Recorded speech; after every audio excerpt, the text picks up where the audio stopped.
The Project Gutenberg ebook of Democracy and Education, An Introduction to the Philosophy of Education. This ebook is for the use of anyone anywhere in the United States and most other parts of the world at no cost and with almost no restrictions whatsoever. You may copy it, give it away or reuse it under the terms of the Project Gutenberg license included with this ebook or online at www.gutenberg.org. If you are not located in the United States, you will have to check the laws of the country where you are located before using this ebook. Title: Democracy and Education, An Introduction to the Philosophy of Education. Author: John Dewey. Release date: March 1, 1997. Ebook number 852. Most recently updated, March 11, 2024. Language: English. Credits: produced by David Reed and David Widger. Start of the Project Gutenberg ebook Democracy and Education, An Introduction to the Philosophy of Education. Democracy and Education by John Dewey. Transcriber's note: I have tried to make this the most accurate text possible, but I am sure that there are still mistakes. I would like to dedicate this text to my mother, who was an elementary school teacher for more years than I can remember. Thanks. David Reed. Contents: Chapter 1, Education as a Necessity of Life. Summary: it is the very nature of life to strive to continue in being. Chapter 2, Education as a Social Function. Summary: the development within the young of the attitudes. Chapter 3, Education as Direction. Summary: the natural or native impulses of the young do not agree. Chapter 4, Education as Growth. Summary: power to grow depends upon need for others and plasticity. Chapter 5, Preparation, Unfolding, and Formal Discipline. Summary: the conception that the result of the educative process. Chapter 6, Education as Conservative and Progressive. Summary: education may be conceived either retrospectively. Chapter 7, The Democratic Conception in Education. Summary: since education is a social process, and there are many kinds. Chapter 8, Aims in Education. Summary: an aim denotes the result of any natural process. Chapter 9, Natural Development and Social Efficiency as Aims. Summary: general or comprehensive aims are points of view for surveying. Chapter 10, Interest and Discipline. Summary: interest and discipline are correlative aspects of activity. Chapter 11, Experience and Thinking. Summary: in determining the place of thinking. Chapter 12, Thinking in Education. Summary: processes of instruction are unified in the degree. Chapter 13, The Nature of Method. Summary: method is a statement of the way the subject matter. Chapter 14, The Nature of Subject Matter. Summary: the subject matter of education consists primarily. Chapter 15, Play and Work in the Curriculum. Summary: in the previous chapter we found that the primary subject. Chapter 16, The Significance of Geography and History. Summary: it is the nature of an experience to have implications. Chapter 17, Science in the Course of Study. Summary: science represents the fruition of the cognitive factors. Chapter 18, Educational Values. Summary: fundamentally, the elements involved in a discussion of value. Chapter 19, Labor and Leisure. Summary: of the segregations of educational values. Chapter 20, Intellectual and Practical Studies. Summary: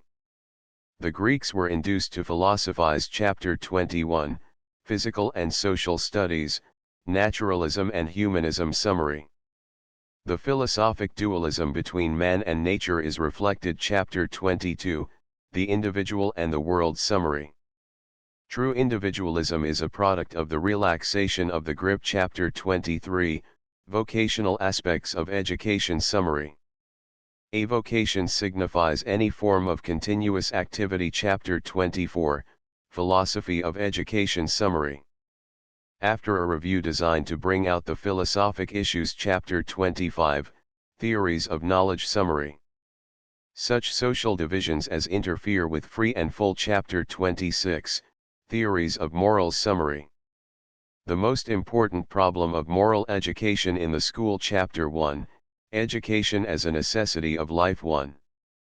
Renewal of life by transmission. The most notable distinction between living and inanimate things is that the former maintain themselves by renewal. A stone when struck resists. If its resistance is greater than the force of the blow struck, it remains outwardly unchanged. Otherwise, it is shattered into smaller bits. Never does the stone attempt to react in such a way that it may maintain itself against the blow, much less so as to render the blow a contributing factor to its own continued action. While the living thing may easily be crushed by superior force, it nonetheless tries to turn the energies which act upon it into means of its own further existence. If it cannot do so, it does not just split into smaller pieces, at least in the higher forms of life, but loses its identity as a living thing. As long as it endures, it struggles to use surrounding energies in its own behalf. It uses light, air, moisture, and the material of soil. To say that it uses them is to say that it turns them into means of its own conservation. As long as it is growing, the energy it expends in thus turning the environment to account is more than compensated for by the return it gets. It grows. Understanding the word control in this sense, it may be said that a living being is one that subjugates and controls for its own continued activity the energies that would otherwise use it up. Life is a self-renewing process through action upon the environment. In all the higher forms this process cannot be kept up indefinitely. After a while they succumb, they die. The creature is not equal to the task of indefinite self-renewal. But continuity of the life process is not dependent upon the prolongation of the existence of any one individual. Reproduction of other forms of life goes on in continuous sequence. And though, as the geological record shows, not merely individuals but also species die out, the life process continues in increasingly complex forms. As some species die out, forms better adapted to utilize the obstacles against which they struggled in vain come into being. Continuity of life means continual readaptation of the environment to the needs of living organisms. We have been speaking of life in its lowest terms as a physical thing. But we use the word life to denote the whole range of experience, individual and racial. When we see a book called The Life of Lincoln, we do not expect to find within its covers a treatise on physiology. We look for an account of social antecedents, a description of early surroundings, of the conditions and occupation of the family, of the chief episodes in the development of character, of signal struggles and achievements, of the individual's hopes, tastes, joys and sufferings. In precisely similar fashion we speak of the life of a savage tribe, of the Athenian people, of the American nation. Life covers customs, institutions, beliefs, victories and defeats, recreations and occupations. We employ the word experience in the same pregnant sense. And to it, as well as to life in the bare physiological sense, the principle of continuity through renewal applies. With the renewal of physical existence goes, in the case of human beings, the recreation of beliefs, ideals, hopes, happiness, misery, and practices. The continuity of any experience, through renewing of the social group, is a literal fact. Education, in its broadest sense, is the means of this social continuity of life. Every one of the constituent elements of a social group, in a modern city as in a savage tribe, is born immature, helpless, without language, beliefs, ideas, or social standards. Each individual, each unit who is the carrier of the life experience of his group, in time passes away.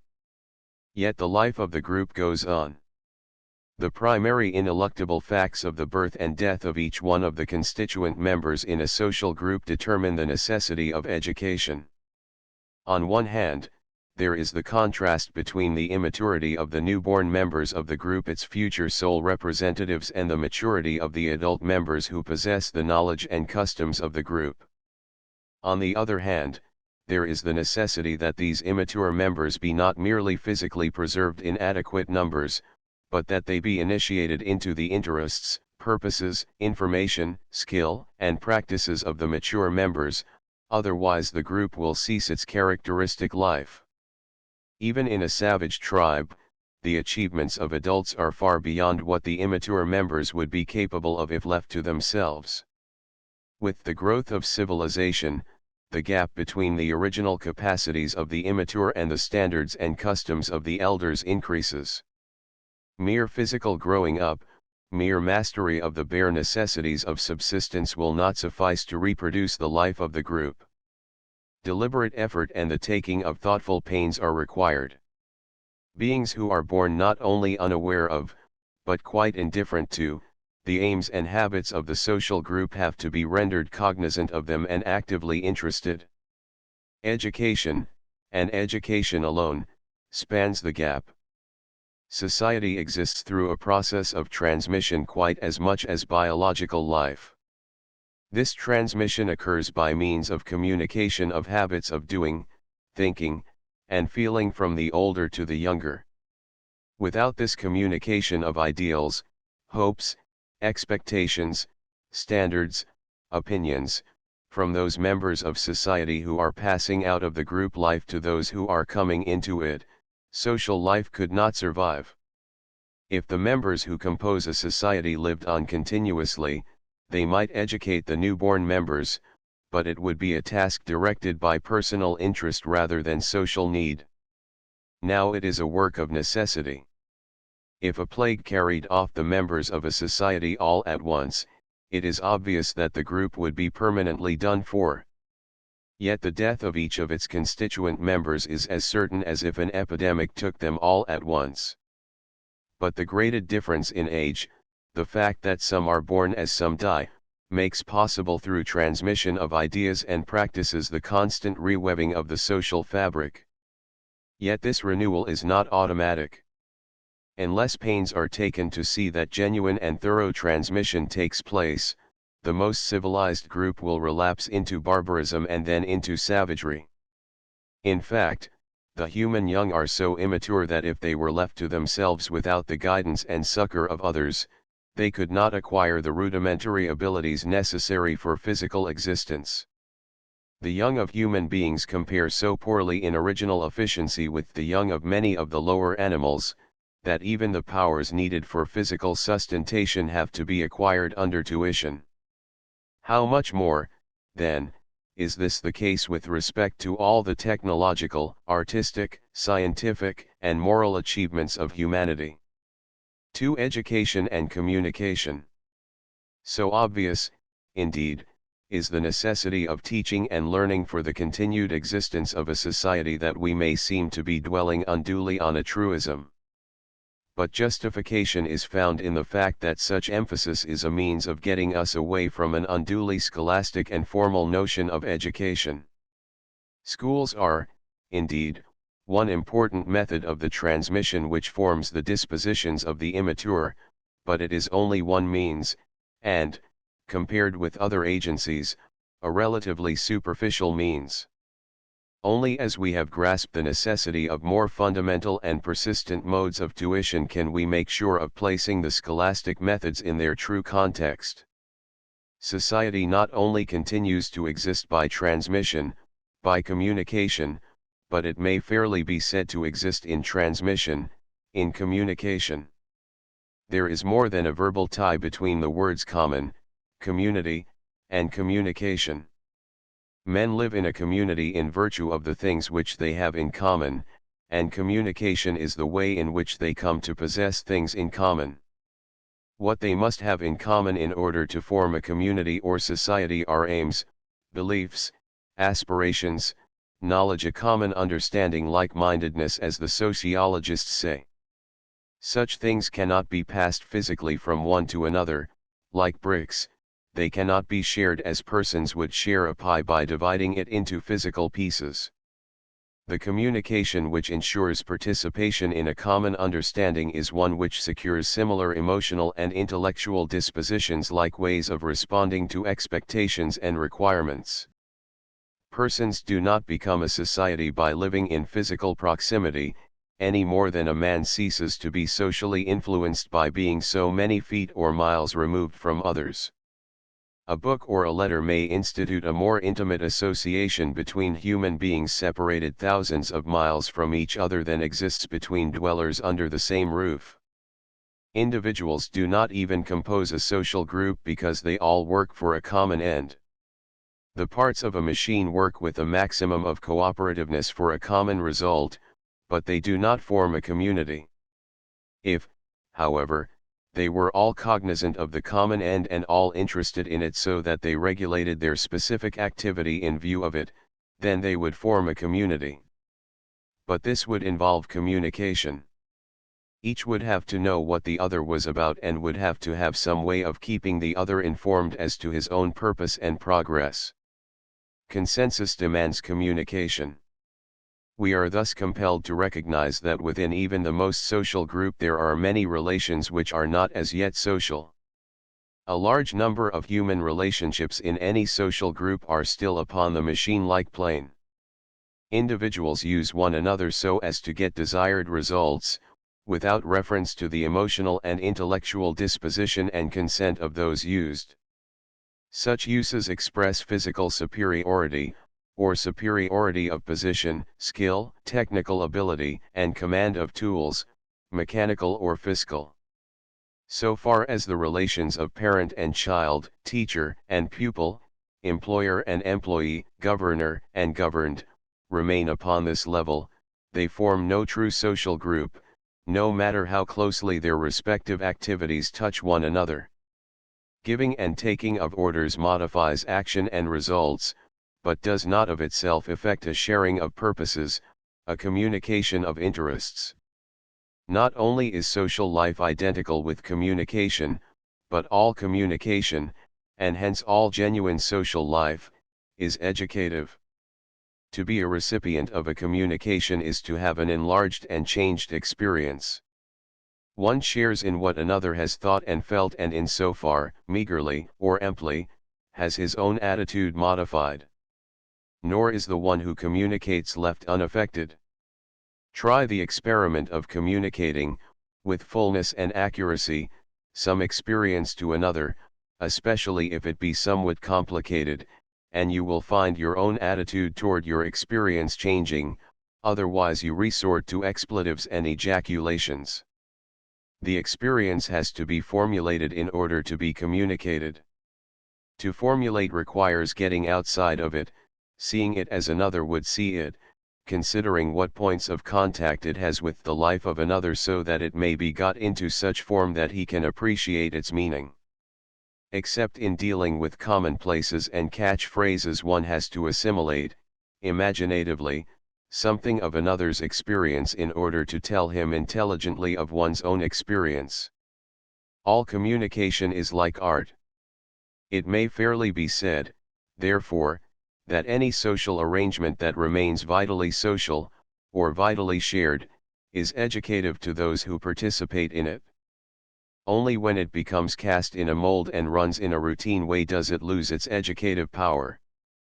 In final account, then, not only does social life demand teaching and learning for its own permanence, but the very process of living together educates. It enlarges and enlightens experience, it stimulates and enriches imagination, it creates responsibility for accuracy and vividness of statement and thought. A man really living alone, alone mentally as well as physically, would have little or no occasion to reflect upon his past experience to extract its net meaning. The inequality of achievement between the mature and the immature not only necessitates teaching the young, but the necessity of this teaching gives an immense stimulus to reducing experience to that order and form which will render it most easily communicable and hence most usable. 3. The place of formal education. There is, accordingly, a marked difference between the education which everyone gets from living with others, as long as he really lives instead of just continuing to subsist, and the deliberate educating of the young. In the former case the education is incidental, it is natural and important, but it is not the express reason of the association. While it may be said, without exaggeration, that the measure of the worth of any social institution, economic, domestic, political, legal, religious, is its effect in enlarging and improving experience, yet this effect is not a part of its original motive, which is limited and more immediately practical. Religious associations began, for example, in the desire to secure the favor of overruling powers and to ward off evil influences, family life in the desire to gratify appetites and secure family perpetuity, systematic labor, for the most part, because of enslavement to others, etc. Only gradually was the byproduct of the institution, its effect upon the quality and extent of conscious life, noted, and only more gradually still was this effect considered as a directive factor in the conduct of the institution. Even today, in our industrial life, apart from certain values of industriousness and thrift, the intellectual and emotional reaction of the forms of human association under which the world's work is carried on receives little attention as compared with physical output. But in dealing with the young, the fact of association itself as an immediate human fact, gains in importance. While it is easy to ignore in our contact with them the effect of our acts upon their disposition, or to subordinate that educative effect to some external and tangible result, it is not so easy as in dealing with adults. The need of training is too evident, the pressure to accomplish a change in their attitude and habits is too urgent to leave these consequences wholly out of account. Since our chief business with them is to enable them to share in a common life, we cannot help considering whether or no we are forming the powers which will secure this ability. If humanity has made some headway in realizing that the ultimate value of every institution is its distinctively human effect, its effect upon conscious experience, we may well believe that this lesson has been learned largely through dealings with the young.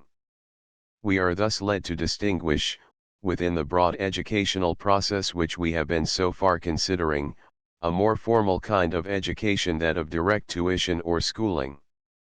In undeveloped social groups, we find very little formal teaching and training.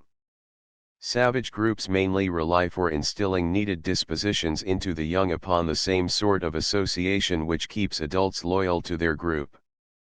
They have no special devices, material, or institutions for teaching save in connection with initiation ceremonies by which the youth are inducted into full social membership. For the most part, they depend upon children learning the customs of the adults, acquiring their emotional set and stock of ideas, by sharing in what the elders are doing. In part, this sharing is direct, taking part in the occupations of adults and thus serving an apprenticeship. In part, it is indirect, through the dramatic plays in which children reproduce the actions of grown-ups and thus learn to know what they are like. To savages it would seem preposterous to seek out a place where nothing but learning was going on in order that one might learn. But as civilization advances, the gap between the capacities of the young and the concerns of adults widens. Learning by direct sharing in the pursuits of grown-ups becomes increasingly difficult except in the case of the less advanced occupations. Much of what adults do is so remote in space and in meaning that playful imitation is less and less adequate to reproduce its spirit. Ability to share effectively in adult activities thus depends upon a prior training given with this end in view. Intentional agencies, schools, and explicit material studies are devised. The task of teaching certain things is delegated to a special group of persons. Without such formal education, it is not possible to transmit all the resources and achievements of a complex society. It also opens a way to a kind of experience which would not be accessible to the young, if they were left to pick up their training in informal association with others, since books and the symbols of knowledge are mastered. But there are conspicuous dangers attendant upon the transition from indirect to formal education. Sharing in actual pursuit, whether directly or vicariously in play, is at least personal and vital. These qualities compensate, in some measure, for the narrowness of available opportunities. Formal instruction, on the contrary, easily becomes remote and dead, abstract and bookish, to use the ordinary words of depreciation. What accumulated knowledge exists in low-grade societies is at least put into practice, it is transmuted into character, it exists with the depth of meaning that attaches to its coming within urgent daily interests. But in an advanced culture much which has to be learned is stored in symbols. It is far from translation into familiar acts and objects. Such material is relatively technical and superficial. Taking the ordinary standard of reality as a measure, it is artificial. For this measure is connection with practical concerns. Such material exists in a world by itself, unassimilated to ordinary customs of thought and expression. There is the standing danger that the material of formal instruction will be merely the subject matter of the schools, isolated from the subject matter of life experience. The permanent social interests are likely to be lost from view. Those which have not been carried over into the structure of social life, but which remain largely matters of technical information expressed in symbols, are made conspicuous in schools. Thus we reach the ordinary notion of education, the notion which ignores its social necessity and its identity with all human association that affects conscious life, and which identifies it with imparting information about remote matters and the conveying of learning through verbal signs, the acquisition of literacy. Hence one of the weightiest problems with which the philosophy of education has to cope is the method of keeping a proper balance between the informal and the formal, the incidental and the intentional, modes of education. When the acquiring of information and of technical intellectual skill do not influence the formation of a social disposition, ordinary vital experience fails to gain in meaning, while schooling, in so far, creates only sharps in learning, that is, egoistic specialists. To avoid a split between what men consciously know because they are aware of having learned it by a specific job of learning, and what they unconsciously know because they have absorbed it in the formation of their characters by intercourse with others, becomes an increasingly delicate task with every development of special schooling. Summary. It is the very nature of life to strive to continue in being. Since this continuance can be secured only by constant renewals, life is a self-renewing process. What nutrition and reproduction are to physiological life, education is to social life. This education consists primarily in transmission through communication. Communication is a process of sharing experience till it becomes a common possession. It modifies the disposition of both the parties who partake in it. That the ulterior significance of every mode of human association lies in the contribution which it makes to the improvement of the quality of experience is a fact most easily recognized in dealing with the immature. That is to say, while every social arrangement is educative in effect, the educative effect first becomes an important part of the purpose of the association in connection with the association of the older with the younger. As societies become more complex in structure and resources, the need of formal or intentional teaching and learning increases. As formal teaching and training grow in extent, there is the danger of creating an undesirable split between the experience gained in more direct associations and what is acquired in school.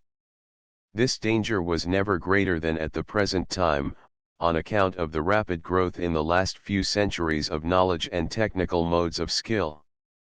Chapter 2, Education as a Social Function 1. The Nature and Meaning of Environment. We have seen that a community or social group sustains itself through continuous self-renewal, and that this renewal takes place by means of the educational growth of the immature members of the group. By various agencies, unintentional and designed, a society transforms uninitiated and seemingly alien beings into robust trustees of its own resources and ideals. Education is thus a fostering, a nurturing, a cultivating process. All of these words mean that it implies attention to the conditions of growth. We also speak of rearing, raising, bringing up words which express the difference of level which education aims to cover. Etymologically, the word education means just a process of leading or bringing up. When we have the outcome of the process in mind, we speak of education as shaping, forming, molding activity, that is, a shaping into the standard form of social activity. In this chapter we are concerned with the general features of the way in which a social group brings up its immature members into its own social form. Since what is required is a transformation of the quality of experience till it partakes in the interests, purposes, and ideas current in the social group, the problem is evidently not one of mere physical forming. Things can be physically transported in space, they may be bodily conveyed. Beliefs and aspirations cannot be physically extracted and inserted. How then are they communicated? Given the impossibility of direct contagion or literal inculcation, our problem is to discover the method by which the young assimilate the point of view of the old, or the older bring the young into like-mindedness with themselves. The answer, in general formulation, is, by means of the action of the environment in calling out certain responses. The required beliefs cannot be hammered in, the needed attitudes cannot be plastered on. But the particular medium in which an individual exists leads him to see and feel one thing rather than another. It leads him to have certain plans in order that he may act successfully with others. It strengthens some beliefs and weakens others as a condition of winning the approval of others. Thus it gradually produces in him a certain system of behavior, a certain disposition of action. The words environment, medium denote something more than surroundings which encompass an individual.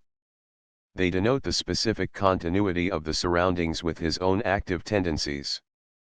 An inanimate being is, of course, continuous with its surroundings, but the environing circumstances do not, save metaphorically, constitute an environment.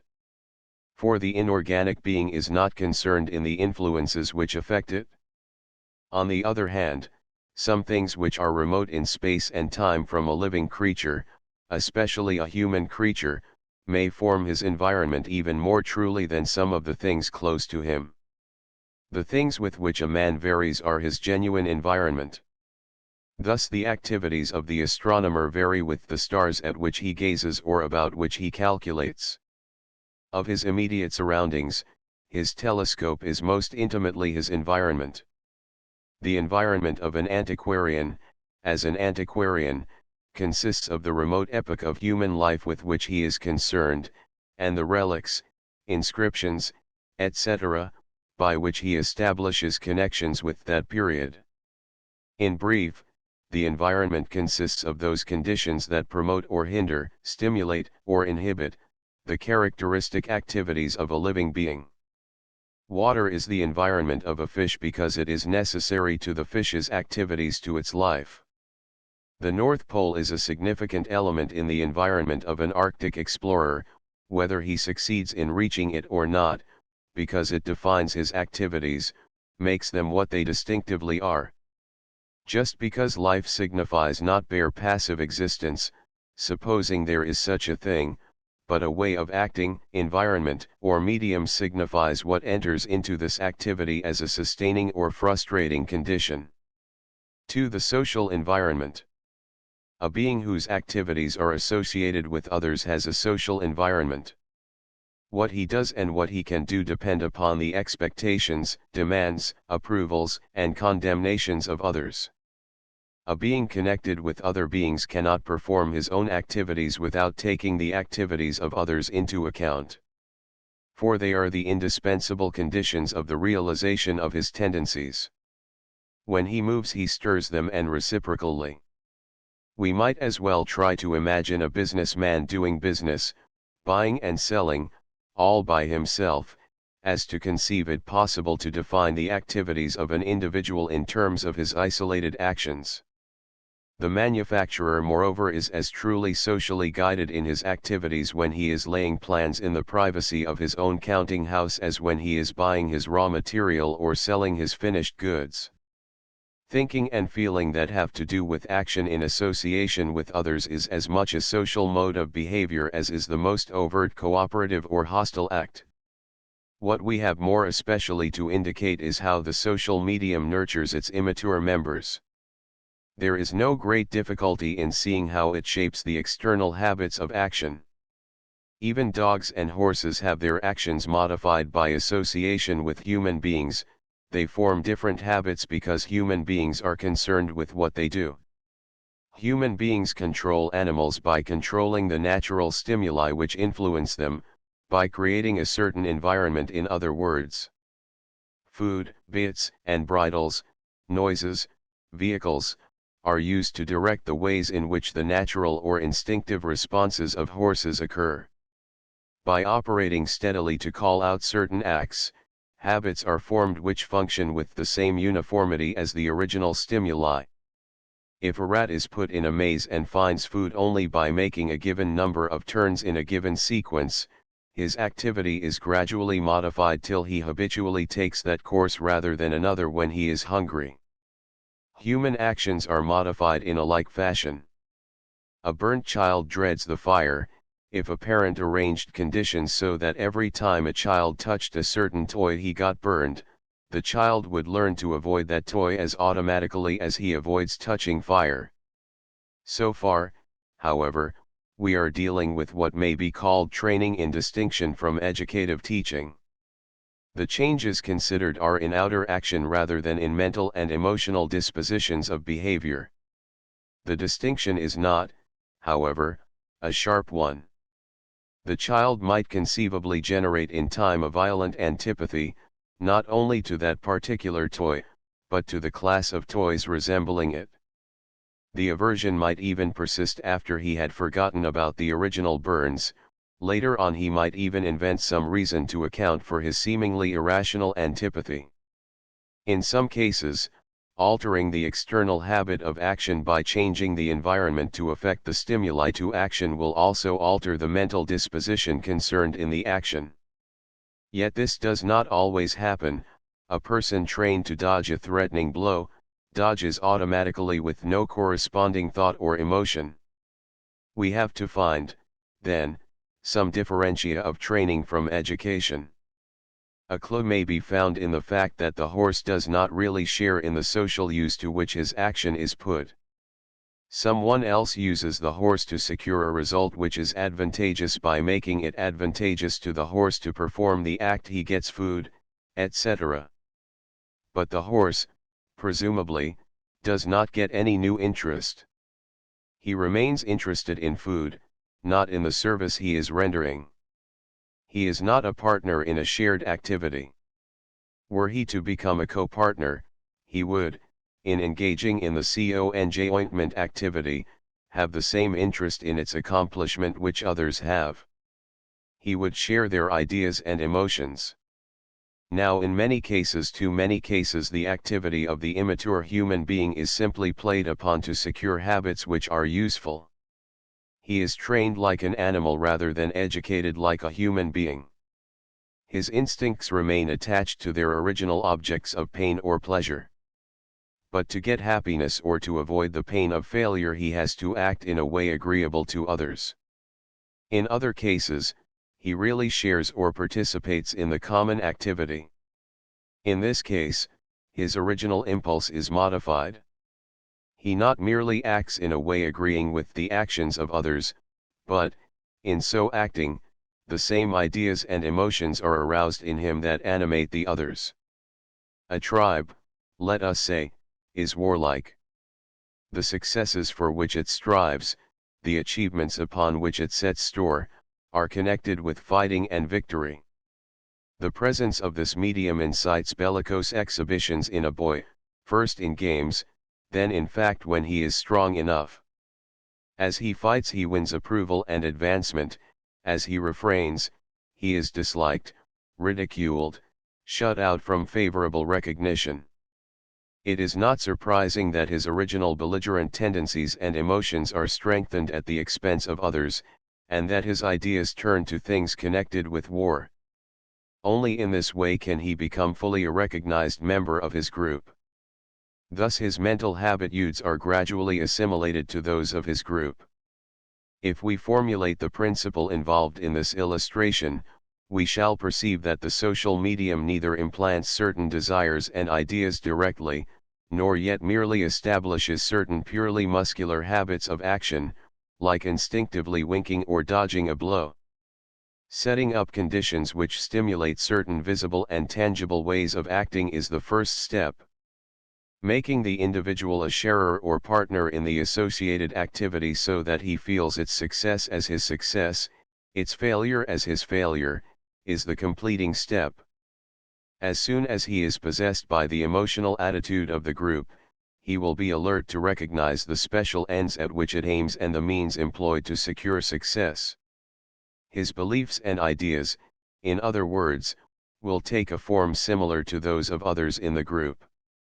He will also achieve pretty much the same stock of knowledge, since that knowledge is an ingredient of his habitual pursuits.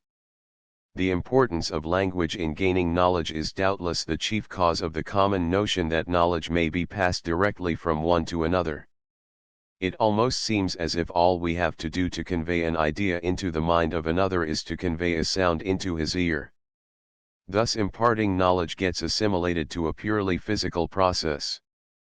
But learning from language will be found, when analyzed, to confirm the principle just laid down. It would probably be admitted with little hesitation that a child gets the idea of, say, a hat by using it as other persons do, by covering the head with it, giving it to others to wear, having it put on by others when going out, etc. But it may be asked how this principle of shared activity applies to getting through speech or reading the idea of, say, a Greek helmet, where no direct use of any kind enters in. What shared activity is there in learning from books about the discovery of America? Since language tends to become the chief instrument of learning about many things, let us see how it works. The baby begins, of course, with mere sounds, noises, and tones having no meaning, expressing, that is, no idea. Sounds are just one kind of stimulus to direct response, some having a soothing effect, others tending to make one jump, and so on. The sound HAT would remain as meaningless as a sound in Choctaw, a seemingly inarticulate grunt, if it were not uttered in connection with an action which is participated in by a number of people. When the mother is taking the infant out of doors, she says hat as she puts something on the baby's head.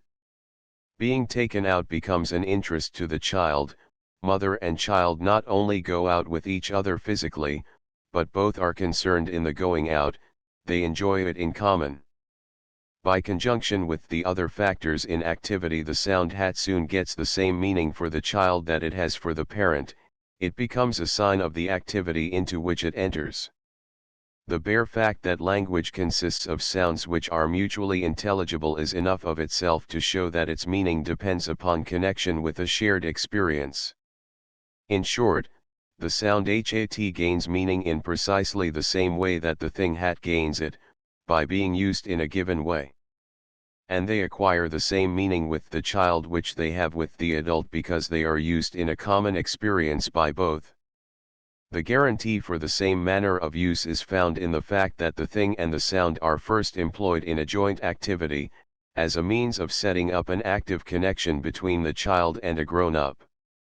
Similar ideas or meanings spring up because both persons are engaged as partners in an action where what each does depends upon and influences what the other does. If two savages were engaged in a joint hunt for game, and a certain signal meant move to the right to the one who uttered it, and move to the left to the one who heard it, they obviously could not successfully carry on their hunt together. Understanding one another means that objects, including sounds, have the same value for both with respect to carrying on a common pursuit. After sounds have got meaning through connection with other things employed in a joint undertaking, they can be used in connection with other like sounds to develop new meanings, precisely as the things for which they stand are combined. Thus the words in which a child learns about, say, the Greek helmet originally got a meaning, or were understood, by use in an action having a common interest and end. They now arouse a new meaning by inciting the one who hears or reads to rehearse imaginatively the activities in which the helmet has its use. For the time being, the one who understands the words Greek helmet becomes mentally a partner with those who use the helmet. He engages, through his imagination, in a shared activity. It is not easy to get the full meaning of words. Most persons probably stop with the idea that helmet denotes a queer kind of headgear a people called the Greeks once wore. We conclude, accordingly, that the use of language to convey and acquire ideas is an extension and refinement of the principle that things gain meaning by being used in a shared experience or joint action. In no sense does it contravene that principle. When words do not enter as factors into a shared situation, either overtly or imaginatively, they operate as pure physical stimuli, not as having a meaning or intellectual value. They set activity running in a given groove, but there is no accompanying conscious purpose or meaning. Thus, for example, the plus sign may be a stimulus to perform the act of writing one number under another and adding the numbers, but the person performing the act will operate much as an automaton would unless he realizes the meaning of what he does. 3. The social medium as educative. Our net result thus far is that social environment forms the mental and emotional disposition of behavior in individuals by engaging them in activities that arouse and strengthen certain impulses, that have certain purposes and entail certain consequences. A child growing up in a family of musicians will inevitably have whatever capacities he has in music stimulated, and, relatively, stimulated more than other impulses which might have been awakened in another environment. Save as he takes an interest in music and gains a certain competency in it, he is out of it, he is unable to share in the life of the group to which he belongs. Some kinds of participation in the life of those with whom the individual is connected are inevitable. With respect to them, the social environment exercises an educative or formative influence unconsciously and apart from any set purpose. In savage and barbarian communities, such direct participation, constituting the indirect or incidental education of which we have spoken, furnishes almost the sole influence for rearing the young into the practices and beliefs of the group. Even in present-day societies, it furnishes the basic nurture of even the most insistently schooled youth. In accord with the interests and occupations of the group, certain things become objects of high esteem, others of aversion. Association does not create impulses or affection and dislike, but it furnishes the objects to which they attach themselves. The way our group or class does things tends to determine the proper objects of attention, and thus to prescribe the directions and limits of observation and memory. What is strange or foreign, that is to say outside the activities of the groups, tends to be morally forbidden and intellectually suspect. It seems almost incredible to us, for example, that things which we know very well could have escaped recognition in past ages. We incline to account for it by attributing congenital stupidity to our forerunners and by assuming superior native intelligence on our own part. But the explanation is that their modes of life did not call for attention to such facts, but held their minds riveted to other things. Just as the senses require sensible objects to stimulate them, so our powers of observation, recollection, and imagination do not work spontaneously, but are set in motion by the demands set up by current social occupations. The main texture of disposition is formed, independently of schooling, by such influences. What conscious, deliberate teaching can do is at most to free the capacities thus formed for fuller exercise, to purge them of some of their grossness, and to furnish objects which make their activity more productive of meaning. While this unconscious influence of the environment is so subtle and pervasive that it affects every fiber of character and mind, it may be worthwhile to specify a few directions in which its effect is most marked. First, the habits of language. Fundamental modes of speech, the bulk of the vocabulary, are formed in the ordinary intercourse of life, carried on not as a set means of instruction but as a social necessity. The babe acquires, as we well say, the mother tongue. While speech habits thus contracted may be corrected or even displaced by conscious teaching, yet, in times of excitement, intentionally acquired modes of speech often fall away, and individuals relapse into their really native tongue. Secondly, manners. Example is notoriously more potent than precept. Good manners come, as we say, from good breeding, or rather are good breeding, and breeding is acquired by habitual action, in response to habitual stimuli, not by conveying information. Despite the never-ending play of conscious correction and instruction, the surrounding atmosphere and spirit is in the end the chief agent in forming manners. And manners are but minor morals. Moreover, in major morals, conscious instruction is likely to be efficacious only in the degree in which it falls in with the general walk and conversation of those who constitute the child's social environment. Thirdly, good taste and aesthetic appreciation. If the eye is constantly greeted by harmonious objects, having elegance of form and color, a standard of taste naturally grows up. The effect of a tawdry, unarranged, and over-decorated environment works for the deterioration of taste, just as meager and barren surroundings starve out the desire for beauty. Against such odds, conscious teaching can hardly do more than convey second-hand information as to what others think. Such taste never becomes spontaneous and personally ingrained, but remains a labored reminder of what those think to whom one has been taught to look up. To say that the deeper standards of judgments of value are framed by the situations into which a person habitually enters is not so much to mention a fourth point, as it is to point out a fusion of those already mentioned. We rarely recognize the extent in which our conscious estimates of what is worthwhile and what is not, are due to standards of which we are not conscious at all.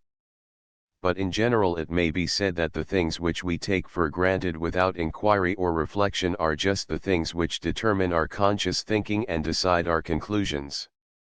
And these habitudes which lie below the level of reflection are just those which have been formed in the constant give and take of relationship with others. For the school as a special environment. The chief importance of this foregoing statement of the educative process which goes on willy-nilly is to lead us to note that the only way in which adults consciously control the kind of education which the immature get is by controlling the environment in which they act, and hence think and feel. We never educate directly, but indirectly by means of the environment. Whether we permit chance environments to do the work, or whether we design environments for the purpose makes a great difference. And any environment is a chance environment so far as its educative influence is concerned unless it has been deliberately regulated with reference to its educative effect. An intelligent home differs from an unintelligent one chiefly in that the habits of life and intercourse which prevail are chosen, or at least colored, by the thought of their bearing upon the development of children.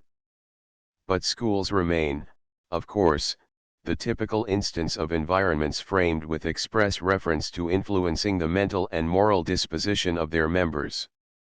Roughly speaking, they come into existence when social traditions are so complex that a considerable part of the social store is committed to writing and transmitted through written symbols.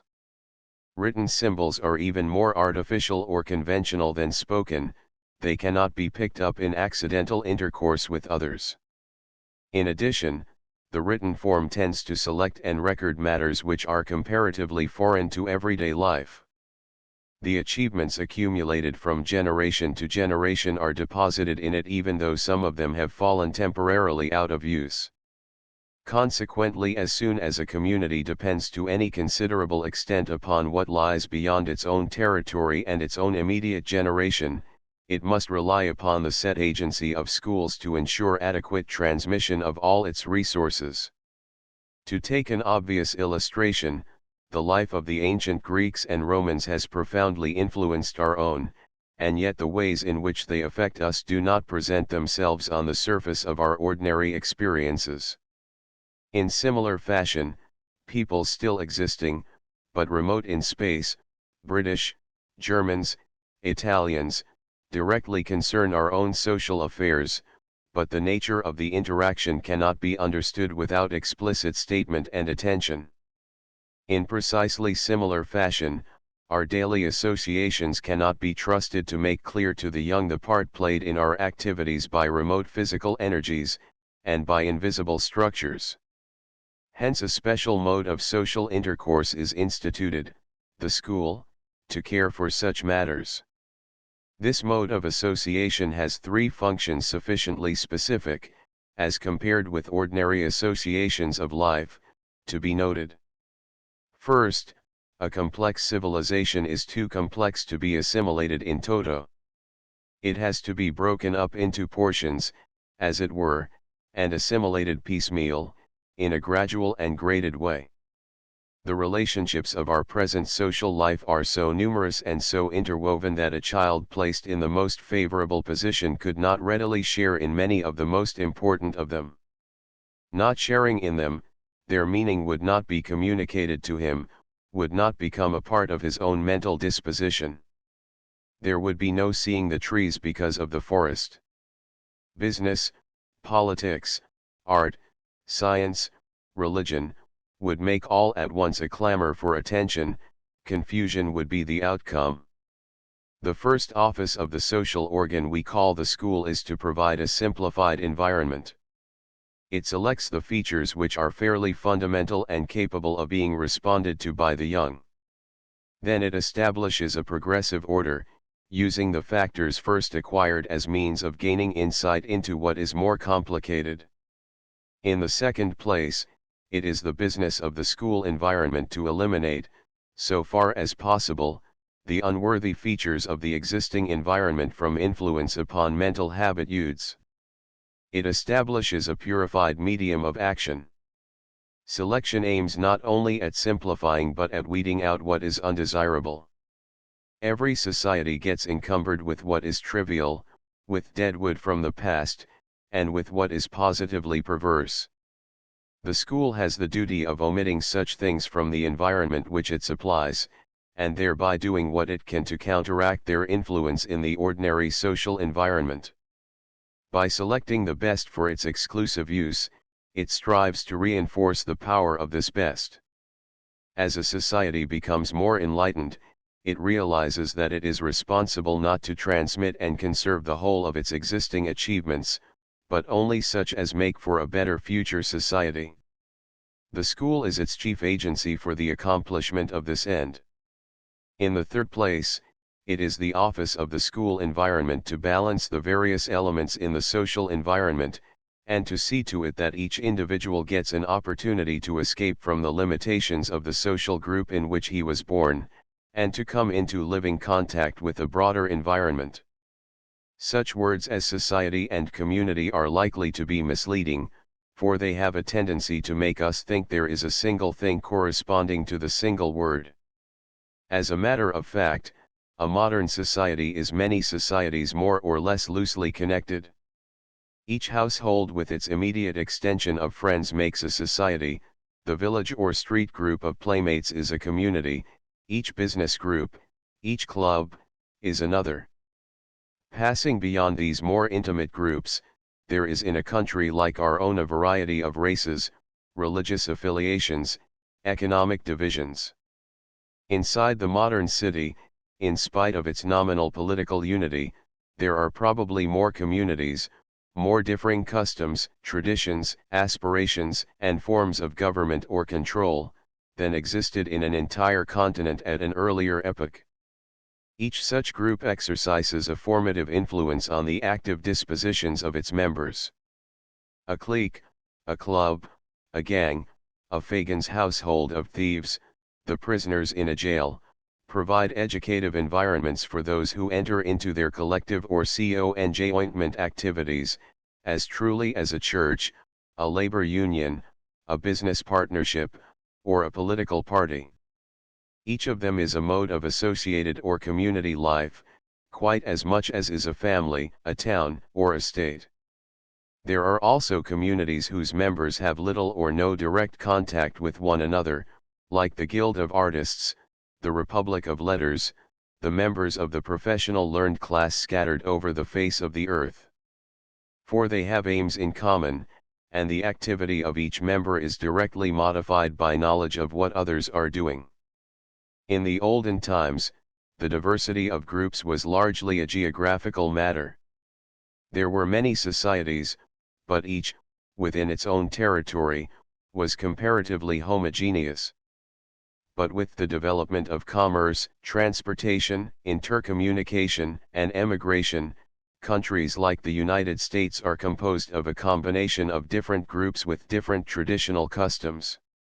It is this situation which has, perhaps more than any other one cause, forced the demand for an educational institution which shall provide something like a homogeneous and balanced environment for the young.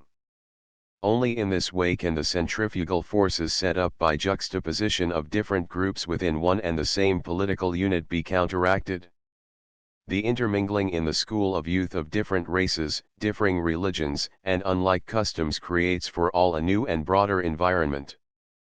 Common subject matter accustoms all to a unity of outlook upon a broader horizon than is visible to the members of any group while it is isolated.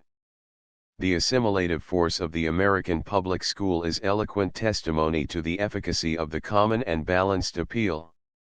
The school has the function also of coordinating within the disposition of each individual the diverse influences of the various social environments into which he enters.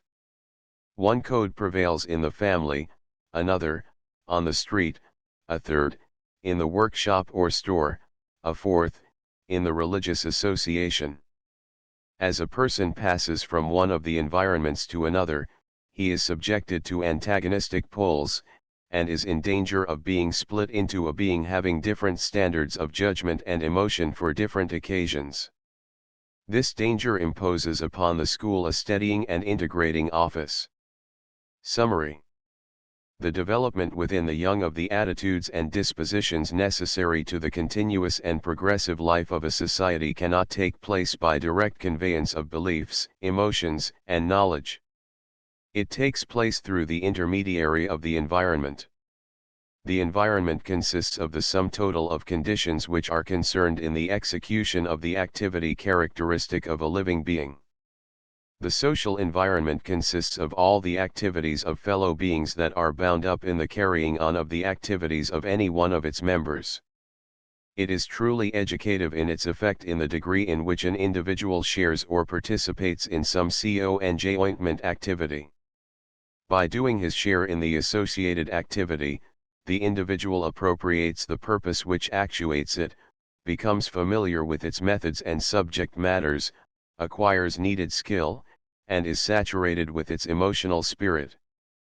The deeper and more intimate educative formation of disposition comes, without conscious intent, as the young gradually partake of the activities of the various groups to which they may belong.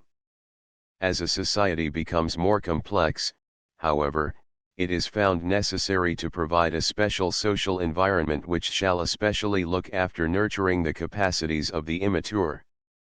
Three of the more important functions of this special environment are, simplifying and ordering the factors of the disposition it is wished to develop, purifying and idealizing the existing social customs, creating a wider and better balanced environment than that by which the young would be likely, if left to themselves, to be influenced. Chapter 3, Education as Direction 1. The Environment as Directive. We now pass to one of the special forms which the general function of education assumes, namely, that of direction, control, or guidance. Of these three words, direction, control, and guidance, the last best conveys the idea of assisting through cooperation the natural capacities of the individuals guided. Control conveys rather the notion of an energy brought to bear from without and meeting some resistance from the one controlled.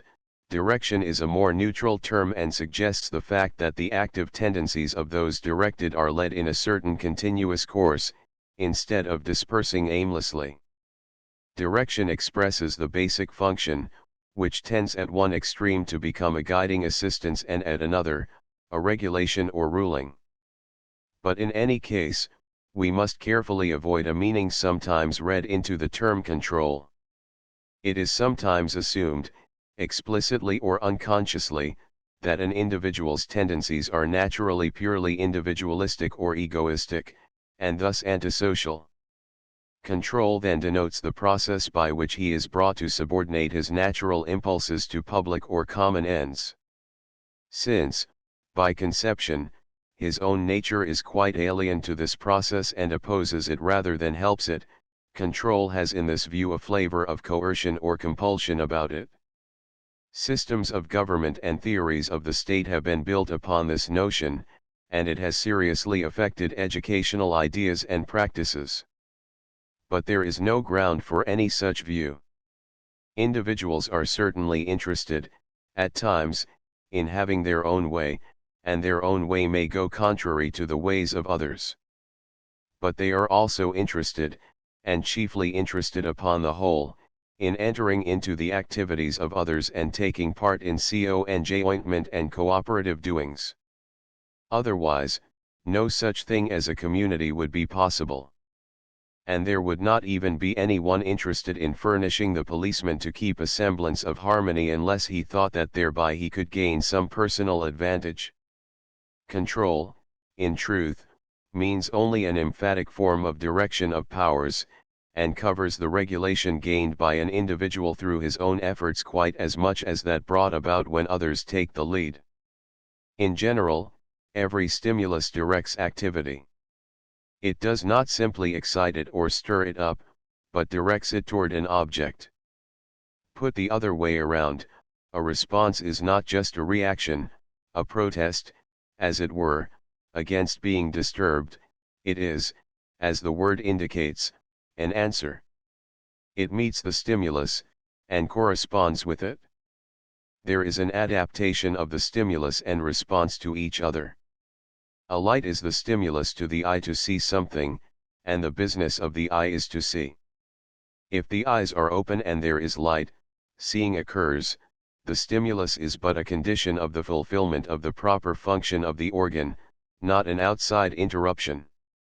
To some extent, then, all direction or control is a guiding of activity to its own end, it is an assistance in doing fully what some organ is already tending to do.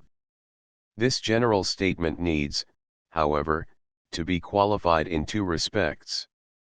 In the first place, except in the case of a small number of instincts, the stimuli to which an immature human being is subject are not sufficiently definite to call out, in the beginning, specific responses. There is always a great deal of superfluous energy aroused. This energy may be wasted, going aside from the point, it may also go against the successful performance of an act. It does harm by getting in the way. Compare the behavior of a beginner in riding a bicycle with that of the expert. There is little axis of direction in the energies put forth, they are largely dispersive and centrifugal. Direction involves a focusing and fixating of action in order that it may be truly a response, and this requires an elimination of unnecessary and confusing movements. In the second place, although no activity can be produced in which the person does not cooperate to some extent, yet a response may be of a kind which does not fit into the sequence and continuity of action. A person boxing may dodge a particular blow successfully, but in such a way as to expose himself the next instant to a still harder blow. Adequate control means that the successive acts are brought into a continuous order, each act not only meets its immediate stimulus but helps the acts which follow. In short, direction is both simultaneous and successive. At a given time, it requires that, from all the tendencies that are partially called out, those be selected which center energy upon the point of need.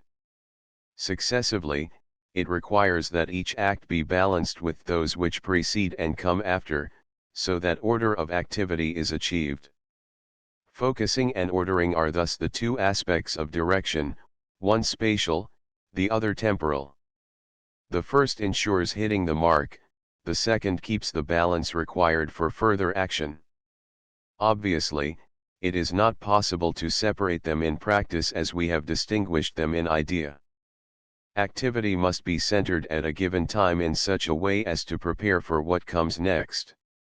The problem of the immediate response is complicated by one's having to be on the lookout for future occurrences.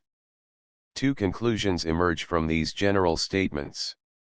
On the one hand, purely external direction is impossible. The environment can at most only supply stimuli to call out responses. These responses proceed from tendencies already possessed by the individual. Even when a person is frightened by threats into doing something, the threats work only because the person has an instinct of fear. If he has not, or if, though having it, it is under his own control, the threat has no more influence upon him than light has in causing a person to see who has no eyes. While the customs and rules of adults furnish stimuli which direct as well as evoke the activities of the young, after all, participate in the direction which their actions finally take. In the strict sense, nothing can be forced upon them or into them. To overlook this fact means to distort and pervert human nature. To take into account the contribution made by the existing instincts and habits of those directed is to direct them economically and wisely. Speaking accurately, all direction is but redirection. It shifts the activities already going on into another channel. Unless one is cognizant of the energies which are already in operation, one's attempts at direction will almost surely go amiss. On the other hand, the control afforded by the customs and regulations of others may be short-sighted. It may accomplish its immediate effect, but at the expense of throwing the subsequent action of the person out of balance. A threat may, for example, prevent a person from doing something to which he is naturally inclined by arousing fear of disagreeable consequences if he persists. But he may be left in the position which exposes him later on to influences which will lead him to do even worse things. His instincts of cunning and slyness may be aroused, so that things henceforth appeal to him on the side of evasion and trickery more than would otherwise have been the case. Those engaged in directing the actions of others are always in danger of overlooking the importance of the sequential development of those they direct. Two modes of social direction. Adults are naturally most conscious of directing the conduct of others when they are immediately aiming so to do. As a rule, they have such an aim consciously when they find themselves resisted, when others are doing things they do not wish them to do. But the more permanent and influential modes of control are those which operate from moment to moment continuously without such deliberate intention on our part. One, when others are not doing what we would like them to or are threatening disobedience, we are most conscious of the need of controlling them and of the influences by which they are controlled. In such cases, our control becomes most direct, and at this point we are most likely to make the mistakes just spoken of. We are even likely to take the influence of superior force for control, forgetting that while we may lead a horse to water we cannot make him drink, and that while we can shut a man up in a penitentiary we cannot make him penitent. In all such cases of immediate action upon others, we need to discriminate between physical results and moral results. A person may be in such a condition that forcible feeding or enforced confinement is necessary for his own good. A child may have to be snatched with roughness away from a fire so that he shall not be burnt.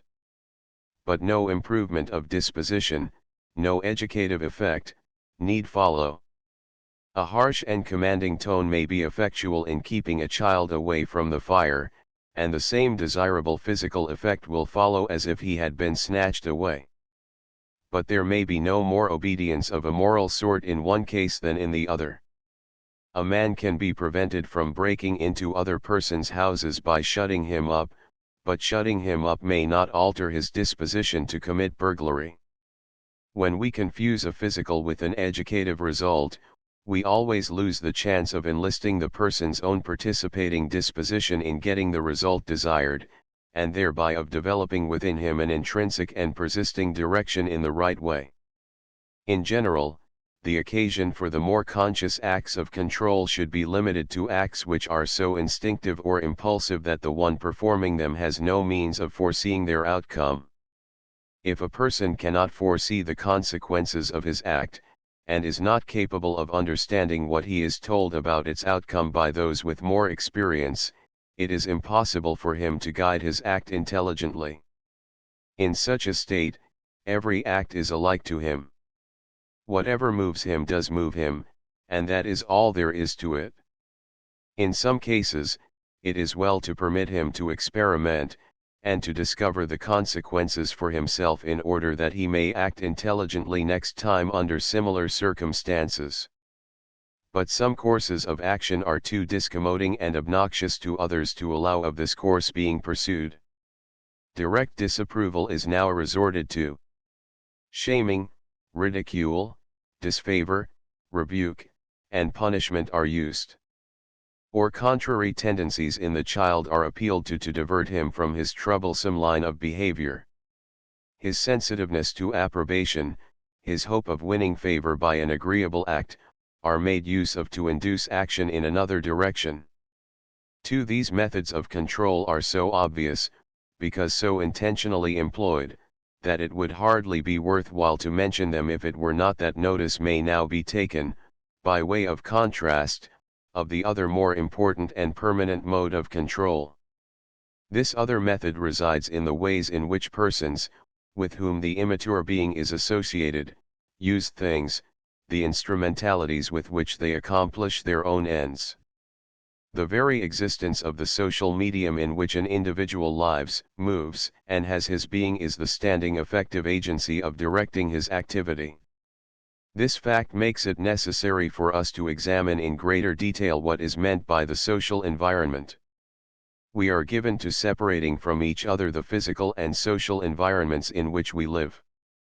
The separation is responsible on one hand for an exaggeration of the moral importance of the more direct or personal modes of control of which we have been speaking, and on the other hand for an exaggeration, in current psychology and philosophy, of the intellectual possibilities of contact with a purely physical environment.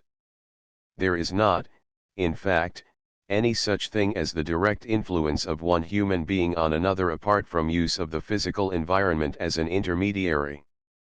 A smile, a frown, a rebuke, a word of warning or encouragement, all involve some physical change. Otherwise, the attitude of one would not get over to alter the attitude of another. Comparatively speaking, such modes of influence may be regarded as personal. The physical medium is reduced to a mere means of personal contact. In contrast with such direct modes of mutual influence, stand associations in common pursuits involving the use of things as means and as measures of results. Even if the mother never told her daughter to help her, or never rebuked her for not helping, the child would be subjected to direction in her activities by the mere fact that she was engaged, along with the parent, in the household life. Imitation, emulation, the need of working together, enforce control. If the mother hands the child something needed, the latter must reach the thing in order to get it. Where there is giving there must be taking. The way the child handles the thing after it is got, the use to which it is put, is surely influenced by the fact that the child has watched the mother. When the child sees the parent looking for something, it is as natural for it also to look for the object and to give it over when it finds it, as it was, under other circumstances, to receive it. Multiply such an instance by the 1,000 details of daily intercourse, and one has a picture of the most permanent and enduring method of giving direction to the activities of the young. In saying this, we are only repeating what was said previously about participating in a joint activity as the chief way of forming disposition. We have explicitly added, however, the recognition of the part played in the joint activity by the use of things. The philosophy of learning has been unduly dominated by a false psychology. It is frequently stated that a person learns by merely having the qualities of things impressed upon his mind through the gateway of the senses. Having received a store of sensory impressions, association, or some power of mental synthesis is supposed to combine them into ideas, into things with a meaning. An object, stone, orange, tree, chair, is supposed to convey different impressions of color, shape, size, hardness, smell, taste, etc., which aggregated together constitute the characteristic meaning of each thing. But as matter of fact, it is the characteristic use to which the thing is put, because of its specific qualities, which supplies the meaning with which it is identified.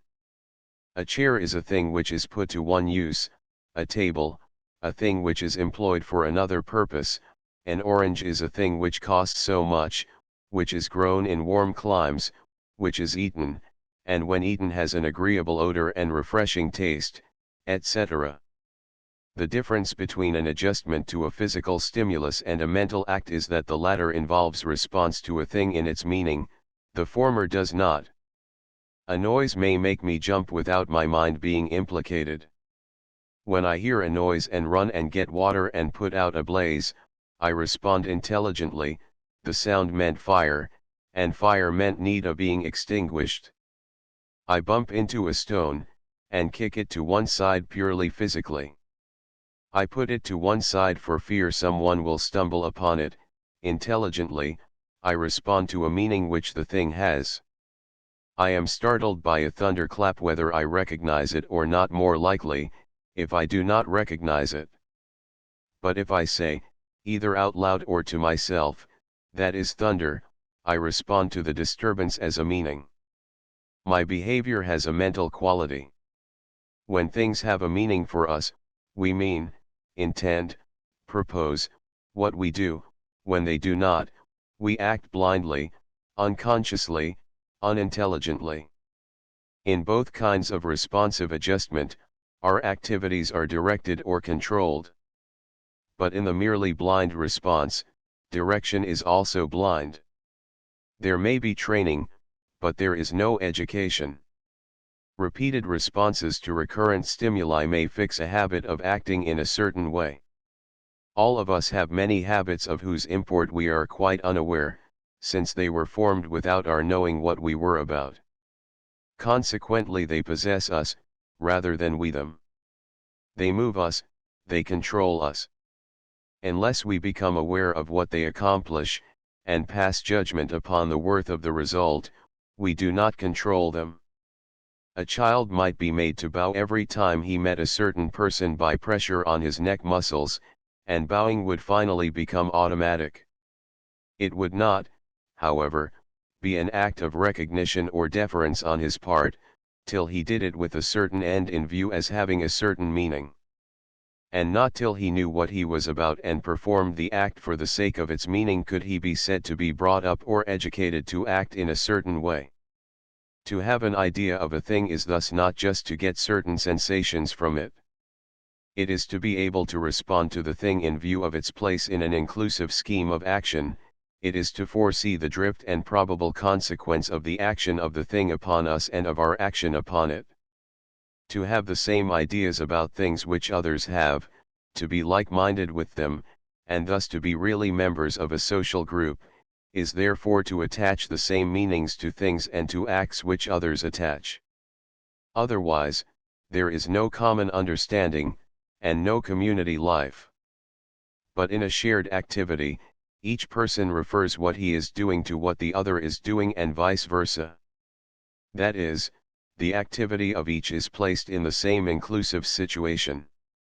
To pull at a rope at which others happen to be pulling is not a shared or conjoint activity, unless the pulling is done with knowledge that others are pulling and for the sake of either helping or hindering what they are doing. A pin may pass in the course of its manufacture through the hands of many persons. But each may do his part without knowledge of what others do or without any reference to what they do. Each may operate simply for the sake of a separate result, his own pay. There is, in this case, no common consequence to which the several acts are referred, and hence no genuine intercourse or association, in spite of juxtaposition, and in spite of the fact that their respective doings contribute to a single outcome. But if each views the consequences of his own acts as having a bearing upon what others are doing and takes into account the consequences of their behavior upon himself, then there is a common mind, a common intent in behavior. There is an understanding set up between the different contributors, and this common understanding controls the action of each. Suppose that conditions were so arranged that one person automatically caught a ball and then threw it to another person who caught and automatically returned it, and that each so acted without knowing where the ball came from or went to. Clearly, such action would be without point or meaning. It might be physically controlled, but it would not be socially directed. But suppose that each becomes aware of what the other is doing, and becomes interested in the other's action and thereby interested in what he is doing himself as connected with the action of the other. The behavior of each would then be intelligent, and socially intelligent and guided. Take one more example of a less imaginary kind. An infant is hungry, and cries while food is prepared in his presence. If he does not connect his own state with what others are doing, nor what they are doing with his own satisfaction, he simply reacts with increasing impatience to his own increasing discomfort. He is physically controlled by his own organic state. But when he makes a back and forth reference, his whole attitude changes. He takes an interest, as we say, he takes note and watches what others are doing. He no longer reacts just to his own hunger, but behaves in the light of what others are doing for its prospective satisfaction. In that way, he also no longer just gives way to hunger without knowing it, but he notes, or recognizes, or identifies his own state. It becomes an object for him. His attitude toward it becomes in some degree intelligent. And in such noting of the meaning of the actions of others and of his own state, he is socially directed. It will be recalled that our main proposition had two sides. One of them has now been dealt with, namely, that physical things do not influence mind, or form ideas and beliefs, except as they are implicated in action for prospective consequences. The other point is persons modify one another's dispositions only through the special use they make of physical conditions. Consider first the case of so-called expressive movements to which others are sensitive: blushing, smiling, frowning, clenching of fists, natural gestures of all kinds. In themselves, these are not expressive. They are organic parts of a person's attitude. One does not blush to show modesty or embarrassment to others, but because the capillary circulation alters in response to stimuli. But others use the blush, or a slightly perceptible tightening of the muscles of a person with whom they are associated, as a sign of the state in which that person finds himself, and as an indication of what course to pursue. The frown signifies an imminent rebuke for which one must prepare, or an uncertainty and hesitation which one must, if possible, remove by saying or doing something to restore confidence. A man at some distance is waving his arms wildly. One has only to preserve an attitude of detached indifference, and the motions of the other person will be on the level of any remote physical change which we happen to note. If we have no concern or interest, the waving of the arms is as meaningless to us as the gyrations of the arms of a windmill. But if interest is aroused, we begin to participate. We refer his action to something we are doing ourselves or that we should do. We have to judge the meaning of his act in order to decide what to do. Is he beckoning for help? Is he warning us of an explosion to be set off, against which we should guard ourselves? In one case, his action means to run toward him; in the other case, to run away. In any case, it is the change he effects in the physical environment which is a sign to us of how we should conduct ourselves. Our action is socially controlled because we endeavor to refer what we are to do to the same situation in which he is acting. Language is, as we have already seen, p. 15, a case of this joint reference of our own action and that of another to a common situation. Hence its unrivaled significance as a means of social direction. But language would not be this efficacious instrument were it not that it takes place upon a background of coarser and more tangible use of physical means to accomplish results. A child sees persons with whom he lives using chairs, hats, tables, spades, saws, plows, horses, money in certain ways.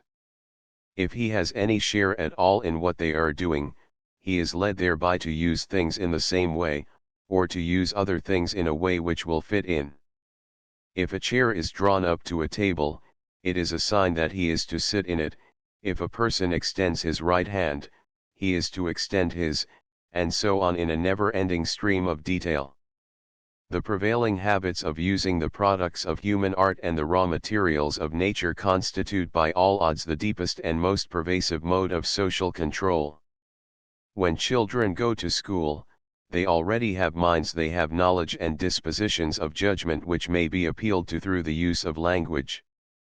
But these minds are the organized habits of intelligent response which they have previously required by putting things to use in connection with the way other persons use things. The control is inescapable, it saturates disposition. The net outcome of the discussion is that the fundamental means of control is not personal but intellectual. It is not moral in the sense that a person is moved by direct personal appeal from others, important as is this method at critical junctures.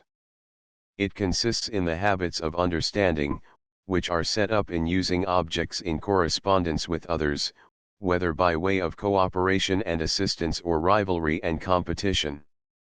Mind as a concrete thing is precisely the power to understand things in terms of the use made of them.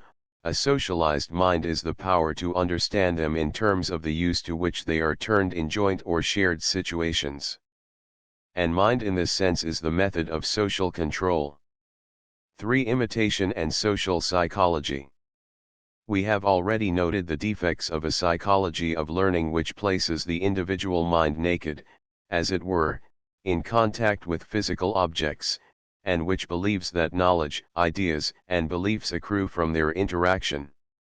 Only comparatively recently has the predominating influence of association with fellow beings in the formation of mental and moral disposition been perceived. Even now it is usually treated as a kind of adjunct to an alleged method of learning by direct contact with things, and as merely supplementing knowledge of the physical world with knowledge of persons. The purport of our discussion is that such a view makes an absurd and impossible separation between persons and things. Interaction with things may form habits of external adjustment. But it leads to activity having a meaning and conscious intent only when things are used to produce a result. And the only way one person can modify the mind of another is by using physical conditions, crude or artificial, so as to evoke some answering activity from him. Such are our two main conclusions. It is desirable to amplify and enforce them by placing them in contrast with the theory which uses a psychology of supposed direct relationships of human beings to one another as an adjunct to the psychology of the supposed direct relation of an individual to physical objects. In substance, this so-called social psychology has been built upon the notion of imitation. Consequently, we shall discuss the nature and role of imitation in the formation of mental disposition. According to this theory, social control of individuals rests upon the instinctive tendency of individuals to imitate or copy the actions of others. The latter serve as models. The imitative instinct is so strong that the young devote themselves to conforming to the patterns set by others and reproducing them in their own scheme of behavior. According to our theory, what is here called imitation is a misleading name for partaking with others in a use of things which leads to consequences of common interest. The basic error in the current notion of imitation is that it puts the cart before the horse. It takes an effect for the cause of the effect. There can be no doubt that individuals in forming a social group are like-minded, they understand one another. They tend to act with the same controlling ideas, beliefs, and intentions, given similar circumstances. Looked at from without, they might be said to be engaged in imitating one another. In the sense that they are doing much the same sort of thing in much the same sort of way, this would be true enough. But imitation throws no light upon why they so act, it repeats the fact as an explanation of itself. It is an explanation of the same order as the famous saying that opium puts men to sleep because of its dormitive power. Objective likeness of acts and the mental satisfaction found in being in conformity with others are baptized by the name imitation. This social fact is then taken for a psychological force, which produced the likeness. A considerable portion of what is called imitation is simply the fact that persons being alike in structure respond in the same way to like stimuli. Quite independently of imitation, men on being insulted get angry and attack the insulter. This statement may be met by citing the undoubted fact that response to an insult takes place in different ways in groups having different customs. In one group, it may be met by recourse to fisticuffs, in another by a challenge to a duel, in a third by an exhibition of contemptuous disregard. This happens, so it is said, because the model set for imitation is different. But there is no need to appeal to imitation. The mere fact that customs are different means that the actual stimuli to behavior are different. Conscious instruction plays a part, prior approvals and disapprovals have a large influence. Still more effective is the fact that unless an individual acts in the way current in his group, he is literally out of it. He can associate with others on intimate and equal terms only by behaving in the way in which they behave. The pressure that comes from the fact that one is let into the group action by acting in one way and shut out by acting in another way is unremitting. What is called the effect of imitation is mainly the product of conscious instruction and of the selective influence exercised by the unconscious confirmations and ratifications of those with whom one associates. Suppose that someone rolls a ball to a child, he catches it and rolls it back, and the game goes on. Here the stimulus is not just the sight of the ball, or the sight of the other rolling it. It is the situation, the game which is playing. The response is not merely rolling the ball back, it is rolling it back so that the other one may catch and return it, that the game may continue. The pattern or model is not the action of the other person. The whole situation requires that each should adapt his action in view of what the other person has done and is to do. Imitation may come in, but its role is subordinate. The child has an interest on his own account, he wants to keep it going. He may then note how the other person catches and holds the ball in order to improve his own acts. He imitates the means of doing, not the end or thing to be done. And he imitates the means because he wishes, on his own behalf, as part of his own initiative, to take an effective part in the game. One has only to consider how completely the child is dependent from his earliest days for successful execution of his purposes upon fitting his acts into those of others to see what a premium is put upon behaving as others behave, and of developing an understanding of them in order that he may so behave. The pressure for like-mindedness in action from this source is so great that it is quite superfluous to appeal to imitation. As matter of fact, imitation of ends, as distinct from imitation of means which help to reach ends, is a superficial and transitory affair which leaves little effect upon disposition. Idiots are especially apt at this kind of imitation, it affects outward acts but not the meaning of their performance. When we find children engaging in this sort of mimicry, instead of encouraging them, as we would do if it were an important means of social control, we are more likely to rebuke them as apes, monkeys, parrots, or copycats. Imitation of means of accomplishment is, on the other hand, an intelligent act. It involves close observation, and judicious selection of what will enable one to do better something which he already is trying to do. Used for a purpose, The imitative instinct may, like any other instinct, become a factor in the development of effective action. This excursus should, accordingly, have the effect of reinforcing the conclusion that genuine social control means the formation of a certain mental disposition, a way of understanding objects, events, and acts which enables one to participate effectively in associated activities. Only the friction engendered by meeting resistance from others leads to the view that it takes place by forcing a line of action contrary to natural inclinations. Only failure to take account of the situations in which persons are mutually concerned, or interested in acting responsively to one another, leads to treating imitation as the chief agent in promoting social control. For some applications to education. Why does a savage group perpetuate savagery, and a civilized group civilization? Doubtless the first answer to occur to mind is because savages are savages, being of low-grade intelligence and perhaps defective moral sense. But careful study has made it doubtful whether their native capacities are appreciably inferior to those of civilized man. It has made it certain that native differences are not sufficient to account for the difference in culture. In a sense, the mind of savage peoples is an effect, rather than a cause, of their backward institutions. Their social activities are such as to restrict their objects of attention and interest, and hence to limit the stimuli to mental development. Even as regards the objects that come within the scope of attention, primitive social customs tend to arrest observation and imagination upon qualities which do not fructify in the mind.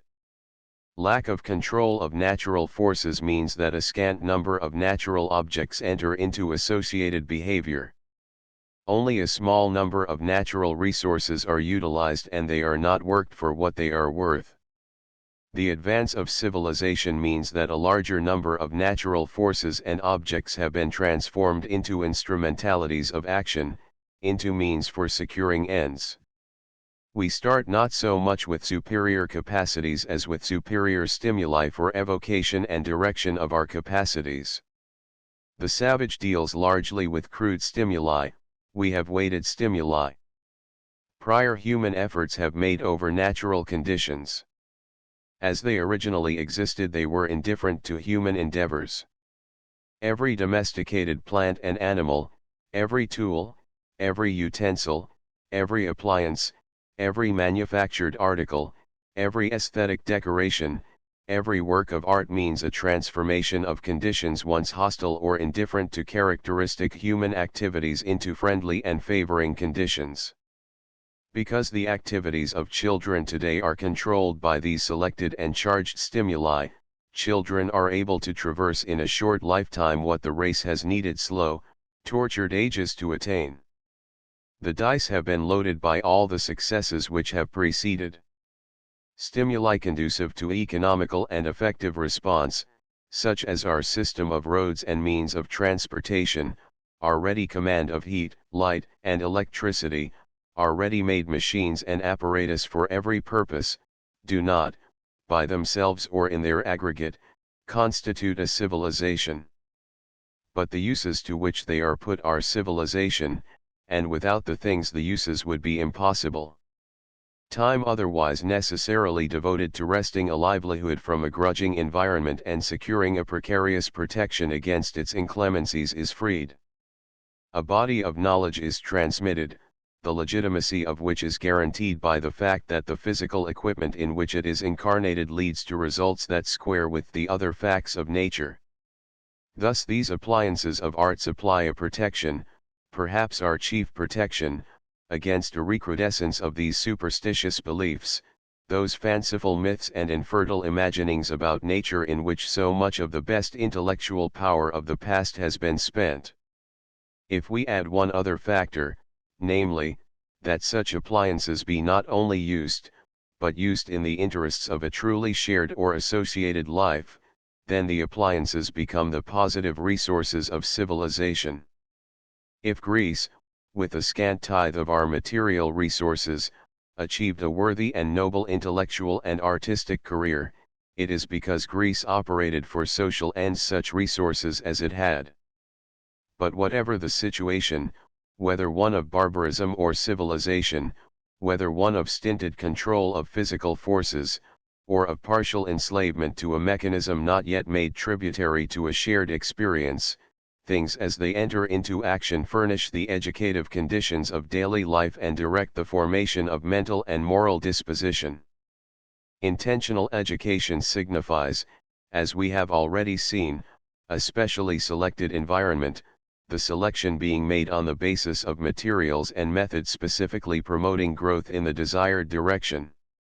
Since language represents the physical conditions that have been subjected to the maximum transformation in the interests of social life, physical things which have lost their original quality in becoming social tools, it is appropriate that language should play a large part compared with other appliances. By it we are led to share vicariously in past human experience, thus widening and enriching the experience of the present. We are enabled, symbolically and imaginatively, to anticipate situations. In countless ways, language condenses meanings that record social outcomes and presage social outlooks. So significant is it of a liberal share in what is worthwhile in life that unlettered and uneducated have become almost synonymous. The emphasis in school upon this particular tool has, however, its dangers which are not theoretical but exhibited in practice. Why is it, in spite of the fact that teaching by pouring in, learning by a passive absorption, are universally condemned, that they are still so entrenched in practice? That education is not an affair of telling and being told, but an active and constructive process, is a principle almost as generally violated in practice as conceded in theory. Is not this deplorable situation due to the fact that the doctrine is itself merely told?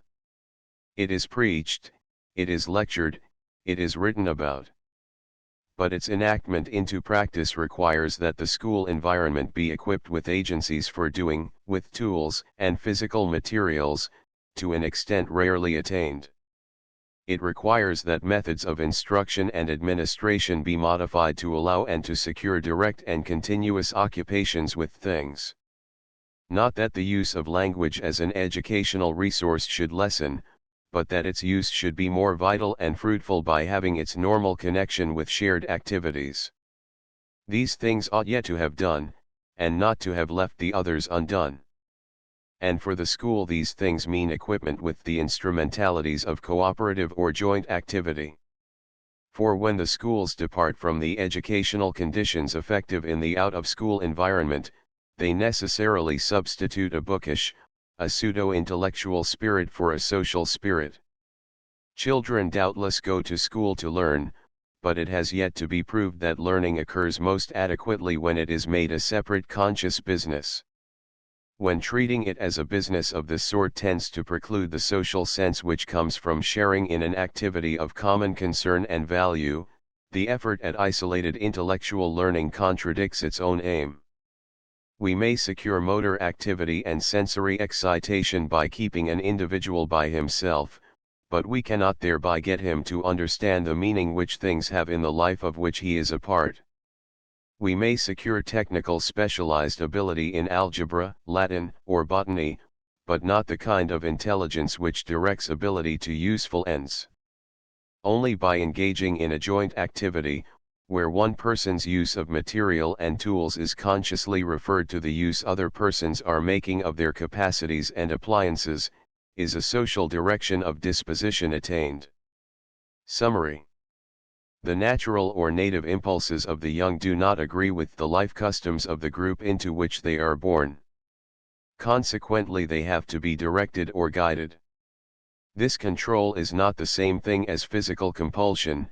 It consists in centering the impulses acting at any one time upon some specific end and in introducing an order of continuity into the sequence of acts. The action of others is always influenced by deciding what stimuli shall call out their actions. But in some cases, as in commands, prohibitions, approvals, and disapprovals, the stimuli proceed from persons with a direct view to influencing action. Since in such cases we are most conscious of controlling the action of others, we are likely to exaggerate the importance of this sort of control at the expense of a more permanent and effective method. The basic control resides in the nature of the situations in which the young take part. In social situations, the young have to refer their way of acting to what others are doing and make it fit in. This directs their action to a common result, and gives an understanding common to the participants. For all mean the same thing, even when performing different acts. This common understanding of the means and ends of action is the essence of social control. It is indirect, or emotional, and intellectual, not direct or personal. Moreover, it is intrinsic to the disposition of the person, not external and coercive. To achieve this internal control through identity of interest and understanding is the business of education. While books and conversation can do much, these agencies are usually relied upon too exclusively. Schools require for their full efficiency more opportunity for conjointment activities in which those instructed take part, so that they may acquire a social sense of their own powers and of the materials and appliances used. Chapter 4, Education as Growth 1. The conditions of growth. In directing the activities of the young, society determines its own future in determining that of the young. Since the young at a given time will at some later date compose the society of that period, the latter's nature will largely turn upon the direction children's activities were given at an earlier period. This cumulative movement of action toward a later result is what is meant by growth. The primary condition of growth is immaturity. This may seem to be a mere truism, saying that a being can develop only in some point in which he is undeveloped. But the prefix "im" of the word immaturity means something positive, not a mere void or lack. It is noteworthy that the terms capacity and potentiality have a double meaning, one sense being negative, the other positive. Capacity may denote mere receptivity, like the capacity of a quart measure. We may mean by potentiality a merely dormant or quiescent state, a capacity to become something different under external influences. But we also mean by capacity an ability, a power, and by potentiality potency, force. Now, when we say that immaturity means the possibility of growth, we are not referring to absence of powers which may exist at a later time, we express a force positively present, the ability to develop. Our tendency to take immaturity as mere lack, and growth as something which fills up the gap between the immature and the mature is due to regarding childhood comparatively, instead of intrinsically. We treat it simply as a privation because we are measuring it by adulthood as a fixed standard. This fixes attention upon what the child has not, and will not have till he becomes a man. This comparative standpoint is legitimate enough for some purposes, but if we make it final, the question arises whether we are not guilty of an overweening presumption. Children, if they could express themselves articulately and sincerely, would tell a different tale, and there is excellent adult authority for the conviction that for certain moral and intellectual purposes adults must become as little children. The seriousness of the assumption of the negative quality of the possibilities of immaturity is apparent when we reflect that it sets up as an ideal and standard a static end. The fulfillment of growing is taken to mean an accomplished growth, that is to say, an ungrowth, something which is no longer growing. The futility of the assumption is seen in the fact that every adult resents the imputation of having no further possibilities of growth, and so far as he finds that they are closed to him mourns the fact as evidence of loss, instead of falling back on the achieved as adequate manifestation of power. Why an unequal measure for child and man? Taken absolutely, instead of comparatively, immaturity designates a positive force or ability, the power to grow. We do not have to draw out or deduce positive activities from a child, as some educational doctrines would have it. Where there is life, there are already eager and impassioned activities. Growth is not something done to them, it is something they do. The positive and constructive aspect of possibility gives the key to understanding the two chief traits of immaturity, dependence, and plasticity. 1. It sounds absurd to hear dependence spoken of as something positive, still more absurd as a power. Yet if helplessness were all there were in dependence, no development could ever take place. A merely impotent being has to be carried, forever, by others. The fact that dependence is accompanied by growth in ability, not by an ever-increasing lapse into parasitism, suggests that it is already something constructive. Being merely sheltered by others would not promote growth. 2. It would only build a wall around impotence. With reference to the physical world, the child is helpless. He lacks at birth and for a long time thereafter power to make his way physically, to make his own living. If he had to do that by himself, he would hardly survive an hour. On this side his helplessness is almost complete. The young of the brutes are immeasurably his superiors. He is physically weak and not able to turn the strength which he possesses to coping with the physical environment. The thoroughgoing character of this helplessness suggests, however, some compensating power. The relative ability of the young of brute animals to adapt themselves fairly well to physical conditions from an early period suggests the fact that their life is not intimately bound up with the life of those about them. They are compelled, so to speak, to have physical gifts because they are lacking in social gifts. Human infants, on the other hand, can get along with physical incapacity just because of their social capacity. We sometimes talk and think as if they simply happen to be physically in a social environment, as if social forces exclusively existed in the adults who take care of them, they being passive recipients. If it were said that children are themselves marvelously endowed with power to enlist the cooperative attention of others, this would be thought to be a backhanded way of saying that others are marvelously attentive to the needs of children. But observation shows that children are gifted with an equipment of the first order for social intercourse. Few grown-up persons retain all of the flexible and sensitive ability of children to vibrate sympathetically with the attitudes and doings of those about them. Inattention to physical things, going with incapacity to control them, is accompanied by a corresponding intensification of interest and attention as to the doings of people. The native mechanism of the child and his impulses all tend to facile social responsiveness. The statement that children, before adolescence, are egotistically self-centered, even if it were true, would not contradict the truth of this statement. It would simply indicate that their social responsiveness is employed on their own behalf, not that it does not exist. But the statement is not true as matter of fact. The facts which are cited in support of the alleged pure egoism of children really show the intensity and directness with which they go to their mark. If the ends which form the mark seem narrow and selfish to adults, it is only because adults, by means of a similar engrossment in their day, have mastered these ends, which have consequently ceased to interest them. Most of the remainder of children's alleged native egoism is simply an egoism which runs counter to an adult's egoism. To a grown-up person who is too absorbed in his own affairs to take an interest in children's affairs, children doubtless seem unreasonably engrossed in their own affairs. From a social standpoint, dependence denotes a power rather than a weakness, it involves interdependence.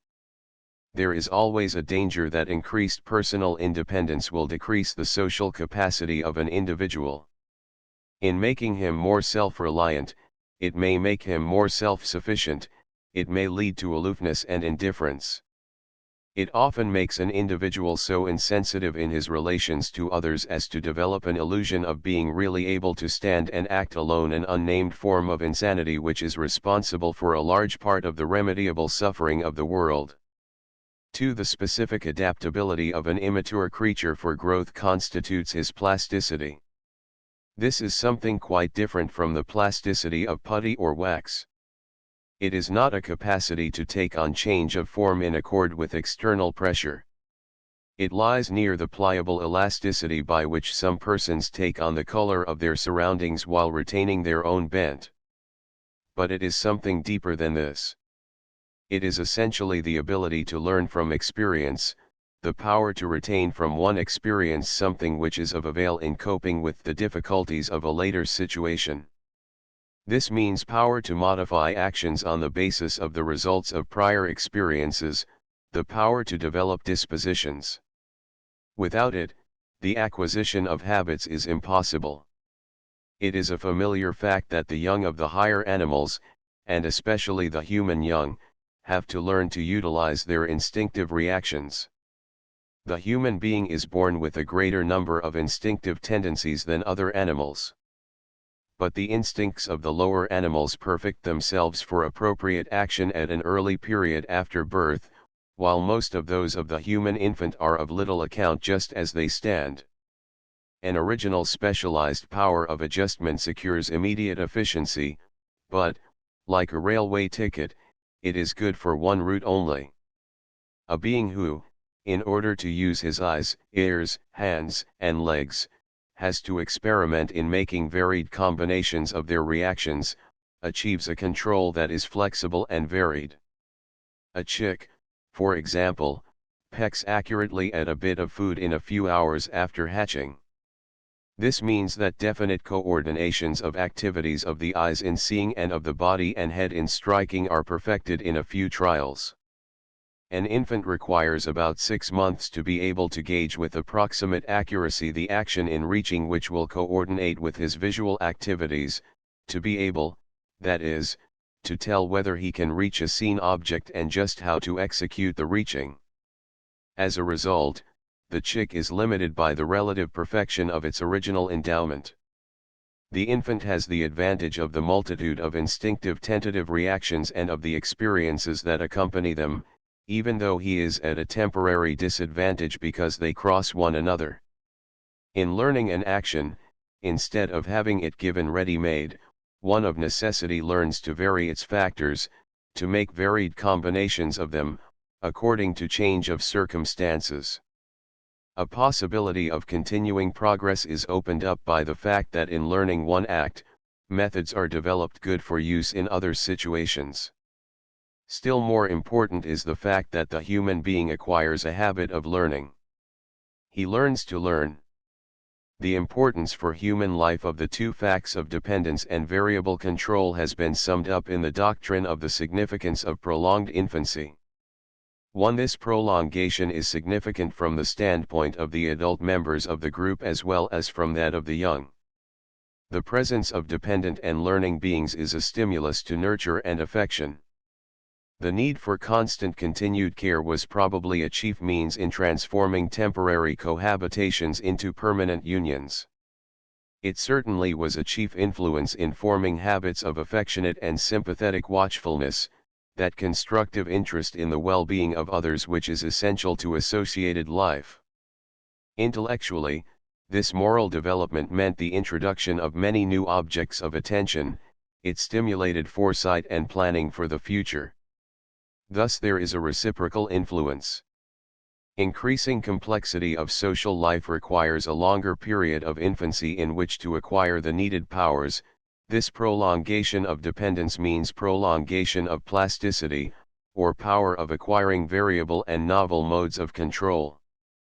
Hence it provides a further push to social progress. 2. Habits as expressions of growth. We have already noted that plasticity is the capacity to retain and carry over from prior experience factors which modify subsequent activities. This signifies the capacity to acquire habits, or develop definite dispositions. We have now to consider the salient features of habits. In the first place, a habit is a form of executive skill, of efficiency in doing. A habit means an ability to use natural conditions as means to ends. It is an active control of the environment through control of the organs of action. We are perhaps apt to emphasize the control of the body at the expense of control of the environment. We think of walking, talking, playing the piano, the specialized skills characteristic of the etcher, the surgeon, the bridge builder, as if they were simply ease, deftness, and accuracy on the part of the organism. They are that, of course, but the measure of the value of these qualities lies in the economical and effective control of the environment which they secure. To be able to walk is to have certain properties of nature at our disposal, and so with all other habits. Education is not infrequently defined as consisting in the acquisition of those habits that effect an adjustment of an individual and his environment. The definition expresses an essential phase of growth. But it is essential that adjustment be understood in its active sense of control of means for achieving ends. If we think of a habit simply as a change wrought in the organism, ignoring the fact that this change consists in ability to effect subsequent changes in the environment, we shall be led to think of adjustment as a conformity to environment as wax conforms to the seal which impresses it. The environment is thought of as something fixed, providing in its fixity the end and standard of changes taking place in the organism. Adjustment is just fitting ourselves to this fixity of external conditions. To habit as habituation is indeed something relatively passive. We get used to our surroundings, to our clothing, our shoes and gloves, to the atmosphere as long as it is fairly equable, to our daily associates, etc. Conformity to the environment, a change wrought in the organism without reference to ability to modify surroundings, is a marked trait of such habituations. Aside from the fact that we are not entitled to carry over the traits of such adjustments, which might well be called accommodations, to mark them off from active adjustments, into habits of active use of our surroundings, two features of habituations are worth notice. In the first place, we get used to things by first using them. Consider getting used to a strange city. At first, there is excessive stimulation and excessive and ill-adapted response. Gradually certain stimuli are selected because of their relevancy, and others are degraded. We can say either that we do not respond to them any longer, or more truly that we have effected a persistent response to them, an equilibrium of adjustment. This means, in the second place, that this enduring adjustment supplies the background upon which are made specific adjustments, as occasion arises. We are never interested in changing the whole environment. There is much that we take for granted and accept just as it already is. Upon this background our activities focus at certain points in an endeavor to introduce needed changes. Habituation is thus our adjustment to an environment which at the time we are not concerned with modifying, and which supplies a leverage to our active habits. Adaptation, in fine, is quite as much adaptation of the environment to our own activities as of our activities to the environment. A savage tribe manages to live on a desert plain. It adapts itself. But its adaptation involves a maximum of accepting, tolerating, putting up with things as they are, a maximum of passive acquiescence, and a minimum of active control, of subjection to use. A civilized people enters upon the scene. It also adapts itself. It introduces irrigation, it searches the world for plants and animals that will flourish under such conditions, it improves, by careful selection, those which are growing there. As a consequence, the wilderness blossoms as a rose. The savage is merely habituated, the civilized man has habits which transform the environment. The significance of habit is not exhausted, however, in its executive and motor phase. It means formation of intellectual and emotional disposition as well as an increase in ease, economy, and efficiency of action. Any habit marks an inclination, an active preference and choice for the conditions involved in its exercise. A habit does not wait, Micawber-like, for a stimulus to turn up so that it may get busy. It actively seeks for occasions to pass into full operation. If its expression is unduly blocked, inclination shows itself in uneasiness and intense craving. A habit also marks an intellectual disposition. Where there is a habit, there is acquaintance with the materials and equipment to which action is applied. There is a definite way of understanding the situations in which the habit operates. Modes of thought, of observation, and reflection, enter as forms of skill and of desire into the habits that make a man an engineer, an architect, a physician, or a merchant. In unskilled forms of labor, the intellectual factors are at minimum precisely because the habits involved are not of a high grade. But there are habits of judging and reasoning as truly as of handling a tool, painting a picture, or conducting an experiment. Such statements are, however, understatements. The habits of mind involved in habits of the eye and hand supply the latter with their significance. Above all, the intellectual element in a habit fixes the relation of the habit to varied and elastic use, and hence to continued growth. We speak of fixed habits. Well, the phrase may mean powers so well established that their possessor always has them as resources when needed. But the phrase is also used to mean ruts, routine ways, with loss of freshness, open-mindedness, and originality. Fixity of habit may mean that something has a fixed hold upon us, instead of our having a free hold upon things. This fact explains 2 points in a common notion about habits: their identification with mechanical and external modes of action to the neglect of mental and moral attitudes, and the tendency to give them a bad meaning, an identification with bad habits. Many a person would feel surprised to have his aptitude in his chosen profession called a habit, and would naturally think of his use of tobacco, liquor, or profane language as typical of the meaning of habit. A habit is to him something which has a hold on him, something not easily thrown off even though judgment condemn it. Habits reduce themselves to routine ways of acting, or degenerate into ways of action to which we are enslaved just in the degree in which intelligence is disconnected from them. Routine habits are unthinking habits. Bad habits are habits so severed from reason that they are opposed to the conclusions of conscious deliberation and decision. As we have seen, the acquiring of habits is due to an original plasticity of our natures, to our ability to vary responses till we find an appropriate and efficient way of acting.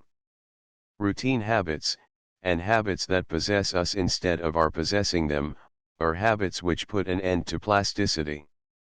They mark the close of power to vary.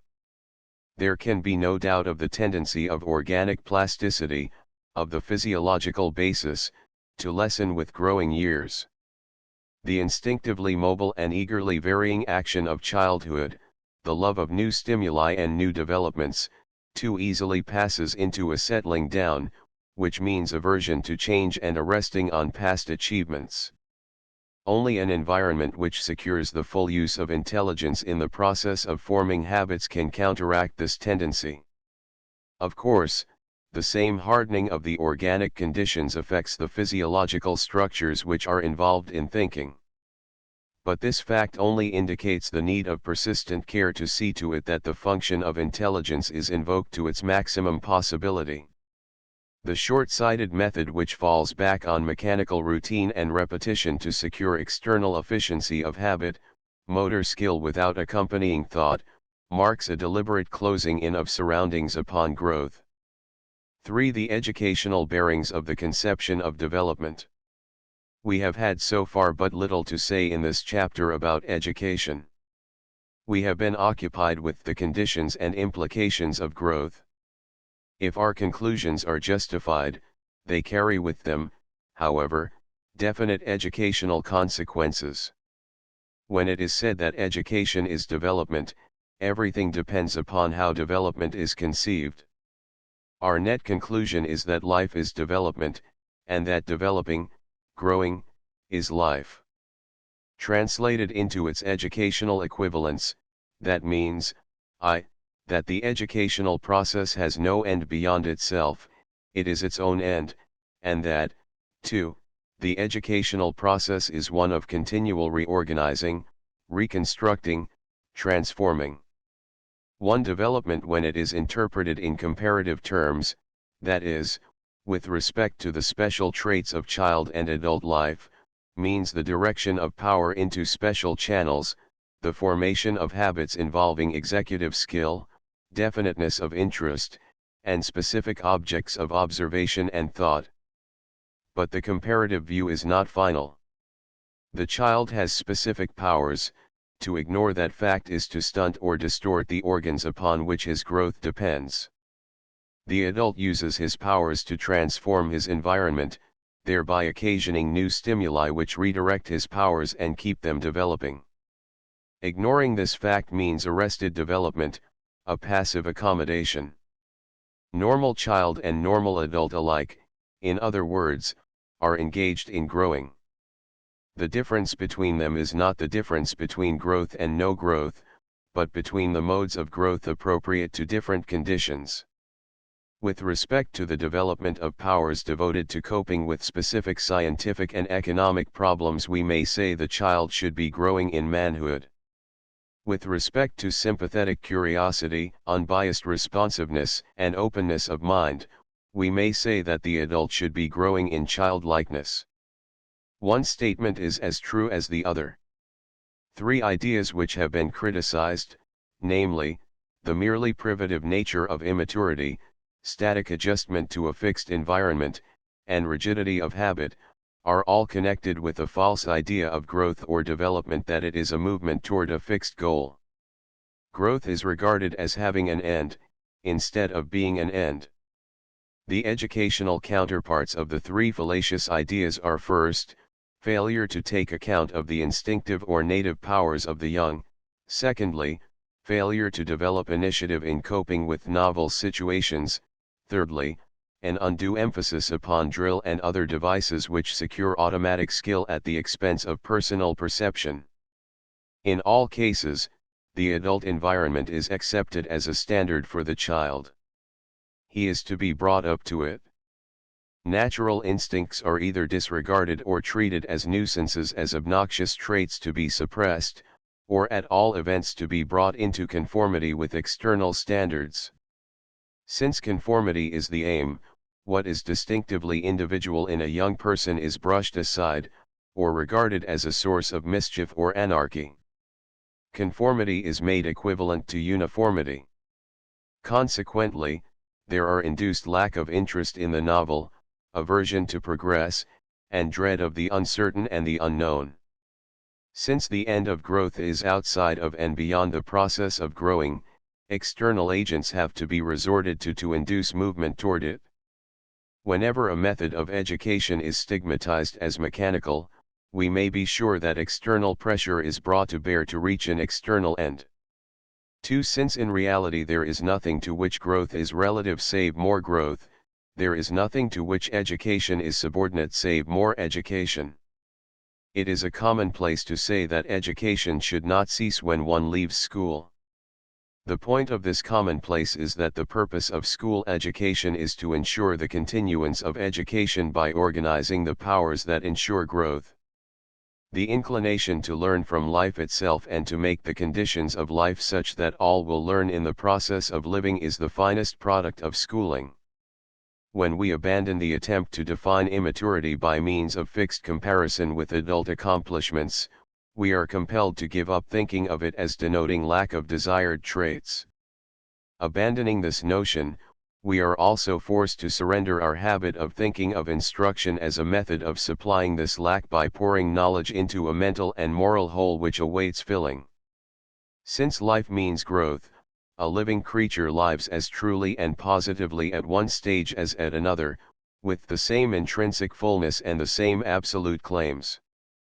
Hence education means the enterprise of supplying the conditions which ensure growth, or adequacy of life, irrespective of age.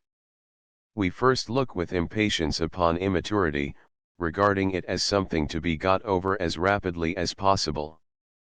Then the adult formed by such educative methods looks back with impatient regret upon childhood and youth as a scene of lost opportunities and wasted powers. This ironical situation will endure till it is recognized that living has its own intrinsic quality and that the business of education is with that quality. Realization that life is growth protects us from that so-called idealizing of childhood, which in effect is nothing but lazy indulgence. Life is not to be identified with every superficial act and interest. Even though it is not always easy to tell whether what appears to be mere surface fooling is a sign of some nascent as yet untrained power, we must remember that manifestations are not to be accepted as ends in themselves. They are signs of possible growth. They are to be turned into means of development, of carrying power forward, not indulged or cultivated for their own sake. Excessive attention to surface phenomena, even in the way of rebuke as well as of encouragement, may lead to their fixation and thus to arrested development. What impulses are moving toward, not what they have been, is the important thing for parent and teacher. The true principle of respect for immaturity cannot be better put than in the words of Emerson: respect the child. Be not too much his parent. Trespass not on his solitude. But I hear the outcry which replies to the suggestion: would you verily throw up the reins of public and private discipline, would you leave the young child to the mad career of his own passions and whimsies, and call this anarchy a respect for the child's nature? I answer: respect the child, respect him to the end, but also respect yourself. The 2 points in a boy's training are, to keep his naturel and train off all but that, to keep his naturel, but stop off his uproar, fooling, and horseplay, keep his nature and arm it with knowledge in the very direction in which it points. And as Emerson goes on to show, this reverence for childhood and youth, instead of opening up an easy and easygoing path to the instructors, involves at once immense claims on the time, the thought, on the life of the teacher. It requires time, use, insight, event, all the great lessons and assistances of God, and only to think of using it implies character and profoundness. Summary: power to grow depends upon need for others and plasticity. Both of these conditions are at their height in childhood and youth. Plasticity, or the power to learn from experience, means the formation of habits. Habits give control over the environment, power to utilize it for human purposes. Habits take the form both of habituation, or a general and persistent balance of organic activities with the surroundings, and of active capacities to readjust activity to meet new conditions. The former furnishes the background of growth, the latter constitute growing. Active habits involve thought, invention, and initiative in applying capacities to new aims. They are opposed to routine, which marks an arrest of growth. Since growth is the characteristic of life, education is all one with growing, it has no end beyond itself. The criterion of the value of school education is the extent in which it creates a desire for continued growth and supplies means for making the desire effective in fact. Intimations of its significance are found in a number of writers, but John Fiske, in his Excursions of an Evolutionist, is accredited with its first systematic exposition. To this conception is, of course, a logical correlate of the conceptions of the external relation of stimulus and response, considered in the last chapter, and of the negative conceptions of immaturity and plasticity noted in this chapter. Chapter 5, Preparation, Unfolding, and Formal Discipline 1. Education as Preparation. We have laid it down that the educative process is a continuous process of growth, having as its aim at every stage an added capacity of growth. This conception contrasts sharply with other ideas which have influenced practice. By making the contrast explicit, the meaning of the conception will be brought more clearly to light. The first contrast is with the idea that education is a process of preparation or getting ready. What is to be prepared for is, of course, the responsibilities and privileges of adult life. Children are not regarded as social members in full and regular standing. They are looked upon as candidates, they are placed on the waiting list.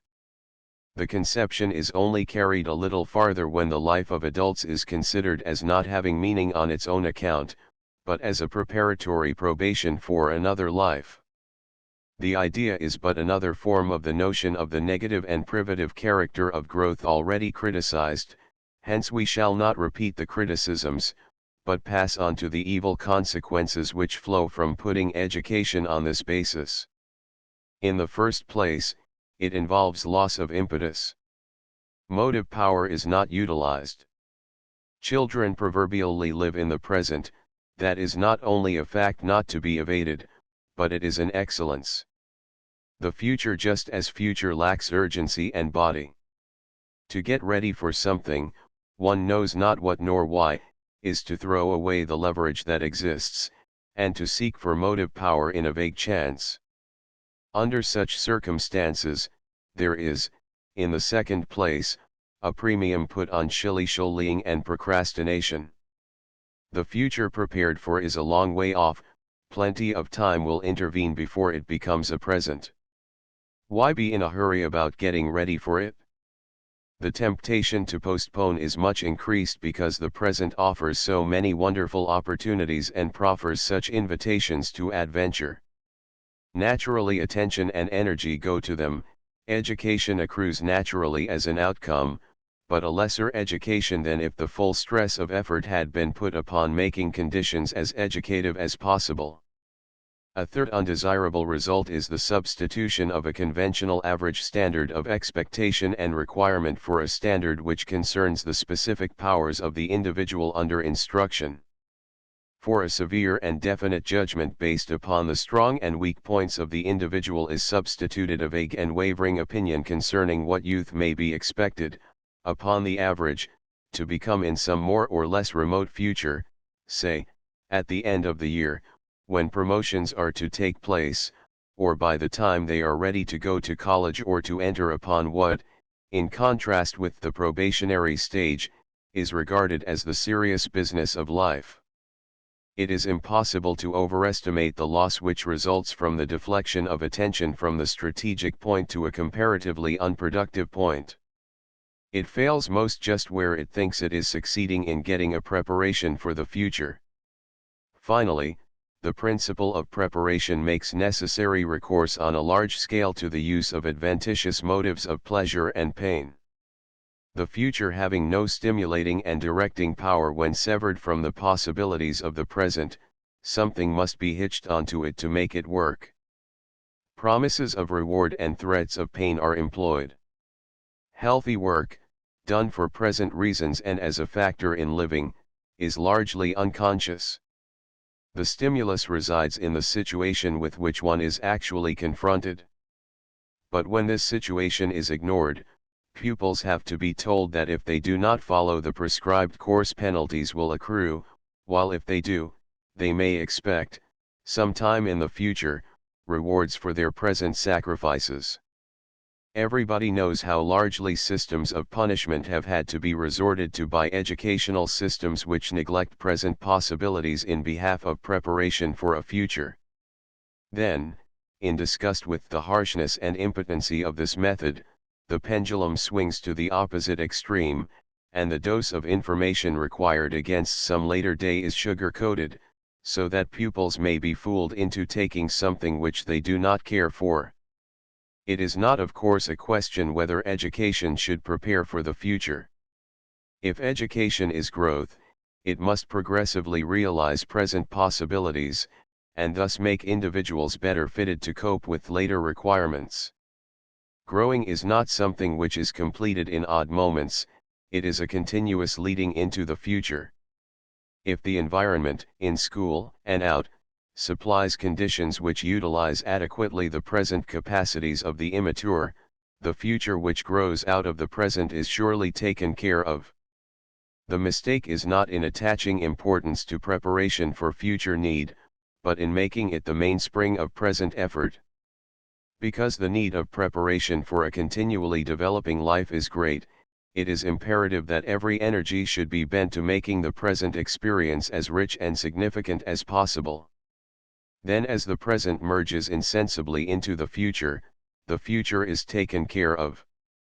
2. Education as unfolding. There is a conception of education which professes to be based upon the idea of development. But it takes back with one hand what it proffers with the other. Development is conceived not as continuous growing, but as the unfolding of latent powers toward a definite goal. The goal is conceived of as completion, perfection. Life at any stage short of attainment of this goal is merely an unfolding toward it. Logically, the doctrine is only a variant of the preparation theory. Practically, the two differ in that the adherents of the latter make much of the practical and professional duties for which one is preparing, while the developmental doctrine speaks of the ideal and spiritual qualities of the principle which is unfolding. The conception that growth and progress are just approximations to a final unchanging goal is the last infirmity of the mind in its transition from a static to a dynamic understanding of life. It simulates the style of the latter. It pays the tribute of speaking much of development, process, progress. But all of these operations are conceived to be merely transitional, they lack meaning on their own account. They possess significance only as movements towards something away from what is now going on.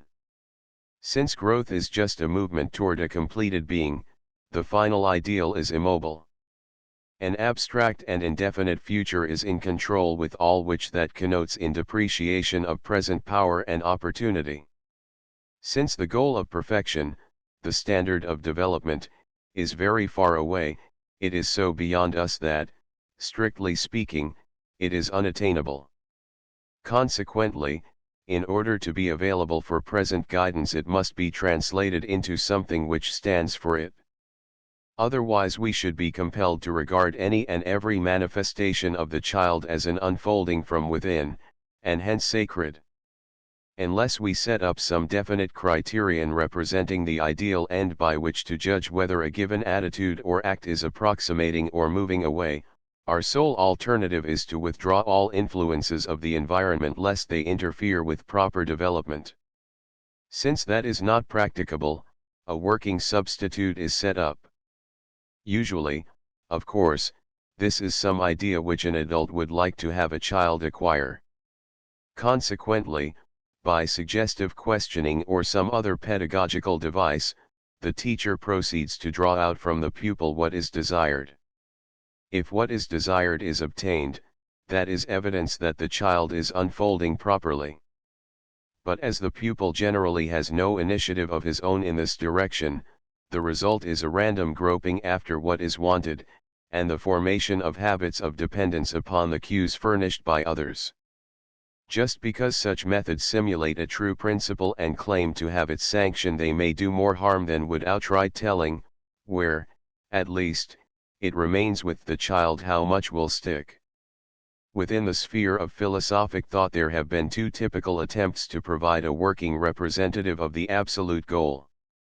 Both start from the conception of a whole and absolute which is immanent in human life. The perfect or complete ideal is not a mere ideal, it is operative here and now. But it is present only implicitly, potentially, or in an enfolded condition. What is termed development is the gradual making explicit and outward of what is thus wrapped up. Froebel and Hegel, the authors of the two philosophic schemes referred to, have different ideas of the path by which the progressive realization of manifestation of the complete principle is effected. According to Hegel, it is worked out through a series of historical institutions which embody the different factors in the absolute. According to Froebel, the actuating force is the presentation of symbols, largely mathematical, corresponding to the essential traits of the absolute. When these are presented to the child, the whole, or perfection, sleeping within him, is awakened. A single example may indicate the method. Everyone familiar with the kindergarten is acquainted with the circle in which the children gather. It is not enough that the circle is a convenient way of grouping the children. It must be used because it is a symbol of the collective life of mankind in general. Froebel's recognition of the significance of the native capacities of children, his loving attention to them, and his influence in inducing others to study them, represent perhaps the most effective single force in modern educational theory in effecting widespread acknowledgement of the idea of growth. But his formulation of the notion of development and his organization of devices for promoting it were badly hampered by the fact that he conceived development to be the unfolding of a ready-made latent principle. He failed to see that growing is growth, developing is development, and consequently placed the emphasis upon the completed product. Thus he set up a goal which meant the arrest of growth, and a criterion which is not applicable to immediate guidance of powers, save through translation into abstract and symbolic formulae. A remote goal of complete unfoldedness is, in technical philosophic language, transcendental. That is, it is something apart from direct experience and perception. So far as experience is concerned, it is empty, it represents a vague sentimental aspiration rather than anything which can be intelligently grasped and stated. This vagueness must be compensated for by some a priori formula. Froebel made the connection between the concrete facts of experience and the transcendental ideal of development by regarding the former as symbols of the latter. To regard known things as symbols, according to some arbitrary a priori formula, and every a priori conception must be arbitrary, is an invitation to romantic fancy to seize upon any analogies which appeal to it and treat them as laws. After the scheme of symbolism has been settled upon, some definite technique must be invented by which the inner meaning of the sensible symbols used may be brought home to children. Adults, being the formulators of the symbolism, are naturally the authors and controllers of the technique. The result was that Froebel's love of abstract symbolism often got the better of his sympathetic insight, and there was substituted for development as arbitrary and externally imposed a scheme of dictation as the history of instruction has ever seen. With Hegel, the necessity of finding some working concrete counterpart of the inaccessible absolute took an institutional, rather than symbolic, form. His philosophy, like Froebel's, marks in one direction an indispensable contribution to a valid conception of the process of life. The weaknesses of an abstract individualistic philosophy were evident to him. He saw the impossibility of making a clean sweep of historical institutions, of treating them as despotisms begot in artifice and nurtured in fraud. In his philosophy of history and society culminated the efforts of a whole series of German writers, Lessing, Herder, Kant, Schiller, Goethe, to appreciate the nurturing influence of the great collective institutional products of humanity. For those who learned the lesson of this movement, it was henceforth impossible to conceive of institutions or of culture as artificial. It destroyed completely in idea, not in fact, the psychology that regarded mind as a ready-made possession of a naked individual by showing the significance of objective mind, language, government, art, religion in the formation of individual minds. But since Hegel was haunted by the conception of an absolute goal, he was obliged to arrange institutions as they concretely exist, on a step ladder of ascending approximations. Each in its time and place is absolutely necessary, because a stage in the self-realizing process of the absolute mind. Taken as such a step or stage, its existence is proof of its complete rationality, for it is an integral element in the total, which is reason. Against institutions as they are, individuals have no spiritual rights. Personal development, and nurture, consist in obedient assimilation of the spirit of existing institutions. Conformity, not transformation, is the essence of education. Institutions change as history shows, but their change, the rise and fall of states, is the work of the world spirit. Individuals, save the great heroes who are the chosen organs of the world spirit, have no share or lot in it. In the later 19th century, this type of idealism was amalgamated with the doctrine of biological evolution.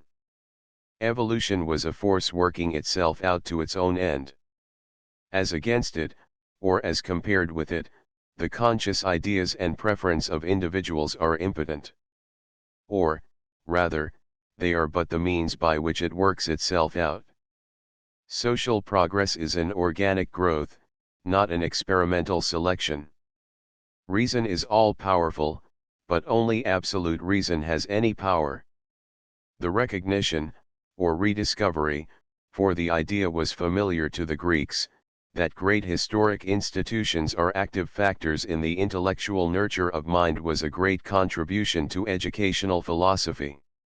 It indicated a genuine advance beyond Rousseau, who had marred his assertion that education must be a natural development and not something forced or grafted upon individuals from without, by the notion that social conditions are not natural. But in its notion of a complete and all-inclusive end of development, the Hegelian theory swallowed up concrete individualities, though magnifying the individual in the abstract. Some of Hegel's followers sought to reconcile the claims of the whole and of individuality by the conception of society as an organic whole, or organism. That social organization is presupposed in the adequate exercise of individual capacity is not to be doubted. But the social organism, interpreted after the relation of the organs of the body to each other and to the whole body, means that each individual has a certain limited place and function, requiring to be supplemented by the place and functions of the other organs. As one portion of the bodily tissue is differentiated so that it can be the hand and the hand only, another, the eye, and so on, all taken together making the organism, so one individual is supposed to be differentiated for the exercise of the mechanical operations of society, another for those of a statesman, another for those of a scholar, and so on. The notion of organism is thus used to give a philosophic sanction to class distinctions in social organization, a notion which in its educational application again means external dictation instead of growth. 3. Education as training of faculties. A theory which has had great vogue and which came into existence before the notion of growth had much influence is known as the theory of formal discipline. It has in view a correct ideal. One outcome of education should be the creation of specific powers of accomplishment. A trained person is one who can do the chief things which it is important for him to do better than he could without training, better signifying greater ease, efficiency, economy, promptness, etc. That this is an outcome of education was indicated in what was said about habits as the product of educative development. But the theory in question takes, as it were, a shortcut. It regards some powers, to be presently named, as the direct and conscious aims of instruction, and not simply as the results of growth. There is a definite number of powers to be trained, as one might enumerate the kinds of strokes which a golfer has to master. Consequently, education should get directly at the business of training them. But this implies that they are already there in some untrained form, otherwise their creation would have to be an indirect product of other activities and agencies. Being there already in some crude form, all that remains is to exercise them in constant and graded repetitions, and they will inevitably be refined and perfected. In the phrase formal discipline as applied to this conception, discipline refers both to the outcome of trained power and to the method of training through repeated exercise. The forms of powers in question are such things as the faculties of perceiving, retaining, recalling, associating, attending, willing, feeling, imagining, thinking, etc., which are then shaped by exercise upon material presented. In its classic form, this theory was expressed by Locke. On the one hand, the outer world presents the material or content of knowledge through passively received sensations. On the other hand, the mind has certain ready powers, attention, observation, retention, comparison, abstraction, compounding, etc. Knowledge results if the mind discriminates and combines things as they are united and divided in nature itself. But the important thing for education is the exercise or practice of the faculties of the mind till they become thoroughly established habitudes. The analogy constantly employed is that of a billiard player or gymnast, who by repeated use of certain muscles in a uniform way at last secures automatic skill. Even the faculty of thinking was to be formed into a trained habit by repeated exercises in making and combining simple distinctions, for which, Locke thought, mathematics affords unrivaled opportunity. Locke's statements fitted well into the dualism of his day. It seemed to do justice to both mind and matter, the individual and the world. One of the two supplied the matter of knowledge and the object upon which mind should work. The other supplied definite mental powers, which were few in number and which might be trained by specific exercises. The scheme appeared to give due weight to the subject matter of knowledge, and yet it insisted that the end of education is not the bare reception and storage of information, but the formation of personal powers of attention, memory, observation, abstraction, and generalization. It was realistic in its emphatic assertion that all material whatever is received from without. It was idealistic in that final stress fell upon the formation of intellectual powers. It was objective and impersonal in its assertion that the individual cannot possess or generate any true ideas on his own account. It was individualistic in placing the end of education in the perfecting of certain faculties possessed at the outset by the individual. This kind of distribution of values expressed with nicety the state of opinion in the generations following upon Locke. It became, without explicit reference to Locke, a commonplace of educational theory and of psychology. Practically, it seemed to provide the educator with definite, instead of vague, tasks. It made the elaboration of a technique of instruction relatively easy. All that was necessary was to provide for sufficient practice of each of the powers. This practice consists in repeated acts of attending, observing, memorizing, etc. By grading the difficulty of the acts, making each set of repetitions somewhat more difficult than the set which preceded it, a complete scheme of instruction is evolved. There are various ways, equally conclusive, of criticizing this conception, in both its alleged foundations and in its educational application. 1. Perhaps the most direct mode of attack consists in pointing out that the supposed original faculties of observation, recollection, willing, thinking, etc., are purely mythological. There are no such ready-made powers waiting to be exercised and thereby trained. There are, indeed, a great number of original native tendencies, instinctive modes of action, based on the original connections of neurons in the central nervous system. There are impulsive tendencies of the eyes to follow and fixate light, of the neck muscles to turn toward light and sound, of the hands to reach and grasp, and turn and twist and thump, of the vocal apparatus to make sounds, of the mouth to spew out unpleasant substances, to gag and to curl the lip, and so on in almost indefinite number. But these tendencies, instead of being a small number sharply marked off from one another, are of an indefinite variety, interweaving with one another in all kinds of subtle ways. Instead of being latent intellectual powers, requiring only exercise for their perfecting, they are tendencies to respond in certain ways to changes in the environment so as to bring about other changes. Something in the throat makes one cough, the tendency is to eject the obnoxious particle and thus modify the subsequent stimulus. The hand touches a hot thing, it is impulsively, wholly unintellectually, snatched away. But the withdrawal alters the stimuli operating, and tends to make them more consonant with the needs of the organism. It is by such specific changes of organic activities in response to specific changes in the medium that control of the environment of which we have spoken, see ante, p. 24, is effected. Now all of our first seeings and hearings and touchings and smellings and tastings are of this kind. In any legitimate sense of the words mental or intellectual or cognitive, they are lacking in these qualities, and no amount of repetitious exercise could bestow any intellectual properties of observation, judgment, or intentional action, volition, upon them. 2. Consequently, the training of our original impulsive activities is not a refinement and perfecting achieved by exercise as one might strengthen a muscle by practice. It consists rather, a.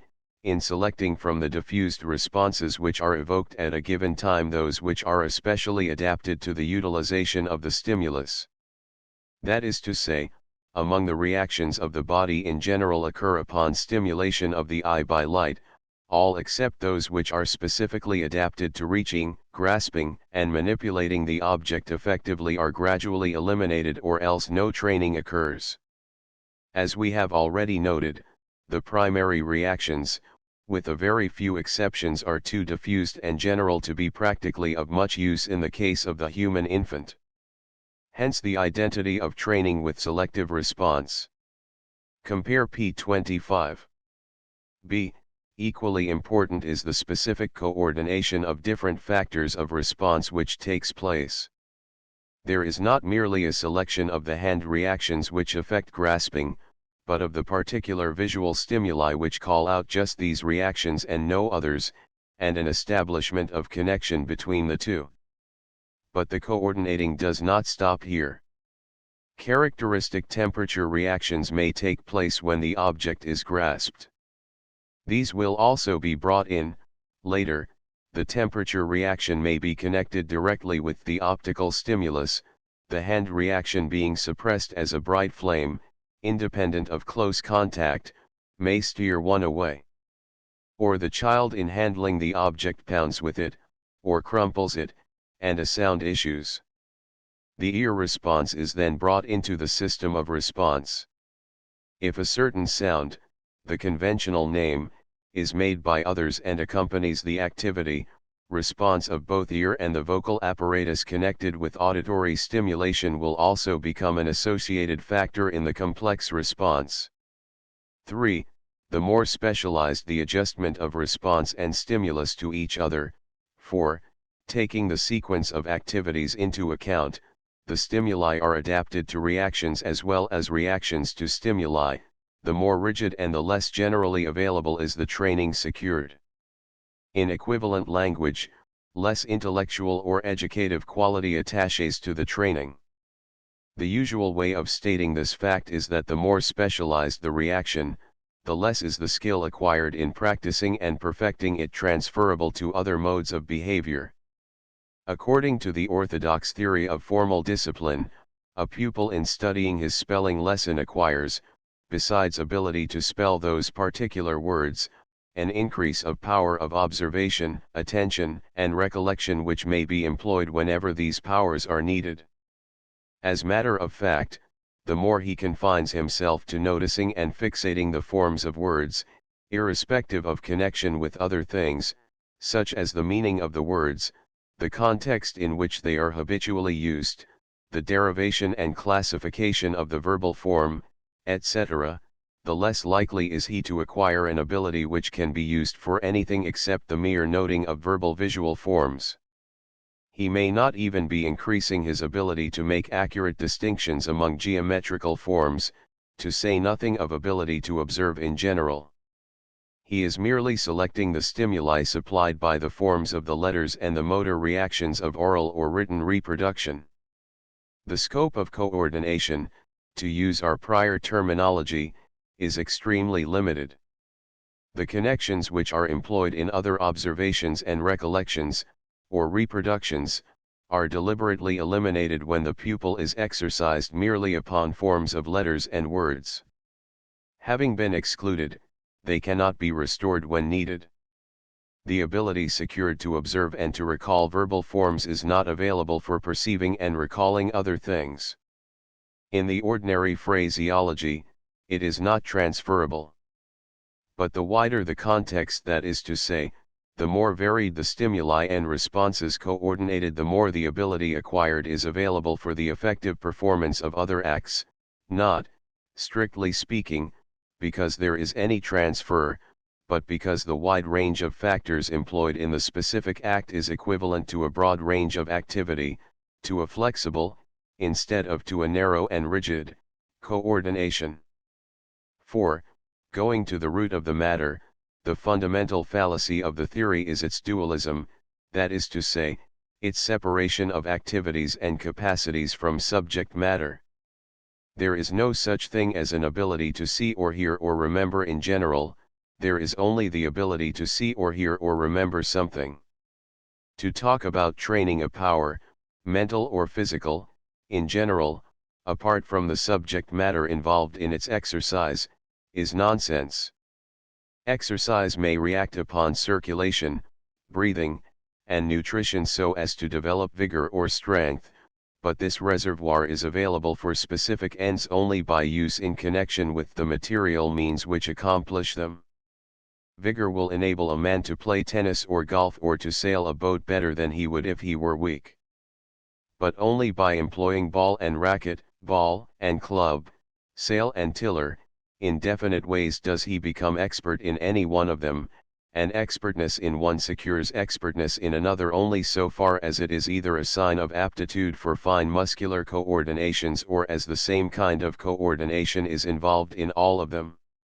Moreover, the difference between the training of ability to spell which comes from taking visual forms in a narrow context and one which takes them in connection with the activities required to grasp meaning, such as context, affiliations of descent, etc., may be compared to the difference between exercises in the gymnasium with pulley weights to develop certain muscles, and a game or sport.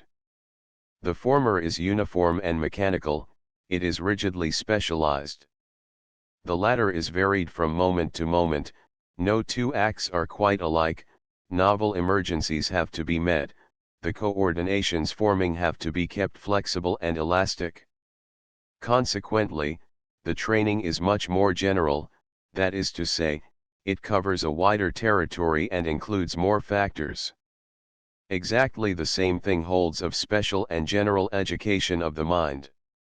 A monotonously uniform exercise may by practice give great skill in one special act, but the skill is limited to that act, be it bookkeeping or calculations in logarithms or experiments in hydrocarbons. One may be an authority in a particular field and yet of more than usually poor judgment in matters not closely allied, unless the training in the special field has been of a kind to ramify into the subject matter of the other fields. 5. Consequently, such powers as observation, recollection, judgment, aesthetic taste, represent organized results of the occupation of native active tendencies with certain subject matters. A man does not observe closely and fully by pressing a button for the observing faculty to get to work, in other words by willing to observe, but if he has something to do which can be accomplished successfully only through intensive and extensive use of eye and hand, he naturally observes. Observation is an outcome, a consequence, of the interaction of sense organ and subject matter. It will vary, accordingly, with the subject matter employed. It is consequently futile to set up even the ulterior development of faculties of observation, memory, etc., unless we have first determined what sort of subject matter we wish the pupil to become expert in observing and recalling and for what purpose. And it is only repeating in another form what has already been said, to declare that the criterion here must be social. We want the person to note and recall and judge those things which make him an effective competent member of the group in which he is associated with others. Otherwise we might as well set the pupil to observing carefully cracks on the wall and set him to memorizing meaningless lists of words in an unknown tongue, which is about what we do in fact when we give way to the doctrine of formal discipline. If the observing habits of a botanist or chemist or engineer are better habits than those which are thus formed, it is because they deal with subject matter which is more significant in life. In concluding this portion of the discussion, we note that the distinction between special and general education has nothing to do with the transferability of function or power. In the literal sense, any transfer is miraculous and impossible. But some activities are broad, they involve a coordination of many factors. Their development demands continuous alternation and readjustment. As conditions change, certain factors are subordinated, and others which had been of minor importance come to the front. There is constant redistribution of the focus of the action, as is seen in the illustration of a game as over against pulling a fixed weight by a series of uniform motions. Thus there is practice in prompt making of new combinations with the focus of activity shifted to meet change in subject matter. Wherever an activity is broad in scope, that is, involves the coordinating of a large variety of sub-activities, and is constantly and unexpectedly obliged to change direction in its progressive development, general education is bound to result. For this is what general means, broad and flexible. In practice, education meets these conditions, and hence is general, in the degree in which it takes account of social relationships. A person may become expert in technical philosophy, or philology, or mathematics, or engineering, or financiering, and be inept and ill-advised in his action and judgment outside of his specialty. If however his concern with these technical subject matters has been connected with human activities having social breadth, the range of active responses called into play and flexibly integrated is much wider. Isolation of subject matter from a social context is the chief obstruction in current practice to securing a general training of mind.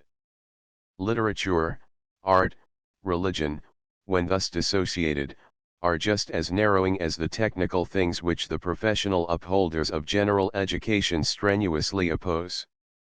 Summary. The conception that the result of the educative process is capacity for further education stands in contrast with some other ideas which have profoundly influenced practice. The first contrasting conception considered is that of preparing or getting ready for some future duty or privilege. Specific evil effects were pointed out which result from the fact that this aim diverts attention of both teacher and taught from the only point to which it may be fruitfully directed, namely, taking advantage of the needs and possibilities of the immediate present. Consequently, it defeats its own professed purpose. The notion that education is an unfolding from within appears to have more likeness to the conception of growth which has been set forth. But as worked out in the theories of Froebel and Hegel, it involves ignoring the interaction of present organic tendencies with the present environment, just as much as the notion of preparation. Some implicit whole is regarded as given ready-made, and the significance of growth is merely transitory. It is not an end in itself, but simply a means of making explicit what is already implicit. Since that which is not explicit cannot be made definite use of, something has to be found to represent it. According to Froebel, the mystic symbolic value of certain objects and acts, largely mathematical, stand for the absolute whole which is in process of unfolding. According to Hegel, existing institutions are its effective actual representatives. Emphasis upon symbols and institutions tends to divert perception from the direct growth of experience in richness of meaning. Another influential but defective theory is that which conceives that mind has, at birth, certain mental faculties or powers, such as perceiving, remembering, willing, judging, generalizing, attending, etc., and that education is the training of these faculties through repeated exercise. This theory treats subject matter as comparatively external and indifferent, its value residing simply in the fact that it may occasion exercise of the general powers. Criticism was directed upon this separation of the alleged powers from one another and from the material upon which they act. The outcome of the theory in practice was shown to be an undue emphasis upon the training of narrow specialized modes of skill at the expense of initiative, inventiveness, and readaptability, qualities which depend upon the broad and consecutive interaction of specific activities with one another. As matter of fact, the interconnection is so great, there are so many paths of construction, that every stimulus brings about some change in all of the organs of response. We are accustomed however to ignore most of these modifications of the total organic activity, concentrating upon that one which is most specifically adapted to the most urgent stimulus of the moment. This statement should be compared with what was said earlier about the sequential ordering of responses, p. 25. It is merely a more explicit statement of the way in which that consecutive arrangement occurs.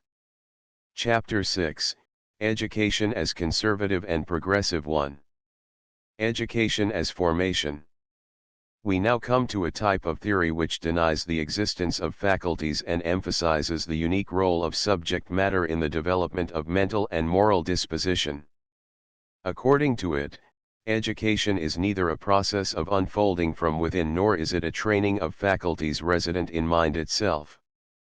It is rather the formation of mind by setting up certain associations or connections of content by means of a subject matter presented from without. Education proceeds by instruction taken in a strictly literal sense, a building into the mind from without.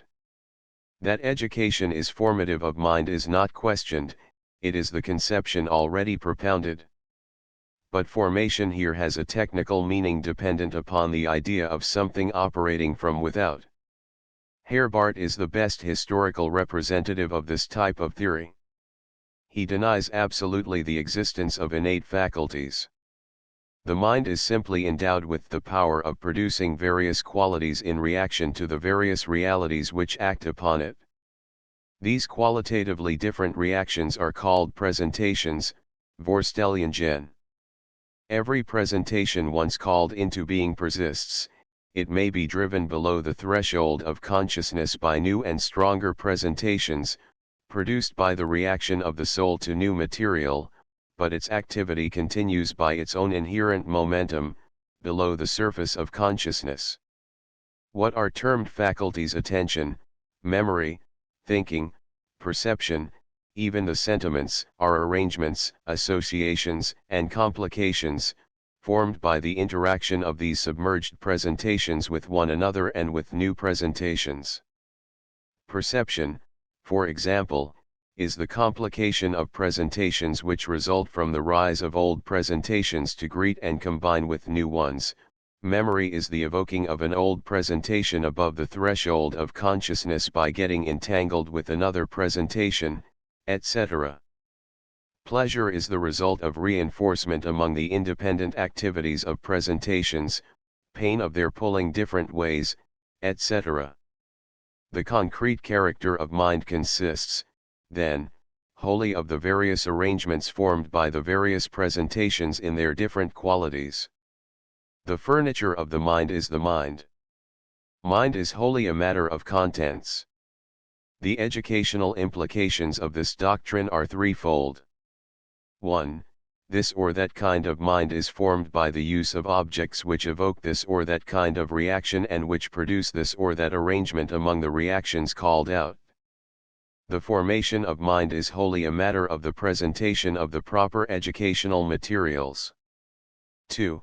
Since the earlier presentations constitute the apperceiving organs which control the assimilation of new presentations, their character is all important. The effect of new presentations is to reinforce groupings previously formed. The business of the educator is, first, to select the proper material in order to fix the nature of the original reactions, and, secondly, to arrange the sequence of subsequent presentations on the basis of the store of ideas secured by prior transactions.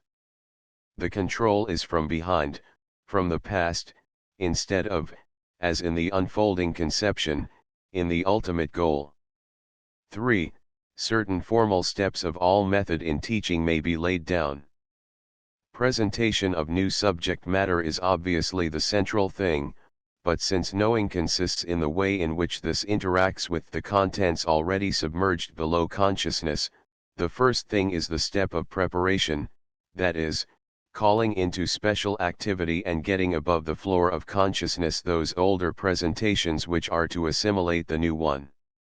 Then after the presentation, follow the processes of interaction of new and old, then comes the application of the newly formed content to the performance of some task. Everything must go through this course, consequently there is a perfectly uniform method in instruction in all subjects for all pupils of all ages. Herbart's great service lay in taking the work of teaching out of the region of routine and accident. He brought it into the sphere of conscious method. It became a conscious business with a definite aim and procedure, instead of being a compound of casual inspiration and subservience to tradition.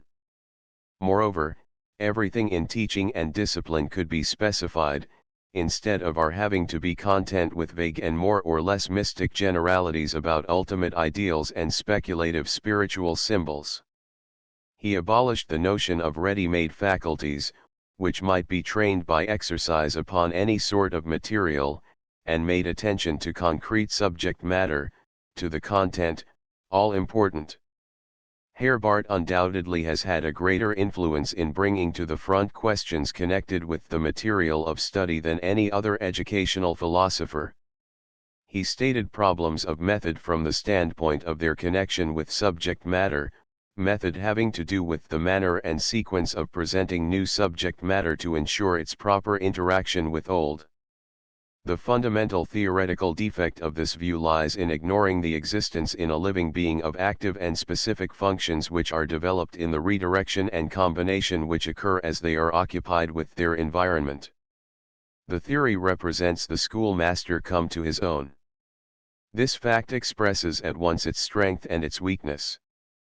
The conception that the mind consists of what has been taught, and that the importance of what has been taught consists in its availability for further teaching, reflects the pedagogue's view of life. The philosophy is eloquent about the duty of the teacher in instructing pupils, it is almost silent regarding his privilege of learning. It emphasizes the influence of intellectual environment upon the mind. It slurs over the fact that the environment involves a personal sharing in common experiences. It exaggerates beyond reason the possibilities of consciously formulated and used methods, and underestimates the role of vital, unconscious, attitudes. It insists upon the old, the past, and passes lightly over the operation of the genuinely novel and unforeseeable. It takes, in brief, everything educational into account save its essence vital energy seeking opportunity for effective exercise. All education forms character, mental and moral, but formation consists in the selection and coordination of native activities so that they may utilize the subject matter of the social environment.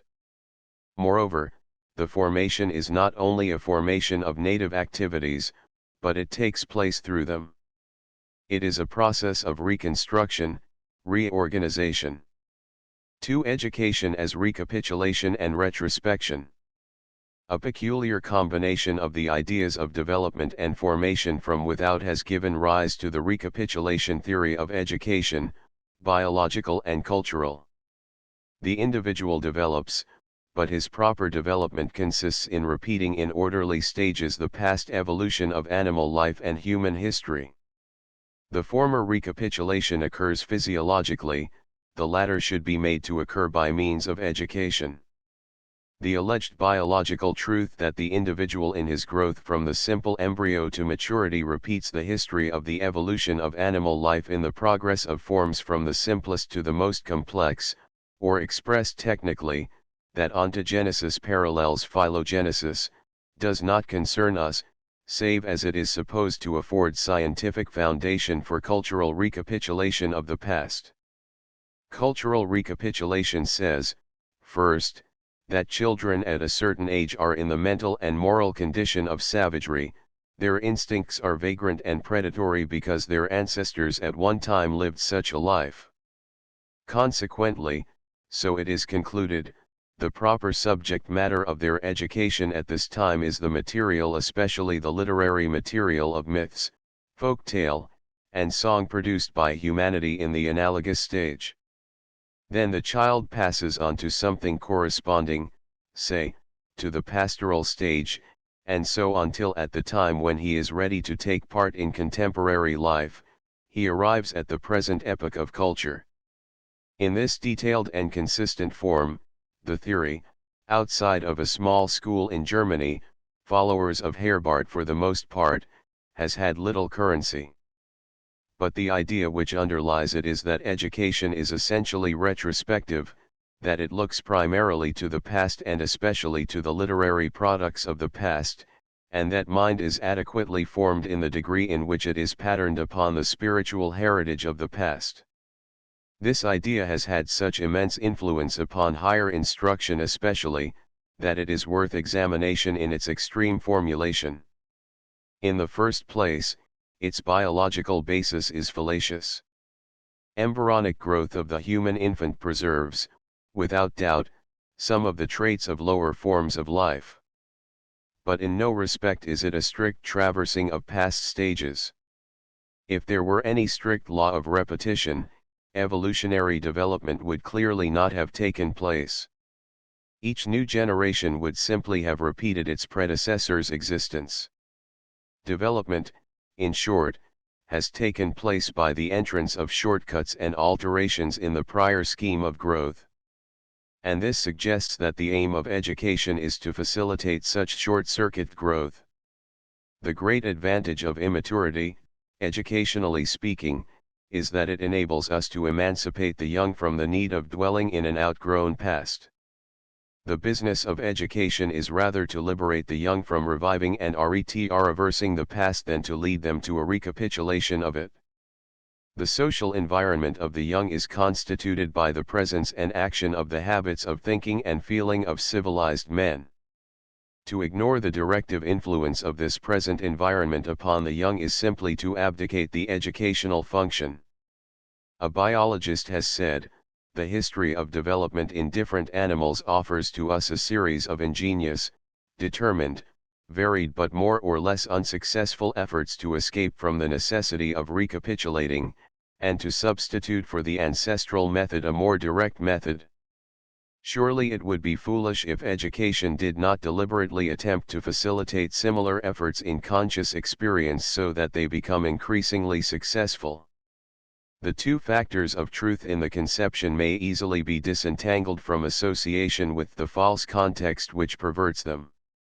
On the biological side we have simply the fact that any infant starts with precisely the assortment of impulsive activities with which he does start, they being blind, and many of them conflicting with one another, casual, sporadic, and unadapted to their immediate environment. The other point is that it is a part of wisdom to utilize the products of past history so far as they are of help for the future. Since they represent the results of prior experience, their value for future experience may, of course, be indefinitely great. Literatures produced in the past are, so far as men are now in possession and use of them, a part of the present environment of individuals, but there is an enormous difference between availing ourselves of them as present resources and taking them as standards and patterns in their retrospective character. 1. The distortion of the first point usually comes about through misuse of the idea of heredity. It is assumed that heredity means that past life has somehow predetermined the main traits of an individual, and that they are so fixed that little serious change can be introduced into them. Thus taken, the influence of heredity is opposed to that of the environment, and the efficacy of the latter belittled. But for educational purposes heredity means neither more nor less than the original endowment of an individual. Education must take the being as he is, that a particular individual has just such and such an equipment of native activities is a basic fact.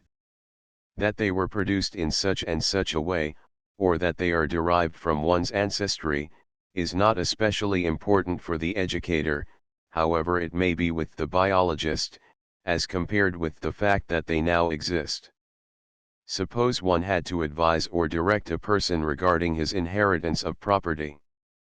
The fallacy of assuming that the fact it is an inheritance, predetermines its future use, is obvious.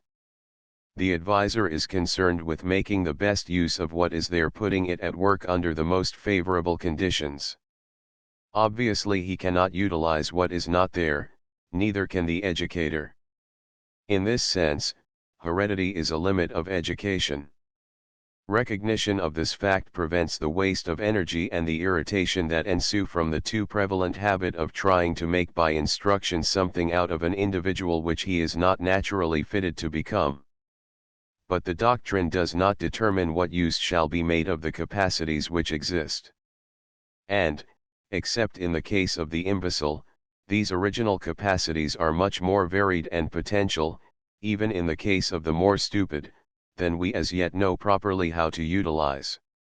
Consequently, while a careful study of the native aptitudes and deficiencies of an individual is always a preliminary necessity, the subsequent and important step is to furnish an environment which will adequately function whatever activities are present. The relation of heredity and environment is well expressed in the case of language. If a being had no vocal organs from which issue articulate sounds, if he had no auditory or other sense receptors and no connections between the two sets of apparatus, it would be a sheer waste of time to try to teach him to converse. He is born short in that respect, and education must accept the limitation. But if he has this native equipment, its possession in no way guarantees that he will ever talk any language or what language he will talk. The environment in which his activities occur and by which they are carried into execution settles these things. If he lived in a dumb unsocial environment where men refused to talk to one another and used only that minimum of gestures without which they could not get along, vocal language would be as unachieved by him as if he had no vocal organs. If the sounds which he makes occur in a medium of persons speaking the Chinese language, the activities which make like sounds will be selected and coordinated. This illustration may be applied to the entire range of the educability of any individual. It places the heritage from the past in its right connection with the demands and opportunities of the present. 2. The theory that the proper subject matter of instruction is found in the culture products of past ages, either in general, or more specifically in the particular literatures which were produced in the culture epoch which is supposed to correspond with the stage of development of those taught, affords another instance of that divorce between the process and product of growth which has been criticized. To keep the process alive, to keep it alive in ways which make it easier to keep it alive in the future, is the function of educational subject matter. But an individual can live only in the present. The present is not just something which comes after the past, much less something produced by it. It is what life is in leaving the past behind it. The study of past products will not help us understand the present, because the present is not due to the products, but to the life of which they were the products. A knowledge of the past and its heritage is of great significance when it enters into the present, but not otherwise. And the mistake of making the records and remains of the past the main material of education is that it cuts the vital connection of present and past, and tends to make the past a rival of the present and the present a more or less futile imitation of the past. Under such circumstances, culture becomes an ornament and solace, a refuge and an asylum. Men escape from the crudities of the present to live in its imagined refinements, instead of using what the past offers as an agency for ripening these crudities. The present, in short, generates the problems which lead us to search the past for suggestion, and which supplies meaning to what we find when we search. The past is the past precisely because it does not include what is characteristic in the present. The moving present includes the past on condition that it uses the past to direct its own movement.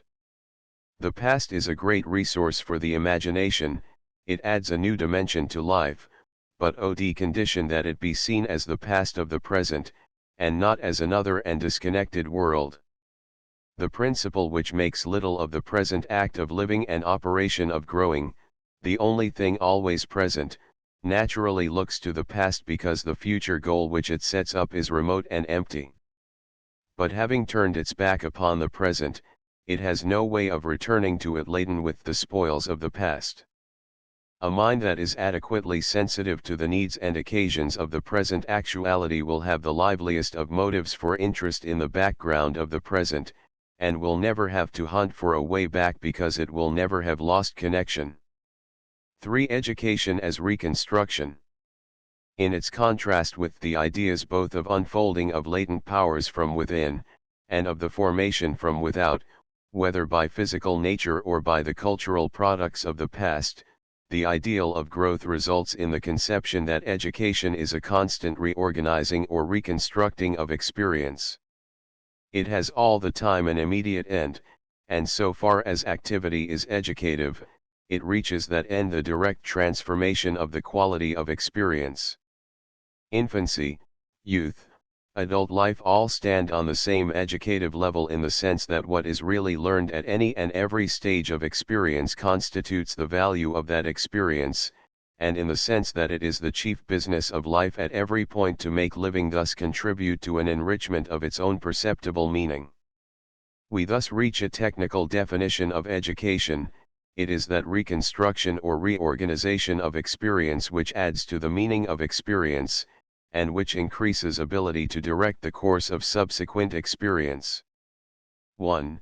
The increment of meaning corresponds to the increased perception of the connections and continuities of the activities in which we are engaged. The activity begins in an impulsive form, that is, it is blind. It does not know what it is about, that is to say, what are its interactions with other activities. An activity which brings education or instruction with it makes one aware of some of the connections which had been imperceptible. To recur to our simple example, a child who reaches for a bright light gets burned. Henceforth he knows that a certain act of touching in connection with a certain act of vision, and vice versa, means heat and pain, or, a certain light means a source of heat. The acts by which a scientific man in his laboratory learns more about flame differ no whit in principle. By doing certain things, he makes perceptible certain connections of heat with other things, which had been previously ignored. Thus his acts in relation to these things get more meaning, he knows better what he is doing or is about when he has to do with them, he can intend consequences instead of just letting them happen, all synonymous ways of saying the same thing. At the same stroke, the flame has gained in meaning. All that is known about combustion, oxidation, about light, and temperature, may become an intrinsic part of its intellectual content. 2. The other side of an educative experience is an added power of subsequent direction or control. To say that one knows what he is about, or can intend certain consequences, is to say, of course, that he can better anticipate what is going to happen, that he can, therefore, get ready or prepare in advance so as to secure beneficial consequences and avert undesirable ones. A genuinely educative experience, then, one in which instruction is conveyed and ability increased, is contradistinguished from a routine activity on one hand, and a capricious activity on the other. In the latter one does not care what happens, one just lets himself go and avoids connecting the consequences of one's act, the evidences of its connections with other things, with the act. It is customary to frown upon such aimless random activity, treating it as willful mischief or carelessness or lawlessness. But there is a tendency to seek the cause of such aimless activities in the youth's own disposition, isolated from everything else. But in fact such activity is explosive, and due to maladjustment with surroundings. Individuals act capriciously whenever they act under external dictation, or from being told, without having a purpose of their own or perceiving the bearing of the deed upon other acts. One may learn by doing something which he does not understand. Even in the most intelligent action, we do much which we do not mean, because the largest portion of the connections of the act we consciously intend are not perceived or anticipated. But we learn only because after the act is performed we note results which we had not noted before. But much work in school consists in setting up rules by which pupils are to act of such a sort that even after pupils have acted, they are not led to see the connection between the result, say the answer, and the method pursued. So far as they are concerned, the whole thing is a trick and a kind of miracle. Such action is essentially capricious, and leads to capricious habits. b. Routine action, action which is automatic, may increase skill to do a particular thing. Insofar, it might be said to have an educative effect. But it does not lead to new perceptions of bearings and connections, it limits rather than widens the meaning horizon. And since the environment changes and our way of acting has to be modified in order successfully to keep a balanced connection with things, an isolated uniform way of acting becomes disastrous at some critical moment. The vaunted skill turns out gross ineptitude. The essential contrast of the idea of education as continuous reconstruction with the other one-sided conceptions which have been criticized in this and the previous chapter is that it identifies the end, the result, and the process. This is verbally self-contradictory, but only verbally. It means that experience as an active process occupies time and that its later period completes its earlier portion, it brings to light connections involved, but hitherto unperceived. The later outcome thus reveals the meaning of the earlier, while the experience as a whole establishes a bent or disposition toward the things possessing this meaning. Every such continuous experience or activity is educative, and all education resides in having such experiences. It remains only to point out, what will receive more ample attention later, that the reconstruction of experience may be social as well as personal. For purposes of simplification, we have spoken in the earlier chapters somewhat as if the education of the immature which fills them with the spirit of the social group to which they belong, were a sort of catching up of the child with the aptitudes and resources of the adult group. In static societies, societies which make the maintenance of established custom their measure of value, this conception applies in the main. But not in progressive communities. They endeavor to shape the experiences of the young so that instead of reproducing current habits, better habits shall be formed, and thus the future adult society be an improvement on their own. Men have long had some intimation of the extent to which education may be consciously used to eliminate obvious social evils through starting the young on paths which shall not produce these ills, and some idea of the extent in which education may be made an instrument of realizing the better hopes of men. But we are doubtless far from realizing the potential efficacy of education as a constructive agency of improving society, from realizing that it represents not only a development of children and youth but also of the future society of which they will be the constituents. Summary. Education may be conceived either retrospectively or prospectively. That is to say, it may be treated as process of accommodating the future to the past, or as an utilization of the past for a resource in a developing future. The former finds its standards and patterns in what has gone before. The mind may be regarded as a group of contents resulting from having certain things presented. In this case, the earlier presentations constitute the material to which the later are to be assimilated. Emphasis upon the value of the early experiences of immature beings is most important, especially because of the tendency to regard them as of little account. But these experiences do not consist of externally presented material, but of interaction of native activities with the environment which progressively modifies both the activities and the environment. The defect of the Herbartian theory of formation through presentations consists in slighting this constant interaction and change. The same principle of criticism applies to theories which find the primary subject matter of study in the cultural products, especially the literary products of man's history. Isolated from their connection with the present environment in which individuals have to act, they become a kind of rival and distracting environment. Their value lies in their use to increase the meaning of the things with which we have actively to do at the present time. The idea of education advanced in these chapters is formally summed up in the idea of continuous reconstruction of experience, an idea which is marked off from education as preparation for a remote future, as unfolding, as external formation, and as recapitulation of the past. Chapter 7, The Democratic Conception in Education. For the most part, save incidentally, we have hitherto been concerned with education as it may exist in any social group. We have now to make explicit the differences in the spirit, material, and method of education as it operates in different types of community life. To say that education is a social function, securing direction and development in the immature through their participation in the life of the group to which they belong, is to say in effect that education will vary with the quality of life which prevails in a group. Particularly is it true that a society which not only changes but which has the ideal of such change as will improve it, will have different standards and methods of education from one which aims simply at the perpetuation of its own customs.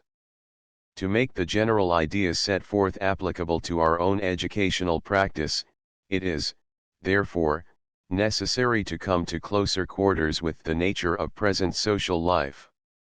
1. The implications of human association. Society is one word, but many things. Men associate together in all kinds of ways and for all kinds of purposes. One man is concerned in a multitude of diverse groups, in which his associates may be quite different.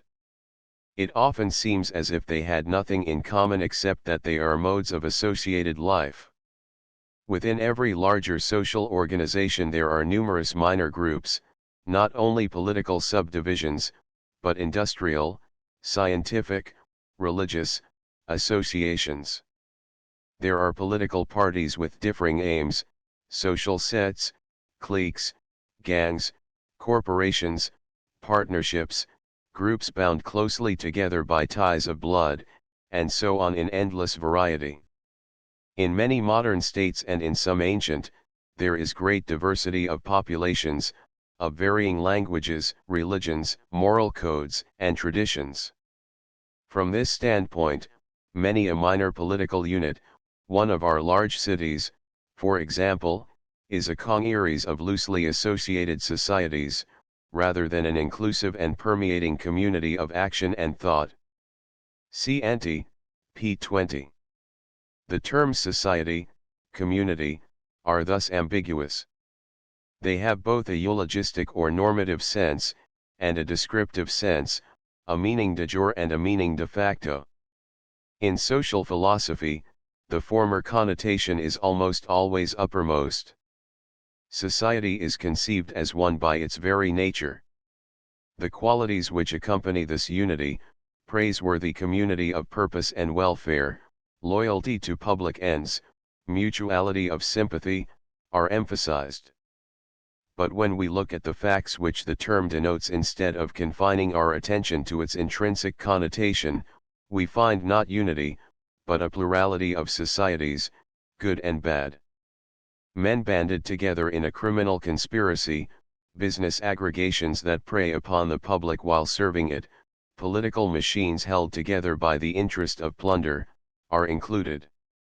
If it is said that such organizations are not societies because they do not meet the ideal requirements of the notion of society, the answer, in part, is that the conception of society is then made so ideal as to be of no use, having no reference to facts, and in part, that each of these organizations, no matter how opposed to the interests of other groups, has something of the praiseworthy qualities of society which hold it together.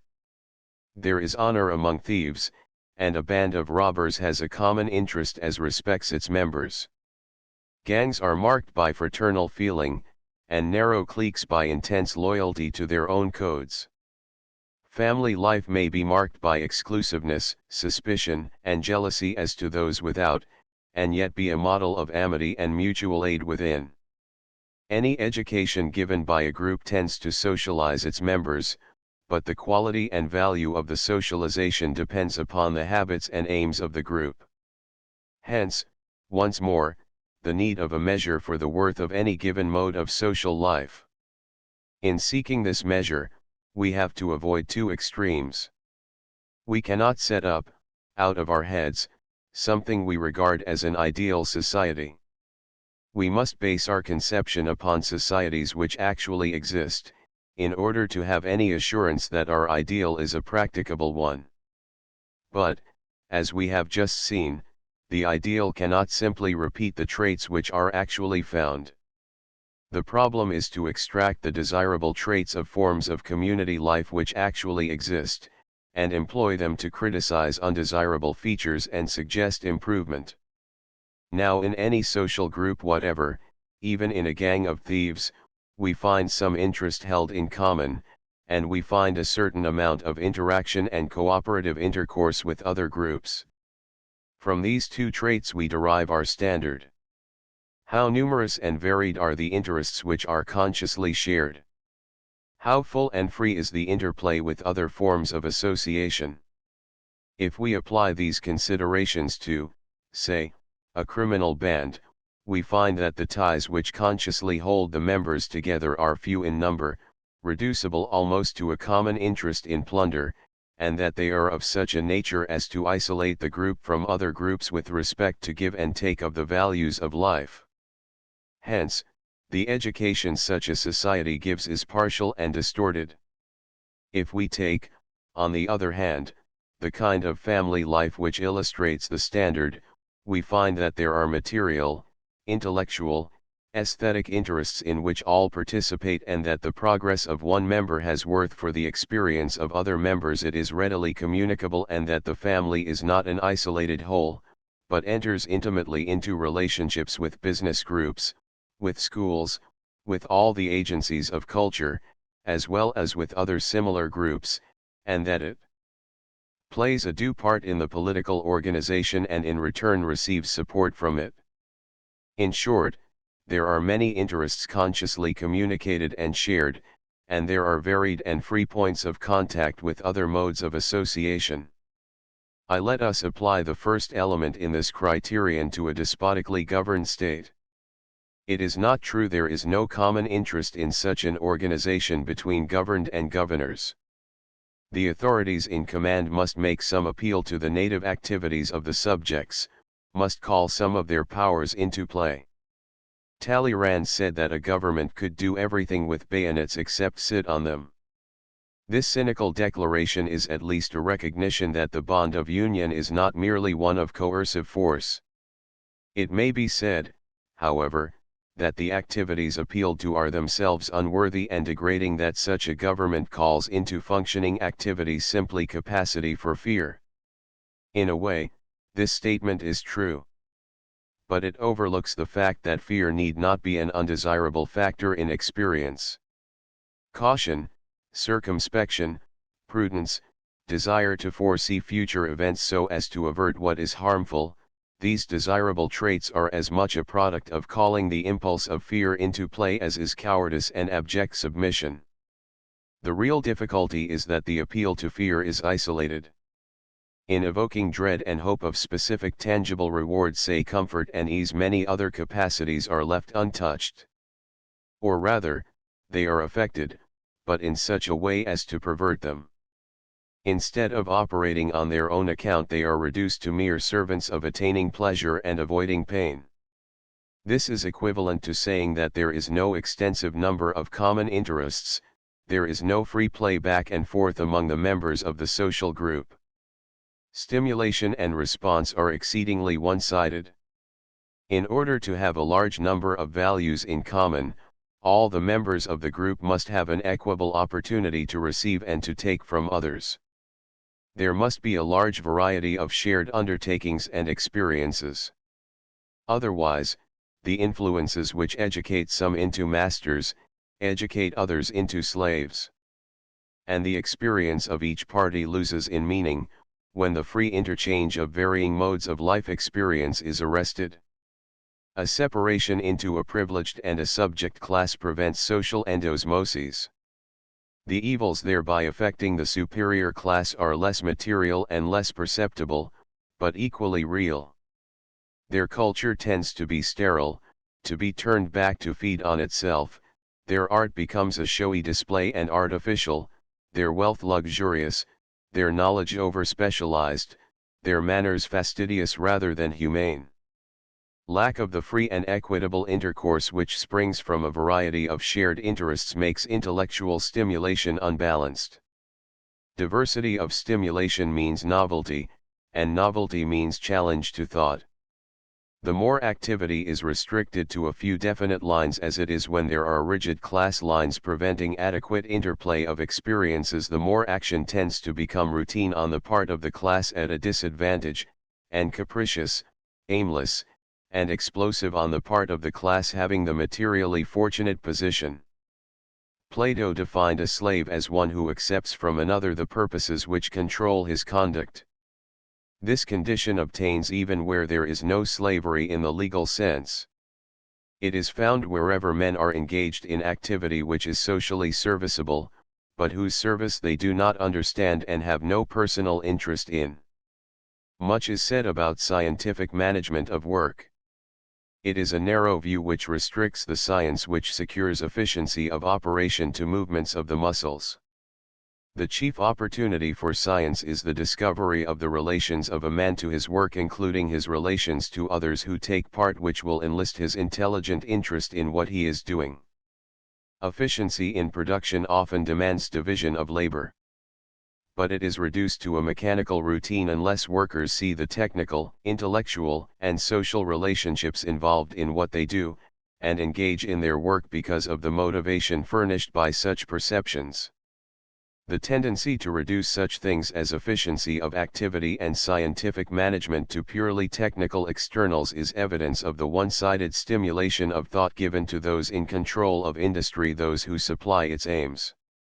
Because of their lack of all-round and well-balanced social interest, there is not sufficient stimulus for attention to the human factors and relationships in industry.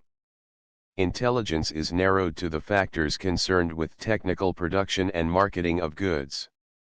No doubt, a very acute and intense intelligence in these narrow lines can be developed, but the failure to take into account the significant social factors means nonetheless an absence of mind, and a corresponding distortion of emotional life. To this illustration, whose point is to be extended to all associations lacking reciprocity of interest, brings us to our second point. The isolation and exclusiveness of a gang or clique brings its antisocial spirit into relief.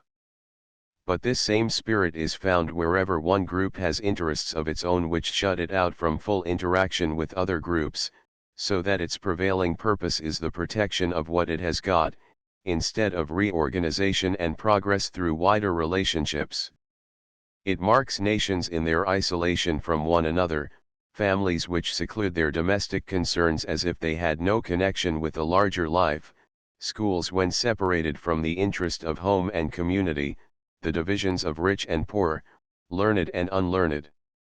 The essential point is that isolation makes for rigidity and formal institutionalizing of life, for static and selfish ideals within the group.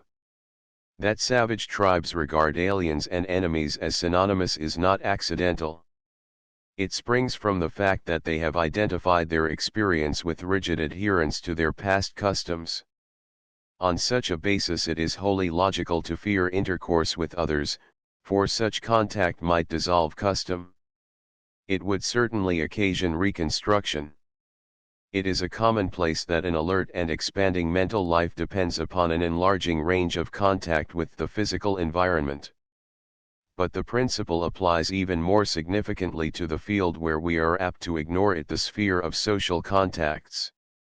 Every expansive era in the history of mankind has coincided with the operation of factors which have tended to eliminate distance between peoples and classes previously hemmed off from one another.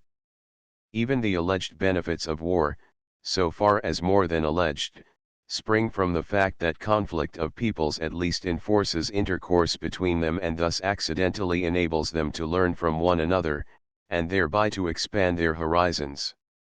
Travel, economic and commercial tendencies, have at present gone far to break down external barriers, to bring peoples and classes into closer and more perceptible connection with one another.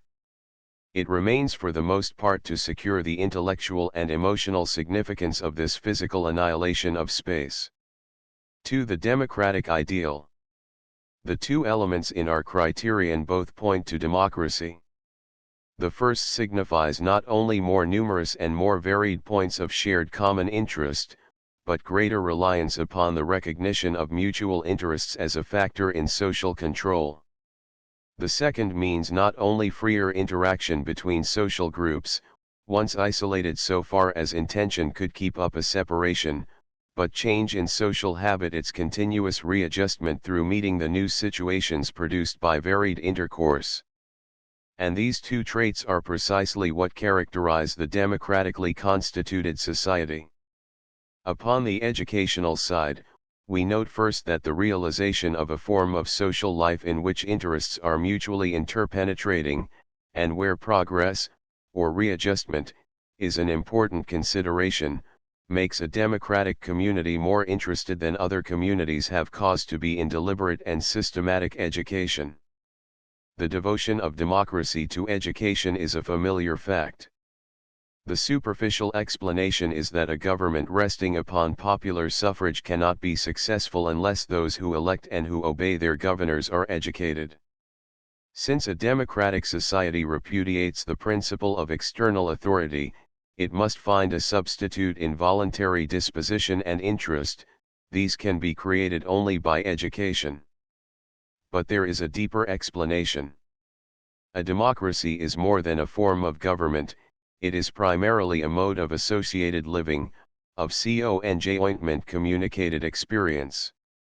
The extension in space of the number of individuals who participate in an interest so that each has to refer his own action to that of others, and to consider the action of others to give point and direction to his own, is equivalent to the breaking down of those barriers of class, race, and national territory which kept men from perceiving the full import of their activity. These more numerous and more varied points of contact denote a greater diversity of stimuli to which an individual has to respond. They consequently put a premium on variation in his action. They secure a liberation of powers which remain suppressed as long as the incitations to action are partial, as they must be in a group which in its exclusiveness shuts out many interests. The widening of the area of shared concerns, and the liberation of a greater diversity of personal capacities which characterize a democracy, are not of course the product of deliberation and conscious effort. On the contrary, they were caused by the development of modes of manufacture and commerce, travel, migration, and intercommunication which flowed from the command of science over natural energy. But after greater individualization on one hand, and a broader community of interest on the other have come into existence, it is a matter of deliberate effort to sustain and extend them. Obviously, a society to which stratification into separate classes would be fatal, must see to it that intellectual opportunities are accessible to all on equable and easy terms. A society marked off into classes need be specially attentive only to the education of its ruling elements. A society which is mobile, which is full of channels for the distribution of a change occurring anywhere, must see to it that its members are educated to personal initiative and adaptability. Otherwise, they will be overwhelmed by the changes in which they are caught and whose significance or connections they do not perceive. The result will be a confusion in which a few will appropriate to themselves the results of the blind and externally directed activities of others. 3. The Platonic educational philosophy. Subsequent chapters will be devoted to making explicit the implications of the democratic ideas in education.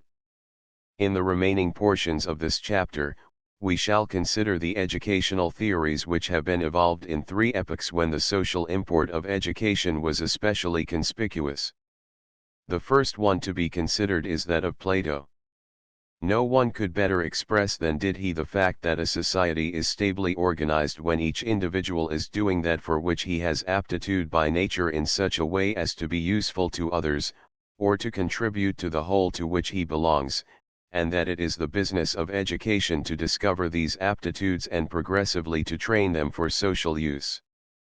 Much which has been said so far is borrowed from what Plato first consciously taught the world.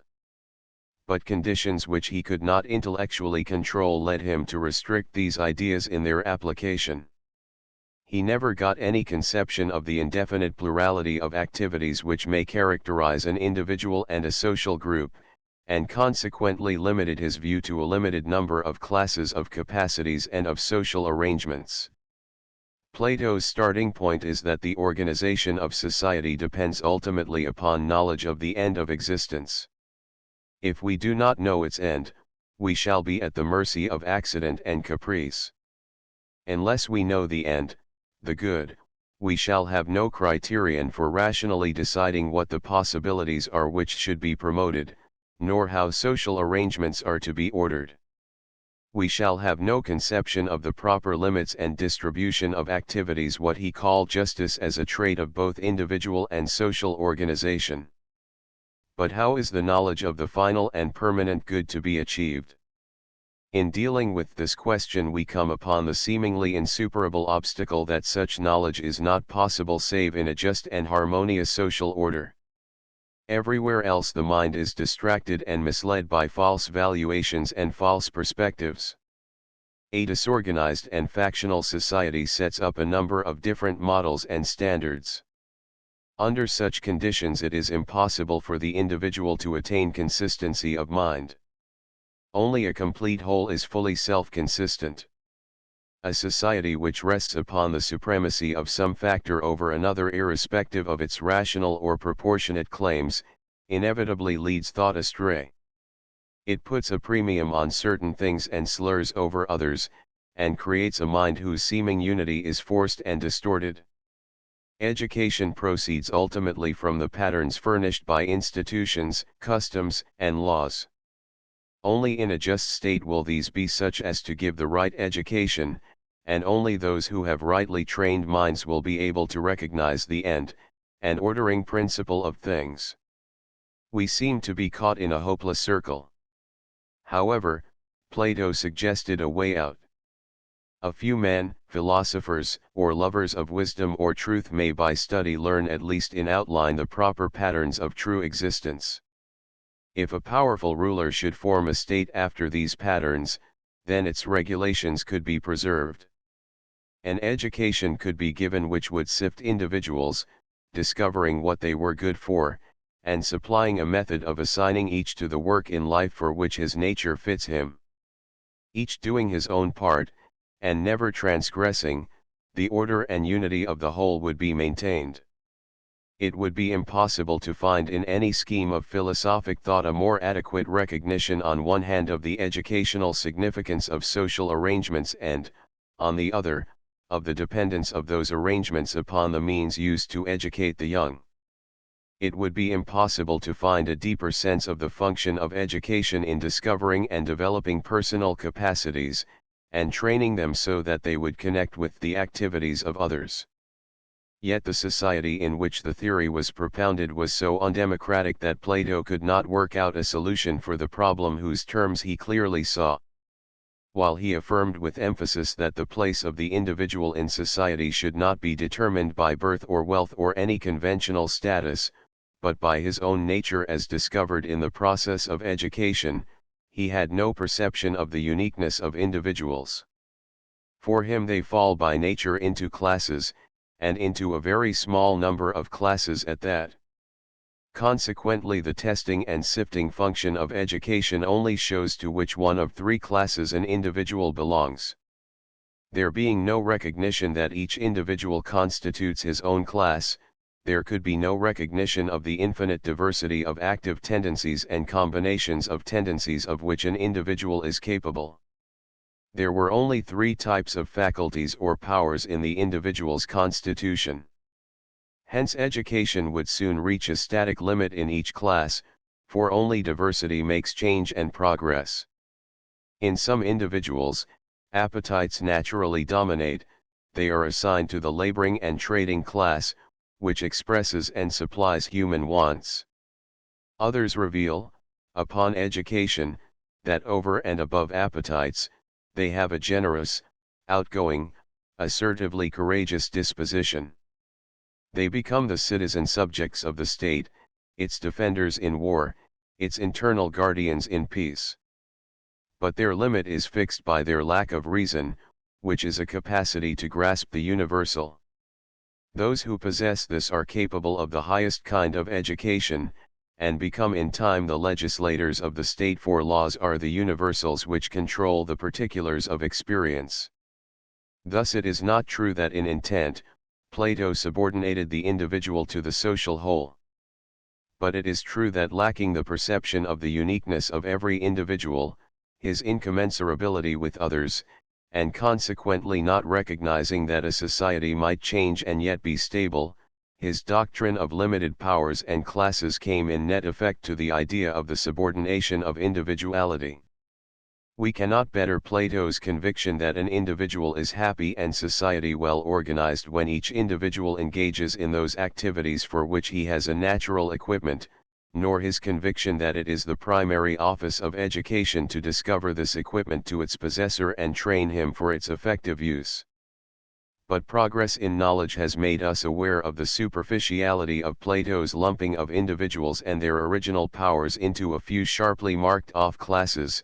It has taught us that original capacities are indefinitely numerous and variable. It is but the other side of this fact to say that in the degree in which society has become democratic, social organization means utilization of the specific and variable qualities of individuals, not stratification by classes. Although his educational philosophy was revolutionary, it was none the less in bondage to static ideals.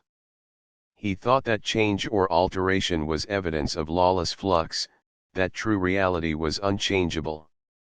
Hence, while he would radically change the existing state of society, his aim was to construct a state in which change would subsequently have no place.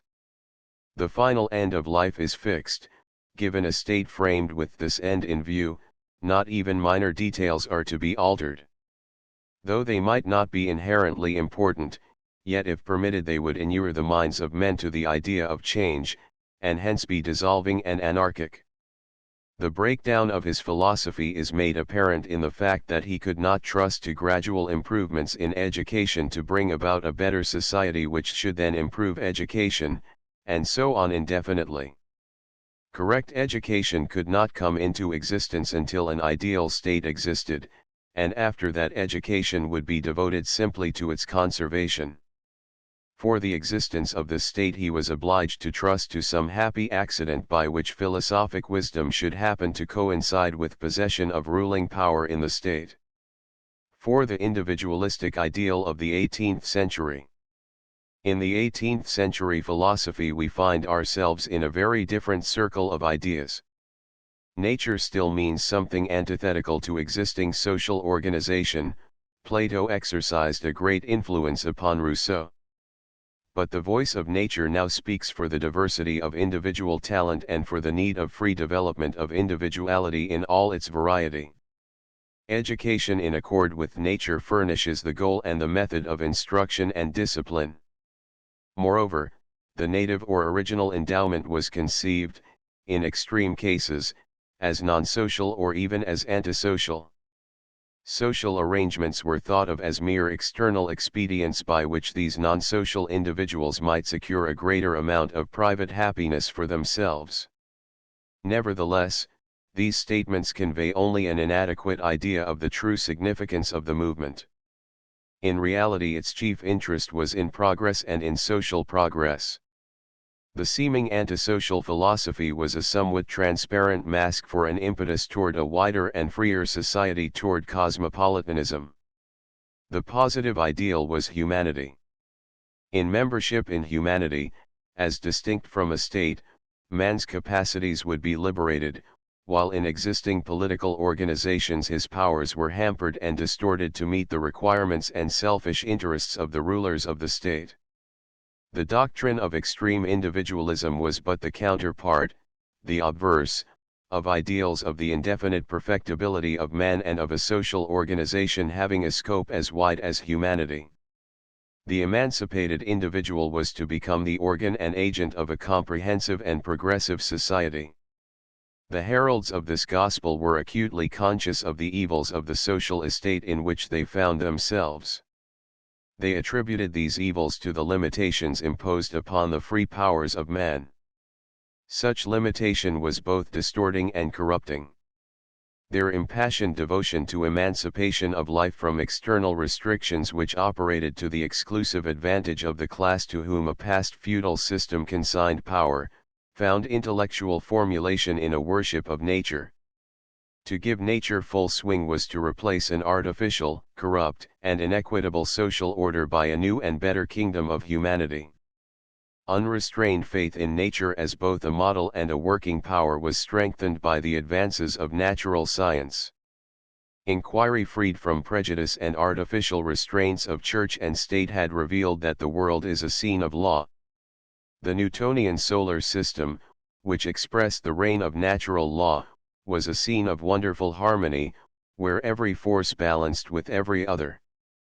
Natural law would accomplish the same result in human relations, if men would only get rid of the artificial man-imposed coercive restrictions. Education in accord with nature was thought to be the first step in ensuring this more social society. It was plainly seen that economic and political limitations were ultimately dependent upon limitations of thought and feeling. The first step in freeing men from external chains was to emancipate them from the internal chains of false beliefs and ideals. What was called social life, existing institutions, were too false and corrupt to be entrusted with this work. How could it be expected to undertake it when the undertaking meant its own destruction? Nature must then be the power to which the enterprise was to be left. Even the extreme sensationalistic theory of knowledge which was current derived itself from this conception. To insist that mind is originally passive and empty was one way of glorifying the possibilities of education. If the mind was a wax tablet to be written upon by objects, there were no limits to the possibility of education by means of the natural environment.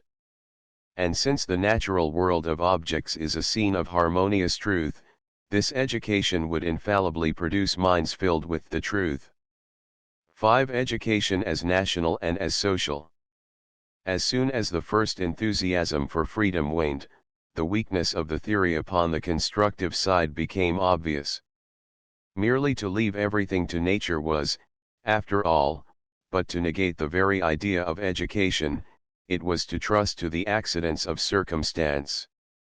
Not only was some method required but also some positive organ, some administrative agency for carrying on the process of instruction. The complete and harmonious development of all powers, having as its social counterpart an enlightened and progressive humanity, required definite organization for its realization. Private individuals here and there could proclaim the gospel, they could not execute the work. A Pestalozzi could try experiments and exhort philanthropically inclined persons having wealth and power to follow his example. But even Pestalozzi saw that any effective pursuit of the new educational ideal required the support of the state. The realization of the new education destined to produce a new society was, after all, dependent upon the activities of existing states. The movement for the democratic idea inevitably became a movement for publicly conducted and administered schools. So far as Europe was concerned, the historic situation identified the movement for a state-supported education with the nationalistic movement in political life, a fact of incalculable significance for subsequent movements. Under the influence of German thought in particular, education became a civic function, and the civic function was identified with the realization of the ideal of the national state. The state was substituted for humanity, cosmopolitanism gave way to nationalism. To form the citizen, not the man, became the aim of education.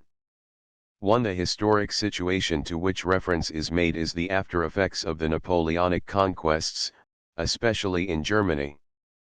The German states felt, and subsequent events demonstrate the correctness of the belief, that systematic attention to education was the best means of recovering and maintaining their political integrity and power. Externally they were weak and divided. Under the leadership of Prussian statesmen they made this condition a stimulus to the development of an extensive and thoroughly grounded system of public education. This change in practice necessarily brought about a change in theory. The individualistic theory receded into the background. The state furnished not only the instrumentalities of public education but also its goal. When the actual practice was such that the school system, from the elementary grades through the university faculties, supplied the patriotic citizen and soldier and the future state official and administrator and furnished the means for military, industrial, and political defense and expansion, it was impossible for theory not to emphasize the aim of social efficiency. And with the immense importance attached to the nationalistic state, surrounded by other competing and more or less hostile states, it was equally impossible to interpret social efficiency in terms of a vague cosmopolitan humanitarianism. Since the maintenance of a particular national sovereignty required subordination of individuals to the superior interests of the state both in military defense and in struggles for international supremacy in commerce, social efficiency was understood to imply a like subordination. The educational process was taken to be one of disciplinary training rather than of personal development. Since, however, the ideal of culture as complete development of personality persisted, educational philosophy attempted a reconciliation of the two ideas. The reconciliation took the form of the conception of the organic character of the state. The individual in his isolation is nothing, only in and through an absorption of the aims and meaning of organized institutions does he attain true personality. What appears to be his subordination to political authority and the demand for sacrifice of himself to the commands of his superiors is in reality but making his own the objective reason manifested in the state the only way in which he can become truly rational. The notion of development which we have seen to be characteristic of institutional idealism, as in the Hegelian philosophy, was just such a deliberate effort to combine the two ideas of complete realization of personality and thoroughgoing disciplinary subordination to existing institutions. The extent of the transformation of educational philosophy which occurred in Germany in the generation occupied by the struggle against Napoleon for national independence, may be gathered from Kant, who well expresses the earlier individual cosmopolitan ideal. In his treatise on pedagogics, consisting of lectures given in the later years of the 18th century, he defines education as the process by which man becomes man. Mankind begins its history submerged in nature not as man who is a creature of reason, while nature furnishes only instinct and appetite. Nature offers simply the germs which education is to develop and perfect. The peculiarity of truly human life is that man has to create himself by his own voluntary efforts, he has to make himself a truly moral, rational, and free being.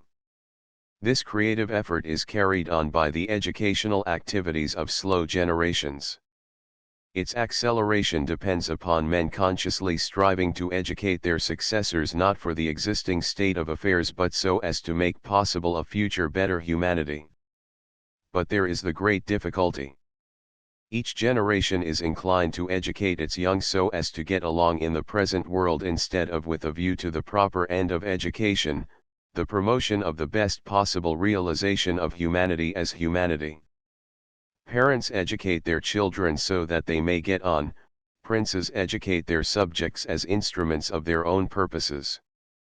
Who, then, shall conduct education so that humanity may improve? We must depend upon the efforts of enlightened men in their private capacity. All culture begins with private men and spreads outward from them. Simply through the efforts of persons of enlarged inclinations, who are capable of grasping the ideal of a future better condition, is the gradual approximation of human nature to its end possible. Rulers are simply interested in such training as will make their subjects better tools for their own intentions. Even the subsidy by rulers of privately conducted schools must be carefully safeguarded. For the rulers' interest in the welfare of their own nation instead of in what is best for humanity, will make them, if they give money for the schools, wish to draw their plans. We have in this view an express statement of the points characteristic of the 18th century individualistic cosmopolitanism. The full development of private personality is identified with the aims of humanity as a whole and with the idea of progress. In addition, we have an explicit fear of the hampering influence of a state-conducted and state-regulated education upon the attainment of these ideas. But in less than 2 decades after this time, Kant's philosophic successors, Fichte and Hegel, elaborated the idea that the chief function of the state is educational, that in particular the regeneration of Germany is to be accomplished by an education carried on in the interests of the state, and that the private individual is of necessity an egoistic, irrational being, enslaved to his appetites and to circumstances unless he submits voluntarily to the educative discipline of state institutions and laws. In this spirit, Germany was the first country to undertake a public, universal, and compulsory system of education extending from the primary school through the university, and to submit to jealous state regulation and supervision all private educational enterprises. 2 results should stand out from this brief historical survey. The first is that such terms as the individual and the social conceptions of education are quite meaningless taken at large, or apart from their context. Plato had the ideal of an education which should equate individual realization and social coherency and stability. His situation forced his ideal into the notion of a society organized in stratified classes, losing the individual in the class. The 18th century educational philosophy was highly individualistic in form, but this form was inspired by a noble and generous social ideal, that of a society organized to include humanity, and providing for the indefinite perfectibility of mankind. The idealistic philosophy of Germany in the early 19th century endeavored again to equate the ideals of a free and complete development of cultured personality with social discipline and political subordination. It made the national state an intermediary between the realization of private personality on one side and of humanity on the other. Consequently, it is equally possible to state its animating principle with equal truth either in the classic terms of harmonious development of all the powers of personality or in the more recent terminology of social efficiency. All this reinforces the statement which opens this chapter: the conception of education as a social process and function has no definite meaning until we define the kind of society we have in mind. These considerations pave the way for our second conclusion. One of the fundamental problems of education in and for a democratic society is set by the conflict of a nationalistic and a wider social aim. The earlier cosmopolitan and humanitarian conception suffered both from vagueness and from lack of definite organs of execution and agencies of administration. In Europe, in the continental states particularly, the new idea of the importance of education for human welfare and progress was captured by national interests and harnessed to do a work whose social aim was definitely narrow and exclusive. The social aim of education and its national aim were identified, and the result was a marked obscuring of the meaning of a social aim. This confusion corresponds to the existing situation of human intercourse. On the one hand, science, commerce, and art transcend national boundaries. They are largely international in quality and method. They involve interdependencies and cooperation among the peoples inhabiting different countries. At the same time, the idea of national sovereignty has never been as accentuated in politics as it is at the present time. Each nation lives in a state of suppressed hostility and incipient war with its neighbors. Each is supposed to be the supreme judge of its own interests, and it is assumed as matter of course that each has interests which are exclusively its own. To question this is to question the very idea of national sovereignty which is assumed to be basic to political practice and political science. This contradiction, for it is nothing less, between the wider sphere of associated and mutually helpful social life and the narrower sphere of exclusive and hence potentially hostile pursuits and purposes, exacts of educational theory a clearer conception of the meaning of social as a function and test of education than has yet been attained. Is it possible for an educational system to be conducted by a national state and yet the full social ends of the educative process not be restricted, constrained, and corrupted? Internally, the question has to face the tendencies, due to present economic conditions, which split society into classes, some of which are made merely tools for the higher culture of others. Externally, the question is concerned with the reconciliation of national loyalty, of patriotism, with superior devotion to the things which unite men in common ends, irrespective of national political boundaries. Neither phase of the problem can be worked out by merely negative means. It is not enough to see to it that education is not actively used as an instrument to make easier the exploitation of one class by another. School facilities must be secured of such amplitude and efficiency as will in fact and not simply in name discount the effects of economic inequalities, and secure to all the wards of the nation equality of equipment for their future careers. Accomplishment of this end demands not only adequate administrative provision of school facilities, and such supplementation of family resources as will enable youth to take advantage of them, but also such modification of traditional ideals of culture, traditional subjects of study and traditional methods of teaching and discipline as will retain all the youth under educational influences until they are equipped to be masters of their own economic and social careers.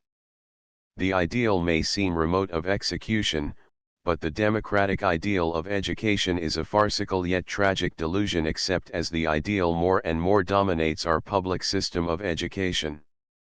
The same principle has application on the side of the considerations which concern the relations of one nation to another. It is not enough to teach the horrors of war and to avoid everything which would stimulate international jealousy and animosity. The emphasis must be put upon whatever binds people together in cooperative human pursuits and results, apart from geographical limitations. The secondary and provisional character of national sovereignty in respect to the fuller, freer, and more fruitful association and intercourse of all human beings with one another must be instilled as a working disposition of mind. If these applications seem to be remote from a consideration of the philosophy of education, the impression shows that the meaning of the idea of education previously developed has not been adequately grasped. This conclusion is bound up with the very idea of education as a freeing of individual capacity in a progressive growth directed to social aims. Otherwise, a democratic criterion of education can only be inconsistently applied. Summary. Since education is a social process, and there are many kinds of societies, a criterion for educational criticism and construction implies a particular social ideal. The 2 points selected by which to measure the worth of a form of social life are the extent in which the interests of a group are shared by all its members, and the fullness and freedom with which it interacts with other groups.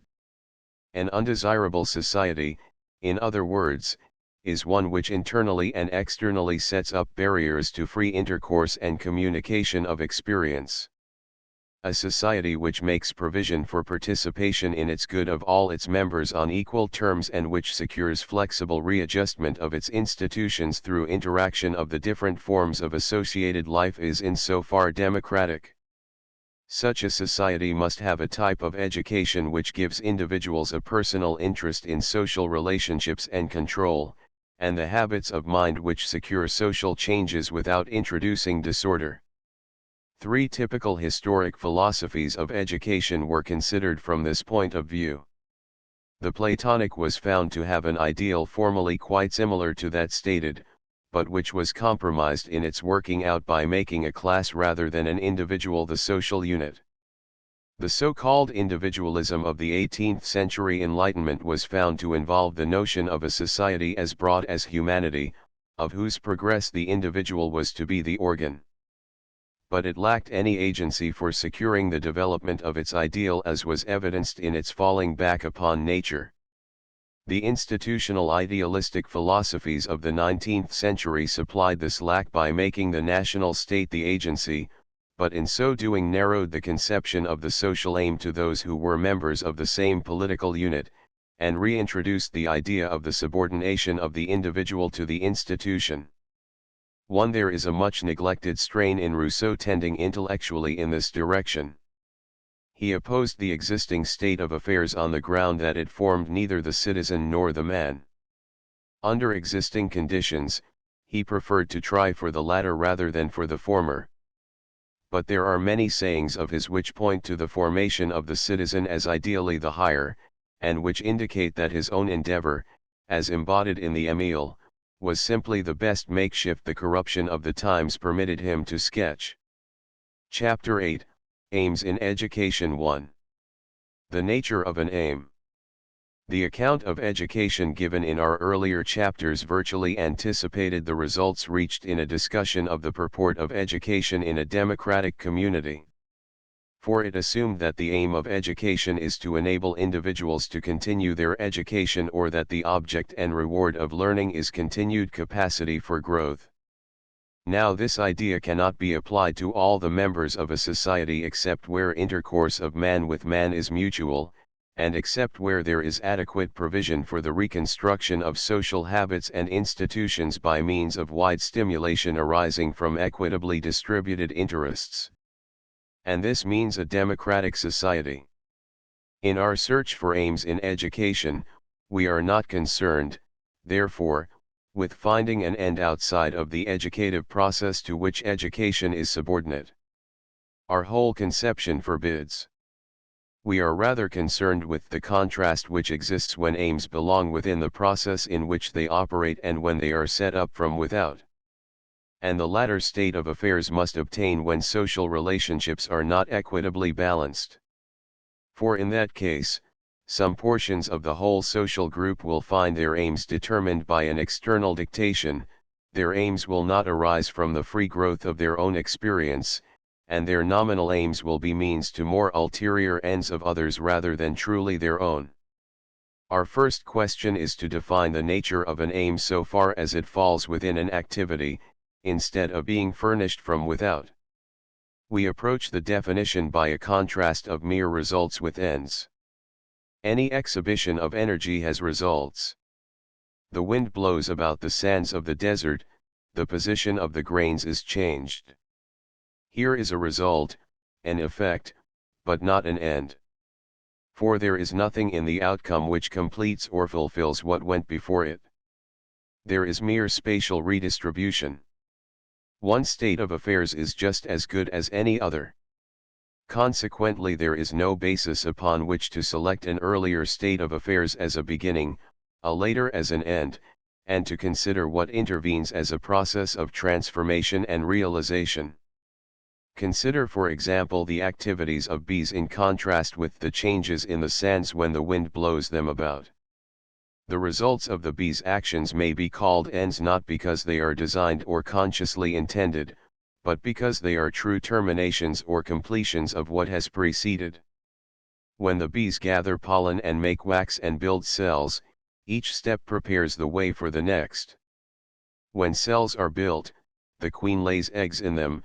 When eggs are laid, they are sealed and bees brood them and keep them at a temperature required to hatch them. When they are hatched, bees feed the young till they can take care of themselves. Now we are so familiar with such facts, that we are apt to dismiss them on the ground that life and instinct are a kind of miraculous thing anyway. Thus we fail to note what the essential characteristic of the event is, namely, the significance of the temporal place and order of each element, the way each prior event leads into its successor while the successor takes up what is furnished and utilizes it for some other stage, until we arrive at the end, which, as it were, summarizes and finishes off the process.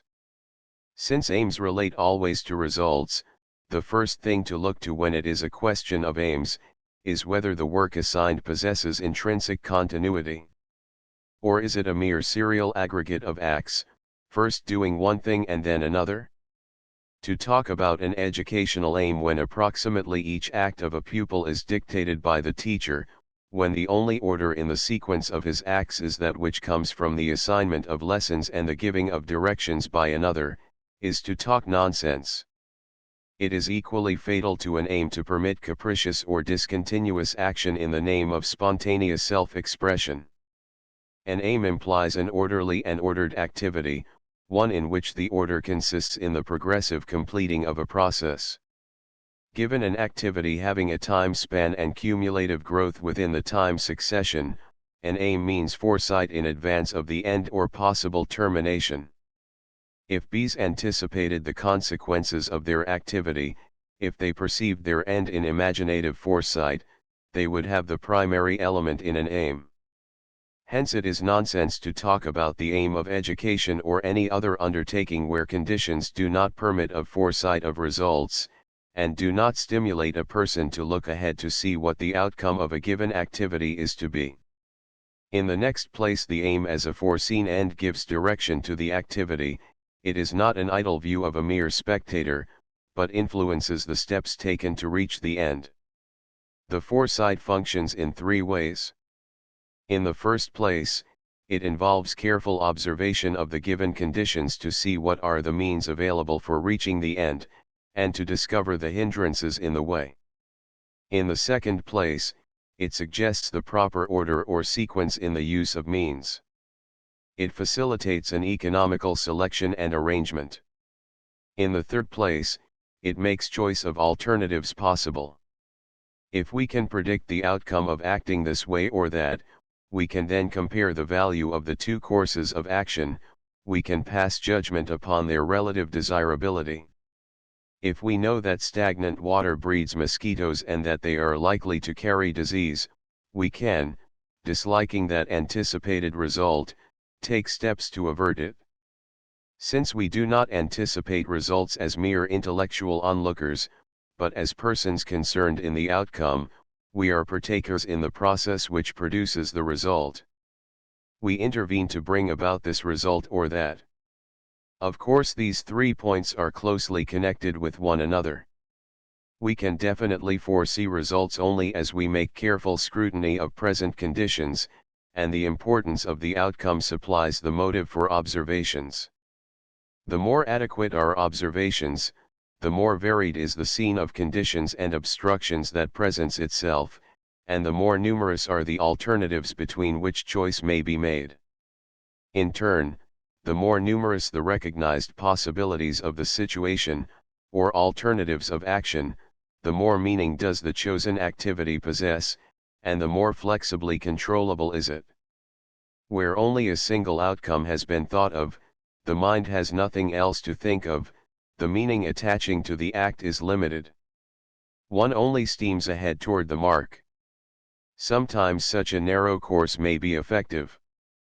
But if unexpected difficulties offer themselves, one has not as many resources at command as if he had chosen the same line of action after a broader survey of the possibilities of the field. He cannot make needed readjustments readily. The net conclusion is that acting with an aim is all one with acting intelligently. To foresee a terminus of an act is to have a basis upon which to observe, to select, and to order objects and our own capacities. To do these things means to have a mind, for mind is precisely intentional purposeful activity controlled by perception of facts and their relationships to one another. To have a mind to do a thing is to foresee a future possibility, it is to have a plan for its accomplishment, it is to note the means which make the plan capable of execution and the obstructions in the way, or, if it is really a mind to do the thing and not a vague aspiration, it is to have a plan which takes account of resources and difficulties. Mind is capacity to refer present conditions to future results, and future consequences to present conditions. And these traits are just what is meant by having an aim or a purpose. A man is stupid or blind or unintelligent, lacking in mind just in the degree in which in any activity he does not know what he is about, namely, the probable consequences of his acts. A man is imperfectly intelligent when he contents himself with looser guesses about the outcome than is needful, just taking a chance with his luck, or when he forms plans apart from study of the actual conditions, including his own capacities. Such relative absence of mind means to make our feelings the measure of what is to happen. To be intelligent we must stop, look, listen in making the plan of an activity. To identify acting with an aim and intelligent activity is enough to show its value, its function in experience. We are only too given to making an entity out of the abstract noun consciousness. We forget that it comes from the adjective conscious. To be conscious is to be aware of what we are about. Conscious signifies the deliberate, observant, planning traits of activity. Consciousness is nothing which we have, which gazes idly on the scene around one, or which has impressions made upon it by physical things. It is a name for the purposeful quality of an activity, for the fact that it is directed by an aim. Put the other way about, to have an aim is to act with meaning, not like an automatic machine. It is to mean to do something and to perceive the meaning of things in the light of that intent. 2. The criteria of good aims.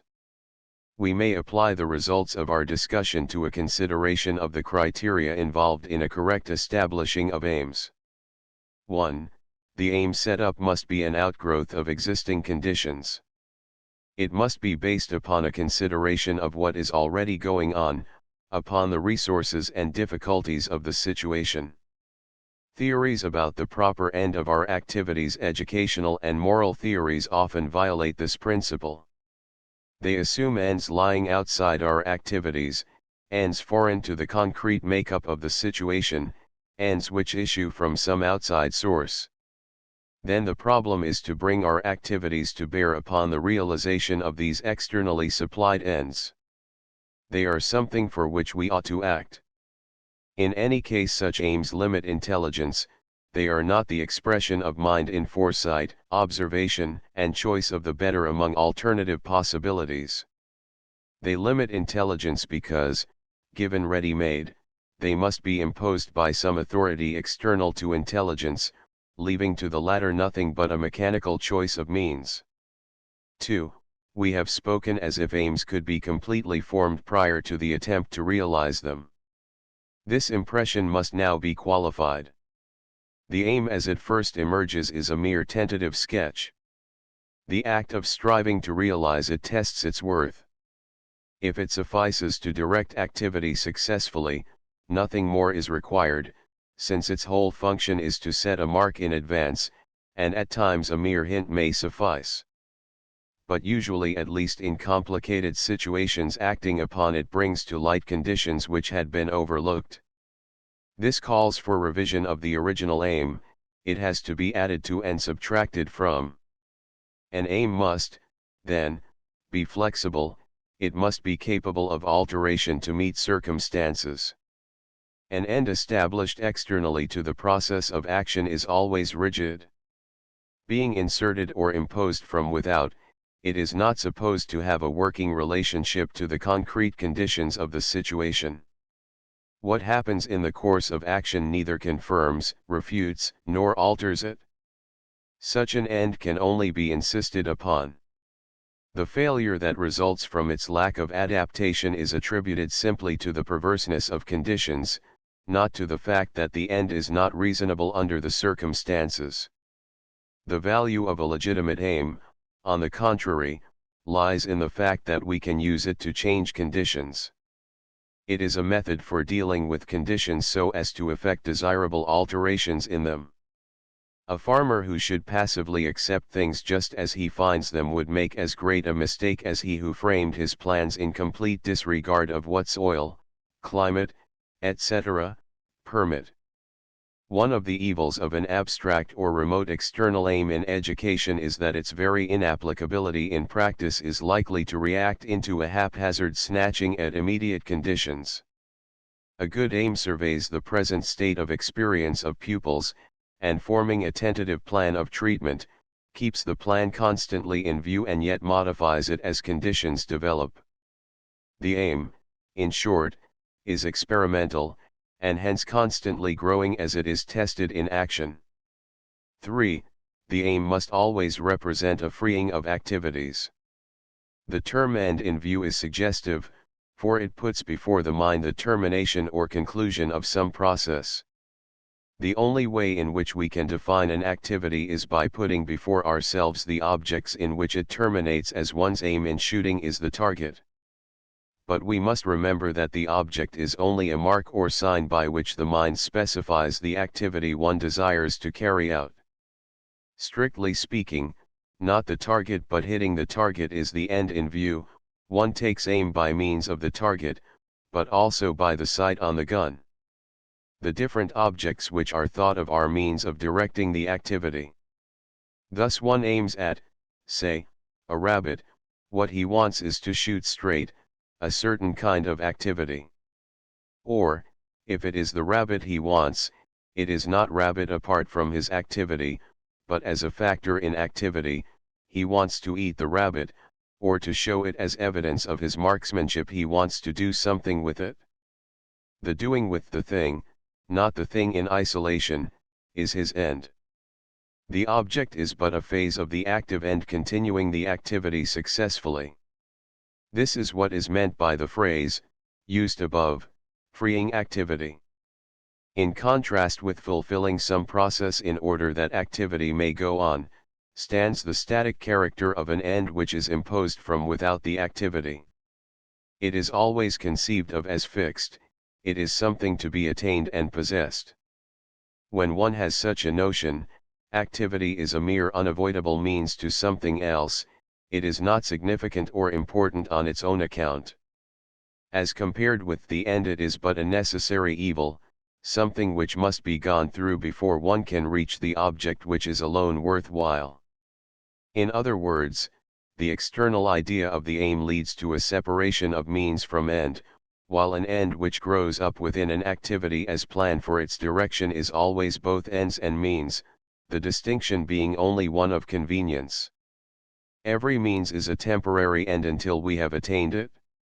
Every end becomes a means of carrying activity further as soon as it is achieved.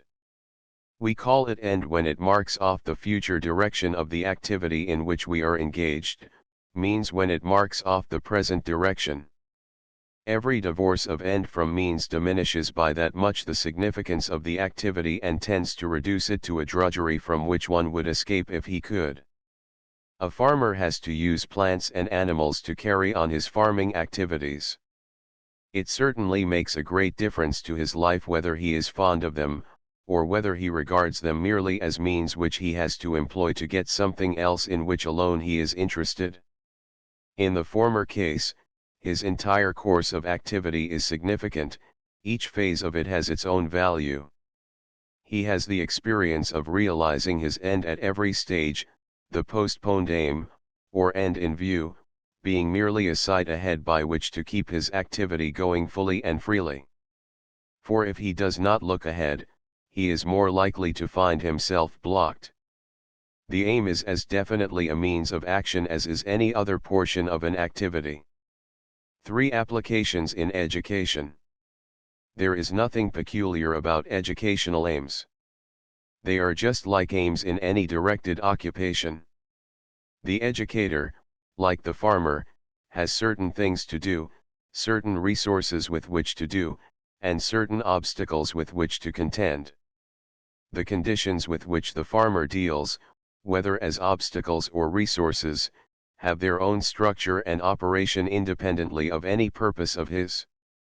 Seeds sprout, rain falls, the sun shines, insects devour, blight comes, the seasons change.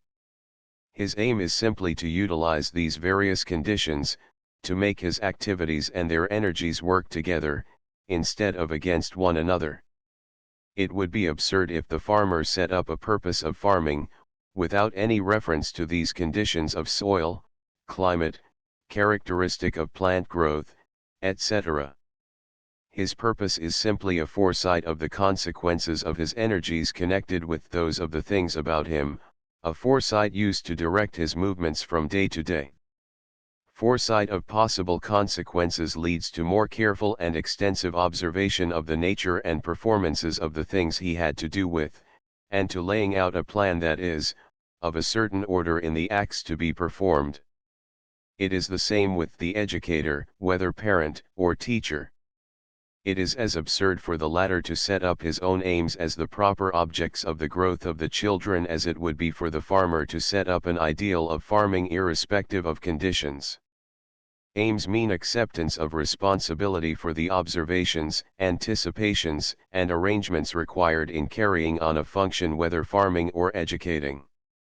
Any aim is of value so far as it assists observation, choice, and planning in carrying on activity from moment to moment and hour to hour. If it gets in the way of the individual's own common sense, as it will surely do if imposed from without or accepted on authority, it does harm. And it is well to remind ourselves that education as such has no aims. Only persons, parents, and teachers, etc., have aims, not an abstract idea like education. And consequently their purposes are indefinitely varied, differing with different children, changing as children grow and with the growth of experience on the part of the one who teaches. Even the most valid aims which can be put in words will, as words, do more harm than good unless one recognizes that they are not aims, but rather suggestions to educators as to how to observe, how to look ahead, and how to choose in liberating and directing the energies of the concrete situations in which they find themselves. As a recent writer has said, to lead this boy to read Scott's novels instead of old sleuth stories, to teach this girl to sew, to root out the habit of bullying from John's makeup, to prepare this class to study medicine, these are samples of the millions of aims we have actually before us in the concrete work of education. Bearing these qualifications in mind, we shall proceed to state some of the characteristics found in all good educational aims. 1. An educational aim must be founded upon the intrinsic activities and needs, including original instincts and acquired habits, of the given individual to be educated. The tendency of such an aim as preparation is, as we have seen, to omit existing powers, and find the aim in some remote accomplishment or responsibility. In general, there is a disposition to take considerations which are dear to the hearts of adults and set them up as ends irrespective of the capacities of those educated. There is also an inclination to propound aims which are so uniform as to neglect the specific powers and requirements of an individual, forgetting that all learning is something which happens to an individual at a given time and place. The larger range of perception of the adult is of great value in observing the abilities and weaknesses of the young, in deciding what they may amount to. Thus the artistic capacities of the adult exhibit what certain tendencies of the child are capable of. If we did not have the adult achievements, we should be without assurance as to the significance of the drawing, reproducing, modeling, coloring activities of childhood. So if it were not for adult language, we should not be able to see the import of the babbling impulses of infancy. But it is one thing to use adult accomplishments as a context in which to place and survey the doings of childhood and youth, it is quite another to set them up as a fixed aim without regard to the concrete activities of those educated. 2. An aim must be capable of translation into a method of cooperating with the activities of those undergoing instruction. It must suggest the kind of environment needed to liberate and to organize their capacities. Unless it lends itself to the construction of specific procedures, and unless these procedures test, correct, and amplify the aim, the latter is worthless. Instead of helping the specific task of teaching, it prevents the use of ordinary judgment in observing and sizing up the situation. It operates to exclude recognition of everything except what squares up with the fixed end in view. Every rigid aim, just because it is rigidly given, seems to render it unnecessary to give careful attention to concrete conditions. Since it must apply anyhow, what is the use of noting details which do not count? The vice of externally imposed ends has deep roots. Teachers receive them from superior authorities, these authorities accept them from what is current in the community. the teachers impose them upon children. As a first consequence, the intelligence of the teacher is not free, it is confined to receiving the aims laid down from above. Too rarely is the individual teacher so free from the dictation of authoritative supervisor, textbook on methods, prescribed course of study, etc., that he can let his mind come to close quarters with the pupil's mind and the subject matter. This distrust of the teacher's experience is then reflected in lack of confidence in the responses of pupils.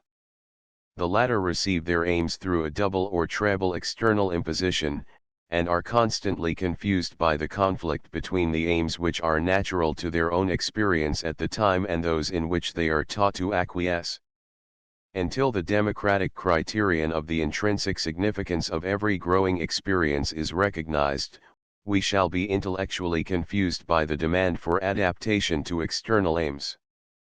3. Educators have to be on their guard against ends that are alleged to be general and ultimate. Every activity, however specific, is, of course, general in its ramified connections, for it leads out indefinitely into other things. So far as a general idea makes us more alive to these connections, it cannot be too general. But general also means abstract, or detached from all specific context. And such abstractness means remoteness, and throws us back, once more, upon teaching and learning as mere means of getting ready for an end disconnected from the means. That education is literally and all the time its own reward means that no alleged study or discipline is educative unless it is worthwhile in its own immediate having. A truly general aim broadens the outlook, it stimulates one to take more consequences, connections, into account. This means a wider and more flexible observation of means. The more interacting forces, for example, the farmer takes into account, the more varied will be his immediate resources. He will see a greater number of possible starting places, and a greater number of ways of getting at what he wants to do. The fuller one's conception of possible future achievements, the less his present activity is tied down to a small number of alternatives. If one knew enough, one could start almost anywhere and sustain his activities continuously and fruitfully. Understanding then the term general or comprehensive aim simply in the sense of a broad survey of the field of present activities, we shall take up some of the larger ends which have currency in the educational theories of the day, and consider what light they throw upon the immediate concrete and diversified aims which are always the educator's real concern. We premise, as indeed immediately follows from what has been said, that there is no need of making a choice among them or regarding them as competitors. When we come to act in a tangible way, we have to select or choose a particular act at a particular time, but any number of comprehensive ends may exist without competition, since they mean simply different ways of looking at the same scene.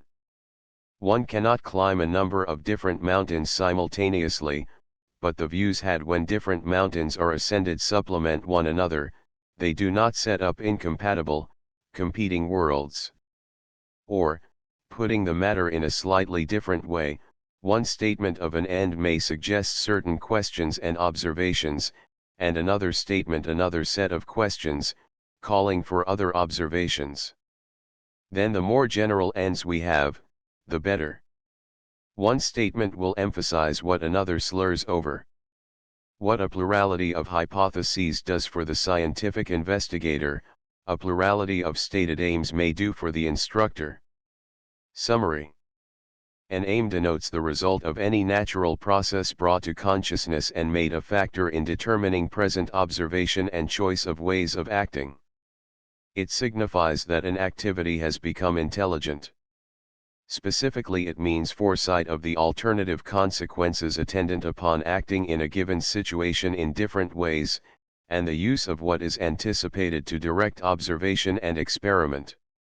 A true aim is thus opposed at every point to an aim which is imposed upon a process of action from without. The latter is fixed and rigid, it is not a stimulus to intelligence in the given situation, but is an externally dictated order to do such and such things.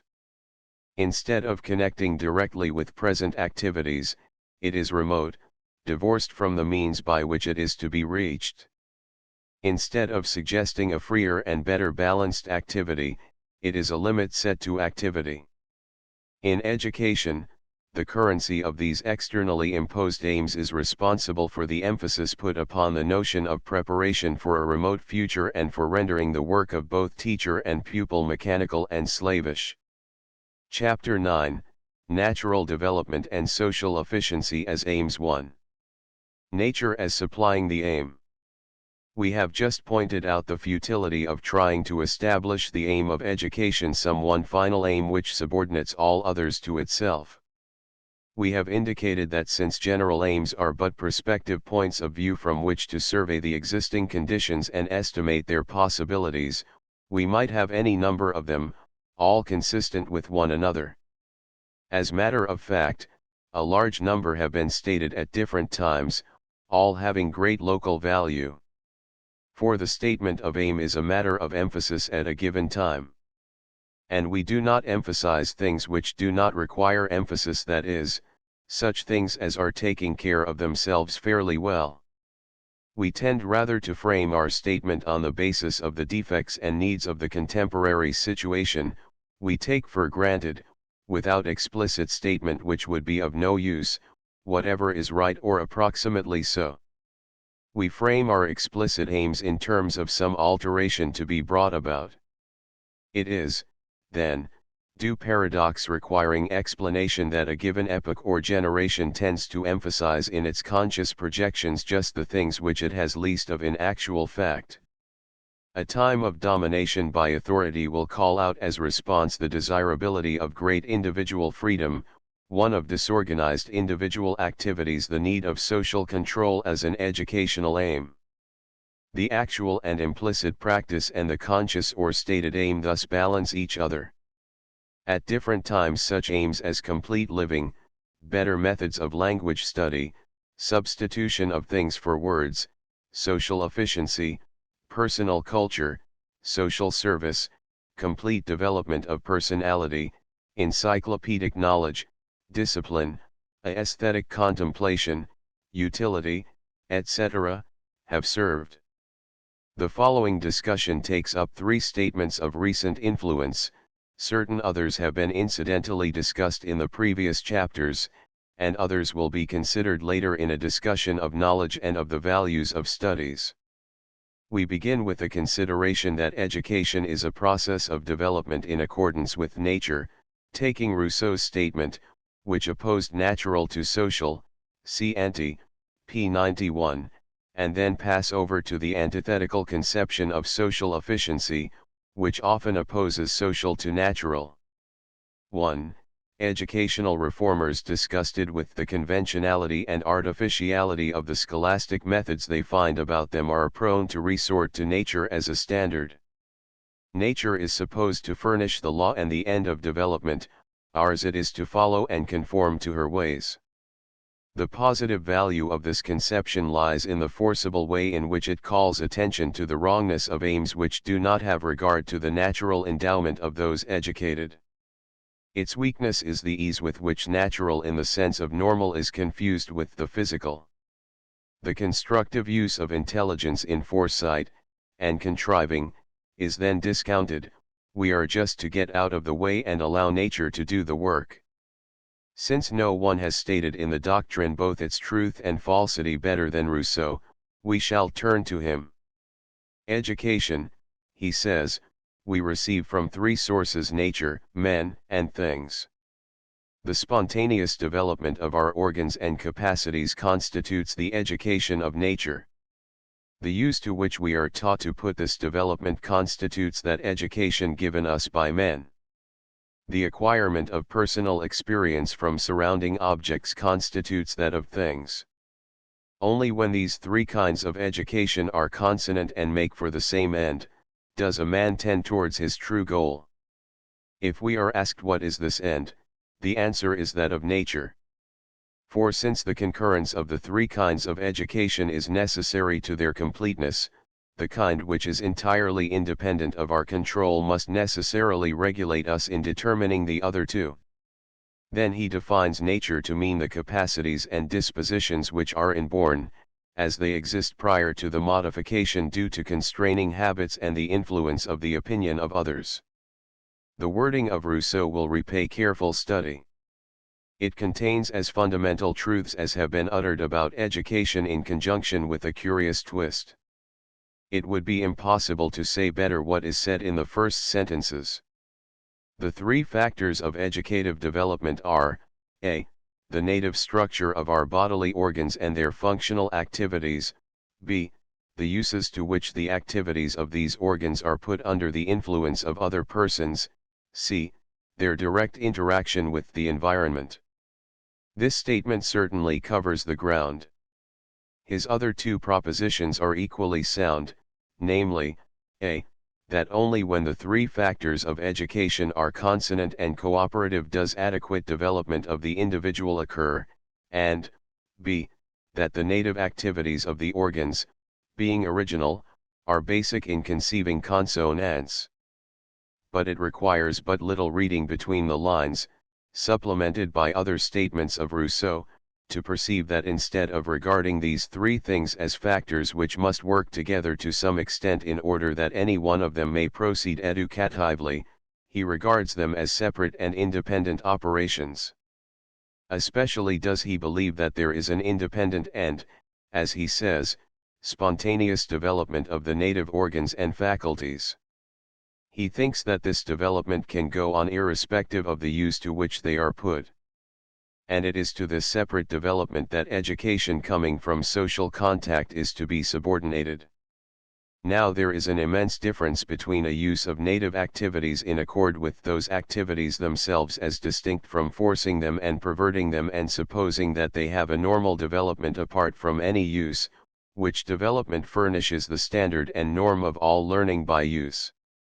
To recur to our previous illustration, the process of acquiring language is a practically perfect model of proper educative growth.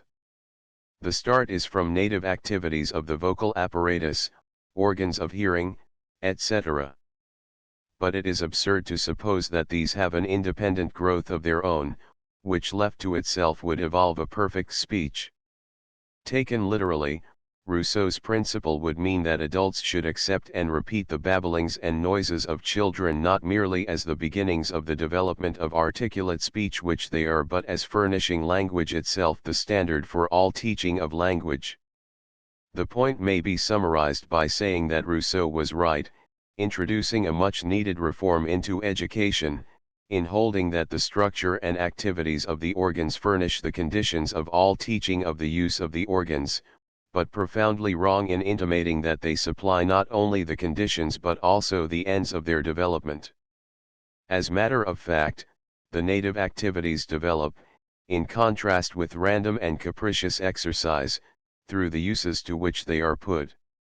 And the office of the social medium is, as we have seen, to direct growth through putting powers to the best possible use. The instinctive activities may be called, metaphorically, spontaneous, in the sense that the organs give a strong bias for a certain sort of operation, a bias so strong that we cannot go contrary to it, though by trying to go contrary we may pervert, stunt, and corrupt them. But the notion of a spontaneous normal development of these activities is pure mythology. The natural, or native, powers furnish the initiating and limiting forces in all education, they do not furnish its ends or aims. There is no learning except from a beginning in unlearned powers, but learning is not a matter of the spontaneous overflow of the unlearned powers. Rousseau's contrary opinion is doubtless due to the fact that he identified God with nature.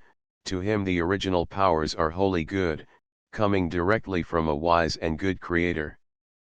To paraphrase the old saying about the country and the town, God made the original human organs and faculties, man makes the uses to which they are put.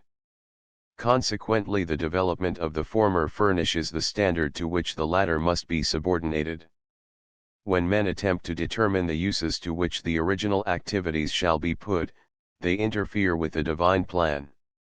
The interference by social arrangements with nature, God's work, is the primary source of corruption in individuals. Rousseau's passionate assertion of the intrinsic goodness of all natural tendencies was a reaction against the prevalent notion of the total depravity of innate human nature, and has had a powerful influence in modifying the attitude towards children's interests. But it is hardly necessary to say that primitive impulses are of themselves neither good nor evil, but become one or the other according to the objects for which they are employed.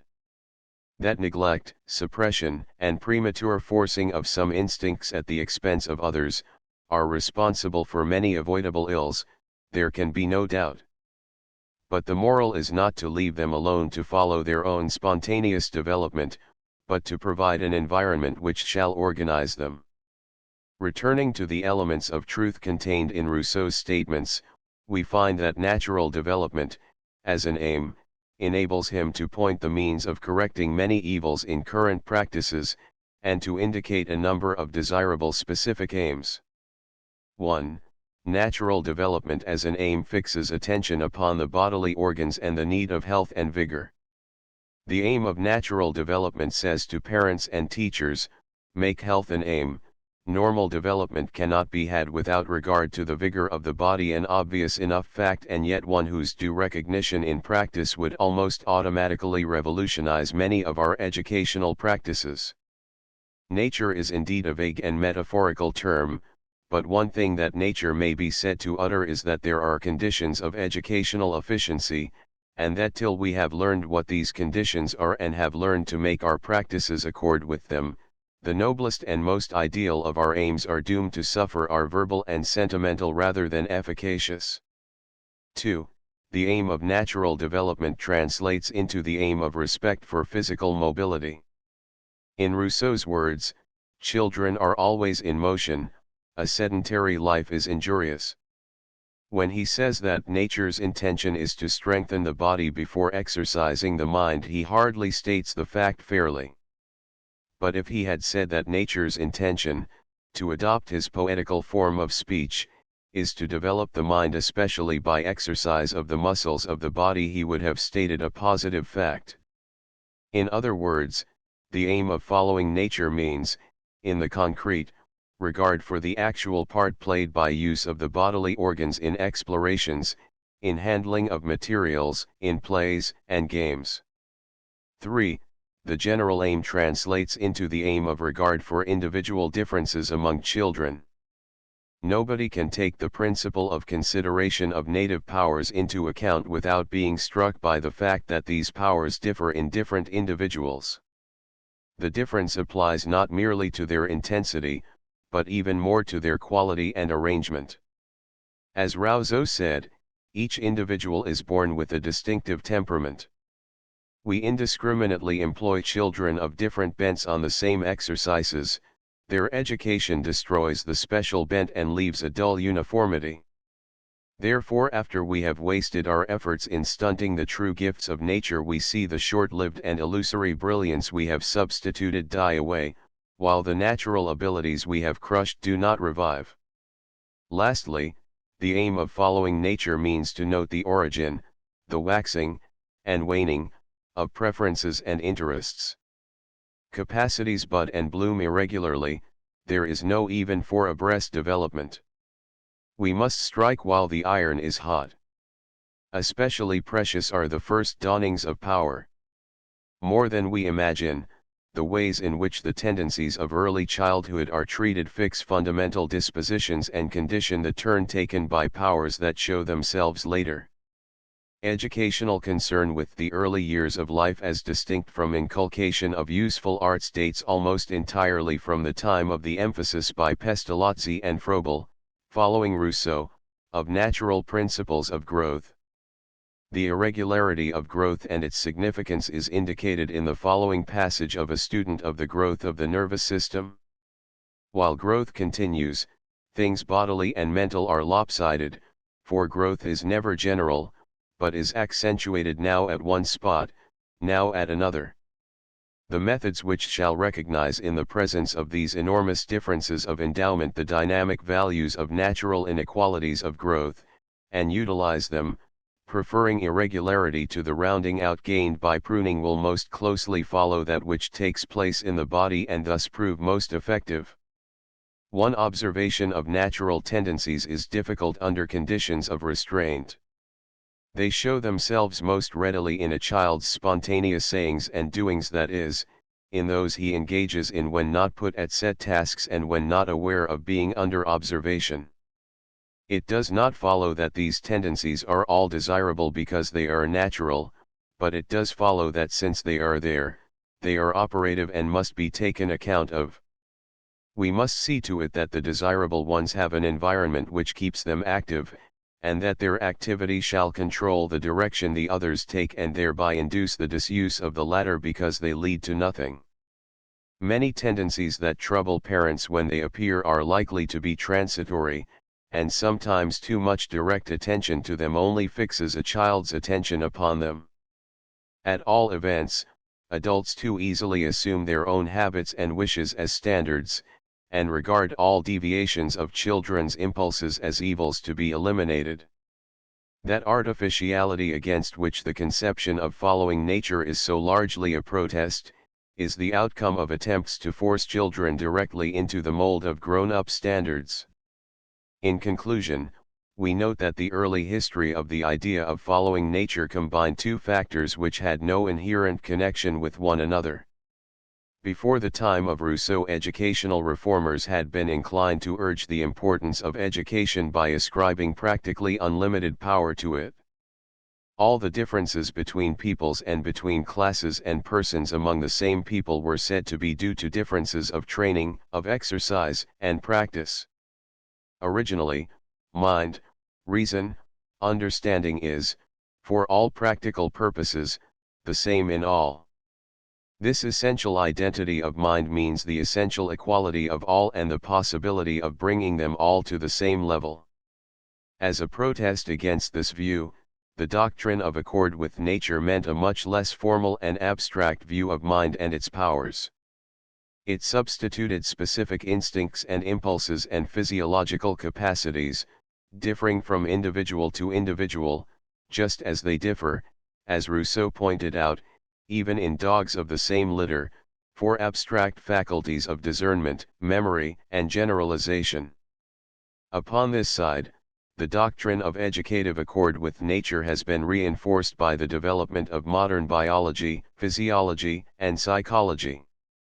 It means, in effect, that great as is the significance of nurture, of modification and transformation through direct educational effort, nature, or unlearned capacities, affords the foundation and ultimate resources for such nurture.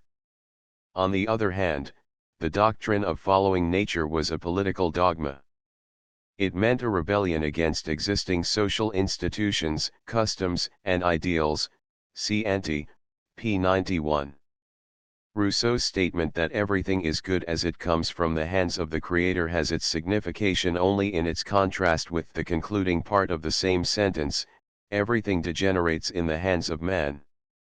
And again he says, natural man has an absolute value, he is a numerical unit, a complete integer and has no relation save to himself and to his fellow man. Civilized man is only a relative unit, the numerator of a fraction whose value depends upon its dominator, its relation to the integral body of society. Good political institutions are those which make a man unnatural.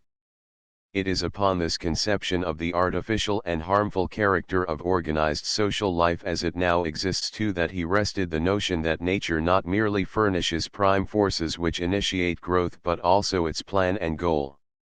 That evil institutions and customs work almost automatically to give a wrong education which the most careful schooling cannot offset is true enough, but the conclusion is not to education apart from the environment, but to provide an environment in which native powers will be put to better uses. 2. Social efficiency as aim. A conception which made nature supply the end of a true education and society the end of an evil one, could hardly fail to call out a protest. The opposing emphasis took the form of a doctrine that the business of education is to supply precisely what nature fails to secure, namely, habituation of an individual to social control, subordination of natural powers to social rules. It is not surprising to find that the value in the idea of social efficiency resides largely in its protest against the points at which the doctrine of natural development went astray, while its misuse comes when it is employed to slur over the truth in that conception. It is a fact that we must look to the activities and achievements of associated life to find what the development of power, that is to say, efficiency, means. The error is in implying that we must adopt measures of subordination rather than of utilization to secure efficiency. The doctrine is rendered adequate when we recognize that social efficiency is attained not by negative constraint but by positive use of native individual capacities in occupations having a social meaning. 1. Translated into specific aims, social efficiency indicates the importance of industrial competency. Persons cannot live without means of subsistence. The ways in which these means are employed and consumed have a profound influence upon all the relationships of persons to one another. If an individual is not able to earn his own living and that of the children dependent upon him, he is a drag or parasite upon the activities of others. He misses for himself one of the most educative experiences of life. If he is not trained in the right use of the products of industry, there is grave danger that he may deprave himself and injure others in his possession of wealth. No scheme of education can afford to neglect such basic considerations. Yet in the name of higher and more spiritual ideals, the arrangements for higher education have often not only neglected them, but looked at them with scorn as beneath the level of educative concern. With the change from an oligarchical to a democratic society, it is natural that the significance of an education which should have as a result ability to make one's way economically in the world, and to manage economic resources usefully instead of for mere display and luxury, should receive emphasis. There is, however, grave danger that in insisting upon this end, existing economic conditions and standards will be accepted as final. A democratic criterion requires us to develop capacity to the point of competency to choose and make its own career. This principle is violated when the attempt is made to fit individuals in advance for definite industrial callings, selected not on the basis of trained original capacities, but on that of the wealth or social status of parents. As a matter of fact, industry at the present time undergoes rapid and abrupt changes through the evolution of new inventions. New industries spring up, and old ones are revolutionized. Consequently, an attempt to train for too specific a mode of efficiency defeats its own purpose. When the occupation changes its methods, such individuals are left behind with even less ability to readjust themselves than if they had a less definite training. But, most of all, the present industrial constitution of society is, like every society which has ever existed, full of inequities. It is the aim of progressive education to take part in correcting unfair privilege and unfair deprivation, not to perpetuate them. Wherever social control means subordination of individual activities to class authority, there is danger that industrial education will be dominated by acceptance of the status quo. Differences of economic opportunity then dictate what the future callings of individuals are to be. We have an unconscious revival of the defects of the Platonic scheme, p. 89, without its enlightened method of selection. 2. Civic efficiency, or good citizenship. It is, of course, arbitrary to separate industrial competency from capacity in good citizenship. But the latter term may be used to indicate a number of qualifications which are vaguer than vocational ability. These traits run from whatever make an individual a more agreeable companion to citizenship in the political sense. It denotes ability to judge men and measures wisely and to take a determining part in making as well as obeying laws. The aim of civic efficiency has at least the merit of protecting us from the notion of a training of mental power at large.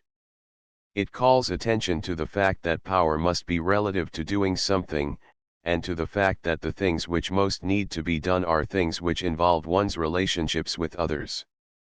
Here again we have to be on guard against understanding the aim too narrowly. An overdefinite interpretation would at certain periods have excluded scientific discoveries, in spite of the fact that in the last analysis security of social progress depends upon them. For scientific men would have been thought to be mere theoretical dreamers, totally lacking in social efficiency. It must be borne in mind that ultimately social efficiency means neither more nor less than capacity to share in a give and take of experience. It covers all that makes one's own experience more worthwhile to others, and all that enables one to participate more richly in the worthwhile experiences of others.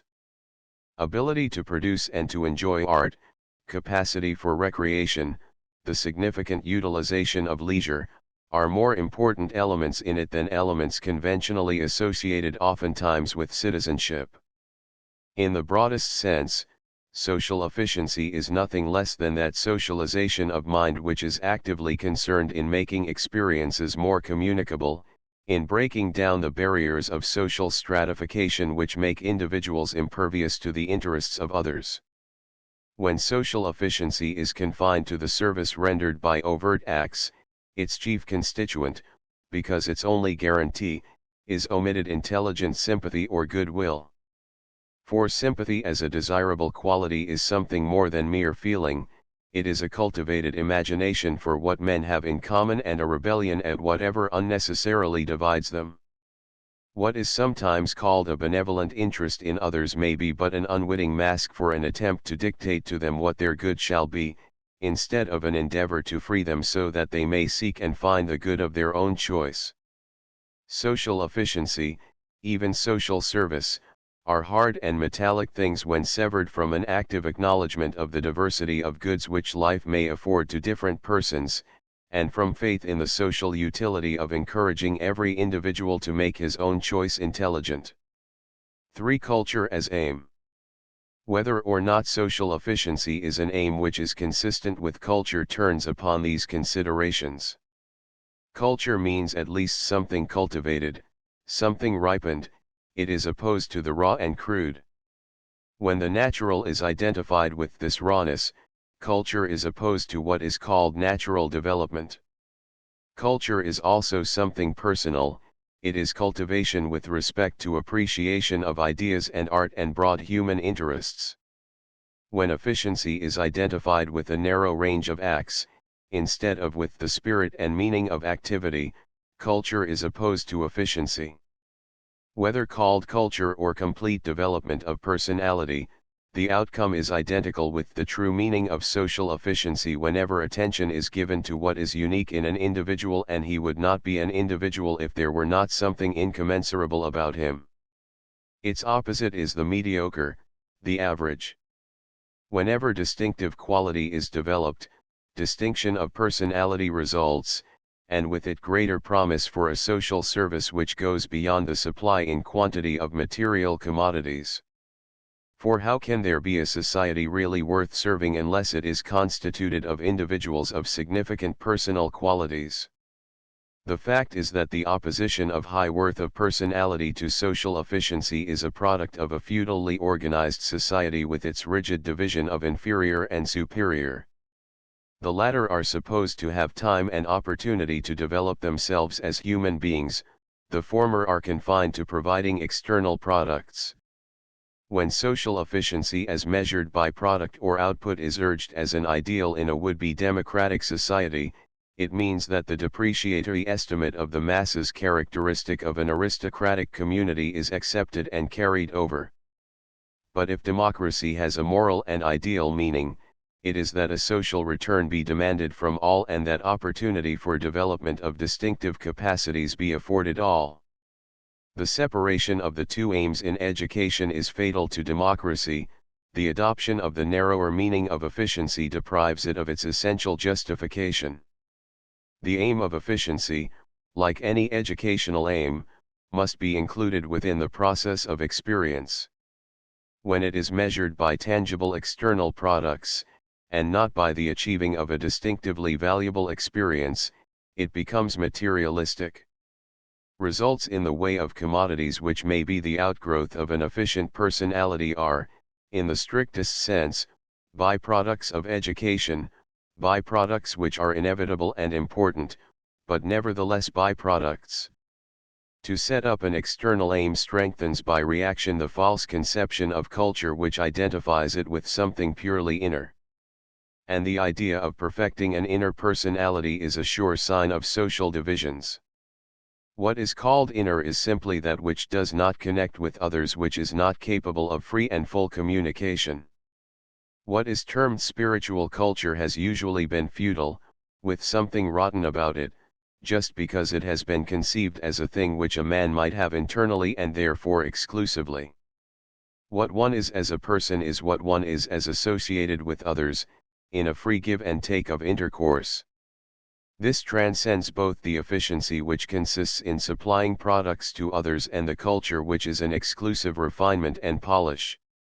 Any individual has missed his calling, farmer, physician, teacher, student, who does not find that the accomplishments of results of value to others is an accompaniment of a process of experience inherently worthwhile. Why then should it be thought that one must take his choice between sacrificing himself to doing useful things for others, or sacrificing them to pursuit of his own exclusive ends, whether the saving of his own soul or the building of an inner spiritual life and personality? What happens is that since neither of these things is persistently possible, we get a compromise and an alternation. One tries each course by turns. There is no greater tragedy than that so much of the professedly spiritual and religious thought of the world has emphasized the two ideals of self-sacrifice and spiritual self-perfecting instead of throwing its weight against this dualism of life. The dualism is too deeply established to be easily overthrown. For that reason, it is the particular task of education at the present time to struggle in behalf of an aim in which social efficiency and personal culture are synonyms instead of antagonists. Summary: general or comprehensive aims are points of view for surveying the specific problems of education. Consequently, it is a test of the value of the manner in which any large end is stated to see if it will translate readily and consistently into the procedures which are suggested by another. We have applied this test to three general aims: development according to nature, social efficiency, and culture or personal mental enrichment. In each case we have seen that the aims when partially stated come into conflict with each other. The partial statement of natural development takes the primitive powers in an alleged spontaneous development as the end-all. From this point of view, training which renders them useful to others is an abnormal constraint, one which profoundly modifies them through deliberate nurture is corrupting. But when we recognize that natural activities mean native activities which develop only through the uses in which they are nurtured, the conflict disappears. Similarly, a social efficiency which is defined in terms of rendering external service to others is of necessity opposed to the aim of enriching the meaning of experience, while a culture which is taken to consist in an internal refinement of a mind is opposed to a socialized disposition. But social efficiency as an educational purpose should mean cultivation of power to join freely and fully in shared or common activities. This is impossible without culture, while it brings a reward in culture, because one cannot share in intercourse with others without learning, without getting a broader point of view and perceiving things of which one would otherwise be ignorant. And there is perhaps no better definition of culture than that it is the capacity for constantly expanding the range and accuracy of one's perception of meanings. 1 Donaldson, Growth of Brain, p. 356. 2. We must not forget that Rousseau had the idea of a radically different sort of society, a fraternal society whose end should be identical with the good of all its members, which he thought to be as much better than existing states as these are worse than the state of nature. Chapter 10, Interest and Discipline 1. The meaning of the terms. We have already noticed the difference in the attitude of a spectator and of an agent or participant. The former is indifferent to what is going on, one result is just as good as another, since each is just something to look at. The latter is bound up with what is going on, its outcome makes a difference to him. His fortunes are more or less at stake in the issue of events. Consequently, he does whatever he can to influence the direction present occurrences take. One is like a man in a prison cell watching the rain out of the window, it is all the same to him. The other is like a man who has planned an outing for the next day which continuing rain will frustrate. He cannot, to be sure, by his present reactions affect tomorrow's weather, but he may take some steps which will influence future happenings, if only to postpone the proposed picnic. If a man sees a carriage coming which may run over him, if he cannot stop its movement, he can at least get out of the way if he foresees the consequence in time. In many instances, he can intervene even more directly. The attitude of a participant in the course of affairs is thus a double one: there is solicitude, anxiety concerning future consequences, and a tendency to act to assure better, and avert worse, consequences. There are words which denote this attitude: concern, interest. These words suggest that a person is bound up with the possibilities inhering in objects, that he is accordingly on the lookout for what they are likely to do to him, and that, on the basis of his expectation or foresight, he is eager to act so as to give things one turn rather than another. Interest and aims, concern and purpose, are necessarily connected. Such words as aim, intent, and emphasize the results which are wanted and striven for, they take for granted the personal attitude of solicitude and attentive eagerness.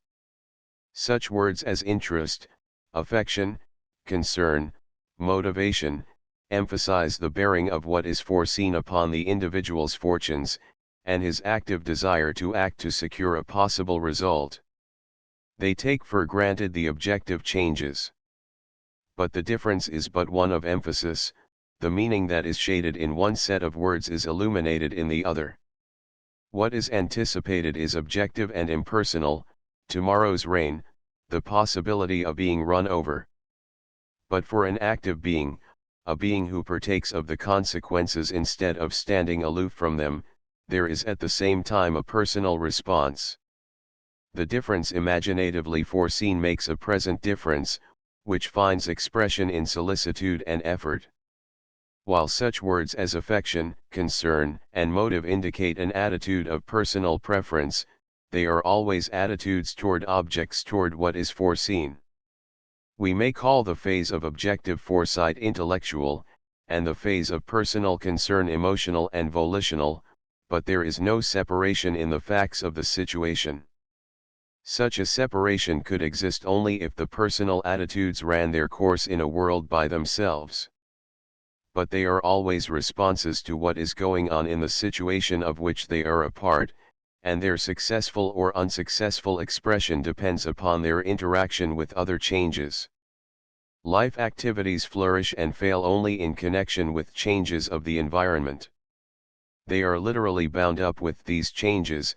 Our desires, emotions, and affections are but various ways in which our doings are tied up with the doings of things and persons about us. Instead of marking a purely personal or subjective realm, separated from the objective and impersonal, they indicate the non-existence of such a separate world. They afford convincing evidence that changes in things are not alien to the activities of a self, and that the career and welfare of the self are bound up with the movement of persons and things. Interest, concern, mean that self and world are engaged with each other in a developing situation. The word interest, in its ordinary usage, expresses I. the whole state of active development, 2. the objective results that are foreseen and wanted, and 3. the personal emotional inclination. I. an occupation, employment, pursuit, business is often referred to as an interest. Thus we say that a man's interest is politics, or journalism, or philanthropy, or archaeology, or collecting Japanese prints, or banking. 2. By an interest we also mean the point at which an object touches or engages a man, the point where it influences him. In some legal transactions a man has to prove interest in order to have a standing at court.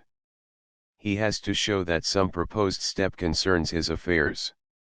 A silent partner has an interest in a business, although he takes no active part in its conduct because its prosperity or decline affects his profits and liabilities. 3. When we speak of a man as interested in this or that, the emphasis falls directly upon his personal attitude. To be interested is to be absorbed in, wrapped up in, carried away by, some object. To take an interest is to be on the alert, to care about, to be attentive. We say of an interested person both that he has lost himself in some affair and that he has found himself in it. Both terms express the engrossment of the self in an object. When the place of interest in education is spoken of in a depreciatory way, it will be found that the second of the meanings mentioned is first exaggerated and then isolated. Interest is taken to mean merely the effect of an object upon personal advantage or disadvantage, success or failure. Separated from any objective development of affairs, these are reduced to mere personal states of pleasure or pain. Educationally, it then follows that to attach importance to interest means to attach some feature of seductiveness to material otherwise indifferent, to secure attention and effort by offering a bribe of pleasure. This procedure is properly stigmatized as soft pedagogy, as a soup kitchen theory of education. But the objection is based upon the fact or assumption that the forms of skill to be acquired and the subject matter to be appropriated have no interest on their own account. In other words, they are supposed to be irrelevant to the normal activities of the pupils. The remedy is not in finding fault with the doctrine of interest, any more than it is to search for some pleasant bait that may be hitched to the alien material. It is to discover objects and modes of action, which are connected with present powers. The function of this material in engaging activity and carrying it on consistently and continuously is its interest. If the material operates in this way, there is no call either to hunt for devices which will make it interesting or to appeal to arbitrary, semi-coerced effort. The word interest suggests, etymologically, what is between that which connects two things otherwise distant. In education, the distance covered may be looked at as temporal. The fact that a process takes time to mature is so obvious a fact that we rarely make it explicit. We overlook the fact that in growth there is ground to be covered between an initial stage of process and the completing period, that there is something intervening. In learning, the present powers of the pupil are the initial stage, the aim of the teacher represents the remote limit. Between the two lie means, that is, middle conditions, acts to be performed, difficulties to be overcome, appliances to be used. Only through them, in the literal time sense, will the initial activities reach a satisfactory consummation. These intermediate conditions are of interest precisely because the development of existing activities into the foreseen and desired end depends upon them. To be means for the achieving of present tendencies, to be between the agent and his end, to be of interest, are different names for the same thing. When material has to be made interesting, it signifies that as presented, it lacks connection with purposes and present power, or that if the connection be there, it is not perceived. To make it interesting by leading one to realize the connection that exists is simply good sense. To make it interesting by extraneous and artificial inducements deserves all the bad names which have been applied to the doctrine of interest in education. So much for the meaning of the term interest. Now for that of discipline. Where an activity takes time, where many means and obstacles lie between its initiation and completion, deliberation and persistence are required. It is obvious that a very large part of the everyday meaning of will is precisely the deliberate or conscious disposition to persist and endure in a planned course of action in spite of difficulties and contrary solicitations. A man of strong will, in the popular usage of the words, is a man who is neither fickle nor half-hearted in achieving chosen ends. His ability is executive, that is, he persistently and energetically strives to execute or carry out his aims. A weak will is unstable as water. Clearly there are two factors in will. One has to do with the foresight of results, the other with the depth of hold the foreseen outcome has upon the person. Obstinacy is persistence, but it is not strength of volition. Obstinacy may be mere animal inertia and insensitiveness. A man keeps on doing a thing just because he has got started, not because of any clearly thought out purpose. In fact, the obstinate man generally declines, although he may not be quite aware of his refusal, to make clear to himself what his proposed end is. He has a feeling that if he allowed himself to get a clear and full idea of it, it might not be worthwhile. Stubbornness shows itself even more in reluctance to criticize ends which present themselves than it does in persistence and energy in use of means to achieve the end.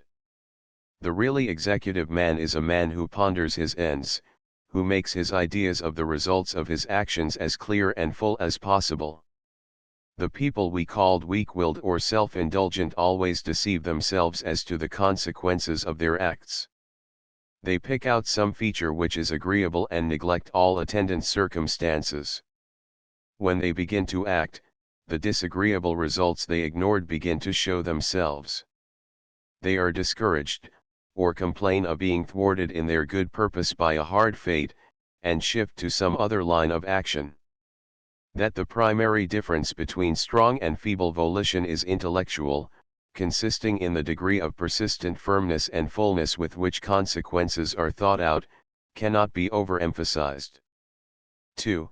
There is, of course, such a thing as a speculative tracing out of results. Ends are then foreseen, but they do not lay deep hold of a person. They are something to look at and for curiosity to play with rather than something to achieve. There is no such thing as over-intellectuality, but there is such a thing as a one-sided intellectuality. A person takes it out, as we say, in considering the consequences of proposed lines of action.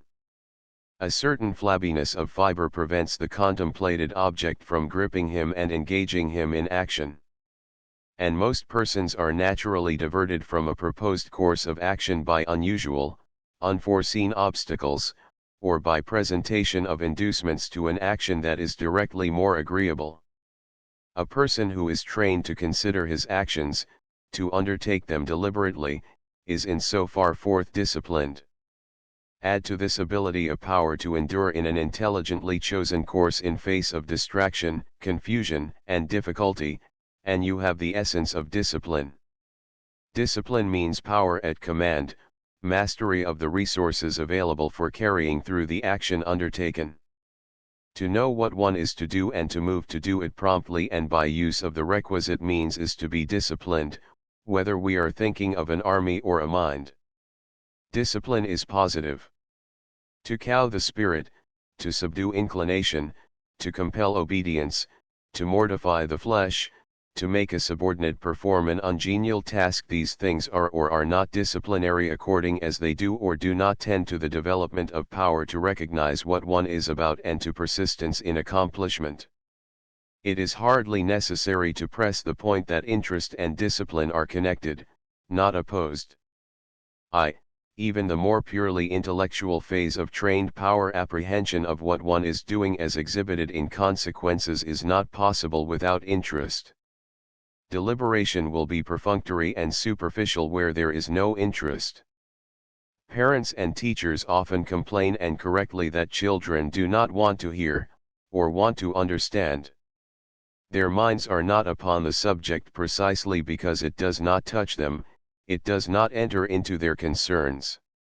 This is a state of things that needs to be remedied, but the remedy is not in the use of methods which increase indifference and aversion. Even punishing a child for inattention is one way of trying to make him realize that the matter is not a thing of complete unconcern, it is one way of arousing interest, or bringing about a sense of connection. In the long run, its value is measured by whether it supplies a mere physical excitation to act in the way desired by the adult, or whether it leads the child to think, that is, to reflect upon his acts and impregnate them with aims. 2. That interest is requisite for executive persistence is even more obvious. Employers do not advertise for workmen who are not interested in what they are doing. If one were engaging a lawyer or a doctor, it would never occur to one to reason that the person engaged would stick to his work more conscientiously if it was so ungenial to him that he did it merely from a sense of obligation. Interest measures, or rather is the depth of the grip which the foreseen end has upon one, moving one to act for its realization. 2. The importance of the idea of interest in education. Interest represents the moving force of objects, whether perceived or presented in imagination, in any experience having a purpose.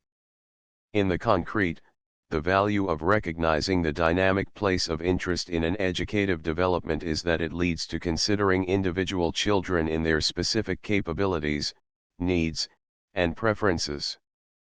One who recognizes the importance of interest will not assume that all minds work in the same way because they happen to have the same teacher and textbook. Attitudes and methods of approach and response vary with the specific appeal the same material makes, this appeal itself varying with difference of natural aptitude, of past experience, of plan of life, and so on. But the facts of interest also supply considerations of general value to the philosophy of education. Rightly understood, they put us on our guard against certain conceptions of mind and of subject matter which have had great vogue in philosophic thought in the past, and which exercise a serious hampering influence upon the conduct of instruction and discipline. Too frequently mind is set over the world of things and facts to be known. It is regarded as something existing in isolation, with mental states and operations that exist independently. Knowledge is then regarded as an external application of purely mental existences to the things to be known, or else as a result of the impressions which this outside subject matter makes on mind, or as a combination of the two. Subject matter is then regarded as something complete in itself, it is just something to be learned or known, either by the voluntary application of mind to it or through the impressions it makes on mind.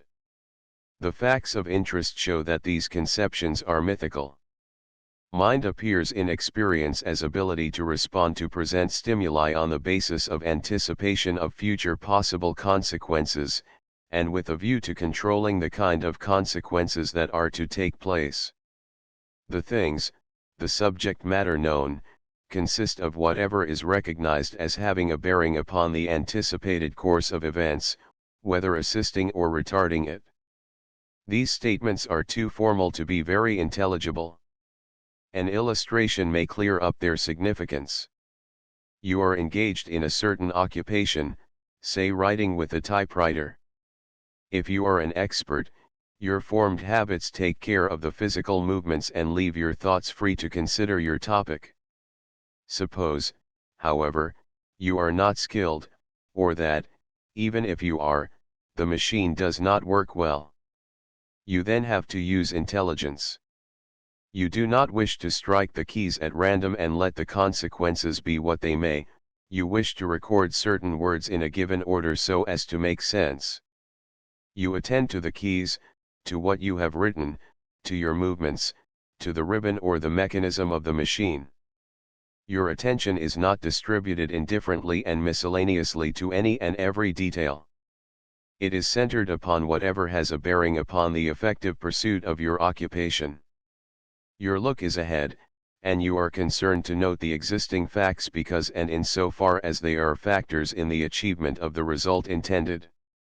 You have to find out what your resources are, what conditions are at command, and what the difficulties and obstacles are.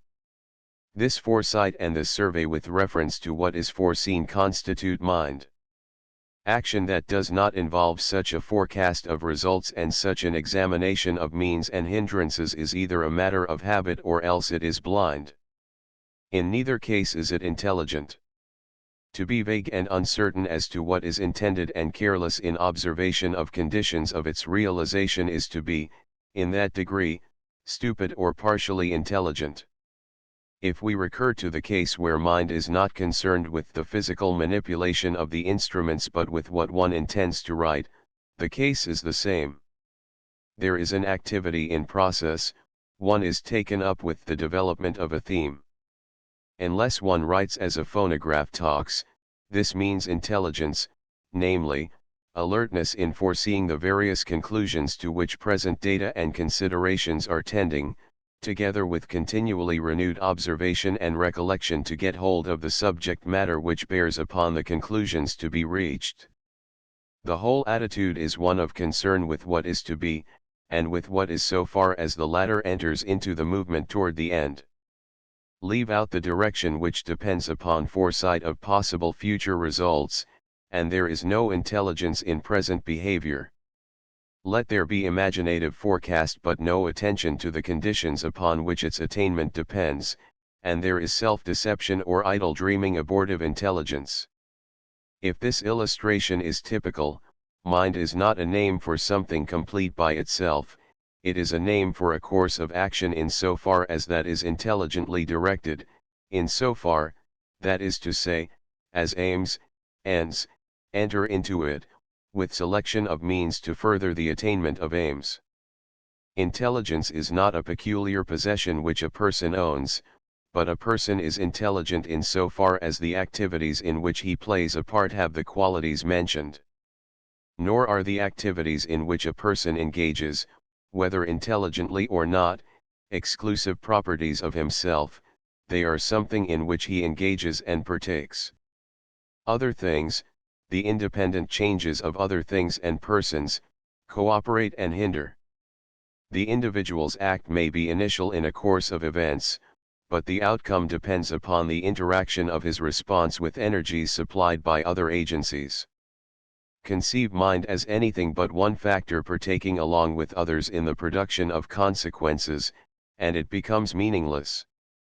The problem of instruction is thus that of finding material which will engage a person in specific activities having an aim or purpose of moment or interest to him, and dealing with things not as gymnastic appliances but as conditions for the attainment of ends.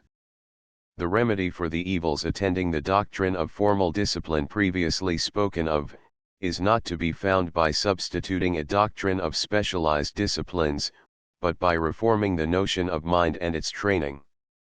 Discovery of typical modes of activity, whether play or useful occupations, in which individuals are concerned, in whose outcome they recognize they have something at stake, and which cannot be carried through without reflection and use of judgment to select material of observation and recollection, is the remedy. In short, the root of the error long prevalent in the conception of training of mind consists in leaving out of account movements of things to future results in which an individual shares, and in the direction of which observation, imagination, and memory are enlisted. It consists in regarding mind as complete in itself, ready to be directly applied to a present material. In historic practice the error has cut two ways. On one hand, it has screened and protected traditional studies and methods of teaching from intelligent criticism and needed revisions. To say that they are disciplinary has safeguarded them from all inquiry. It has not been enough to show that they were of no use in life or that they did not really contribute to the cultivation of the self. That they were disciplinary stifled every question, subdued every doubt, and removed the subject from the realm of rational discussion. By its nature, the allegation could not be checked up. Even when discipline did not accrue as matter of fact, when the pupil even grew in laxity of application and lost power of intelligent self-direction, the fault lay with him, not with the study or the methods of teaching. His failure was but proof that he needed more discipline, and thus afforded a reason for retaining the old methods. The responsibility was transferred from the educator to the pupil because the material did not have to meet specific tests, it did not have to be shown that it fulfilled any particular need or served any specific end. It was designed to discipline in general, and if it failed, it was because the individual was unwilling to be disciplined. In the other direction, the tendency was towards a negative conception of discipline, instead of an identification of it with growth in constructive power of achievement. As we have already seen, will means an attitude toward the future, toward the production of possible consequences, an attitude involving effort to foresee clearly and comprehensively the probable results of ways of acting, and an active identification with some anticipated consequences. Identification of will, or effort, with mere strain, results when a mind is set up, endowed with powers that are only to be applied to existing material. A person just either will or will not apply himself to the matter in hand. The more indifferent the subject matter, the less concern it has for the habits and preferences of the individual, the more demand there is for an effort to bring the mind to bear upon it, and hence the more discipline of will. To attend to material because there is something to be done in which the person is concerned is not disciplinary in this view, not even if it results in a desirable increase of constructive power. Application just for the sake of application, for the sake of training, is alone disciplinary. This is more likely to occur if the subject matter presented is ungenial, for then there is no motive, so it is supposed, except the acknowledgement of duty or the value of discipline. The logical result is expressed with literal truth in the words of an American humorist: "It makes no difference what you teach a boy so long as he doesn't like it." The counterpart of the isolation of mind from activities dealing with objects to accomplish ends is isolation of the subject matter to be learned. In the traditional schemes of education, subject matter means so much material to be studied. Various branches of study represent so many independent branches, each having its principles of arrangement complete within itself. History is one such group of facts, algebra another, geography another, and so on till we have run through the entire curriculum. Having a ready-made existence on their own account, their relation to mind is exhausted in what they furnish it to acquire. This idea corresponds to the conventional practice in which the program of school work, for the day, month, and successive years, consists of studies all marked off from one another, and each supposed to be complete by itself for educational purposes at least. Later on a chapter is devoted to the special consideration of the meaning of the subject matter of instruction. At this point, we need only to say that, in contrast with the traditional theory, anything which intelligence studies represents things in the part which they play in the carrying forward of active lines of interest. Just as one studies his typewriter as part of the operation of putting it to use to effect results, so with any fact or truth. It becomes an object of study, that is, of inquiry and reflection, when it figures as a factor to be reckoned with in the completion of a course of events in which one is engaged and by whose outcome one is affected. Numbers are not objects of study just because they are numbers already constituting a branch of learning called mathematics, but because they represent qualities and relations of the world in which our action goes on, because they are factors upon which the accomplishment of our purposes depends. Stated thus broadly, the formula may appear abstract.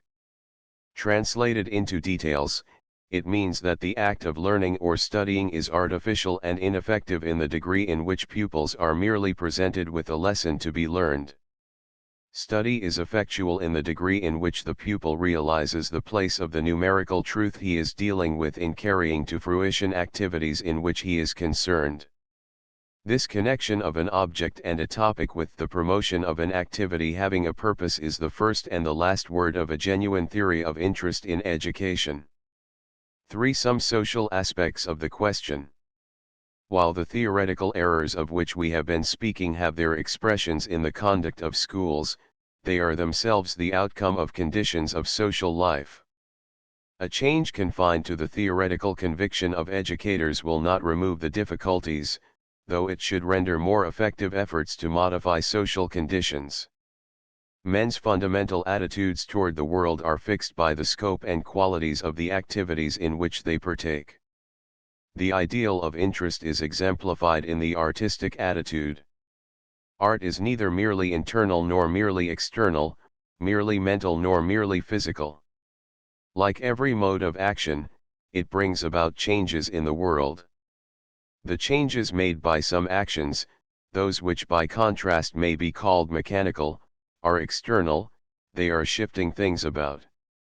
No ideal reward, no enrichment of emotion and intellect, accompanies them. Others contribute to the maintenance of life, and to its external adornment and display. Many of our existing social activities, industrial and political, fall in these two classes. Neither the people who engage in them, nor those who are directly affected by them, are capable of full and free interest in their work. Because of the lack of any purpose in the work for the one doing it, or because of the restricted character of its aim, intelligence is not adequately engaged. The same conditions force many people back upon themselves. They take refuge in an inner play of sentiment and fancies. They are aesthetic but not artistic, since their feelings and ideas are turned upon themselves, instead of being methods in acts which modify conditions. Their mental life is sentimental, an enjoyment of an inner landscape. Even the pursuit of science may become an asylum of refuge from the hard conditions of life, not a temporary retreat for the sake of recuperation and clarification in future dealings with the world. The very word art may become associated not with specific transformation of things, making them more significant for mind, but with stimulations of eccentric fancy and with emotional indulgences. The separation and mutual contempt of the practical man and the man of theory or culture, the divorce of fine and industrial arts, are indications of this situation.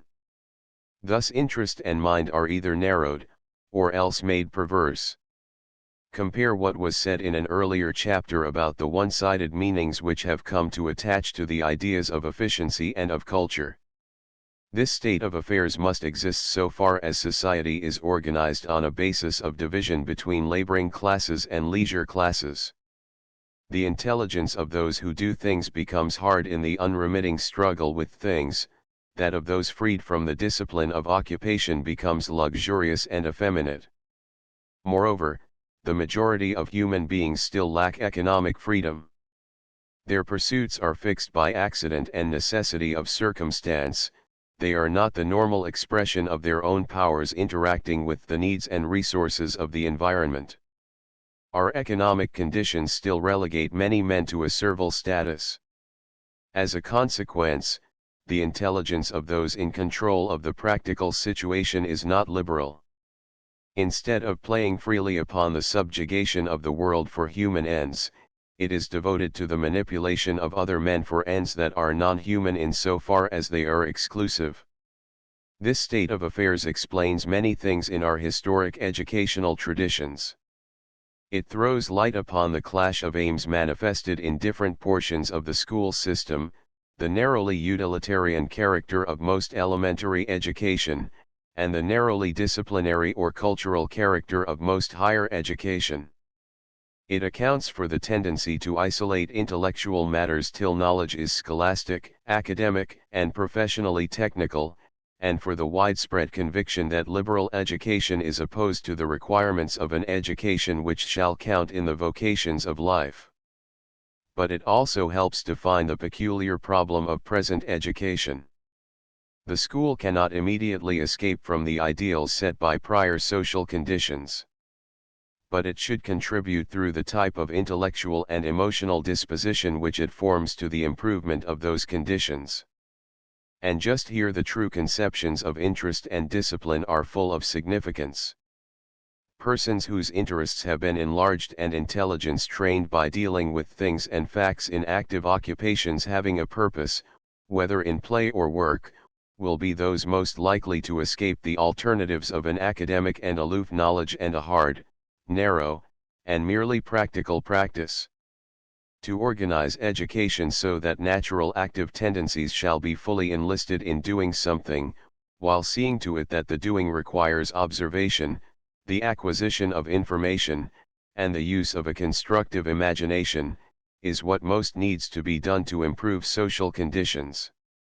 To oscillate between drill exercises that strive to attain efficiency in outward doing without the use of intelligence, and an accumulation of knowledge that is supposed to be an ultimate end in itself, means that education accepts the present social conditions as final, and thereby takes upon itself the responsibility for perpetuating them.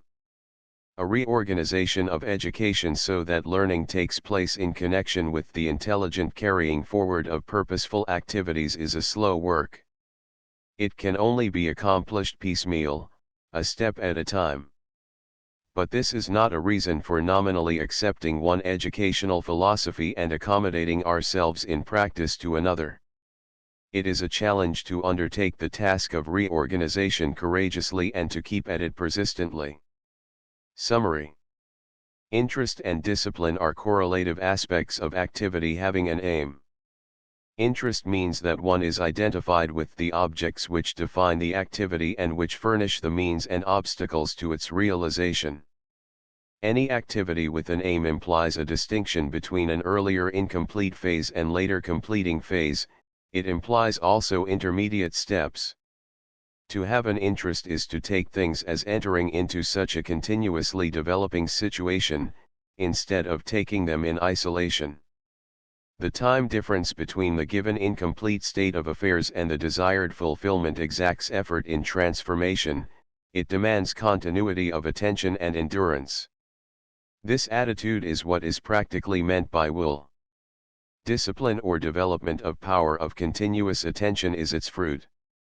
The significance of this doctrine for the theory of education is twofold. On the one hand, it protects us from the notion that mind and mental states are something complete in themselves, which then happen to be applied to some ready-made objects and topics so that knowledge results. It shows that mind and intelligent or purposeful engagement in a course of action into which things enter are identical. Hence, to develop and train mind is to provide an environment which induces such activity.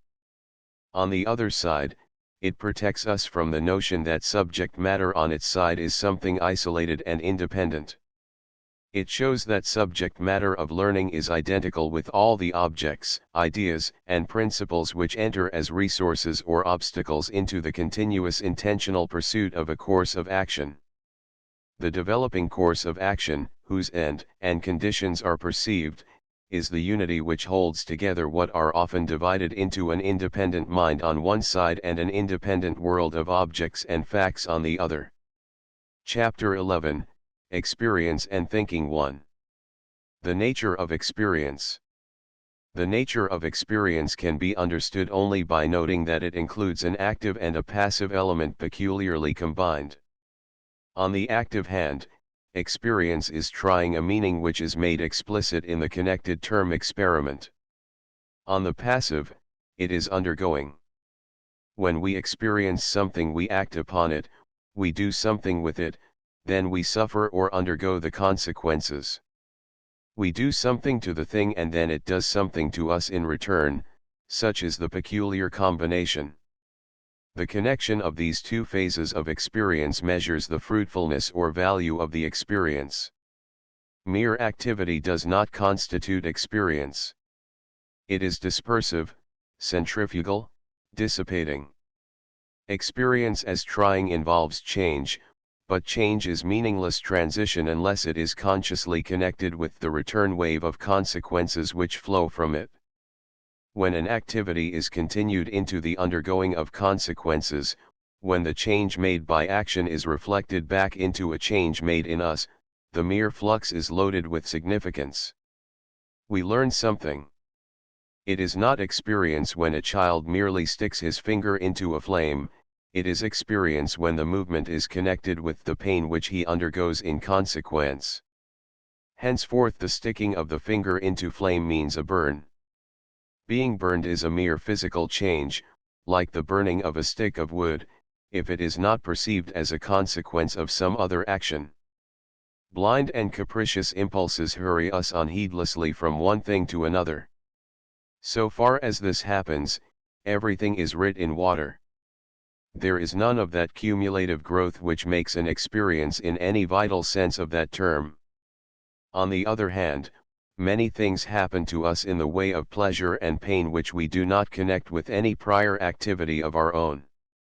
They are mere accidents so far as we are concerned. There is no before or after to such experience, no retrospect nor outlook, and consequently no meaning. We get nothing which may be carried over to foresee what is likely to happen next, and no gain in ability to adjust ourselves to what is coming, no added control. Only by courtesy can such an experience be called experience. To learn from experience is to make a backward and forward connection between what we do to things and what we enjoy or suffer from things in consequence. Under such conditions, doing becomes a trying, an experiment with the world to find out what it is like. The undergoing becomes instruction, discovery of the connection of things. Two conclusions important for education follow. 1. Experience is primarily an active-passive affair, it is not primarily cognitive. But, 2. The measure of the value of an experience lies in the perception of relationships or continuities to which it leads up. It includes cognition in the degree in which it is cumulative or amounts to something, or has meaning. In schools, those under instruction are too customarily looked upon as acquiring knowledge as theoretical spectators, minds which appropriate knowledge by direct energy of intellect. The very word pupil has almost come to mean one who is engaged not in having fruitful experiences but in absorbing knowledge directly. Something which is called mind or consciousness is severed from the physical organs of activity. The former is then thought to be purely intellectual and cognitive, the latter to be an irrelevant and intruding physical factor. The intimate union of activity and undergoing its consequences which leads to recognition of meaning is broken. Instead we have two fragments, mere bodily action on one side, and meaning directly grasped by spiritual activity on the other. It would be impossible to state adequately the evil results which have flowed from this dualism of mind and body, much less to exaggerate them. Some of the more striking effects may, however, be enumerated. A. In part bodily activity becomes an intruder. Having nothing, so it is thought, to do with mental activity, it becomes a distraction, an evil to be contended with. For the pupil has a body, and brings it to school along with his mind. And the body is, of necessity, a wellspring of energy, it has to do something. But its activities, not being utilized in occupation with things which yield significant results, have to be frowned upon. They lead the pupil away from the lesson with which his mind ought to be occupied, they are sources of mischief. The chief source of the problem of discipline in schools is that the teacher has often to spend a larger part of the time in suppressing the bodily activities which take the mind away from its material. A premium is put on physical quietude, on silence, on rigid uniformity of posture and movement, upon a machine-like simulation of the attitudes of intelligent interest. The teacher's business is to hold the pupils up to these requirements and to punish the inevitable deviations which occur. The nervous strain and fatigue which result with both teacher and pupil are a necessary consequence of the abnormality of the situation in which bodily activity is divorced from the perception of meaning. Callous indifference and explosions from strain alternate. The neglected body, having no organized fruitful channels of activity, breaks forth, without knowing why or how, into meaningless boisterousness, or settles into equally meaningless fooling, both very different from the normal play of children. Physically active children become restless and unruly, the more quiescent, so-called conscientious ones spend what energy they have in the negative task of keeping their instincts and active tendencies suppressed, instead of in a positive one of constructive planning and execution. They are thus educated not into responsibility for the significant and graceful use of bodily powers, but into an enforced duty not to give them free play. It may be seriously asserted that a chief cause for the remarkable achievements of Greek education was that it was never misled by false notions into an attempted separation of mind and body. Even, however, with respect to the lessons which have to be learned by the application of mind, some bodily activities have to be used. The senses, especially the eye and ear, have to be employed to take in what the book, the map, the blackboard, and the teacher say. The lips and vocal organs, and the hands, have to be used to reproduce in speech and writing what has been stowed away.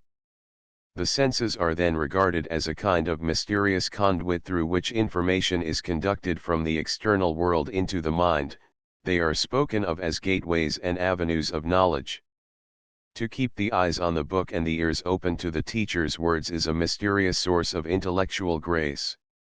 Moreover, reading, writing, and figuring important school arts demand muscular or motor training.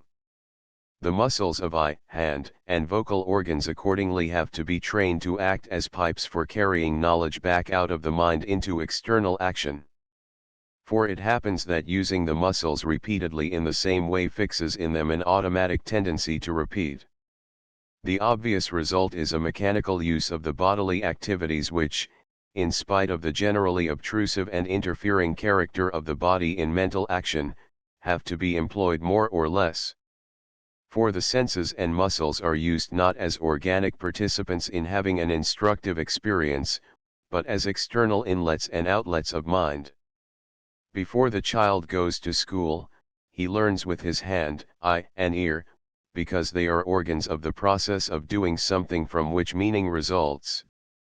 The boy flying a kite has to keep his eye on the kite, and has to note the various pressures of the string on his hand. His senses are avenues of knowledge not because external facts are somehow conveyed to the brain, but because they are used in doing something with a purpose. The qualities of seen and touched things have a bearing on what is done, and are alertly perceived. They have a meaning. But when pupils are expected to use their eyes to note the form of words, irrespective of their meaning, in order to reproduce them in spelling or reading, the resulting training is simply of isolated sense organs and muscles. It is such isolation of an act from a purpose which makes it mechanical. It is customary for teachers to urge children to read with expression, so as to bring out the meaning.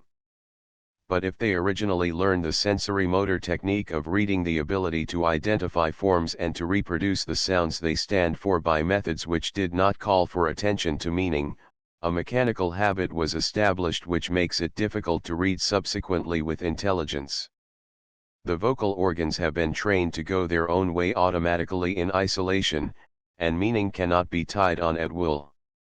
Drawing, singing, and writing may be taught in the same mechanical way, for, we repeat, any way is mechanical which narrows down the bodily activity so that a separation of body from mind, that is, from recognition of meaning, is set up. Mathematics, even in its higher branches, when undue emphasis is put upon the technique of calculation, and science, when laboratory exercises are given for their own sake, suffer from the same evil. See, on the intellectual side, the separation of mind from direct occupation with things throws emphasis on things at the expense of relations or connections. It is altogether too common to separate perceptions and even ideas from judgments. The latter are thought to come after the former in order to compare them. It is alleged that the mind perceives things apart from relations, that it forms ideas of them in isolation from their connections with what goes before and comes after.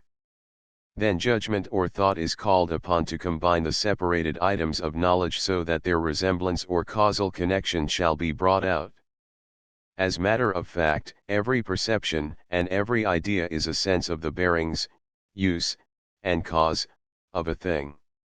We do not really know a chair or have an idea of it by inventorying and enumerating its various isolated qualities, but only by bringing these qualities into connection with something else, the purpose which makes it a chair and not a table, or its difference from the kind of chair we are accustomed to, or the period which it represents, and so on. A wagon is not perceived when all its parts are summed up, it is the characteristic connection of the parts which makes it a wagon. And these connections are not those of mere physical juxtaposition, they involve connection with the animals that draw it, the things that are carried on it, and so on. Judgment is employed in the perception, otherwise the perception is mere sensory excitation or else a recognition of the result of a prior judgment, as in the case of familiar objects. Words, the counters for ideals, are, however, easily taken for ideas. And in just the degree in which mental activity is separated from active concern with the world, from doing something and connecting the doing with what is undergone, words, symbols, come to take the place of ideas. The substitution is the more subtle because some meaning is recognized. But we are very easily trained to be content with a minimum of meaning, and to fail to note how restricted is our perception of the relations which confer significance. We get so thoroughly used to a kind of pseudo-idea, a half-perception, that we are not aware how half-dead our mental action is, and how much keener and more extensive our observations and ideas would be if we formed them under conditions of a vital experience which required us to use judgment, to hunt for the connections of the thing dealt with. There is no difference of opinion as to the theory of the matter. All authorities agree that discernment of relationships is the genuinely intellectual matter, hence, the educative matter.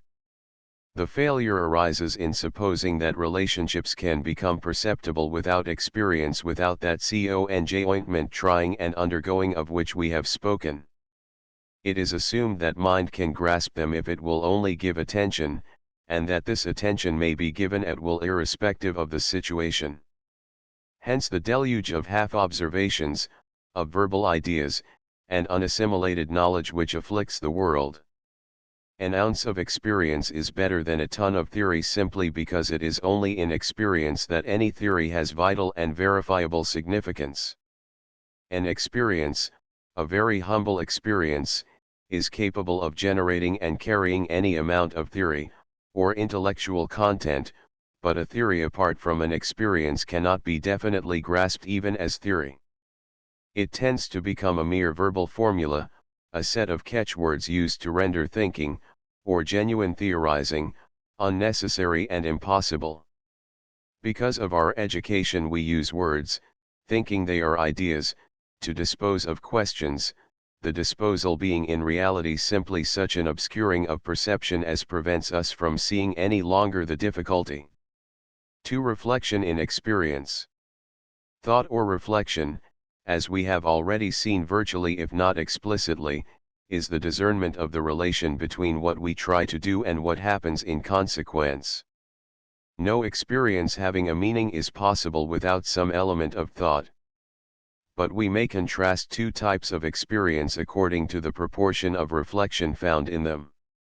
All our experiences have a phase of cut and try in them, what psychologists call the method of trial and error. We simply do something, and when it fails, we do something else, and keep on trying till we hit upon something which works, and then we adopt that method as a rule of thumb measure in subsequent procedure. Some experiences have very little else in them than this hit and miss or succeed process. We see that a certain way of acting and a certain consequence are connected, but we do not see how they are. We do not see the details of the connection, the links are missing. Our discernment is very gross. In other cases we push our observation farther. We analyze to see just what lies between so as to bind together cause and effect, activity and consequence. This extension of our insight makes foresight more accurate and comprehensive. The action which rests simply upon the trial and error method is at the mercy of circumstances. They may change so that the act performed does not operate in the way it was expected to. But if we know in detail upon what the result depends, we can look to see whether the required conditions are there. The method extends our practical control. For if some of the conditions are missing, we may, if we know what the needed antecedents for an effect are, set to work to supply them, or, if they are such as to produce undesirable effects as well, we may eliminate some of the superfluous causes and economize effort. In discovery of the detailed connections of our activities and what happens in consequence, the thought implied in cut and try experience is made explicit. Its quantity increases so that its proportionate value is very different.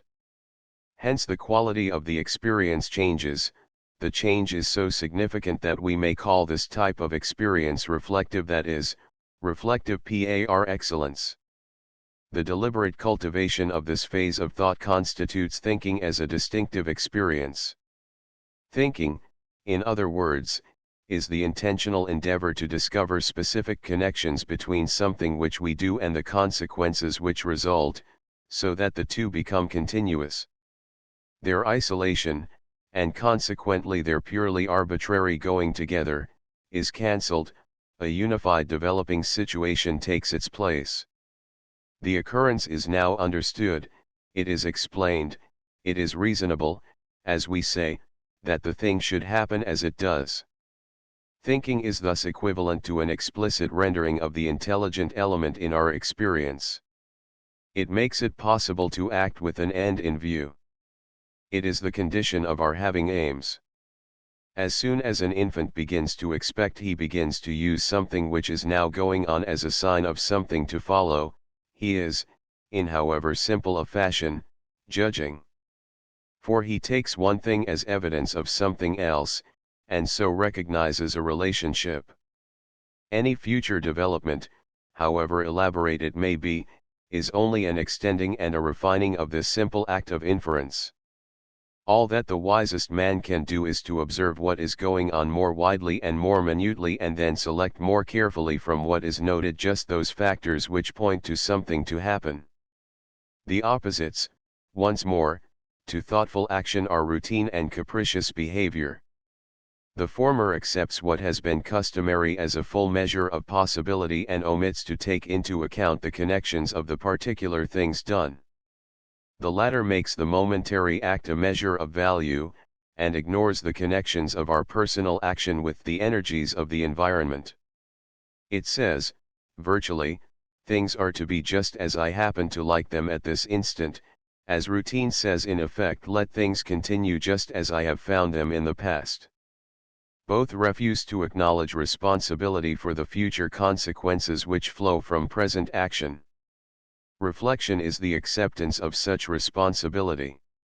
The starting point of any process of thinking is something going on, something which just as it stands is incomplete or unfulfilled. Its point, its meaning lies literally in what it is going to be, in how it is going to turn out. As this is written, the world is filled with the clang of contending armies. For an active participant in the war, it is clear that the momentous thing is the issue, the future consequences, of this and that happening. He is identified, for the time at least, with the issue, his fate hangs upon the course things are taking. But even for an onlooker in a neutral country, the significance of every move made, of every advance here and retreat there, lies in what it portends. To think upon the news as it comes to us is to attempt to see what is indicated as probable or possible regarding an outcome. To fill our heads, like a scrapbook, with this and that item as a finished and done-for thing, is not to think. It is to turn ourselves into a piece of registering apparatus. To consider the bearing of the occurrence upon what may be, but is not yet, is to think.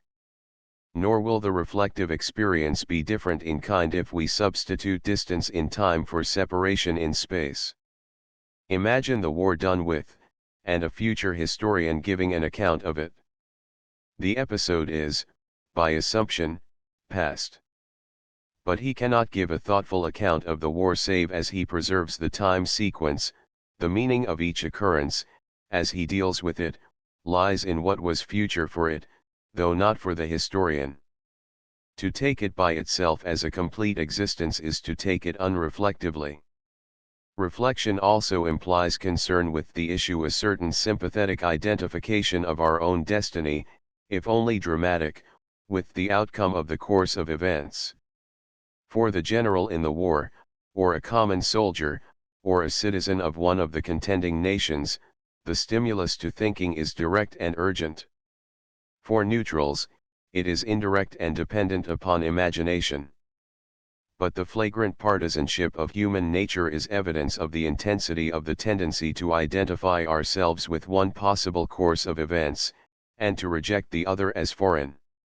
If we cannot take sides in overt action, and throw in our little weight to help determine the final balance, we take sides emotionally and imaginatively. We desire this or that outcome. One wholly indifferent to the outcome does not follow or think about what is happening at all. From this dependence of the act of thinking upon a sense of sharing in the consequences of what goes on, flows one of the chief paradoxes of thought. Born in partiality, in order to accomplish its tasks it must achieve a certain detached impartiality. The general who allows his hopes and desires to affect his observations and interpretations of the existing situation will surely make a mistake in calculation. While hopes and fears may be the chief motive for a thoughtful following of the war on the part of an onlooker in a neutral country, he too will think ineffectively in the degree in which his preferences modify the stuff of his observations and reasonings. There is, however, no incompatibility between the fact that the occasion of reflection lies in a personal sharing in what is going on and the fact that the value of the reflection lies upon keeping oneself out of the data. The almost insurmountable difficulty of achieving this detachment is evidence that thinking originates in situations where the course of thinking is an actual part of the course of events and is designed to influence the result. Only gradually and with a widening of the area of vision through a growth of social sympathies does thinking develop to include what lies beyond our direct interests, a fact of great significance for education. To say that thinking occurs with reference to situations which are still going on, and incomplete, is to say that thinking occurs when things are uncertain or doubtful or problematic. Only what is finished, completed, is wholly assured. Where there is reflection there is suspense. The object of thinking is to help reach a conclusion, to project a possible termination on the basis of what is already given. Certain other facts about thinking accompany this feature. Since the situation in which thinking occurs is a doubtful one, thinking is a process of inquiry, of looking into things, of investigating. Acquiring is always secondary, and instrumental to the act of inquiring. It is seeking, a quest, for something that is not at hand. We sometimes talk as if original research were a peculiar prerogative of scientists or at least of advanced students.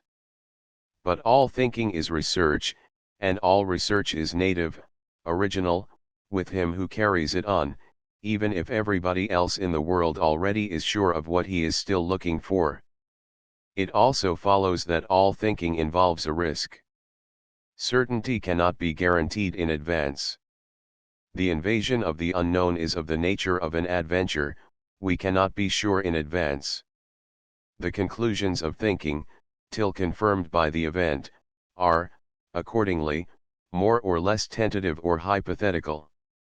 Their dogmatic assertion as final is unwarranted, short of the issue, in fact. The Greeks acutely raised the question, how can we learn? For either we know already what we are after, or else we do not know. In neither case is learning possible, on the first alternative because we know already, on the second, because we do not know what to look for, nor if, by chance, we find it can we tell that it is what we were after. The dilemma makes no provision for coming to know, for learning, it assumes either complete knowledge or complete ignorance. Nevertheless the twilight zone of inquiry, of thinking, exists. The possibility of hypothetical conclusions, of tentative results, is the fact which the Greek dilemma overlooked. The perplexities of the situation suggest certain ways out. We try these ways, and either push our way out, in which case we know we have found what we were looking for, or the situation gets darker and more confused, in which case, we know we are still ignorant. Tentative means trying out, feeling one's way along provisionally. Taken by itself, the Greek argument is a nice piece of formal logic. But it is also true that as long as men kept a sharp disjunction between knowledge and ignorance, science made only slow and accidental advance. Systematic advance in invention and discovery began when men recognized that they could utilize doubt for purposes of inquiry by forming conjectures to guide action in tentative explorations, whose development would confirm, refute, or modify the guiding conjecture. While the Greeks made knowledge more than learning, modern science makes conserved knowledge only a means to learning, to discovery.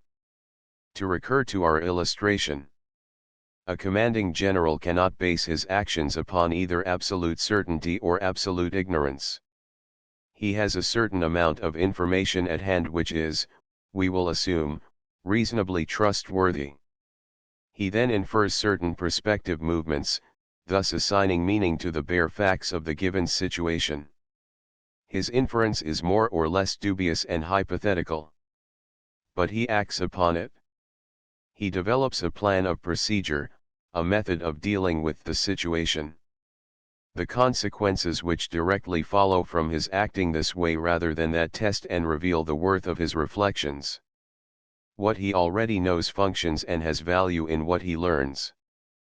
But will this account apply in the case of the one in a neutral country who is thoughtfully following as best he can the progress of events? In form, yes, though not of course in content.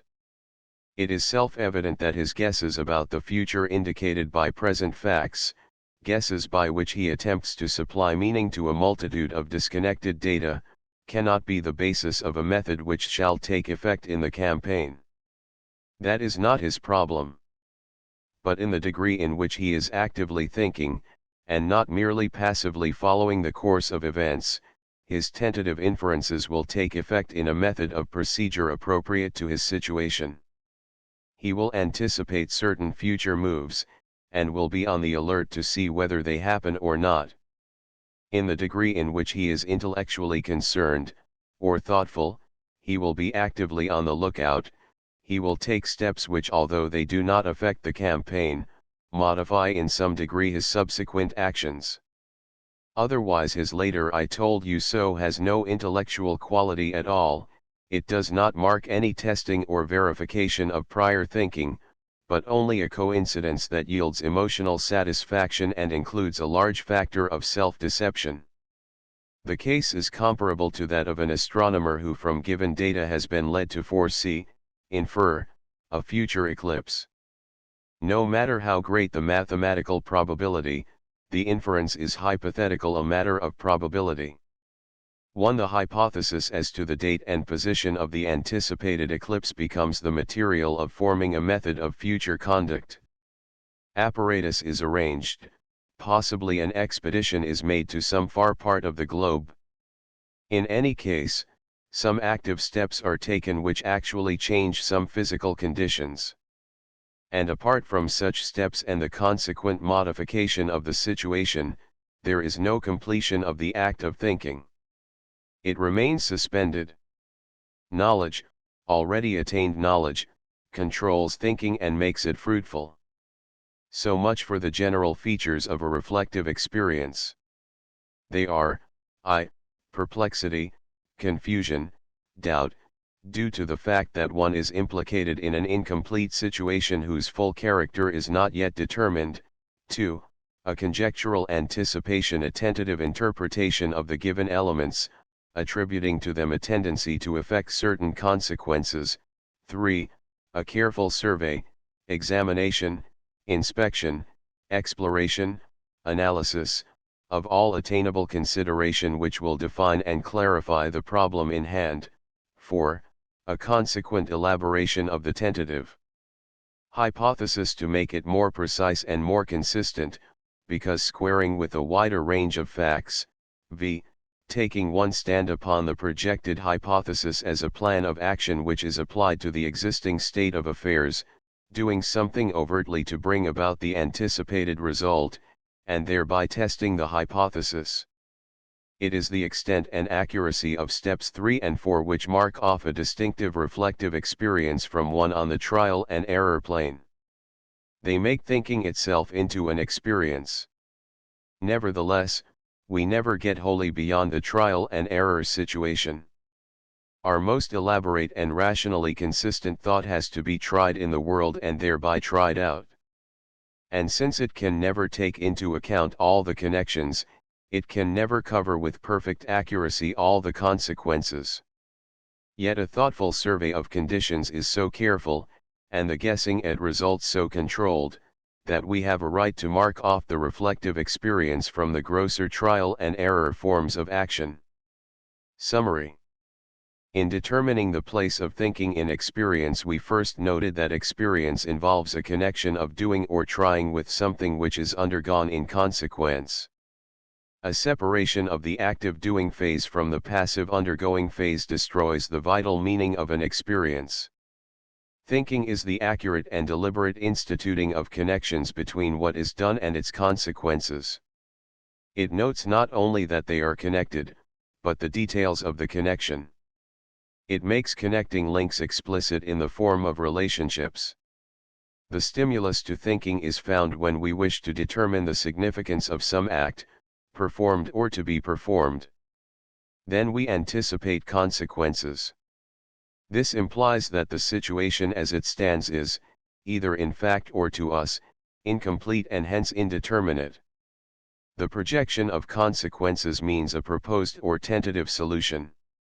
To perfect this hypothesis, existing conditions have to be carefully scrutinized and the implications of the hypothesis developed an operation called reasoning. Then the suggested solution, the idea or theory, has to be tested by acting upon it. If it brings about certain consequences, certain determinate changes, in the world, it is accepted as valid. Otherwise it is modified, and another trial made. Thinking includes all of these steps: the sense of a problem, the observation of conditions, the formation and rational elaboration of a suggested conclusion, and the active experimental testing. While all thinking results in knowledge, ultimately the value of knowledge is subordinate to its use in thinking. For we live not in a settled and finished world, but in one which is going on, and where our main task is perspective, and where retrospect and all knowledge as distinct from thought is retrospect is of value in the solidity, security, and fertility it affords our dealings with the future. 1. It is most important for the practice of science that men in many cases can calculate the degree of probability and the amount of probable error involved, but that does alter the features of the situation as described. It refines them. Chapter 12, Thinking in Education 1. The Essentials of Method. No one doubts, theoretically, the importance of fostering in school good habits of thinking. But apart from the fact that the acknowledgement is not so great in practice as in theory, there is not adequate theoretical recognition that all which the school can or need do for pupils, so far as their minds are concerned, that is, leaving out certain specialized muscular abilities, is to develop their ability to think. The parceling out of instruction among various ends such as acquisition of skill, in reading, spelling, writing, drawing, reciting, acquiring information, in history and geography, and training of thinking is a measure of the ineffective way in which we accomplish all three. Thinking which is not connected with increase of efficiency in action, and with learning more about ourselves and the world in which we live, has something the matter with it, just as thought, see ante, p. 147. And skill obtained apart from thinking is not connected with any sense of the purposes for which it is to be used. It consequently leaves a man at the mercy of his routine habits and of the authoritative control of others, who know what they are about and who are not especially scrupulous as to their means of achievement. And information severed from thoughtful action is dead, a mind-crushing load. Since it simulates knowledge and thereby develops the poison of conceit, it is a most powerful obstacle to further growth in the grace of intelligence. The sole direct path to enduring improvement in the methods of instruction and learning consists in centering upon the conditions which exact, promote, and test thinking. Thinking is the method of intelligent learning, of learning that employs and rewards mind. We speak, legitimately enough, about the method of thinking, but the important thing to bear in mind about method is that thinking is method, the method of intelligent experience in the course which it takes. The initial stage of that developing experience which is called thinking is experience. This remark may sound like a silly truism.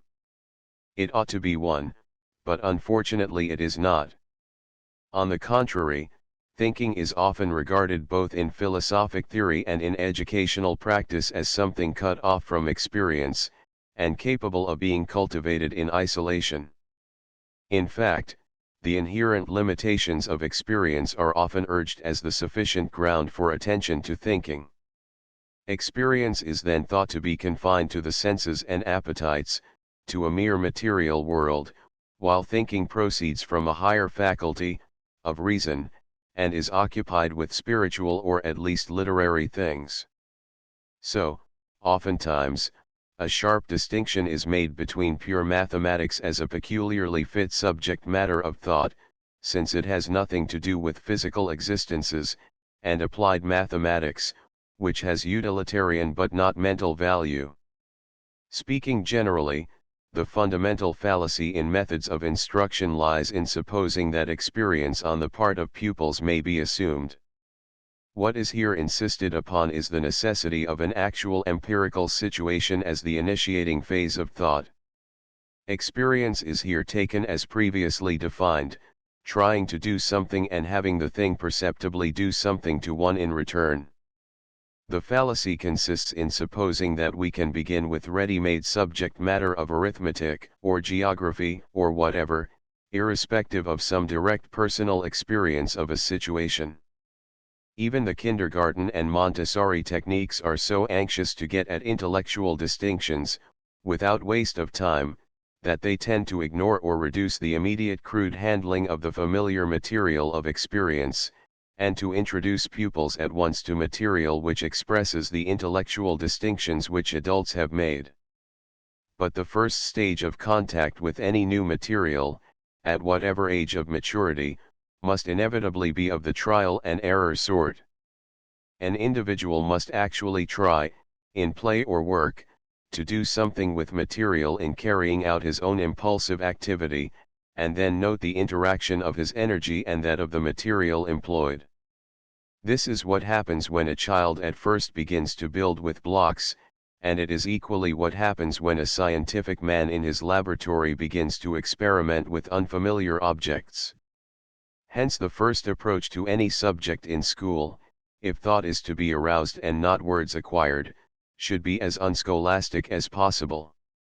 To realize what an experience, or empirical situation, means, we have to call to mind the sort of situation that presents itself outside of school, the sort of occupations that interest and engage activity in ordinary life. And careful inspection of methods which are permanently successful in formal education, whether in arithmetic or learning to read, or studying geography, or learning physics or a foreign language, will reveal that they depend for their efficiency upon the fact that they go back to the type of the situation which causes reflection out of school in ordinary life. They give the pupils something to do, not something to learn, and the doing is of such a nature as to demand thinking, or the intentional noting of connections. Learning naturally results. That the situation should be of such a nature as to arouse thinking means of course that it should suggest something to do which is not either routine or capricious something, in other words, presenting what is new, and hence uncertain or problematic, and yet sufficiently connected with existing habits to call out an effective response.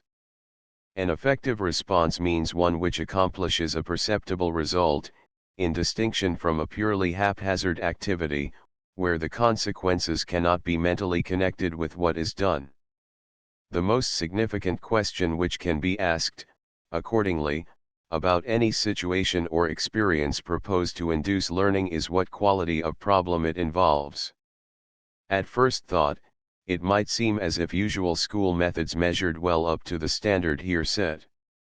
The giving of problems, the putting of questions, the assigning of tasks, the magnifying of difficulties, is a large part of school work. But it is indispensable to discriminate between genuine and simulated or mock problems. The following questions may aid in making such discrimination. A. Is there anything but a problem? Does the question naturally suggest itself within some situation or personal experience? Or is it an aloof thing, a problem only for the purposes of conveying instruction in some school topic? Is it the sort of trying that would arouse observation and engage experimentation outside of school? B. Is it the pupil's own problem, or is it the teacher's or textbook's problem, made a problem for the pupil only because he cannot get the required mark or be promoted or win the teacher's approval, unless he deals with it? Obviously, these two questions overlap. They are two ways of getting at the same point. Is the experience a personal thing of such a nature as inherently to stimulate and direct observation of the connections involved, and to lead to inference and its testing? Or is it imposed from without, and is the pupil's problem simply to meet the external requirement? Such questions may give us pause in deciding upon the extent to which current practices are adapted to develop reflective habits. The physical equipment and arrangements of the average schoolroom are hostile to the existence of real situations of experience. What is there similar to the conditions of everyday life which will generate difficulties? Almost everything testifies to the great premium put upon listening, reading, and the reproduction of what is told and read. It is hardly possible to overstate the contrast between such conditions and the situations of active contact with things and persons in the home, on the playground, in fulfilling of ordinary responsibilities of life. Much of it is not even comparable with the questions which may arise in the mind of a boy or girl in conversing with others or in reading books outside of the school. No one has ever explained why children are so full of questions outside of the school, so that they pester grown-up persons if they get any encouragement, and the conspicuous absence of display of curiosity about the subject matter of school lessons. Reflection on this striking contrast will throw light upon the question of how far customary school conditions supply a context of experience in which problems naturally suggest themselves. No amount of improvement in the personal technique of the instructor will wholly remedy the state of things. There must be more actual material, more stuff, more appliances, and more opportunities for doing things, before the gap can be overcome. And where children are engaged in doing things and in discussing what arises in the course of their doing, it is found, even with comparatively indifferent modes of instruction, that children's inquiries are spontaneous and numerous, and the proposals of solution advanced, varied, and ingenious. As a consequence of the absence of the materials and occupations which generate real problems, the pupil's problems are not his, or, rather, they are his only as a pupil, not as a human being. Hence the lamentable waste in carrying over such expertness as is achieved in dealing with them to the affairs of life beyond the schoolroom. A pupil has a problem, but it is the problem of meeting the peculiar requirements set by the teacher. His problem becomes that of finding out what the teacher wants, what will satisfy the teacher in recitation and examination and outward deportment. Relationship to subject matter is no longer direct. The occasions and material of thought are not found in the arithmetic or the history or geography itself, but in skillfully adapting that material to the teacher's requirements. The pupil studies, but unconsciously to himself the objects of his study are the conventions and standards of the school system and school authority, not the nominal studies. The thinking thus evoked is artificially one-sided at the best. At its worst, the problem of the pupil is not how to meet the requirements of school life, but how to seem to meet them, or how to come near enough to meeting them to slide along without an undue amount of friction. The type of judgment formed by these devices is not a desirable addition to character. If these statements give too highly colored a picture of usual school methods, the exaggeration may at least serve to illustrate the point: the need of active pursuits, involving the use of material to accomplish purposes, if there are to be situations which normally generate problems occasioning thoughtful inquiry. 2. There must be data at command to supply the considerations required in dealing with the specific difficulty which has presented itself.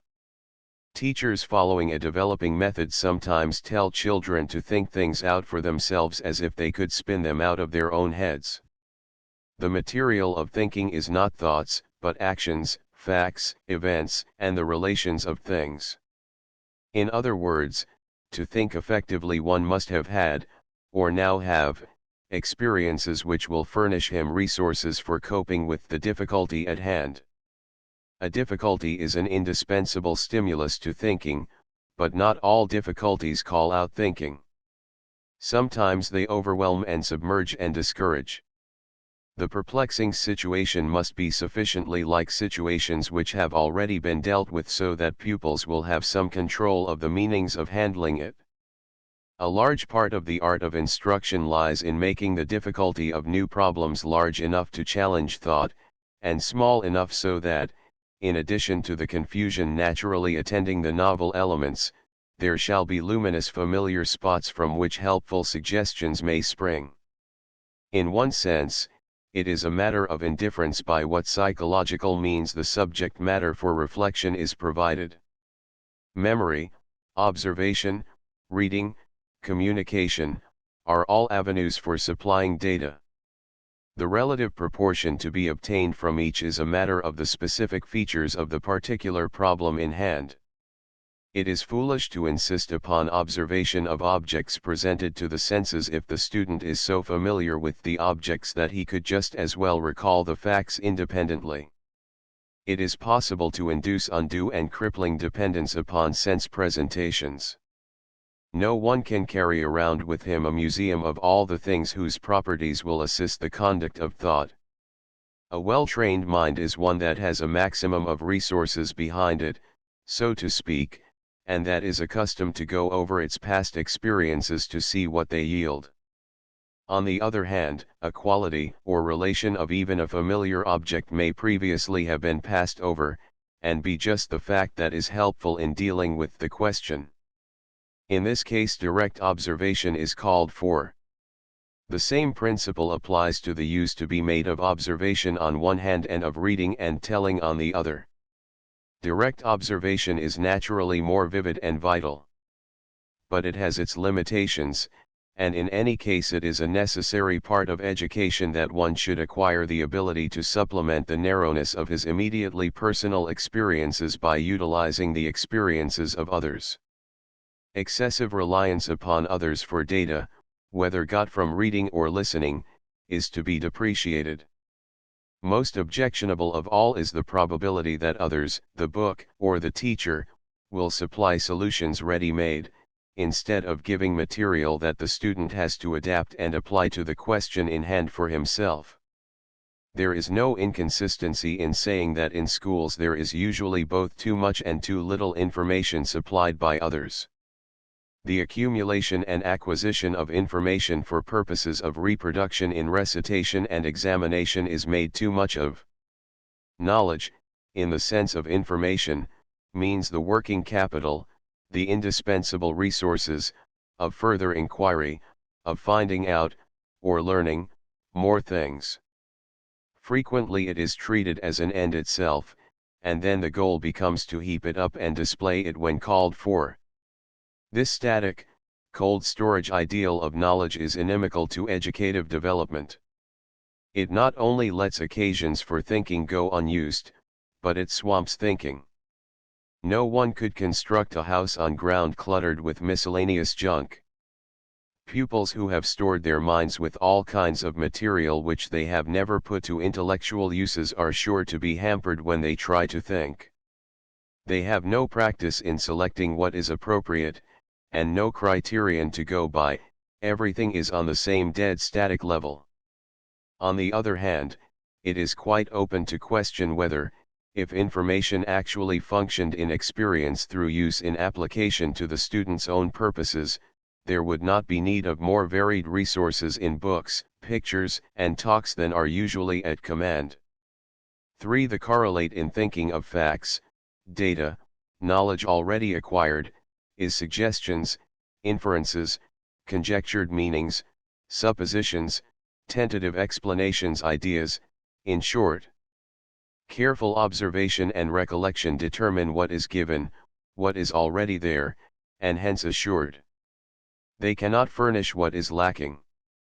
They define, clarify, and locate the question, they cannot supply its answer. Projection, invention, ingenuity, devising come in for that purpose.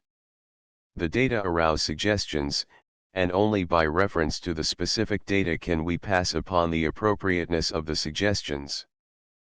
But the suggestions run beyond what is, as yet, actually given in experience. They forecast possible results, things to do, not facts, things already done. Inference is always an invasion of the unknown, a leap from the known. In this sense, a thought, what a thing suggests but is not as it is presented, is creative, an incursion into the novel. It involves some inventiveness. What is suggested must, indeed, be familiar in some context.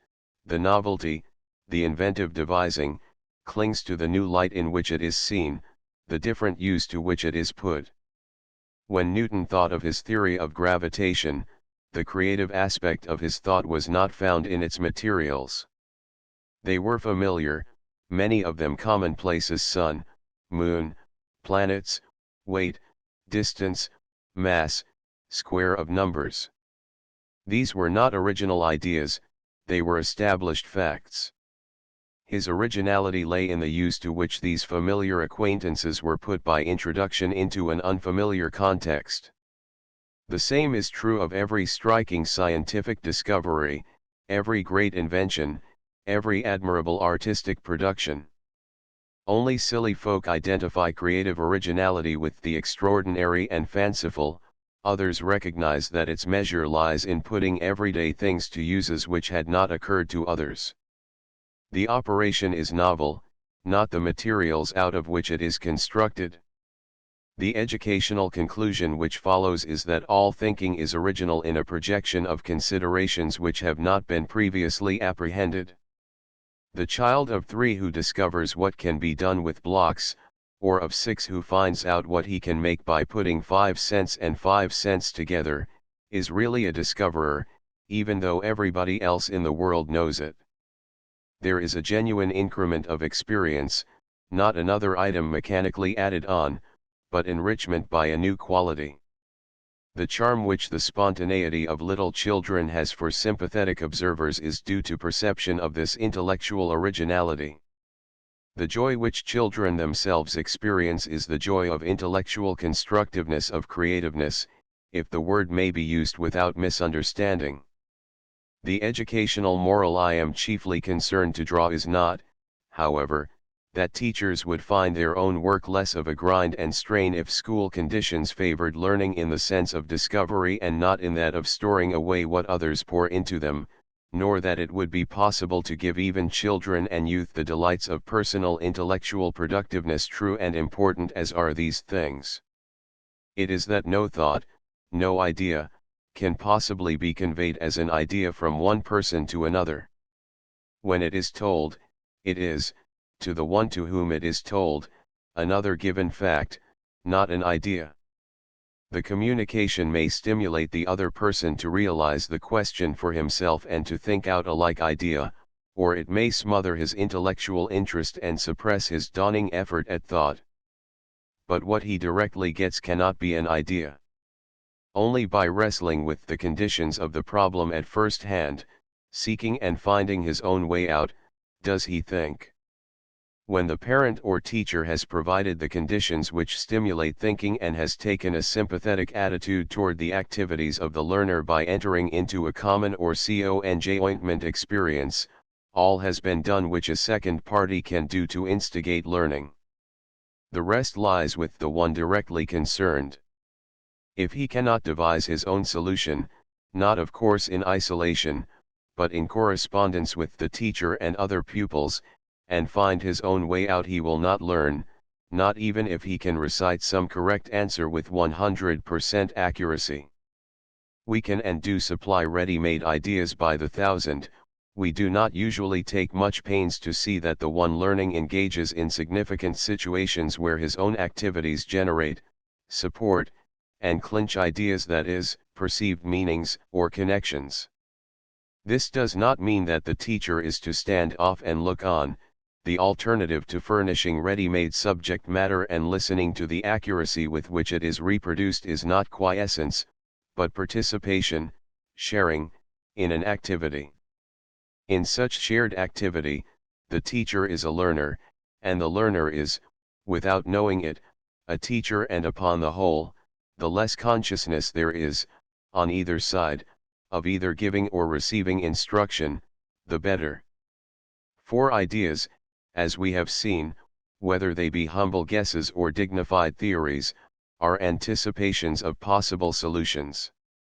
They are anticipations of some continuity or connection of an activity and a consequence which has not as yet shown itself. They are therefore tested by the operation of acting upon them. They are to guide and organize further observations, recollections, and experiments. They are intermediate in learning, not final. All educational reformers, as we have had occasion to remark, are given to attacking the passivity of traditional education. They have opposed pouring in from without, and absorbing like a sponge. They have attacked drilling in material as into hard and resisting rock. But it is not easy to secure conditions which will make the getting of an idea identical with having an experience which widens and makes more precise our contact with the environment. Activity, even self-activity, is too easily thought of as something merely mental, cooped up within the head, or finding expression only through the vocal organs. While the need of application of ideas gained in study is acknowledged by all the more successful methods of instruction, the exercises in application are sometimes treated as devices for fixing what has already been learned and for getting greater practical skill in its manipulation. These results are genuine and not to be despised. But practice in applying what has been gained in study ought primarily to have an intellectual quality. As we have already seen, thoughts just as thoughts are incomplete. At best they are tentative, they are suggestions, indications. They are standpoints and methods for dealing with situations of experience. Till they are applied in these situations they lack full point and reality. Only application tests them, and only testing confers full meaning and a sense of their reality. Short of use made of them, they tend to segregate into a peculiar world of their own. It may be seriously questioned whether the philosophies, to which reference has been made in section 2 of chapter X, which isolate mind and set it over against the world, did not have their origin in the fact that the reflective or theoretical class of men elaborated a large stock of ideas which social conditions did not allow them to act upon and test. Consequently, men were thrown back into their own thoughts as ends in themselves. However this may be, there can be no doubt that a peculiar artificiality attaches to much of what is learned in schools. It can hardly be said that many students consciously think of the subject matter as unreal, but it assuredly does not possess for them the kind of reality which the subject matter of their vital experiences possesses. They learn not to expect that sort of reality of it. They become habituated to treating it as having reality for the purposes of recitations, lessons, and examinations. That it should remain inert for the experiences of daily life is more or less a matter of course. The bad effects are twofold. Ordinary experience does not receive the enrichment which it should, it is not fertilized by school learning. And the attitudes which spring from getting used to and accepting half-understood and ill-digested material weaken vigor and efficiency of thought. If we have dwelt especially on the negative side, it is for the sake of suggesting positive measures adapted to the effectual development of thought. Where schools are equipped with laboratories, shops, and gardens, where dramatizations, plays, and games are freely used, opportunities exist for reproducing situations of life, and for acquiring and applying information and ideas in the carrying forward of progressive experiences. Ideas are not segregated, they do not form an isolated island. They animate and enrich the ordinary course of life. Information is vitalized by its function, by the place it occupies in direction of action. The phrase opportunities exist is used purposely. They may not be taken advantage of.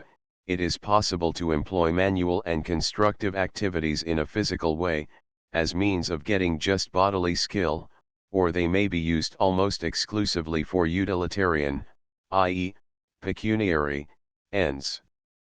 But the disposition on the part of upholders of cultural education to assume that such activities are merely physical or professional in quality, is itself a product of the philosophies which isolate mind from direction of the course of experience and hence from action upon and with things.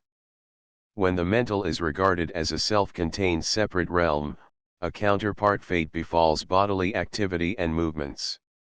They are regarded as at the best mere external annexes to mind.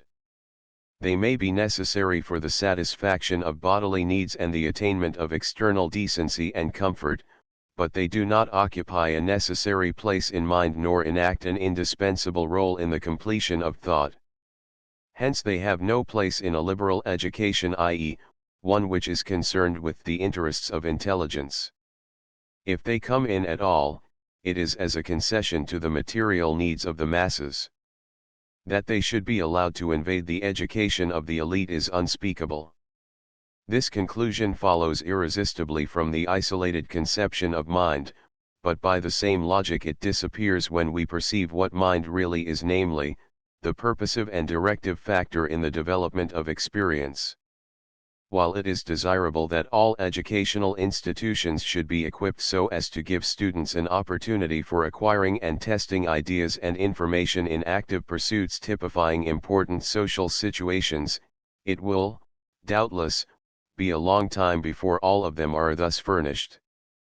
But this state of affairs does not afford instructors an excuse for folding their hands and persisting in methods which segregate school knowledge. Every recitation in every subject gives an opportunity for establishing cross-connections between the subject matter of the lesson and the wider and more direct experiences of everyday life. Classroom instruction falls into three kinds. The least desirable treats each lesson as an independent whole. It does not put upon the student the responsibility of finding points of contact between it and other lessons in the same subject, or other subjects of study.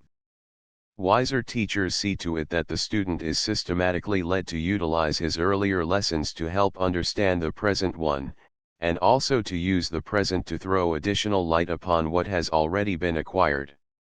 Results are better, but school subject matter is still isolated. Save by accident, out-of-school experience is left in its crude and comparatively irreflective state. It is not subject to the refining and expanding influences of the more accurate and comprehensive material of direct instruction. The latter is not motivated and impregnated with a sense of reality by being intermingled with the realities of everyday life. The best type of teaching bears in mind the desirability of effecting this interconnection. It puts the student in the habitual attitude of finding points of contact and mutual bearings. Summary. Processes of instruction are unified in the degree in which they center in the production of good habits of thinking. While we may speak, without error, of the method of thought, the important thing is that thinking is the method of an educative experience. The essentials of method are therefore identical with the essentials of reflection. They are first that the pupil have a genuine situation of experience, that there be a continuous activity in which he is interested for its own sake; secondly, that a genuine problem develop within this situation as a stimulus to thought; third, that he possess the information and make the observations needed to deal with it; fourth, that suggested solutions occur to him which he shall be responsible for developing in an orderly way; fifth, that he have opportunity and occasion to test his ideas by application, to make their meaning clear and to discover for himself their validity. Chapter 13, The Nature of Method 1. The unity of subject matter and method. The trinity of school topics is subject matter, methods, and administration or government. We have been concerned with the two former in recent chapters. It remains to disentangle them from the context in which they have been referred to, and discuss explicitly their nature. We shall begin with the topic of method, since that lies closest to the considerations of the last chapter. Before taking it up, it may be well, however, to call express attention to one implication of our theory, the connection of subject matter and method with each other. The idea that mind and the world of things and persons are two separate and independent realms, a theory which philosophically is known as dualism, carries with it the conclusion that method and subject matter of instruction are separate affairs. Subject matter then becomes a ready-made systematized classification of the facts and principles of the world of nature and man. Method then has for its province a consideration of the ways in which this antecedent subject matter may be best presented to and impressed upon the mind, or, a consideration of the ways in which the mind may be externally brought to bear upon the matter so as to facilitate its acquisition and possession. In theory, at least, one might deduce from a science of the mind as something existing by itself a complete theory of methods of learning, with no knowledge of the subjects to which the methods are to be applied. Since many who are actually most proficient in various branches of subject matter are wholly innocent of these methods, this state of affairs gives opportunity for the retort that pedagogy, as an alleged science of methods of the mind in learning, is futile, a mere screen for concealing the necessity a teacher is under of profound and accurate acquaintance with the subject in hand. But since thinking is a directed movement of subject matter to a completing issue, and since mind is the deliberate and intentional phase of the process, the notion of any such split is radically false. The fact that the material of a science is organized is evidence that it has already been subjected to intelligence, it has been methodized, so to say. Zoology as a systematic branch of knowledge represents crude, scattered facts of our ordinary acquaintance with animals after they have been subjected to careful examination, to deliberate supplementation, and to arrangement to bring out connections which assist observation, memory, and further inquiry. Instead of furnishing a starting point for learning, they mark out a consummation. Method means that arrangement of subject matter which makes it most effective in use. Never is method something outside of the material. How about method from the standpoint of an individual who is dealing with subject matter? Again, it is not something external. It is simply an effective treatment of material efficiency, meaning such treatment as utilizes the material, puts it to a purpose, with a minimum of waste of time and energy. We can distinguish a way of acting, and discuss it by itself, but the way exists only as way of dealing with material. Method is not antithetical to subject matter, it is the effective direction of subject matter to desired results. It is antithetical to random and ill-considered action, ill-considered signifying ill-adapted. The statement that method means directed movement of subject matter towards ends is formal. An illustration may give it content. Every artist must have a method, a technique, in doing his work. Piano playing is not hitting the keys at random. It is an orderly way of using them, and the order is not something which exists ready-made in the musician's hands or brain prior to an activity dealing with the piano. Order is found in the disposition of acts which use the piano and the hands and brain so as to achieve the result intended. It is the action of the piano directed to accomplish the purpose of the piano as a musical instrument. It is the same with pedagogical method. The only difference is that the piano is a mechanism constructed in advance for a single end, while the material of study is capable of indefinite uses. But even in this regard the illustration may apply if we consider the infinite variety of kinds of music which a piano may produce, and the variations in technique required in the different musical results secured. Method in any case is but an effective way of employing some material for some end. These considerations may be generalized by going back to the conception of experience.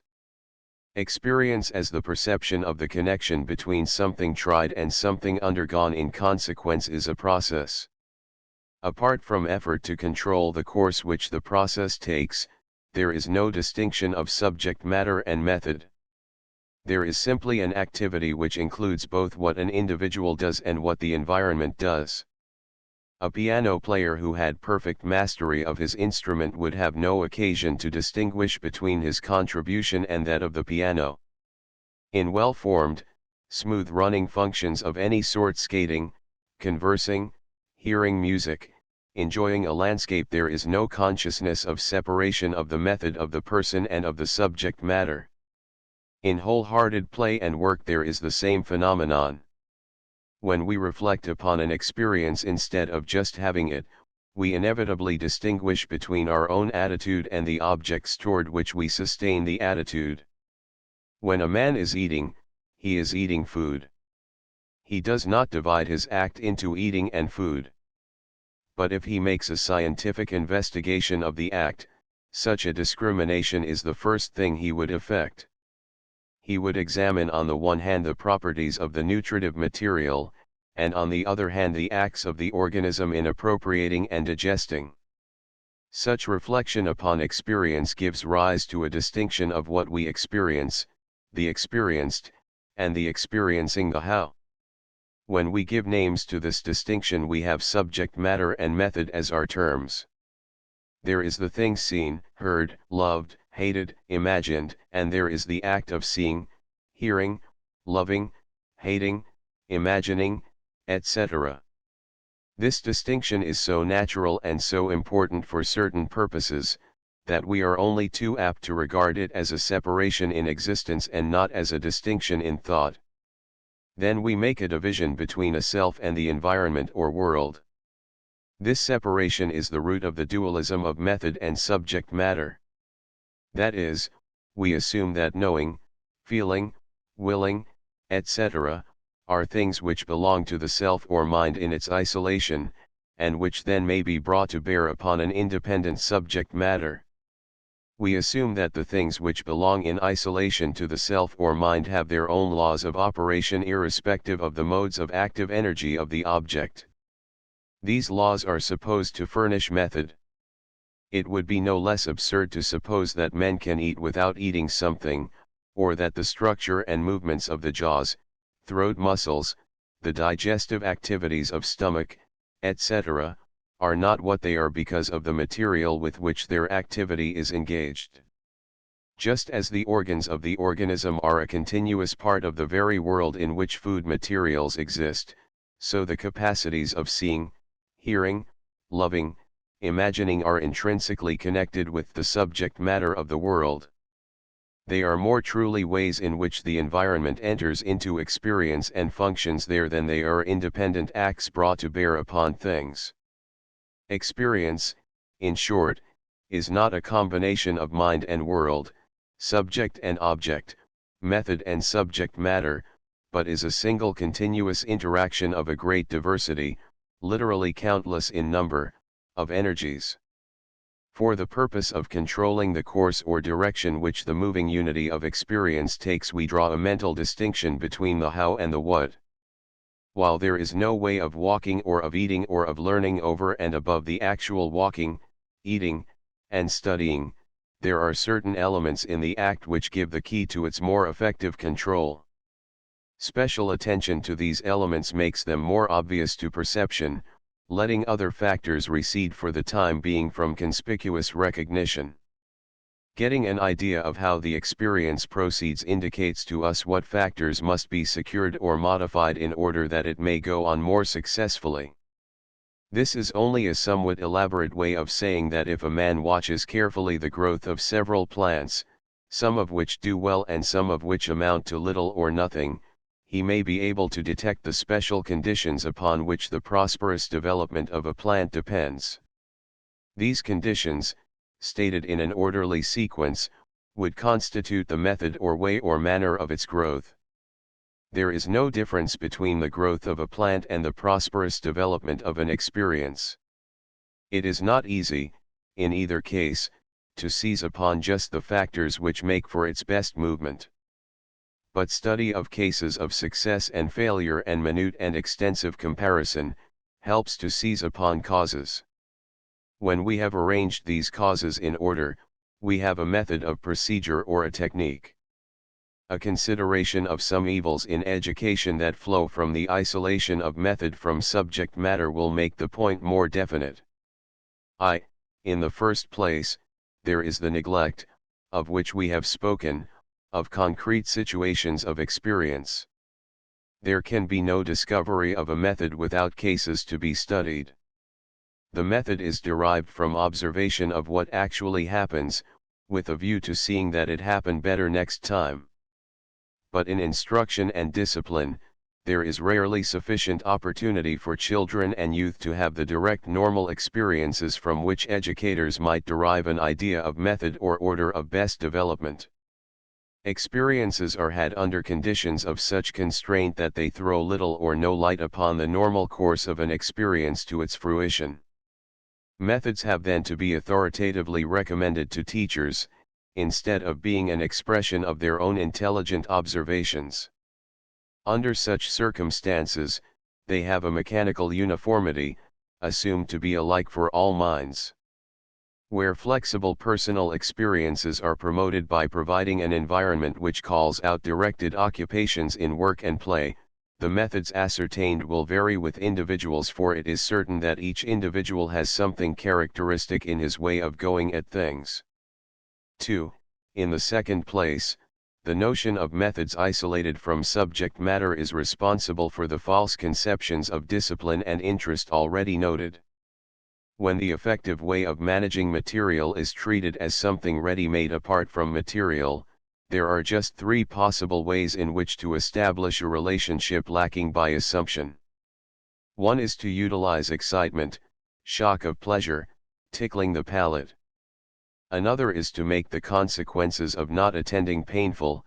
We may use the menace of harm to motivate concern with the alien subject matter. Or a direct appeal may be made to the person to put forth effort without any reason. We may rely upon immediate strain of will. In practice, however, the latter method is effectual only when instigated by fear of unpleasant results. 3. In the third place, the act of learning is made a direct and conscious end in itself. Under normal conditions, learning is a product and reward of occupation with subject matter. Children do not set out, consciously, to learn walking or talking. One sets out to give his impulses for communication and for fuller intercourse with others a show. He learns in consequence of his direct activities. The better methods of teaching a child, say, to read, follow the same road. They do not fix his attention upon the fact that he has to learn something and so make his attitude self-conscious and constrained. They engage his activities, and in the process of engagement he learns. The same is true of the more successful methods in dealing with number or whatever. But when the subject matter is not used in carrying forward impulses and habits to significant results, it is just something to be learned. The pupil's attitude to it is just that of having to learn it. Conditions more unfavorable to an alert and concentrated response would be hard to devise. Frontal attacks are even more wasteful in learning than in war. This does not mean, however, that students are to be seduced unaware into preoccupation with lessons. It means that they shall be occupied with them for real reasons or ends, and not just as something to be learned. This is accomplished whenever the pupil perceives the place occupied by the subject matter in the fulfilling of some experience. 4. In the fourth place, under the influence of the conception of the separation of mind and material, method tends to be reduced to a cut and dried routine, to following mechanically prescribed steps. No one can tell in how many schoolrooms children reciting in arithmetic or grammar are compelled to go through, under the alleged sanction of method, certain preordained verbal formulae. Instead of being encouraged to attack their topics directly, experimenting with methods that seem promising and learning to discriminate by the consequences that accrue, it is assumed that there is one fixed method to be followed. It is also naively assumed that if the pupils make their statements and explanations in a certain form of analysis, their mental habits will in time conform. Nothing has brought pedagogical theory into greater disrepute than the belief that it is identified with handing out to teachers recipes and models to be followed in teaching. Flexibility and initiative in dealing with problems are characteristic of any conception to which method is a way of managing material to develop a conclusion. Mechanical rigid woodenness is an inevitable corollary of any theory which separates mind from activity motivated by a purpose. 2. Method as general and as individual. In brief, the method of teaching is the method of an art, of action intelligently directed by ends. But the practice of a fine art is far from being a matter of extemporized inspirations. Study of the operations and results of those in the past who have greatly succeeded is essential. There is always a tradition, or schools of art, definite enough to impress beginners, and often to take them captive. Methods of artists in every branch depend upon thorough acquaintance with materials and tools. The painter must know canvas, pigments, brushes, and the technique of manipulation of all his appliances. Attainment of this knowledge requires persistent and concentrated attention to objective materials. The artist studies the progress of his own attempts to see what succeeds and what fails. The assumption that there are no alternatives between following ready-made rules and trusting to native gifts, the inspiration of the moment and indirect hard work, is contradicted by the procedures of every art. Such matters as knowledge of the past, of current technique, of materials, of the ways in which one's own best results are assured, supply the material for what may be called general method. There exists a cumulative body of fairly stable methods for reaching results, a body authorized by past experience and by intellectual analysis, which an individual ignores at his peril. As was pointed out in the discussion of habit forming, p. 49, there is always a danger that these methods will become mechanized and rigid, mastering an agent instead of being powers at command for his own ends. But it is also true that the innovator who achieves anything enduring, whose work is more than a passing sensation, utilizes classic methods more than may appear to himself or to his critics. He devotes them to new uses, and in so far transforms them. Education also has its general methods. And if the application of this remark is more obvious in the case of the teacher than of the pupil, it is equally real in the case of the latter. Part of his learning, a very important part, consists in becoming master of the methods which the experience of others has shown to be more efficient in like cases of getting knowledge. These general methods are in no way opposed to individual initiative and originality to personal ways of doing things. On the contrary, they are reinforcements of them.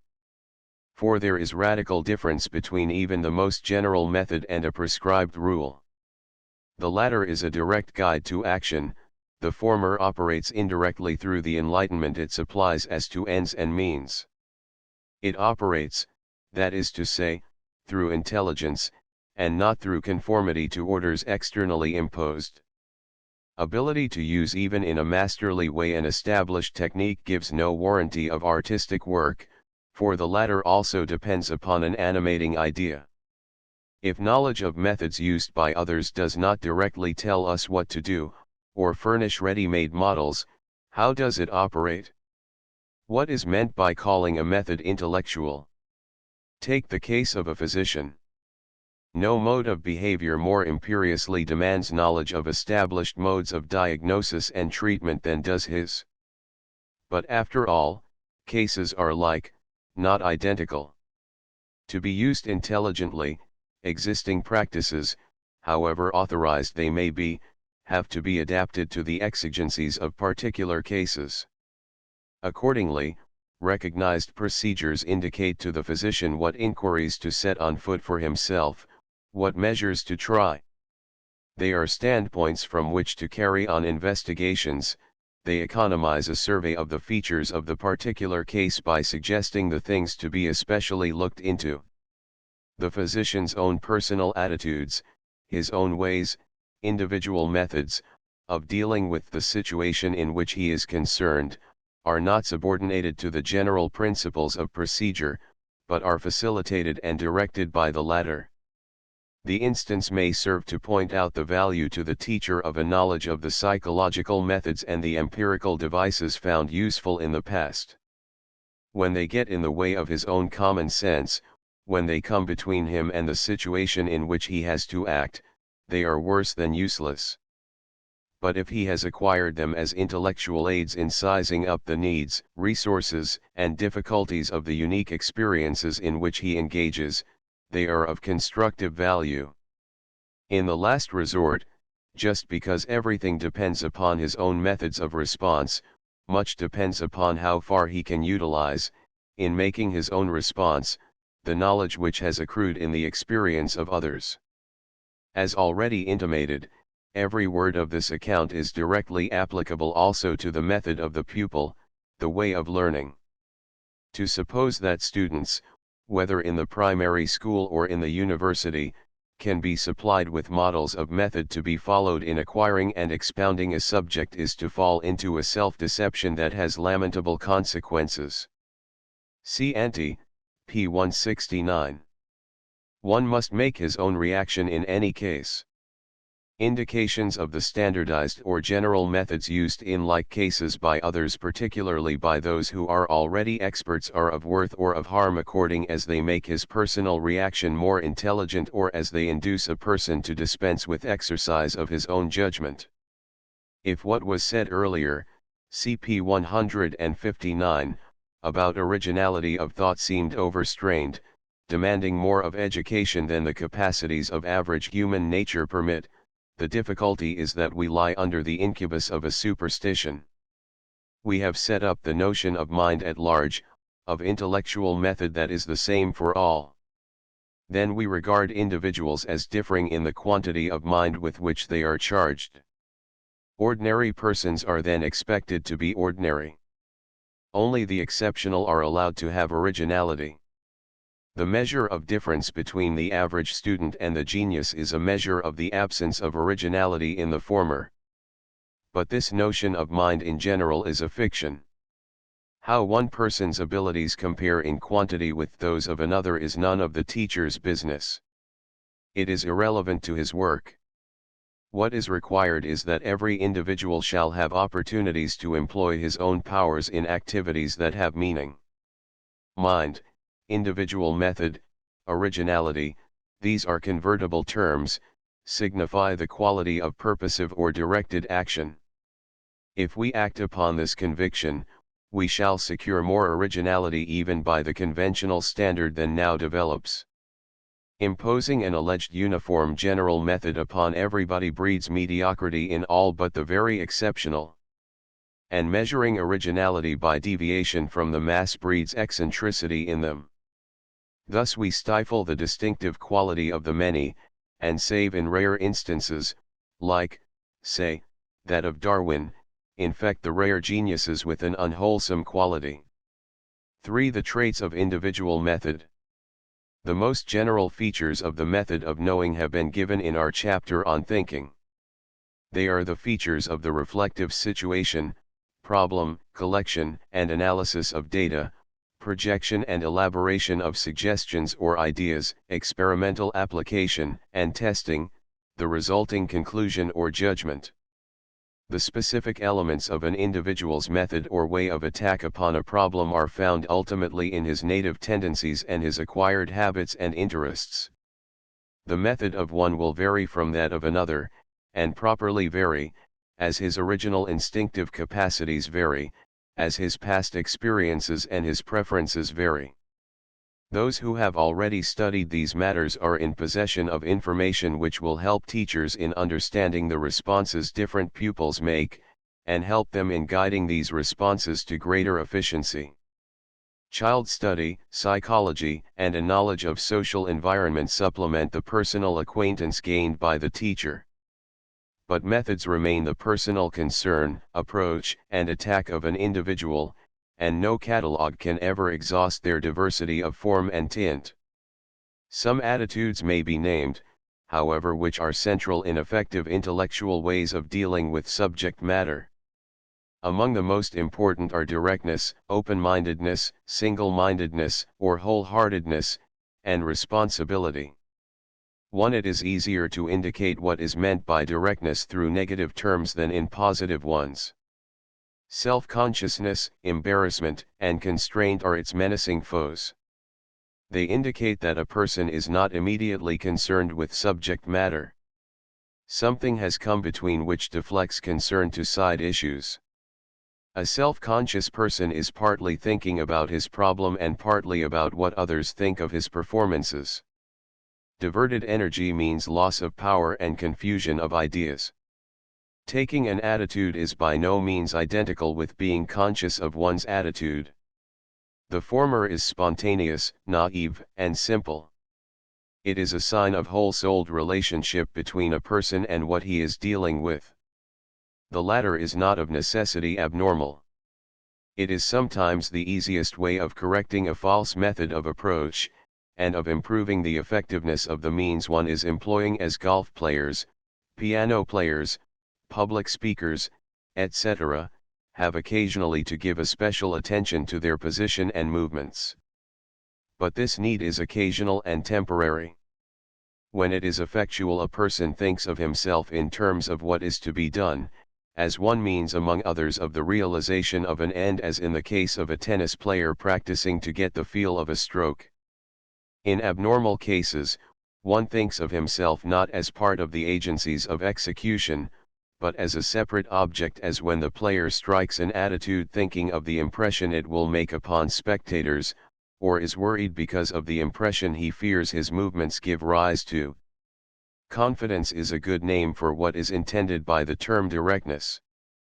It should not be confused, however, with self-confidence, which may be a form of self-consciousness or of cheek. Confidence is not a name for what one thinks or feels about his attitude. It is not reflex. It denotes the straightforwardness with which one goes at what he has to do. It denotes not conscious trust in the efficacy of one's powers, but unconscious faith in the possibilities of the situation. It signifies rising to the needs of the situation. We have already pointed out, CP 169, the objections to making students emphatically aware of the fact that they are studying or learning. Just in the degree in which they are induced by the conditions to be so aware, they are not studying and learning. They are in a divided and complicated attitude. Whatever methods of a teacher call a pupil's attention off from what he has to do and transfer it to his own attitude towards what he is doing impair directness of concern and action. Persisted in, the pupil acquires a permanent tendency to fumble, to gaze about aimlessly, to look for some clue of action beside that which the subject matter supplies. Dependence upon extraneous suggestions and directions, a state of foggy confusion, take the place of that sureness with which children, and grown-up people who have not been sophisticated by education, confront the situations of life. 2. Open-mindedness. Partiality is, as we have seen, an accompaniment of the existence of interest, since this means sharing, partaking, taking sides in some movement. All the more reason, therefore, for an attitude of mind which actively welcomes suggestions and relevant information from all sides. In the chapter on aims it was shown that foreseen ends are factors in the development of a changing situation. They are the means by which the direction of action is controlled. They are subordinate to the situation, therefore, not the situation to them.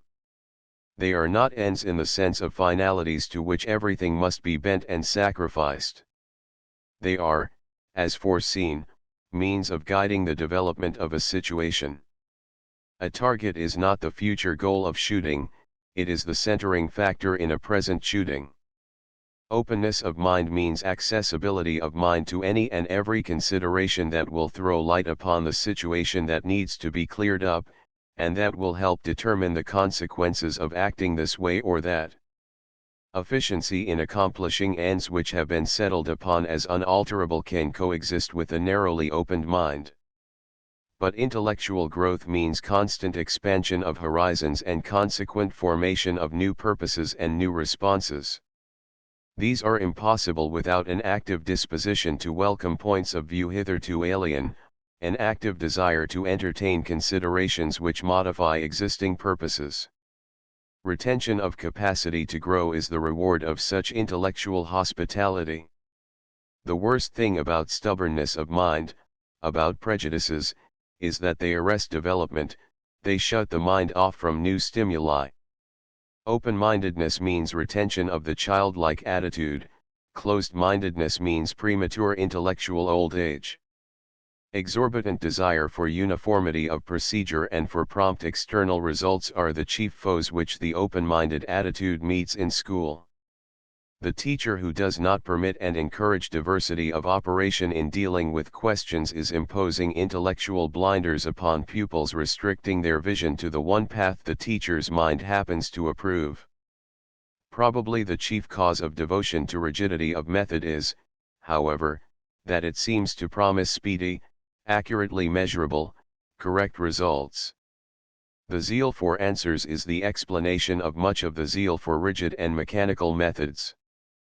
Forcing and overpressure have the same origin, and the same result upon alert and varied intellectual interest. Open-mindedness is not the same as empty-mindedness. To hang out a sign saying "Come right in, there is no one at home" is not the equivalent of hospitality.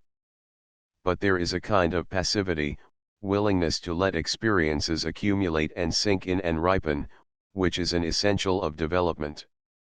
Results, external answers or solutions, may be hurried, processes may not be forced. They take their own time to mature. Were all instructors to realize that the quality of mental process, not the production of correct answers, is the measure of educative growth, something hardly less than a revolution in teaching would be worked. 3. Single-mindedness. So far as the word is concerned, much that was said under the head of directness is applicable. But what the word is here intended to convey is completeness of interest, unity of purpose, the absence of suppressed but effectual ulterior aims for which the professed aim is but a mask. It is equivalent to mental integrity. Absorption, engrossment, full concern with subject matter for its own sake, nurture it. Divided interest and evasion destroy it. Intellectual integrity, honesty, and sincerity are at bottom not matters of conscious purpose but of quality of active response. Their acquisition is fostered of course by conscious intent, but self-deception is very easy. Desires are urgent. When the demands and wishes of others forbid their direct expression, they are easily driven into subterranean and deep channels. Entire surrender, and wholehearted adoption of the course of action demanded by others are almost impossible. Deliberate revolt or deliberate attempts to deceive others may result. But the more frequent outcome is a confused and divided state of interest in which one is fooled as to one's own real intent. One tries to serve two masters at once. Social instincts, the strong desire to please others and get their approval, social training, the general sense of duty and of authority, apprehension of penalty, all lead to a half-hearted effort to conform, to pay attention to the lesson, or whatever the requirement is. Amiable individuals want to do what they are expected to do. Consciously the pupil thinks he is doing this. But his own desires are not abolished. Only their evident exhibition is suppressed. Strain of attention to what is hostile to desire is irksome. In spite of one's conscious wish, the underlying desires determine the main course of thought, the deeper emotional responses. The mind wanders from the nominal subject and devotes itself to what is intrinsically more desirable. A systematized divided attention expressing the duplicity of the state of desire is the result. One has only to recall his own experiences in school or at the present time when outwardly employed in actions which do not engage one's desires and purposes, to realize how prevalent is this attitude of divided attention double-mindedness. We are so used to it that we take it for granted that a considerable amount of it is necessary. It may be, if so, it is the more important to face its bad intellectual effects. Obvious is the loss of energy of thought immediately available when one is consciously trying, or trying to seem to try, to attend to one matter, while unconsciously one's imagination is spontaneously going out to more congenial affairs. More subtle and more permanently crippling to efficiency of intellectual activity is a fostering of habitual self-deception, with the confused sense of reality which accompanies it. A double standard of reality, one for our own private and more or less concealed interests, and another for public and acknowledged concerns, hampers, in most of us, integrity and completeness of mental action. Equally serious is the fact that a split is set up between conscious thought and attention and impulsive blind affection and desire. Reflective dealings with the material of instruction is constrained and half-hearted, attention wanders. The topics to which it wanders are unavowed and hence intellectually illicit, transactions with them are furtive. The discipline that comes from regulating response by deliberate inquiry having a purpose fails. Worse than that, the deepest concern and most congenial enterprises of the imagination, since they center about the things dearest to desire, are casual, concealed. They enter into action in ways which are unacknowledged. Not subject to rectification by consideration of consequences, they are demoralizing. School conditions favorable to this division of mind between avowed, public, and socially responsible undertakings, and private, ill-regulated, and suppressed indulgences of thought are not hard to find. What is sometimes called stern discipline, i.e., external coercive pressure, has this tendency. Motivation through rewards extraneous to the thing to be done has a like effect. Everything that makes schooling merely preparatory, see ante, p. 55, works in this direction. Ends being beyond the pupil's present grasp, other agencies have to be found to procure immediate attention to assigned tasks. Some responses are secured, but desires and affections not enlisted must find other outlets. Not less serious is exaggerated emphasis upon drill exercises designed to produce skill in action. Independent of any engagement of thought, exercises have no purpose but the production of automatic skill. Nature abhors a mental vacuum. What do teachers imagine is happening to thought and emotion when the latter get no outlet in the things of immediate activity? Were they merely kept in temporary abeyance, or even only calloused, it would not be a matter of so much moment. But they are not abolished, they are not suspended, they are not suppressed save with reference to the task in question. They follow their own chaotic and undisciplined course.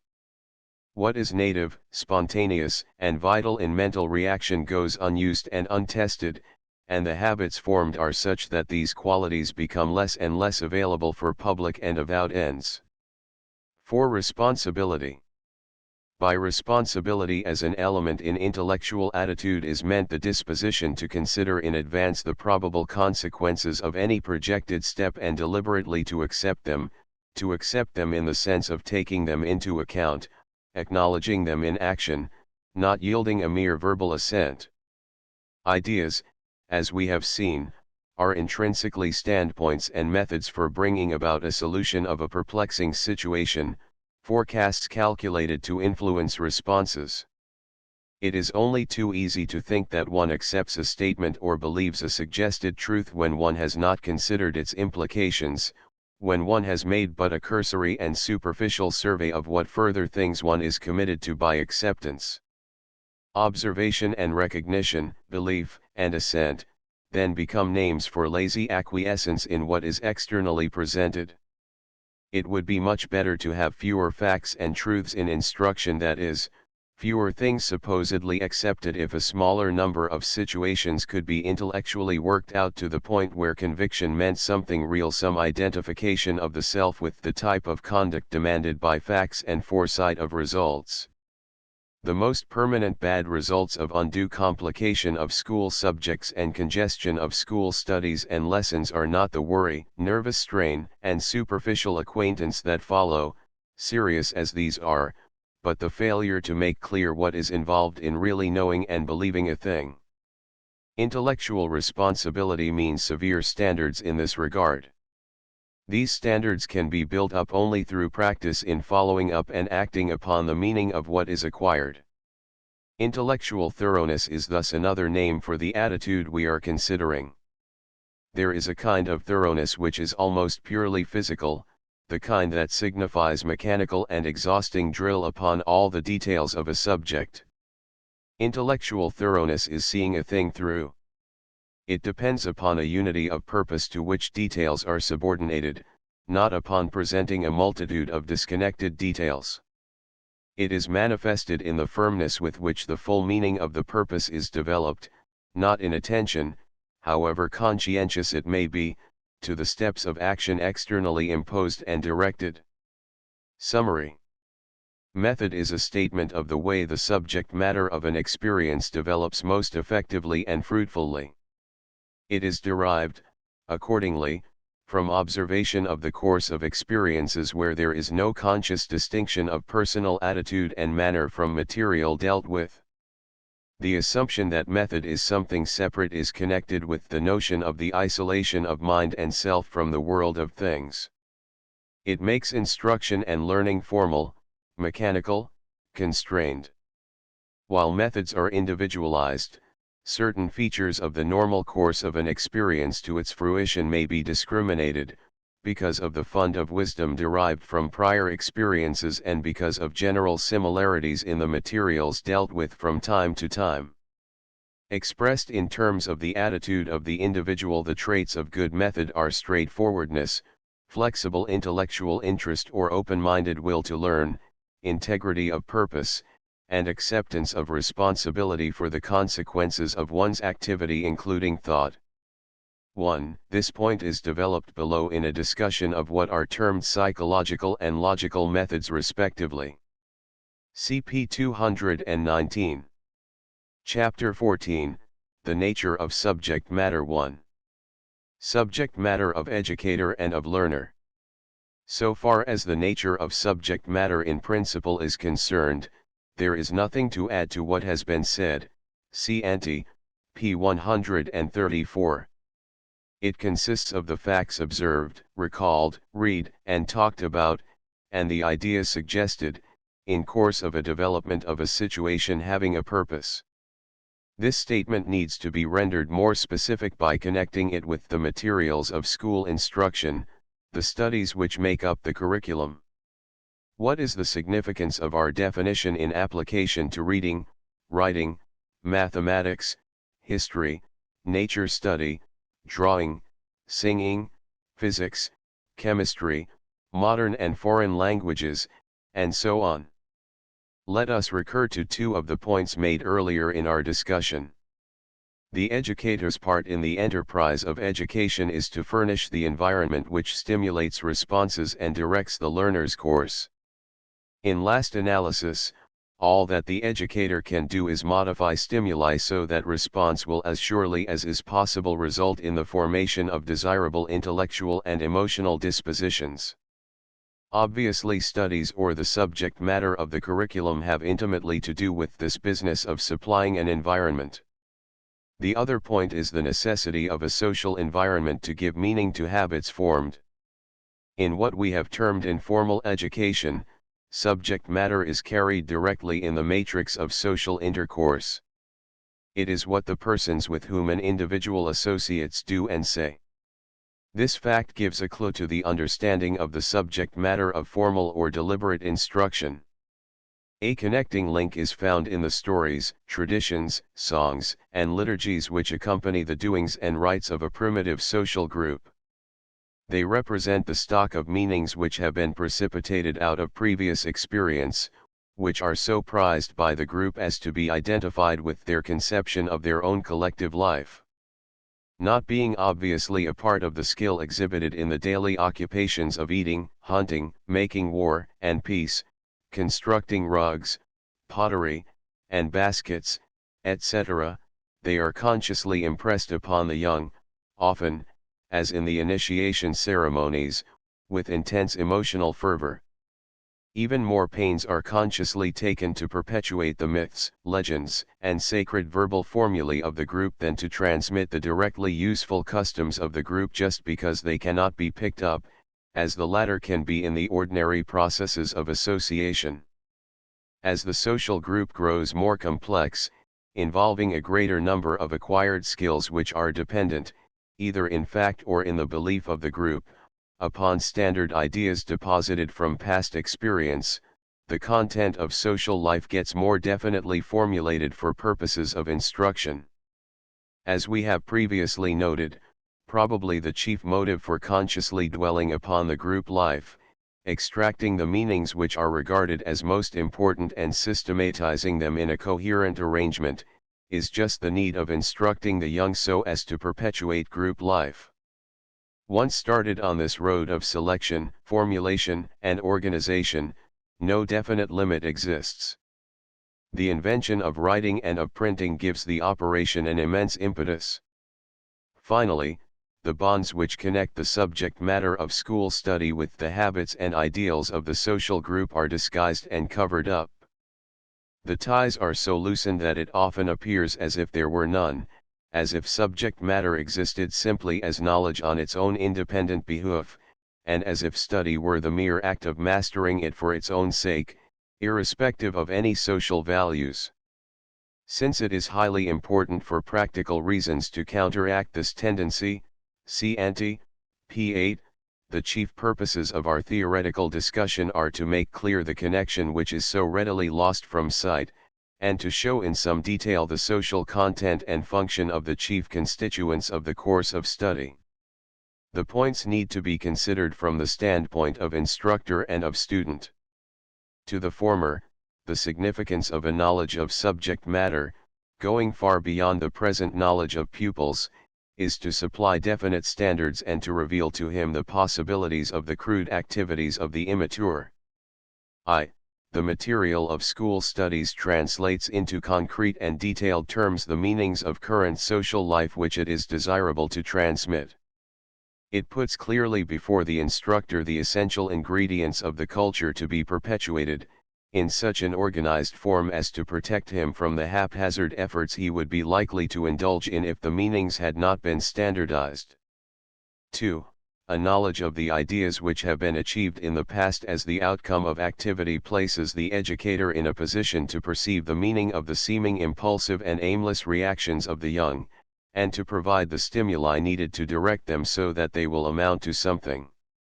The more the educator knows of music, the more he can perceive the possibilities of the inchoate musical impulses of a child. Organized subject matter represents the ripe fruitage of experiences like theirs, experiences involving the same world and powers and needs similar to theirs. It does not represent perfection or infallible wisdom, but it is the best at command to further new experiences which may, in some respects at least, surpass the achievements embodied in existing knowledge and works of art. From the standpoint of the educator, in other words, the various studies represent working resources, available capital. Their remoteness from the experience of the young is not, however, seeming, it is real.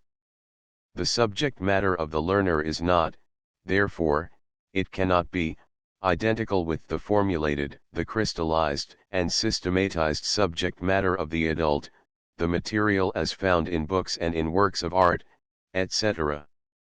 The latter represents the possibilities of the former, not its existing state. It enters directly into the activities of the expert and the educator, not into that of the beginner, the learner. Failure to bear in mind the difference in subject matter from the respective standpoints of teacher and student is responsible for most of the mistakes made in the use of texts and other expressions of pre-existent knowledge. The need for a knowledge of the constitution and functions, in the concrete, of human nature is great just because the teacher's attitude to subject matter is so different from that of the pupil. The teacher presents in actuality what the pupil represents only in posse. That is, the teacher already knows the things which the student is only learning. Hence the problem of the two is radically unlike. When engaged in the direct act of teaching, the instructor needs to have subject matter at his fingers' ends, his attention should be upon the attitude and response of the pupil. To understand the latter in its interplay with subject matter is his task, while the pupil's mind, naturally, should be not on itself but on the topic in hand. Or to state the same point in a somewhat different manner, the teacher should be occupied not with subject matter in itself but in its interaction with the pupil's present needs and capacities. Hence simple scholarship is not enough. In fact, there are certain features of scholarship or mastered subject matter taken by itself which get in the way of effective teaching unless the instructor's habitual attitude is one of concern with its interplay in the pupil's own experience. In the first place, his knowledge extends indefinitely beyond the range of the pupil's acquaintance. It involves principles which are beyond the immature pupil's understanding and interest. In and of itself, it may no more represent the living world of the pupil's experience than the astronomer's knowledge of Mars represents a baby's acquaintance with the room in which he stays. In the second place, the method of organization of the material of achieved scholarship differs from that of the beginner. It is not true that the experience of the young is unorganized, that it consists of isolated scraps. But it is organized in connection with direct practical centers of interest. The child's home is, for example, the organizing center of his geographical knowledge. His own movements about the locality, his journeys abroad, the tales of his friends, give the ties which hold his items of information together. But the geography of the geographer, of the one who has already developed the implications of these smaller experiences, is organized on the basis of the relationship which the various facts bear to one another, not the relations which they bear to his house, bodily movements, and friends. To the one who is learned, subject matter is extensive, accurately defined, and logically interrelated.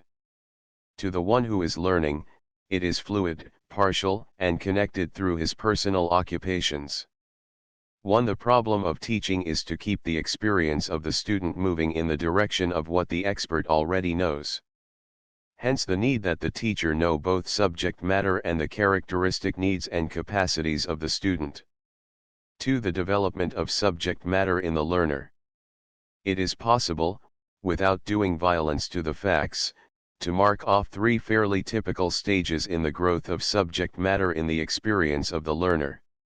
In its first estate, knowledge exists as the content of intelligent ability, power to do. This kind of subject matter, or known material, is expressed in familiarity or acquaintance with things. Then this material gradually is surcharged and deepened through communicated knowledge or information. Finally, it is enlarged and worked over into rationally or logically organized material, that of the one who, relatively speaking, is expert in the subject. The knowledge which comes first to persons, and that remains most deeply ingrained, is knowledge of how to do, how to walk, talk, read, write, skate, ride a bicycle, manage a machine, calculate, drive a horse, sell goods, manage people, and so on indefinitely. The popular tendency to regard instinctive acts which are adapted to an end as a sort of miraculous knowledge, while unjustifiable, is evidence of the strong tendency to identify intelligent control of the means of action with knowledge. When education, under the influence of a scholastic conception of knowledge which ignores everything but scientifically formulated facts and truths, fails to recognize that primary or initial subject matter always exists as matter of an active doing, involving the use of the body and the handling of material, the subject matter of instruction is isolated from the needs and purposes of the learner, and so becomes just as something to be memorized and reproduced upon demand. Recognition of the natural course of development, on the contrary, always sets out with situations which involve learning by doing. Arts and occupations form the initial stage of the curriculum, corresponding as they do to knowing how to go about the accomplishment of ends. Popular terms denoting knowledge have always retained the connection with ability in action lost by academic philosophies. Ken and kin are allied words. Attention means caring for a thing, in the sense of both affection and of looking out for its welfare. Mind means carrying out instructions in action as a child minds his mother and taking care of something as a nurse minds the baby. To be thoughtful, considerate, means to heed the claims of others. Apprehension means dread of undesirable consequences, as well as intellectual grasp. To have good sense or judgment is to know the conduct a situation calls for. Discernment is not making distinctions for the sake of making them, an exercise reprobated as hair-splitting, but is insight into an affair with reference to acting. Wisdom has never lost its association with the proper direction of life. Only in education, never in the life of farmer, sailor, merchant, physician, or laboratory experimenter, does knowledge mean primarily a store of information aloof from doing. Having to do with things in an intelligent way issues in acquaintance or familiarity.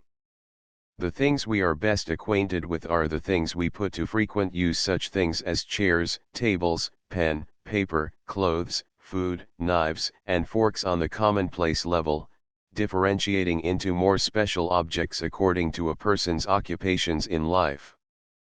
Knowledge of things in that intimate and emotional sense suggested by the word acquaintance is a precipitate from our employing them with a purpose. We have acted with or upon the thing so frequently that we can anticipate how it will act and react. Such is the meaning of familiar acquaintance. We are ready for a familiar thing, it does not catch us napping, or play unexpected tricks with us. This attitude carries with it a sense of congeniality or friendliness, of ease and illumination, while the things with which we are not accustomed to deal are strange, foreign, cold, remote, abstract. 2. But it is likely that elaborate statements regarding this primary stage of knowledge will darken understanding. It includes practically all of our knowledge which is not the result of deliberate technical study. Modes of purposeful doing include dealings with persons as well as things. Impulses of communication and habits of intercourse have to be adapted to maintaining successful connections with others. A large fund of social knowledge accrues. As a part of this intercommunication, one learns much from others. They tell of their experiences and of the experiences which, in turn, have been told them. Insofar as one is interested or concerned in these communications, their matter becomes a part of one's own experience. Active connections with others are such an intimate and vital part of our own concerns that it is impossible to draw sharp lines, such as would enable us to say, here my experience ends, there yours begins. Insofar as we are partners in common undertakings, the things which others communicate to us as the consequences of their particular share in the enterprise blend at once into the experience resulting from our own special doings. The ear is as much an organ of experience as the eye or hand. The eye is available for reading reports of what happens beyond its horizon. Things remote in space and time affect the issue of our actions quite as much as things which we can smell and handle. They really concern us, and, consequently, any account of them which assists us in dealing with things at hand falls within personal experience. Information is the name usually given to this kind of subject matter. The place of communication in personal doing supplies us with a criterion for estimating the value of informational material in school. Does it grow naturally out of some question with which the student is concerned? Does it fit into his more direct acquaintance so as to increase its efficacy and deepen its meaning? If it meets these two requirements, it is educative. The amount heard or read is of no importance, the more the better, provided the student has a need for it and can apply it in some situation of his own. But it is not so easy to fulfill these requirements in actual practice as it is to lay them down in theory. The extension in modern times of the area of intercommunication, the invention of appliances for securing acquaintance with remote parts of the heavens and bygone events of history, the cheapening of devices, like printing, for recording and distributing information genuine and alleged, have created an immense bulk of communicated subject matter. It is much easier to swamp a pupil with this than to work it into his direct experiences. All too frequently it forms another strange world which just overleaps the world of personal acquaintance. The sole problem of the student is to learn, for school purposes, for purposes of recitations and promotions, the constituent parts of this strange world. Probably the most conspicuous connotation of the word knowledge for most persons today is just the body of facts and truths ascertained by others, the material found in the rows and rows of atlases, cyclopedias, histories, biographies, books of travel, scientific treatises, on the shelves of libraries. The imposing stupendous bulk of this material has unconsciously influenced men's notions of the nature of knowledge itself. The statements, the propositions, in which knowledge, the issue of active concern with problems, is deposited, are taken to be themselves knowledge. The record of knowledge, independent of its place as an outcome of inquiry and a resource in further inquiry, is taken to be knowledge. The mind of man is taken captive by the spoils of its prior victories, the spoils, not the weapons and the acts of waging the battle against the unknown, are used to fix the meaning of knowledge, of fact and truth. If this identification of knowledge with propositions stating information has fastened itself upon logicians and philosophers, it is not surprising that the same ideal has almost dominated instruction. The course of study consists largely of information distributed into various branches of study, each study being subdivided into lessons presenting in serial cut-off portions of the total store. In the 17th century, the store was still small enough so that men set up the ideal of a complete encyclopedic mastery of it. It is now so bulky that the impossibility of any one man's coming into possession of it all is obvious. But the educational ideal has not been much affected. Acquisition of a modicum of information in each branch of learning, or at least in a selected group, remains the principle by which the curriculum, from elementary school through college, is formed, the easier portions being assigned to the earlier years, the more difficult to the later.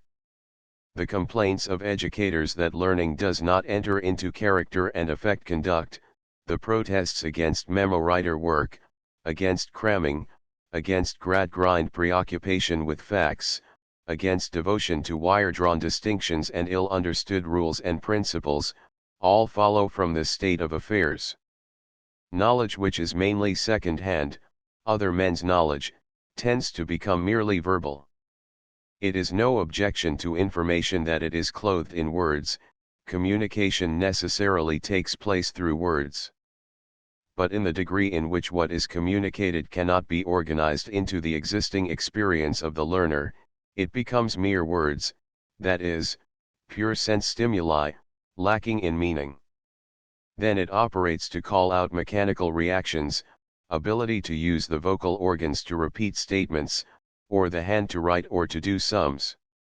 To be informed is to be posted, it is to have at command the subject matter needed for an effective dealing with a problem, and for giving added significance to the search for solution and to the solution itself.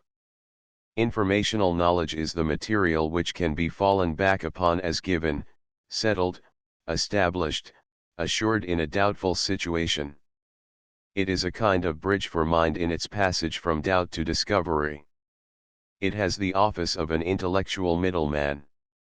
It condenses and records in available form the net results of the prior experiences of mankind, as an agency of enhancing the meaning of new experiences. When one is told that Brutus assassinated Caesar, or that the length of the year is 365 1/4 days, or that the ratio of the diameter of the circle to its circumference is 3.1415. One receives what is indeed knowledge for others, but for him it is a stimulus to knowing. His acquisition of knowledge depends upon his response to what is communicated. 3. Science or rationalized knowledge. Science is a name for knowledge in its most characteristic form. It represents in its degree, the perfected outcome of learning, its consummation. What is known, in a given case, is what is sure, certain, settled, disposed of, that which we think with rather than that which we think about. In its honorable sense, knowledge is distinguished from opinion, guesswork, speculation, and mere tradition. In knowledge, things are ascertained, they are so and not dubiously otherwise. But experience makes us aware that there is difference between intellectual certainty of subject matter and our certainty. We are made, so to speak, for belief. Credulity is natural. The undisciplined mind is averse to suspense and intellectual hesitation, it is prone to assertion. It likes things undisturbed, settled, and treats them as such without due warrant. Familiarity, common repute, and congeniality to desire are readily made measuring rods of truth. Ignorance gives way to opinionated and current error, a greater foe to learning than ignorance itself. A Socrates is thus led to declare that consciousness of ignorance is the beginning of effective love of wisdom, and a Descartes to say that science is born of doubting. We have already dwelt upon the fact that subject matter, or data, and ideas have to have their worth tested experimentally, that in themselves they are tentative and provisional. Our predilection for premature acceptance and assertion, our aversion to suspended judgment, are signs that we tend naturally to cut short the process of testing. We are satisfied with superficial and immediate short-visioned applications. If these work out with moderate satisfactoriness, we are content to suppose that our assumptions have been confirmed. Even in the case of failure, we are inclined to put the blame not on the inadequacy and incorrectness of our data and thoughts, but upon our hard luck and the hostility of circumstance. We charge the evil consequence not to the error of our schemes and our incomplete inquiry into conditions, thereby getting material for revising the former and stimulus for extending the latter, but to untoward fate. We even plume ourselves upon our firmness in clinging to our conceptions in spite of the way in which they work out. Science represents the safeguard of the race against these natural propensities and the evils which flow from them. It consists of the special appliances and methods which the race has slowly worked out in order to conduct reflection under conditions whereby its procedures and results are tested. It is artificial, an acquired art, not spontaneous, learned, not native. To this fact is due the unique, the invaluable place of science in education, and also the dangers which threaten its right use. Without initiation into the scientific spirit, one is not in possession of the best tools which humanity has so far devised for effectively directed reflection. One in that case not merely conducts inquiry and learning without the use of the best instruments, but fails to understand the full meaning of knowledge. For he does not become acquainted with the traits that mark off opinion and assent from authorized conviction.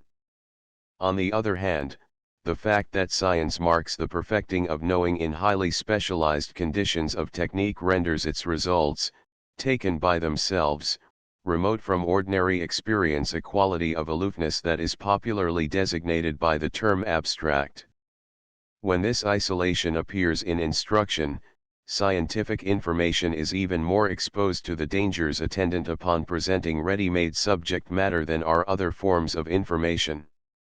Science has been defined in terms of method of inquiry and testing. At first sight, this definition may seem opposed to the current conception that science is organized or systematized knowledge.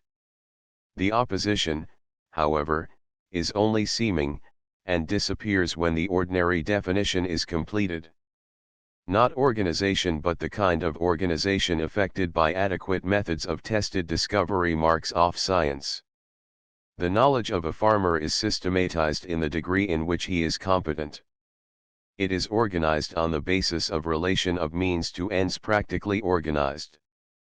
Its organization as knowledge, that is, in the eulogistic sense of adequately tested and confirmed, is incidental to its organization with reference to securing crops, livestock, etc.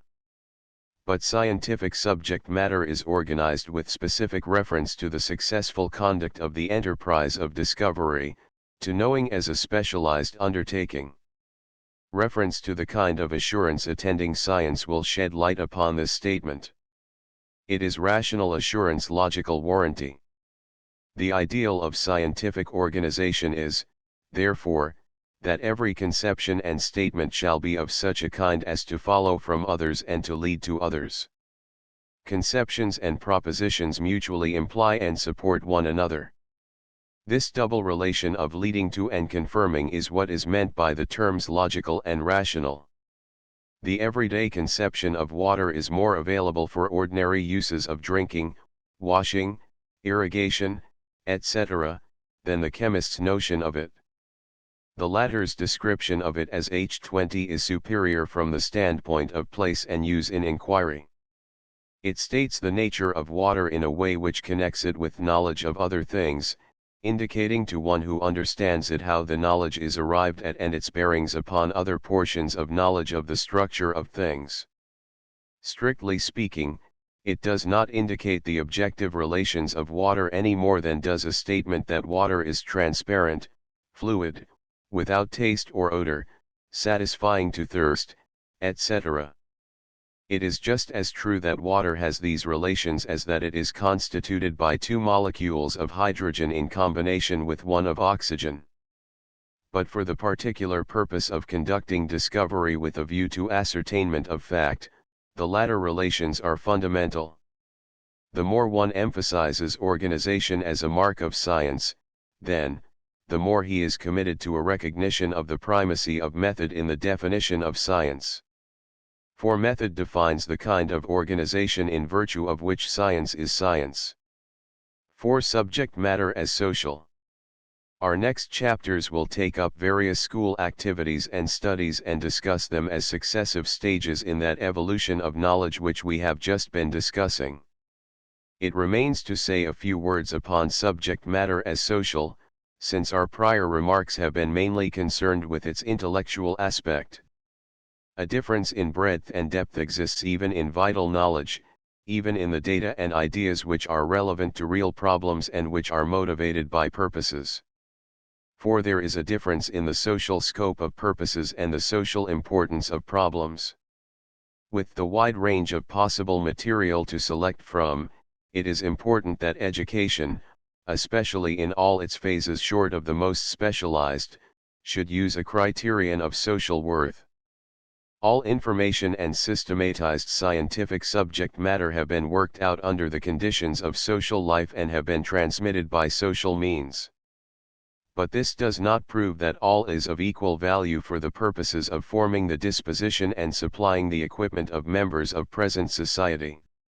The scheme of a curriculum must take account of the adaptation of studies to the needs of the existing community life. It must select with the intention of improving the life we live in common so that the future shall be better than the past. Moreover, the curriculum must be planned with reference to placing essentials first, and refinements second.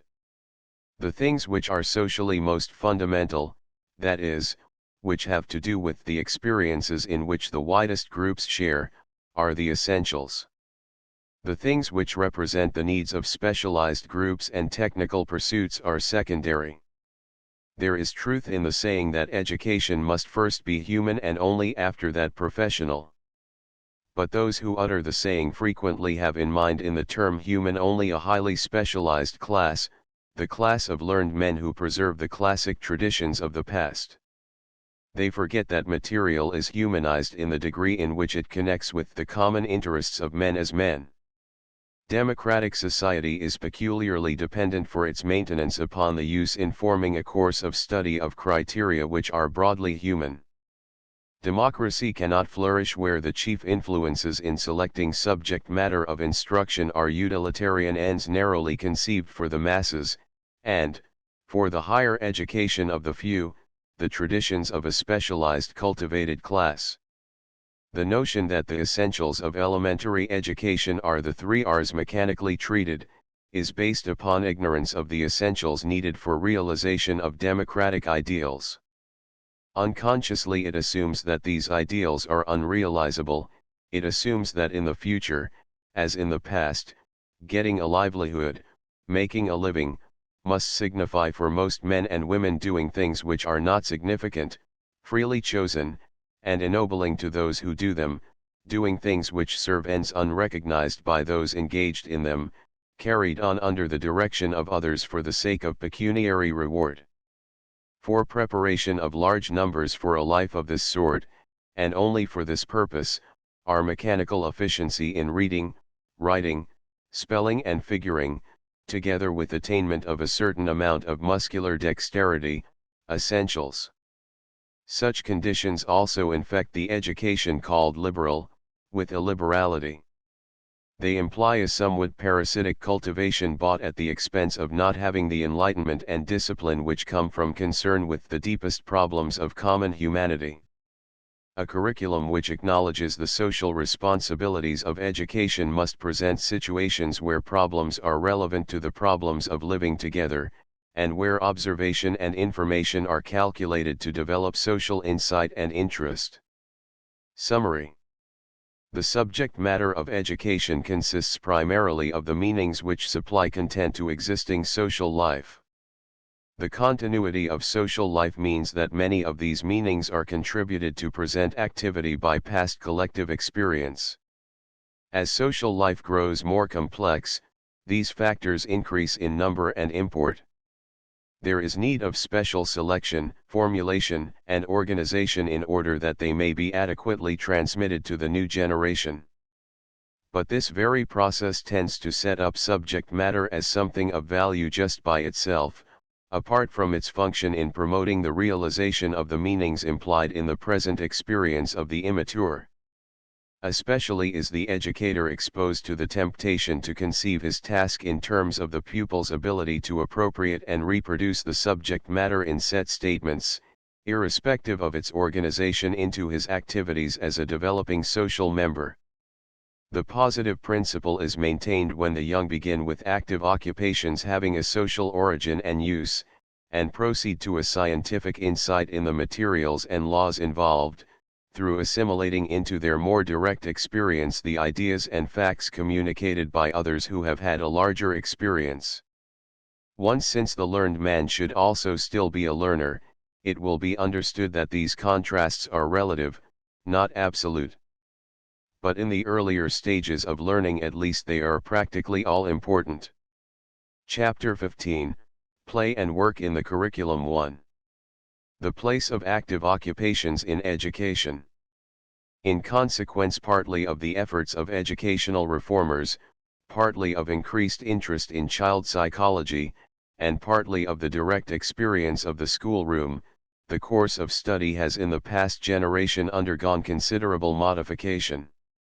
The desirability of starting from and with the experience and capacities of learners, a lesson enforced from all 3 quarters, has led to the introduction of forms of activity in play and work, similar to those in which children and youth engage outside of school.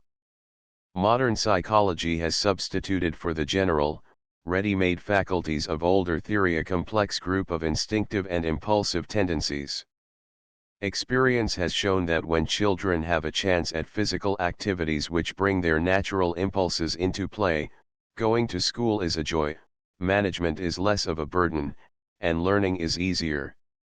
Sometimes, perhaps, plays, games, and constructive occupations are resorted to only for these reasons, with emphasis upon relief from the tedium and strain of regular school work. There is no reason, however, for using them merely as agreeable diversions. Study of mental life has made evident the fundamental worth of native tendencies to explore, to manipulate tools and materials, to construct, to give expression to joyous emotion, etc. When exercises which are prompted by these instincts are a part of the regular school program, the whole pupil is engaged, the artificial gap between life in school and out is reduced, motives are afforded for attention to a large variety of materials and processes distinctly educative in effect, and cooperative associations which give information in a social setting are provided. In short, the grounds for assigning to play and active work a definite place in the curriculum are intellectual and social, not matters of temporary expediency and momentary agreeableness. Without something of the kind, it is not possible to secure the normal estate of effective learning, namely, that knowledge getting be an outgrowth of activities having their own end, instead of a school task. More specifically, play and work correspond, point for point, with the traits of the initial stage of knowing, which consists, as we saw in the last chapter, in learning how to do things and in acquaintance with things and processes gained in the doing. It is suggestive that among the Greeks, till the rise of conscious philosophy, the same word, techne, was used for art and science. Plato gave his account of knowledge on the basis of an analysis of the knowledge of cobblers, carpenters, players of musical instruments, etc., pointing out that their art, so far as it was not mere routine, involved an end, mastery of material or stuff worked upon, control of appliances, and a definite order of procedure, all of which had to be known in order that there be intelligent skill or art. Doubtless the fact that children normally engage in play and work out of school has seemed to many educators a reason why they should concern themselves in school with things radically different. School time seemed too precious to spend in doing over again what children were sure to do anyway. In some social conditions, this reason has weight. In pioneer times, for example, outside occupations gave a definite and valuable intellectual and moral training. Books and everything concerned with them were, on the other hand, rare and difficult of access, they were the only means of outlet from a narrow and crude environment. Wherever such conditions obtain, much may be said in favor of concentrating school activity upon books. The situation is very different, however, in most communities today. The kinds of work in which the young can engage, especially in cities, are largely anti-educational. That prevention of child labor is a social duty is evidence on this point. On the other hand, printed matter has been so cheapened and is in such universal circulation, and all the opportunities of intellectual culture have been so multiplied, that the older type of book work is far from having the force it used to possess. But it must not be forgotten that an educational result is a byproduct of play and work in most out-of-school conditions. It is incidental, not primary. Consequently, the educative growth secured is more or less accidental. Much work shares in the defects of existing industrial society, defects next to fatal to right development. Play tends to reproduce and affirm the crudities, as well as the excellencies, of surrounding adult life. It is the business of the school to set up an environment in which play and work shall be conducted with reference to facilitating desirable mental and moral growth. It is not enough just to introduce plays and games, handwork, and manual exercises. Everything depends upon the way in which they are employed. 2. Available occupations. A bare catalog of the list of activities which have already found their way into schools indicates what a rich field is at hand. There is work with paper, cardboard, wood, leather, cloth, yarns, clay, and sand, and the metals, with and without tools. Processes employed are folding, cutting, pricking, measuring, molding, modeling, pattern making, heating and cooling, and the operations characteristic of such tools as the hammer, saw, file, etc. Outdoor excursions, gardening, cooking, sewing, printing, bookbinding, weaving, painting, drawing, singing, dramatization, storytelling, reading and writing as active pursuits with social aims, not as mere exercises for acquiring skill for future use, in addition to a countless variety of plays and games, designate some of the modes of occupation. The problem of the educator is to engage pupils in these activities in such ways that while manual skill and technical efficiency are gained and immediate satisfaction found in the work, together with preparation for later usefulness, these things shall be subordinated to education, that is, to intellectual results and the forming of a socialized disposition. What does this principle signify? In the first place, the principle rules out certain practices. Activities which follow definite prescription and dictation, or which reproduce without modification ready-made models, may give muscular dexterity, but they do not require the perception and elaboration of ends, nor, what is the same thing in other words, do they permit the use of judgment in selecting and adapting means. Not merely manual training specifically so called, but many traditional kindergarten exercises have erred here. Moreover, opportunity for making mistakes is an incidental requirement.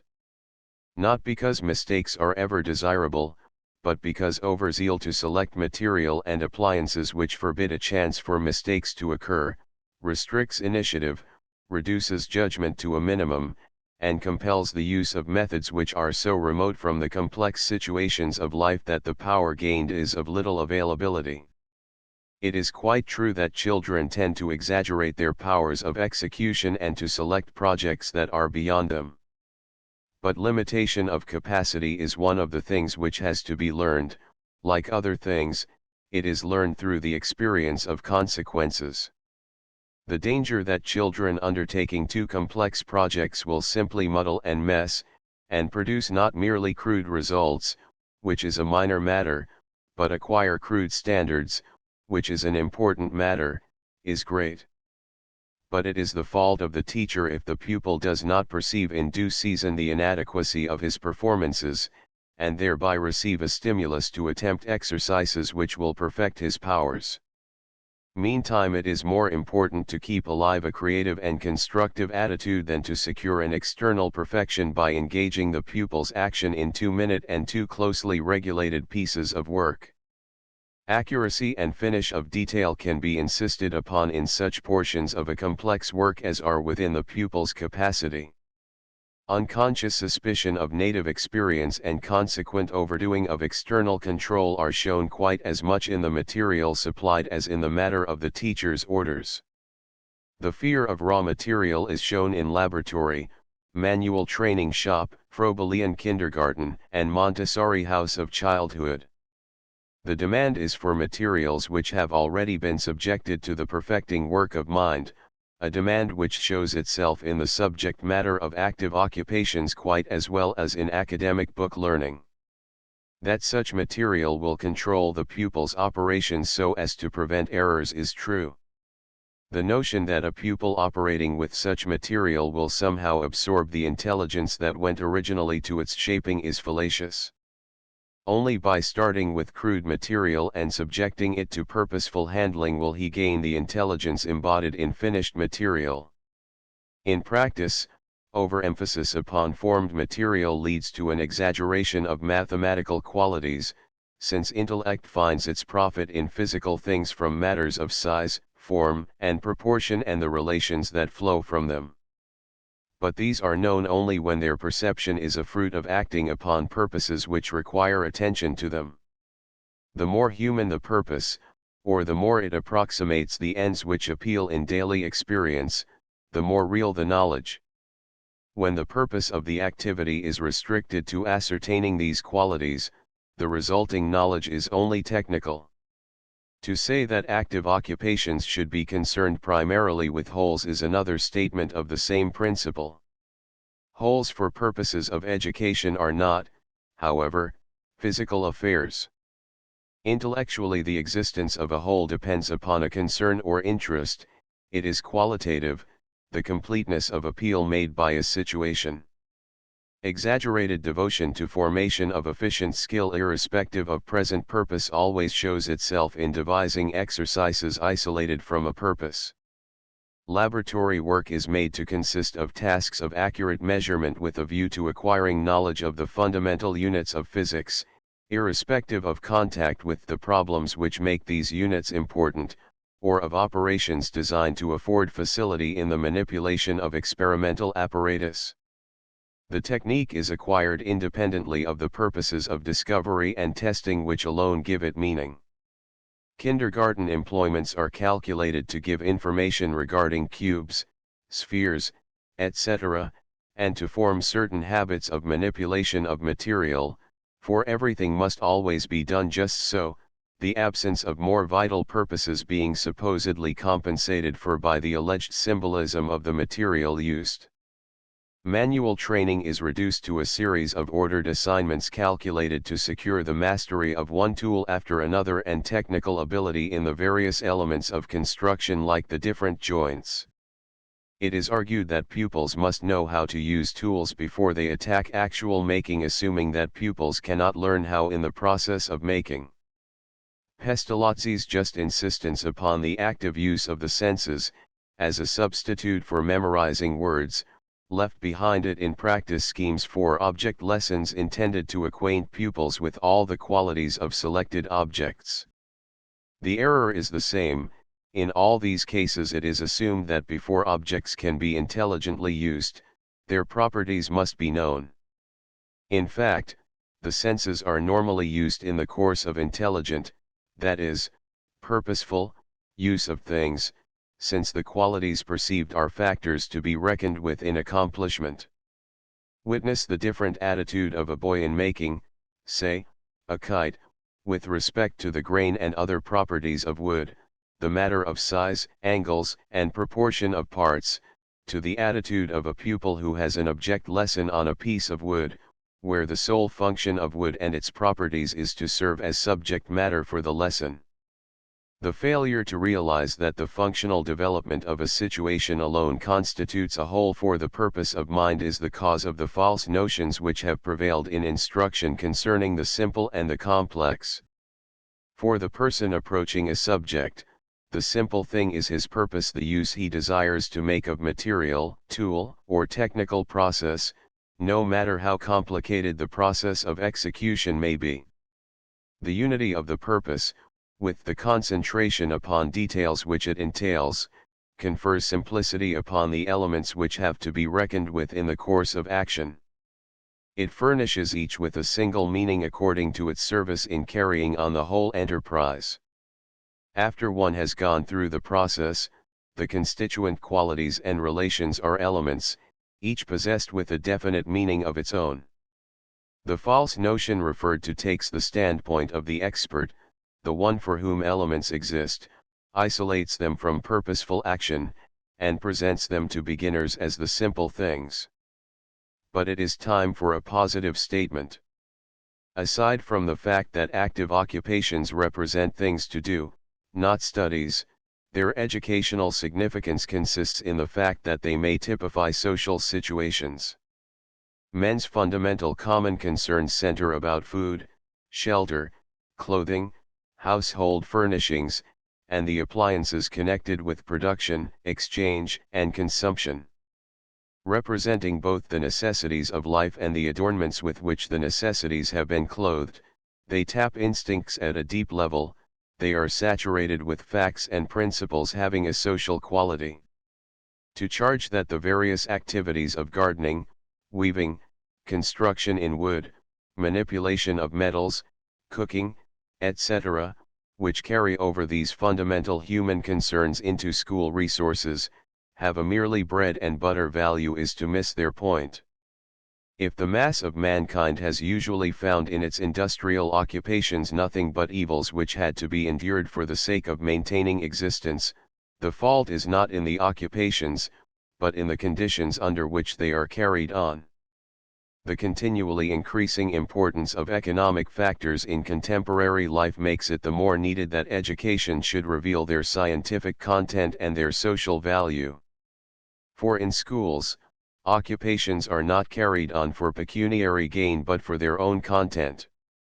Freed from extraneous associations and from the pressure of wage earning, they supply modes of experience which are intrinsically valuable, they are truly liberalizing in quality. Gardening, for example, need not be taught either for the sake of preparing future gardeners, or as an agreeable way of passing time. It affords an avenue of approach to knowledge of the place farming and horticulture have had in the history of the race and which they occupy in present social organization. Carried on in an environment educationally controlled, they are means for making a study of the facts of growth, the chemistry of soil, the role of light, air, and moisture, injurious and helpful animal life, etc. There is nothing in the elementary study of botany which cannot be introduced in a vital way in connection with caring for the growth of seeds. Instead of the subject matter belonging to a peculiar study called botany, it will then belong to life, and will find, moreover, its natural correlations with the facts of soil, animal life, and human relations. As students grow mature, they will perceive problems of interest which may be pursued for the sake of discovery, independent of the original direct interest in gardening problems connected with the germination and nutrition of plants, the reproduction of fruits, etc., thus making a transition to deliberate intellectual investigations. The illustration is intended to apply, of course, to other school occupations, woodworking, cooking, and on through the list. It is pertinent to note that in the history of the race the sciences grew gradually out from useful social occupations. Physics developed slowly out of the use of tools and machines. The important branch of physics known as mechanics testifies in its name to its original associations. The lever, wheel, inclined plane, etc., were among the first great intellectual discoveries of mankind, and they are none the less intellectual because they occurred in the course of seeking for means of accomplishing practical ends. The great advance of electrical science in the last generation was closely associated, as effect and as cause, with application of electric agencies to means of communication, transportation, lighting of cities and houses, and more economical production of goods. These are social ends, moreover, and if they are too closely associated with notions of private profit, it is not because of anything in them, but because they have been deflected to private uses, a fact which puts upon the school the responsibility of restoring their connection, in the mind of the coming generation, with public scientific and social interests. In like ways, chemistry grew out of processes of dyeing, bleaching, metalworking, etc., and in recent times has found innumerable new uses in industry. Mathematics is now a highly abstract science. Geometry, however, means literally earth measuring. The practical use of number in counting to keep track of things and in measuring is even more important today than in the times when it was invented for these purposes. Such considerations, which could be duplicated in the history of any science, are not arguments for a recapitulation of the history of the race or for dwelling long in the early rule of thumb stage. But they indicate the possibilities greater today than ever before of using active occupations as opportunities for scientific study. The opportunities are just as great on the social side, whether we look at the life of collective humanity in its past or in its future. The most direct road for elementary students into civics and economics is found in consideration of the place and office of industrial occupations in social life. Even for older students, the social sciences would be less abstract and formal if they were dealt with less as sciences, less as formulated bodies of knowledge, and more in their direct subject matter as that is found in the daily life of the social groups in which the student shares. Connection of occupations with the method of science is at least as close as with its subject matter. The ages when scientific progress was slow were the ages when learned men had contempt for the material and processes of everyday life, especially for those concerned with manual pursuits. Consequently, they strove to develop knowledge out of general principles, almost out of their heads by logical reasons. It seems as absurd that learning should come from action on and with physical things, like dropping acid on a stone to see what would happen, as that it should come from sticking an awl with waxed thread through a piece of leather. But the rise of experimental methods proved that, given control of conditions, the latter operation is more typical of the right way of knowledge than isolated logical reasonings. Experiment developed in the 17th and succeeding centuries and became the authorized way of knowing when men's interests were centered in the question of control of nature for human uses. The active occupations in which appliances are brought to bear upon physical things with the intention of effecting useful changes is the most vital introduction to the experimental method. 3. Work and play. What has been termed active occupation includes both play and work. In their intrinsic meaning, play and industry are by no means so antithetical to one another as is often assumed, any sharp contrast being due to undesirable social conditions. Both involve ends consciously entertained and the selection and adaptations of materials and processes designed to effect the desired ends. The difference between them is largely one of time span, influencing the directness of the connection of means and ends.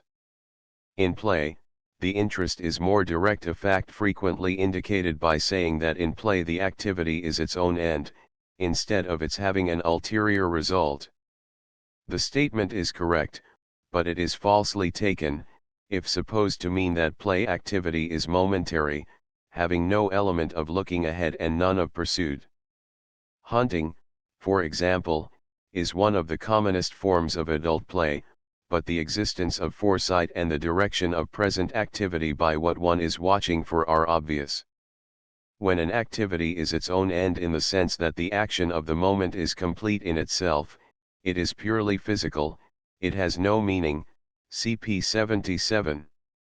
The person is either going through motions quite blindly, perhaps purely imitatively, or else is in a state of excitement which is exhausting to mind and nerves. Both results may be seen in some types of kindergarten games where the idea of play is so highly symbolic that only the adult is conscious of it. Unless the children succeed in reading in some quite different idea of their own, they move about either as if in a hypnotic daze, or they respond to a direct excitation. The point of these remarks is that play has an end in the sense of a directing idea which gives point to the successive acts. Persons who play are not just doing something, pure physical movement, they are trying to do or effect something, an attitude that involves anticipatory forecasts which stimulate their present responses. The anticipated result, however, is rather a subsequent action than the production of a specific change in things. Consequently, play is free, plastic.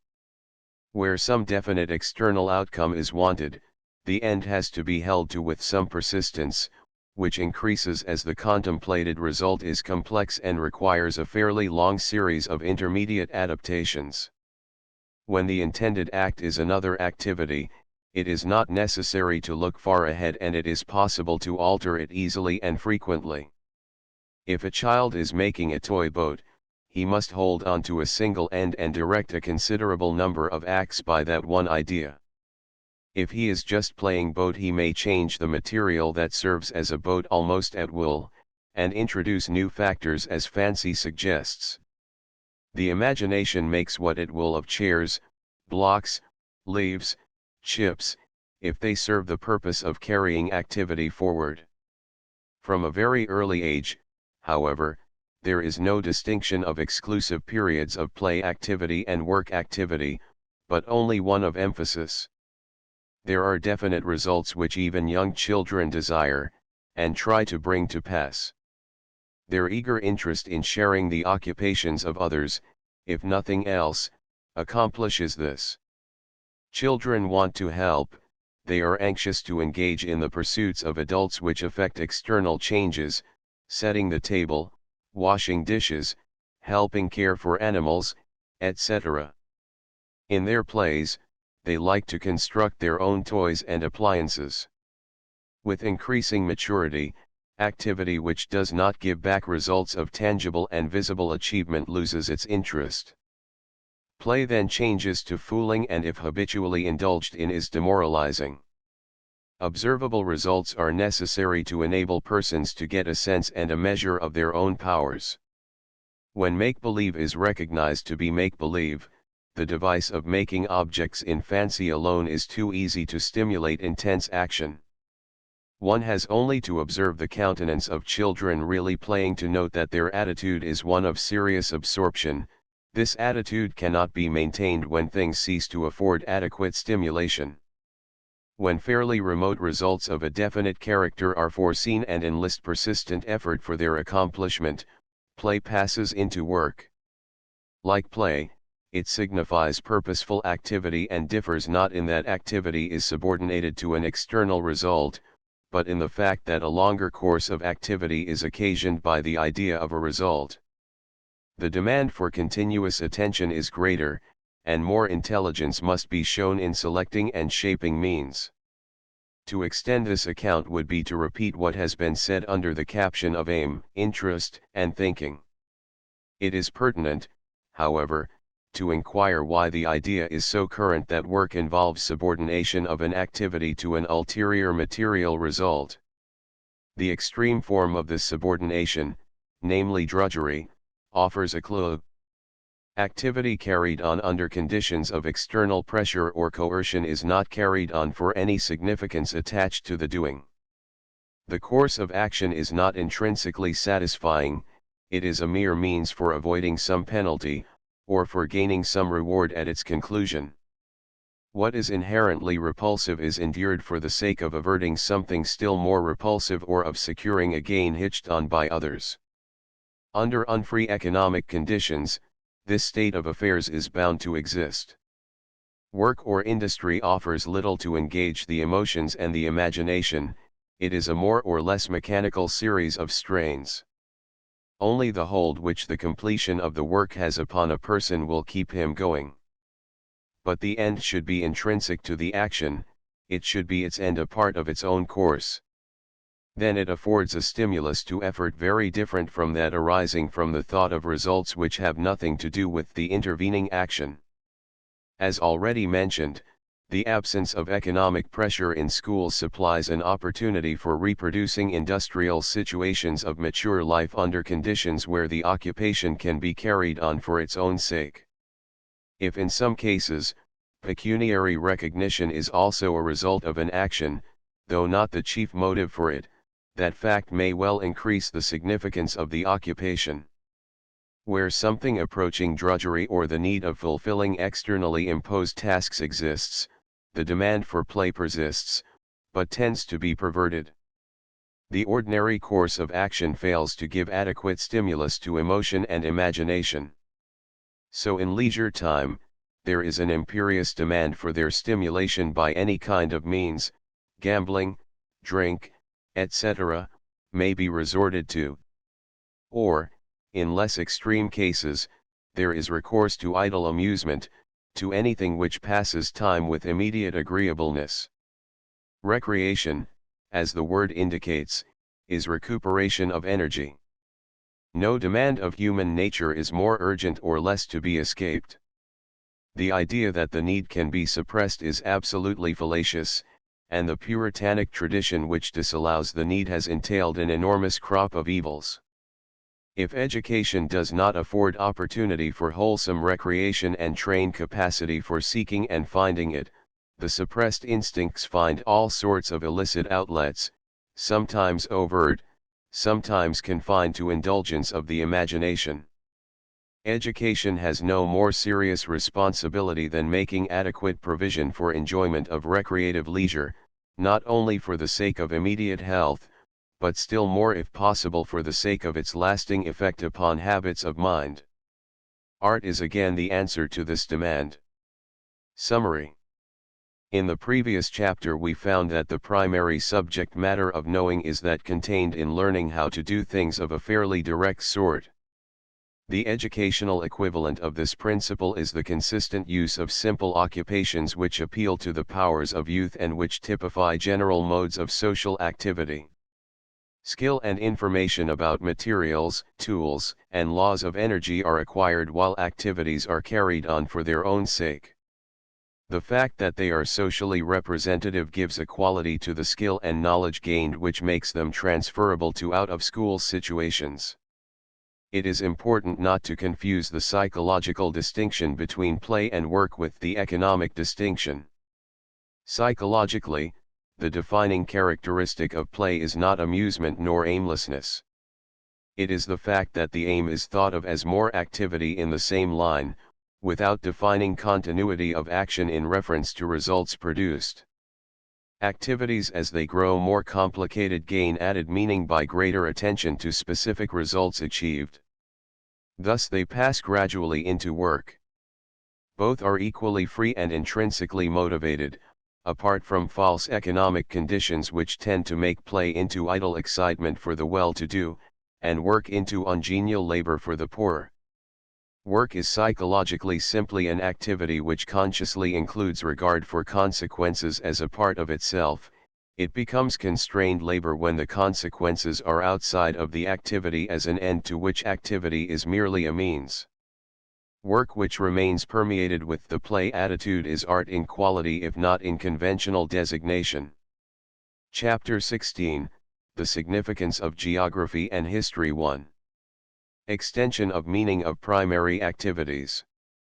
Nothing is more striking than the difference between an activity as merely physical and the wealth of meanings which the same activity may assume. From the outside, an astronomer gazing through a telescope is like a small boy looking through the same tube. In each case, there is an arrangement of glass and metal, an eye, and a little speck of light in the distance. Yet at a critical moment, the activity of an astronomer might be concerned with the birth of a world, and have whatever is known about the starry heavens as its significant content. Physically speaking, what man has effected on this globe in his progress from savagery is a mere scratch on its surface, not perceptible at a distance which is slight in comparison with the reaches even of the solar system. Yet in meaning what has been accomplished measures just the difference of civilization from savagery. Although the activities, physically viewed, have changed somewhat, this change is slight in comparison with the development of the meanings attaching to the activities. There is no limit to the meaning which an action may come to possess. It all depends upon the context of perceived connections in which it is placed. The reach of imagination in realizing connections is inexhaustible. The advantage which the activity of man has in appropriating and finding meanings makes his education something else than the manufacture of a tool or the training of an animal. The latter increase efficiency, they do not develop significance. The final educational importance of such occupations in play and work as were considered in the last chapter is that they afford the most direct instrumentalities for such extension of meaning. Set going under adequate conditions, they are magnets for gathering and retaining an indefinitely wide scope of intellectual considerations. They provide vital centers for the reception and assimilation of information. When information is purveyed in chunks simply as information to be retained for its own sake, it tends to stratify over vital experience. Entering as a factor into an activity pursued for its own sake, whether as a means or as a widening of the content of the aim it is informing. The insight directly gained fuses with what is told. Individual experience is then capable of taking up and holding in solution the net results of the experience of the group to which he belongs, including the results of sufferings and trials over long stretches of time. And such media have no fixed saturation point where further absorption is impossible. The more that is taken in, the greater capacity there is for further assimilation. New receptiveness follows upon new curiosity, and new curiosity upon information gained. The meanings with which activities become charged, concern nature and man. This is an obvious truism, which however gains meaning when translated into educational equivalents. So translated, it signifies that geography and history supply subject matter which gives background and outlook, intellectual perspective, to what might otherwise be narrow personal actions or mere forms of technical skill. With every increase of ability to place our own doings in their time and space connections, our doings gain in significant content. We realize that we are citizens of no mean city in discovering the scene in space of which we are denizens, and the continuous manifestation of endeavor in time of which we are heirs and continuers. Thus our ordinary daily experiences cease to be things of the moment and gain enduring substance. Of course, if geography and history are taught as ready-made studies which a person studies simply because he is sent to school, it easily happens that a large number of statements about things remote and alien to everyday experience are learned. Activity is divided, and two separate worlds are built up, occupying activity at divided periods. No transmutation takes place, ordinary experience is not enlarged in meaning by getting its connections, what is studied is not animated and made real by entering into immediate activity. Ordinary experience is not even left as it was, narrow but vital. Rather, it loses something of its mobility and sensitiveness to suggestions. It is weighed down and pushed into a corner by a load of unassimilated information. It parts with its flexible responsiveness and alert eagerness for additional meaning. Mere amassing of information apart from the direct interests of life makes mind wooden, elasticity disappears. Normally every activity engaged in for its own sake reaches out beyond its immediate self. It does not passively wait for information to be bestowed which will increase its meaning, it seeks it out.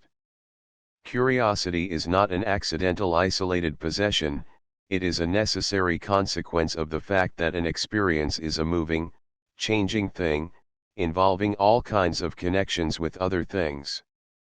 Curiosity is but the tendency to make these conditions perceptible. It is the business of educators to supply an environment so that this reaching out of an experience may be fruitfully rewarded and kept continuously active. Within a certain kind of environment, an activity may be checked so that the only meaning which accrues is of its direct and tangible isolated outcome. One may cook, or hammer, or walk, and the resulting consequences may not take the mind any farther than the consequences of cooking, hammering, and walking in the literal or physical sense. But nevertheless the consequences of the act remain far-reaching. To walk involves a displacement and reaction of the resisting earth, whose thrill is felt wherever there is matter. It involves the structure of the limbs and the nervous system, the principles of mechanics. To cook is to utilize heat and moisture to change the chemical relations of food materials, it has a bearing upon the assimilation of food and the growth of the body. The utmost that the most learned men of science know in physics, chemistry, physiology is not enough to make all these consequences and connections perceptible. The task of education, once more, is to see to it that such activities are performed in such ways and under such conditions as render these conditions as perceptible as possible. To learn geography is to gain in power to perceive the spatial, the natural, connections of an ordinary act. To learn history is essentially to gain in power to recognize its human connections. For what is called geography as a formulated study is simply the body of facts and principles which have been discovered in other men's experience about the natural medium in which we live, and in connection with which the particular acts of our life have an explanation. So history as a formulated study is but the body of known facts about the activities and sufferings of the social groups with which our own lives are continuous, and through reference to which our own customs and institutions are illuminated. 2. The complementary nature of history and geography. History and geography, including in the latter, for reasons about to be mentioned, nature study, are the information studies par excellence of the schools. Examination of the materials and the method of their use will make clear that the difference between penetration of this information into living experience and its mere piling up in isolated heaps depends upon whether these studies are faithful to the interdependence of man and nature which affords these studies their justification. Nowhere, however, is there greater danger that subject matter will be accepted as appropriate educational material simply because it has become customary to teach and learn it. The idea of a philosophic reason for it, because of the function of the material in a worthy transformation of experience, is looked upon as a vain fancy, or as supplying a high-sounding phraseology in support of what is already done. The words history and geography suggest simply the matter which has been traditionally sanctioned in the schools. The mass and variety of this matter discourage an attempt to see what it really stands for, and how it can be so taught as to fulfill its mission in the experience of pupils. But unless the idea that there is a unifying and social direction in education is a farcical pretense, subjects that bulk as large in the curriculum as history and geography, must represent a general function in the development of a truly socialized and intellectualized experience. The discovery of this function must be employed as a criterion for trying and sifting the facts taught and the methods used. The function of historical and geographical subject matter has been stated. It is to enrich and liberate the more direct and personal contacts of life by furnishing their context, their background, and outlook. While geography emphasizes the physical side and history the social, these are only emphases in a common topic, namely, the associated life of men. For this associated life, with its experiments, its ways and means, its achievements and failures, does not go on in the sky nor yet in a vacuum. It takes place on the earth.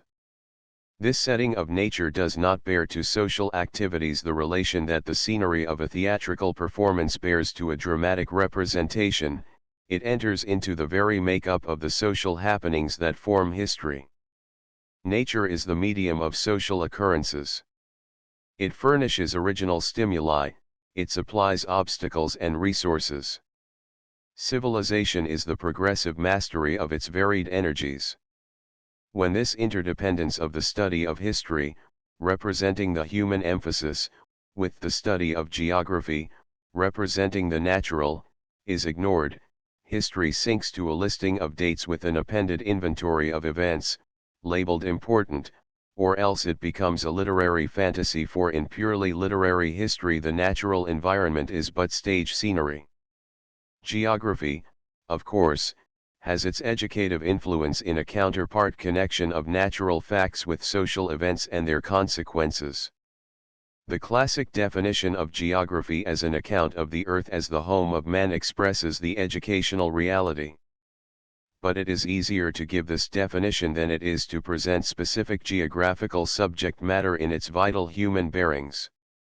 The residents, pursuits, successes, and failures of men are the things that give the geographic data their reason for inclusion in the material of instruction. But to hold the two together requires an informed and cultivated imagination.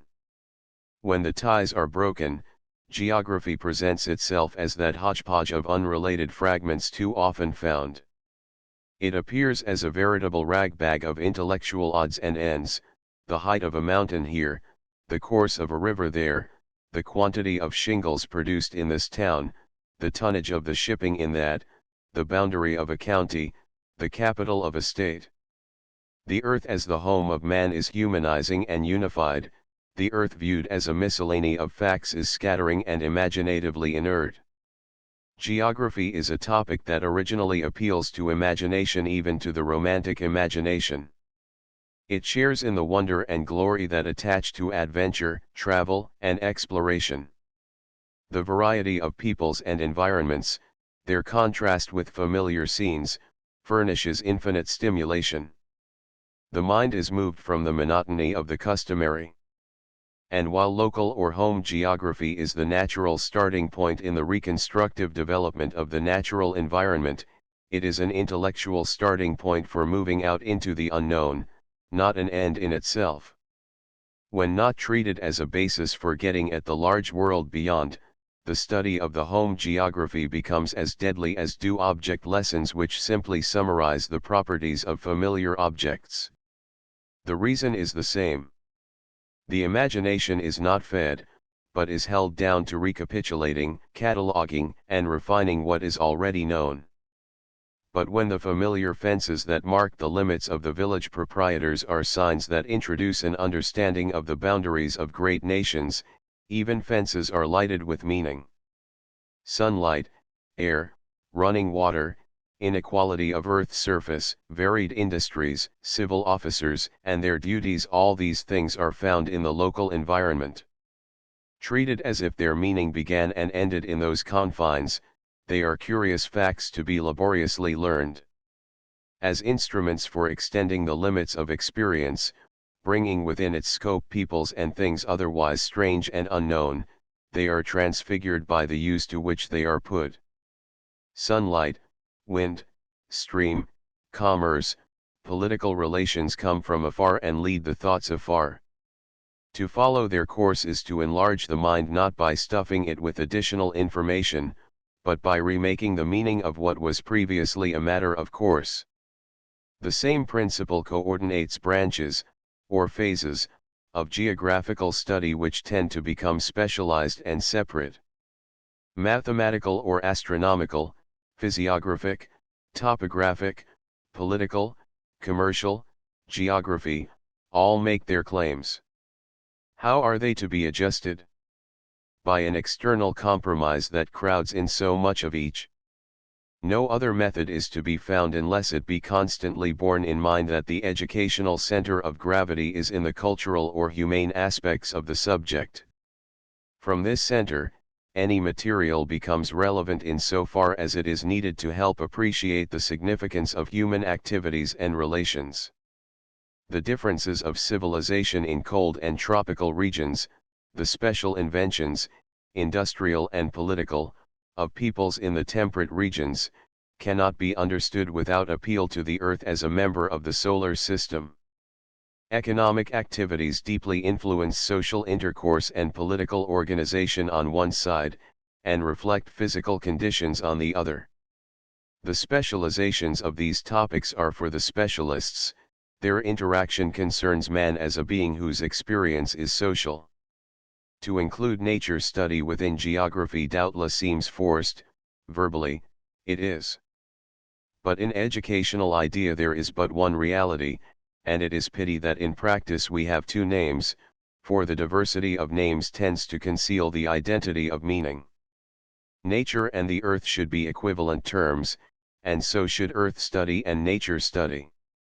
Everybody knows that nature study has suffered in schools from scrappiness of subject matter, due to dealing with a large number of isolated points. The parts of a flower have been studied, for example, apart from the flower as an organ, the flower apart from the plant apart from the soil, air, and light in which and through which it lives. The result is an inevitable deadness of topics to which attention is invited, but which are so isolated that they do not feed imagination. The lack of interest is so great that it was seriously proposed to revive animism, to clothe natural facts and events with myths in order that they might attract and hold the mind. In numberless cases, more or less silly personifications were resorted to. The method was silly, but it expressed a real need for a human atmosphere. The facts had been torn to pieces by being taken out of their context. They no longer belonged to the earth, they had no abiding place anywhere. To compensate, recourse was had to artificial and sentimental associations.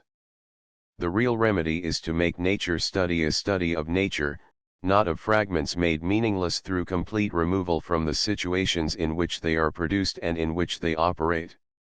When nature is treated as a whole, like the earth in its relations, its phenomena fall into their natural relations of sympathy and association with human life, and artificial substitutes are not needed.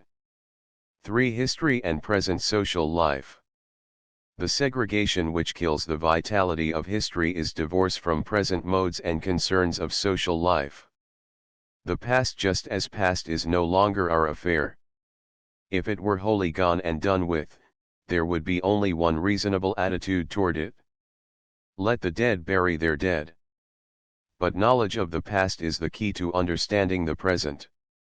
History deals with the past, but this past is the history of the present. An intelligent study of the discovery, explorations, colonization of America, of the pioneer movement westward, of immigration, etc., should be a study of the United States as it is today, of the country we now live in. Studying it in process of formation makes much that is too complex to be directly grasped open to comprehension. Genetic method was perhaps the chief scientific achievement of the latter half of the 19th century. Its principle is that the way to get insight into any complex product is to trace the process of its making, to follow it through the successive stages of its growth. To apply this method to history as if it meant only the truism that the present social state cannot be separated from its past, is one-sided. It means equally that past events cannot be separated from the living present and retain meaning. The true starting point of history is always some present situation with its problems. This general principle may be briefly applied to a consideration of its bearing upon a number of points. The biographical method is generally recommended as the natural mode of approach to historical study. The lives of great men, of heroes and leaders, make concrete and vital historic episodes otherwise abstract and incomprehensible. They condense into vivid pictures complicated and tangled series of events spread over so much space and time that only a highly trained mind can follow and unravel them. There can be no doubt of the psychological soundness of this principle. But it is misused when employed to throw into exaggerated relief the doings of a few individuals without reference to the social situations which they represent. When a biography is related just as an account of the doings of a man isolated from the conditions that aroused him and to which his activities were a response, we do not have a study of history, for we have no study of social life, which is an affair of individuals in association. We get only a sugar coating which makes it easier to swallow certain fragments of information. Much attention has been given of late to primitive life as an introduction to learning history. Here also there is a right and a wrong way of conceiving its value. The seemingly ready-made character and the complexity of present conditions, their apparently hard and fast character, is an almost insuperable obstacle to gaining insight into their nature. Recourse to the primitive may furnish the fundamental elements of the present situation in immensely simplified form. It is like unraveling a cloth so complex and so close to the eyes that its scheme cannot be seen, until the larger coarser features of the pattern appear. We cannot simplify the present situations by deliberate experiment, but resort to primitive life presents us with the sort of results we should desire from an experiment. Social relationships and modes of organized action are reduced to their lowest terms. When this social aim is overlooked, however, the study of primitive life becomes simply a rehearsing of sensational and exciting features of savagery. Primitive history suggests industrial history. For one of the chief reasons for going to more primitive conditions to resolve the present into more easily perceived factors is that we may realize how the fundamental problems of procuring subsistence, shelter, and protection have been met, and by seeing how these were solved in the earlier days of the human race, form some conception of the long road which has had to be traveled, and of the successive inventions by which the race has been brought forward in culture. We do not need to go into disputes regarding the economic interpretation of history to realize that the industrial history of mankind gives insight into two important phases of social life in a way which no other phase of history can possibly do. It presents us with knowledge of the successive inventions by which theoretical science has been applied to the control of nature in the interests of security and prosperity of social life. It thus reveals the successive causes of social progress. Its other service is to put before us the things that fundamentally concern all men in common, the occupations and values connected with getting a living. Economic history deals with the activities, the career, and fortunes of the common man as does no other branch of history. The one thing every individual must do is to live.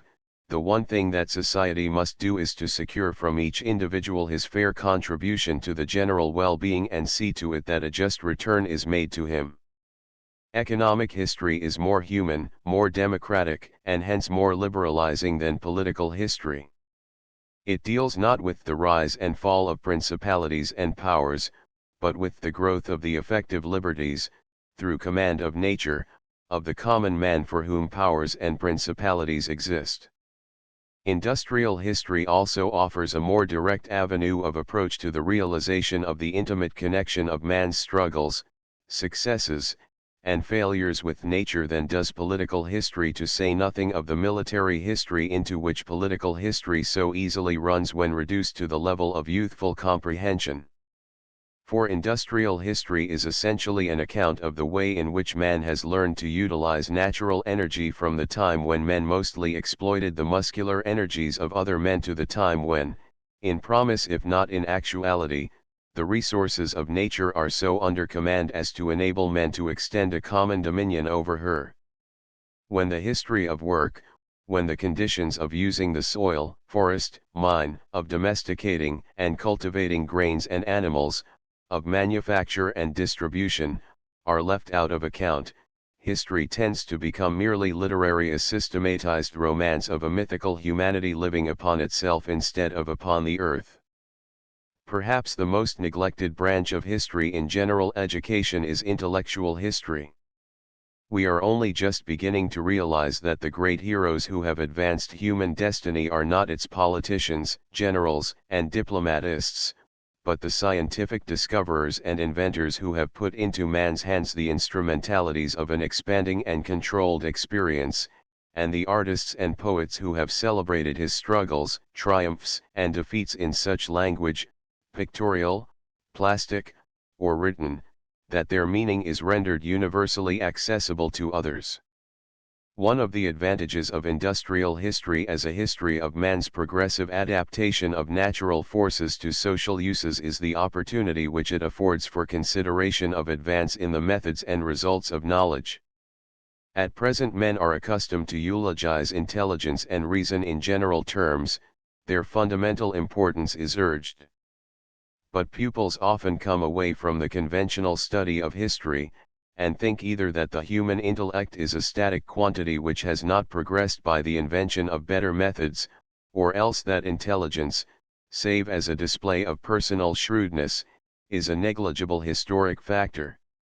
Surely no better way could be devised of instilling a genuine sense of the part which mind has to play in life than a study of history which makes plain how the entire advance of humanity from savagery to civilization has been dependent upon intellectual discoveries and inventions, and the extent to which the things which ordinarily figure most largely in historical writings have been side issues, or even obstructions for intelligence to overcome. Pursued in this fashion, history would most naturally become of ethical value in teaching.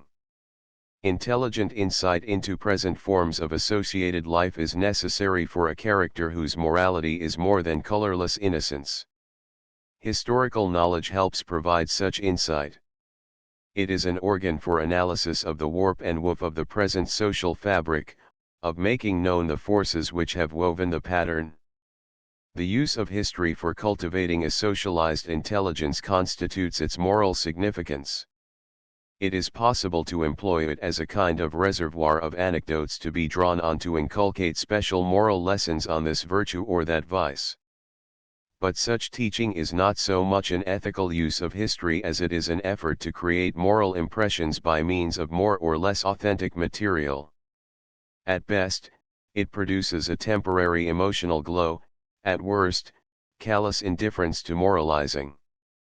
The assistance which may be given by history to a more intelligent sympathetic understanding of the social situations of the present in which individuals share is a permanent and constructive moral asset.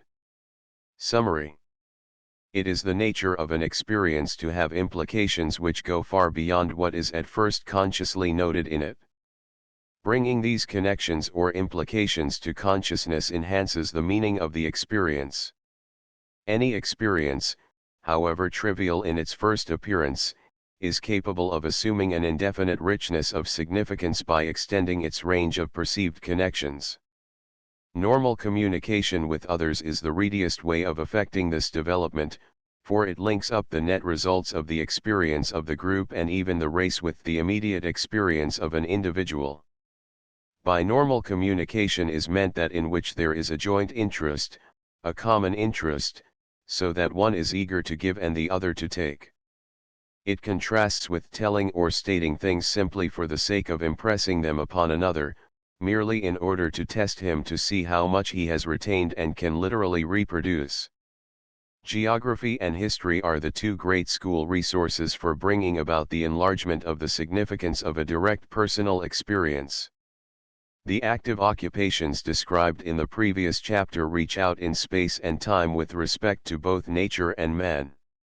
Unless they are taught for external reasons or as mere modes of skill, their chief educational value is that they provide the most direct and interesting roads out into the larger world of meanings stated in history and geography. While history makes human implications explicit and geography natural connections, these subjects are two phases of the same living whole, since the life of men in association goes on in nature, not as an accidental setting, but as the material and medium of development. Chapter 17, Science in the Course of Study 1. The Logical and the Psychological. By science is meant, as already stated, that knowledge which is the outcome of methods of observation, reflection, and testing which are deliberately adopted to secure a settled, assured subject matter. It involves an intelligent and persistent endeavor to revise current beliefs so as to weed out what is erroneous, to add to their accuracy, and, above all, to give them such shape that the dependencies of the various facts upon one another may be as obvious as possible. It is, like all knowledge, an outcome of activity bringing about certain changes in the environment. But in its case, the quality of the resulting knowledge is the controlling factor and not an incident of the activity. Both logically and educationally, science is the perfecting of knowing, its last stage. Science, in short, signifies a realization of the logical implications of any knowledge. Logical order is not a form imposed upon what is known, it is the proper form of knowledge as perfected. For it means that the statement of subject matter is of a nature to exhibit to one who understands it the premises from which it follows and the conclusions to which it points, see ante, p. 190. As from a few bones the competent zoologist reconstructs an animal, so from the form of a statement in mathematics or physics the specialist in the subject can form an idea of the system of truths in which it has its place. To the non-expert, however, this perfected form is a stumbling block. Just because the material is stated with reference to the furtherance of knowledge as an end in itself, its connections with the material of everyday life are hidden. To the layman the bones are a mere curiosity. Until he had mastered the principles of zoology, his efforts to make anything out of them would be random and blind. From the standpoint of the learner, scientific form is an ideal to be achieved, not a starting point from which to set out. It is, nevertheless, a frequent practice to start in instruction with the rudiments of science somewhat simplified.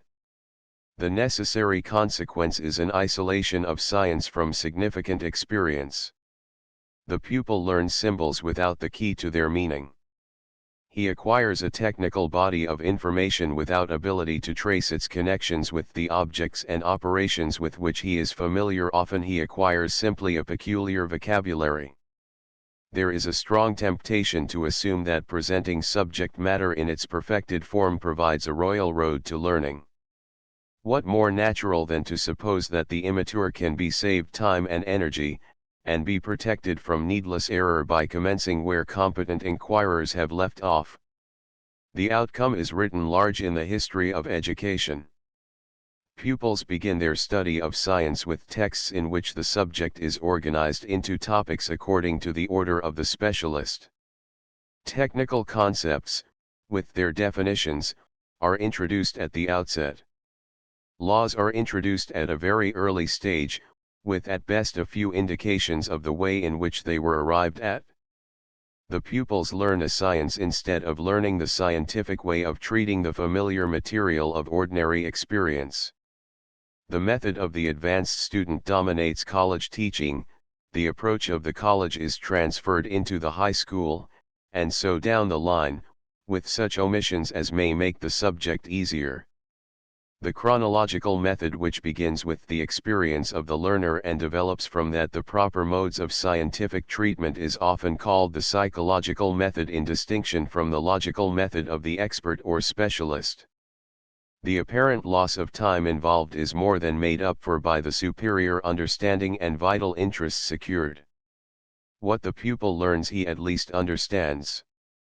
Moreover, by following, in connection with problems selected from the material of ordinary acquaintance, the methods by which scientific men have reached their perfected knowledge, he gains independent power to deal with material within his range, and avoids the mental confusion and intellectual distaste attendant upon studying matter whose meaning is only symbolic. Since the mass of pupils are never going to become scientific specialists, it is much more important that they should get some insight into what scientific method means than that they should copy at long range and second-hand the results which scientific men have reached. Students will not go so far, perhaps, in the ground covered, but they will be sure and intelligent as far as they do go. And it is safe to say that the few who go on to be scientific experts will have a better preparation than if they had been swamped with a large mass of purely technical and symbolically stated information. In fact, those who do become successful men of science are those who by their own power manage to avoid the pitfalls of a traditional scholastic introduction into it. The contrast between the expectations of the men who a generation or two ago strove, against great odds, to secure a place for science in education, and the result generally achieved is painful. Herbert Spencer, inquiring what knowledge is of most worth, concluded that from all points of view scientific knowledge is most valuable. But his argument unconsciously assumed that scientific knowledge could be communicated in a ready-made form. Passing over the methods by which the subject matter of our ordinary activities is transmuted into scientific form, it ignored the method by which alone science is science. Instruction has too often proceeded upon an analogous plan.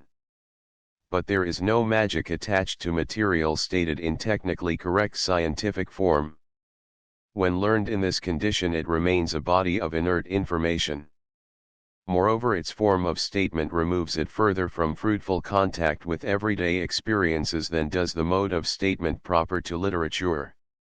Nevertheless, that the claims made for instruction in science were unjustifiable does not follow. For material so taught is not science to the pupil.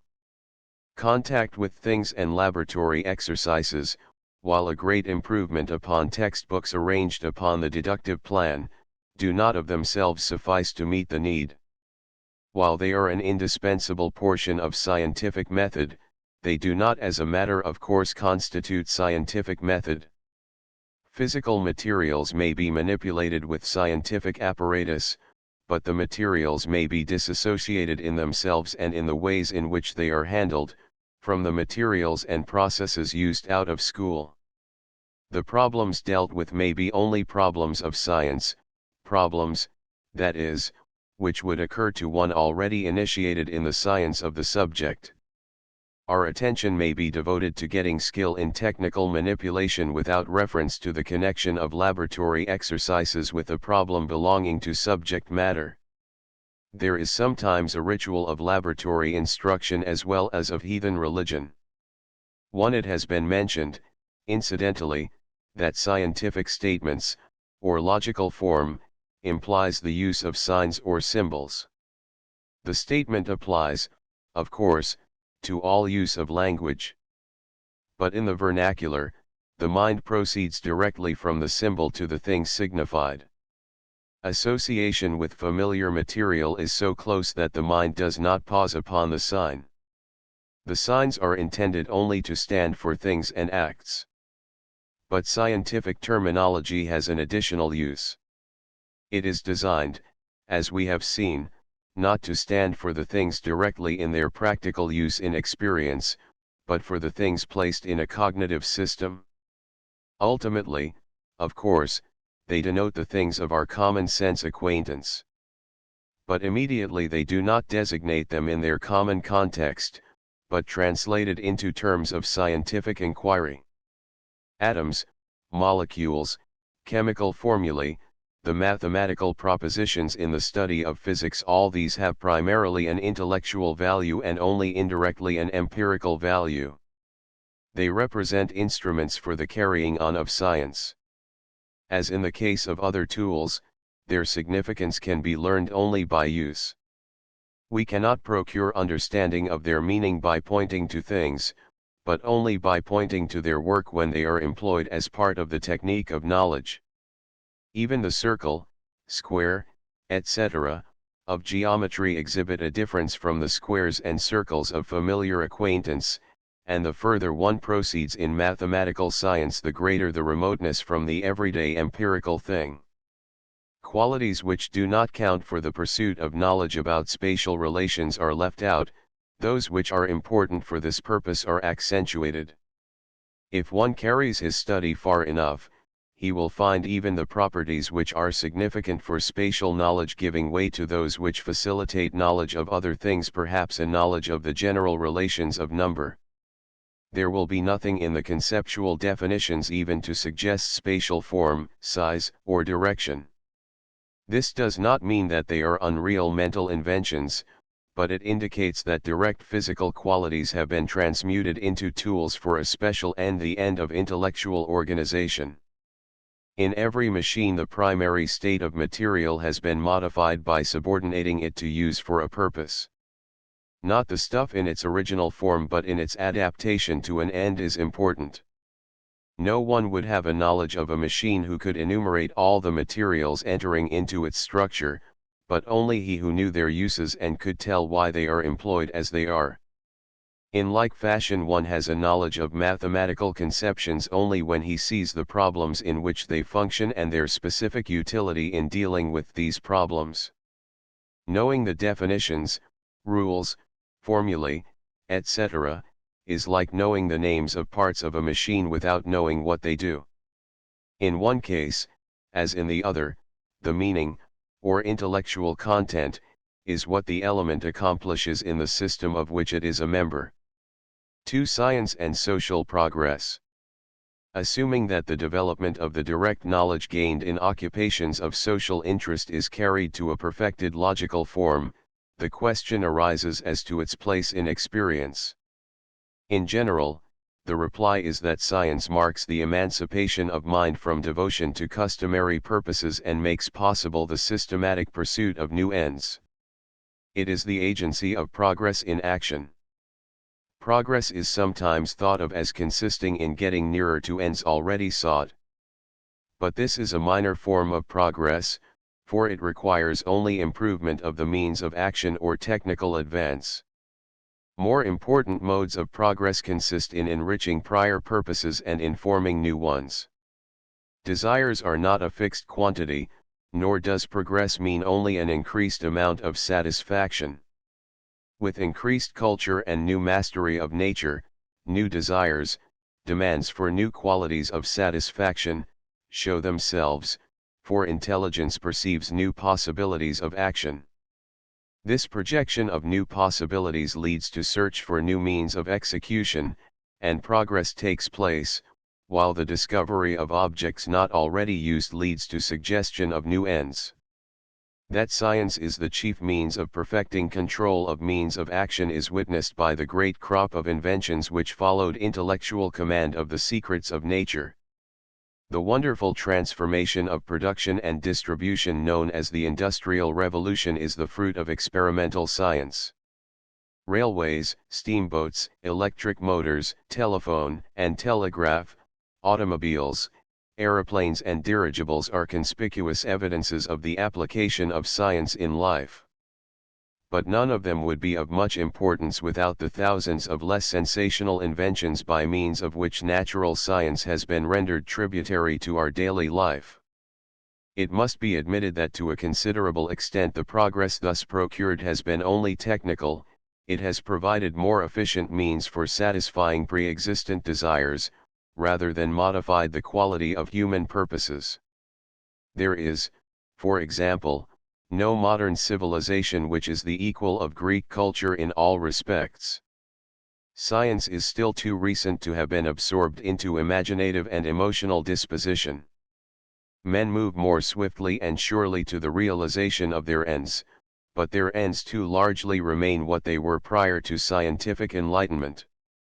This fact places upon education the responsibility of using science in a way to modify the habitual attitude of imagination and feeling, not leave it just an extension of our physical arms and legs. The advance of science has already modified men's thoughts of the purposes and goods of life to a sufficient extent to give some idea of the nature of this responsibility and the ways of meeting it. Science taking effect in human activity has broken down physical barriers which formerly separated men. It has immensely widened the area of intercourse. It has brought about interdependence of interests on an enormous scale. It has brought with it an established conviction of the possibility of control of nature in the interests of mankind, and thus has led men to look to the future, instead of the past. The coincidence of the ideal of progress with the advance of science is not a mere coincidence. Before this advance men placed the golden age in remote antiquity.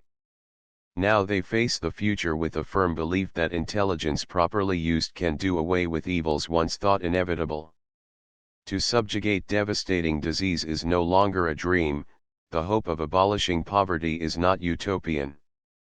Science has familiarized men with the idea of development, taking effect practically in persistent gradual amelioration of the estate of our common humanity.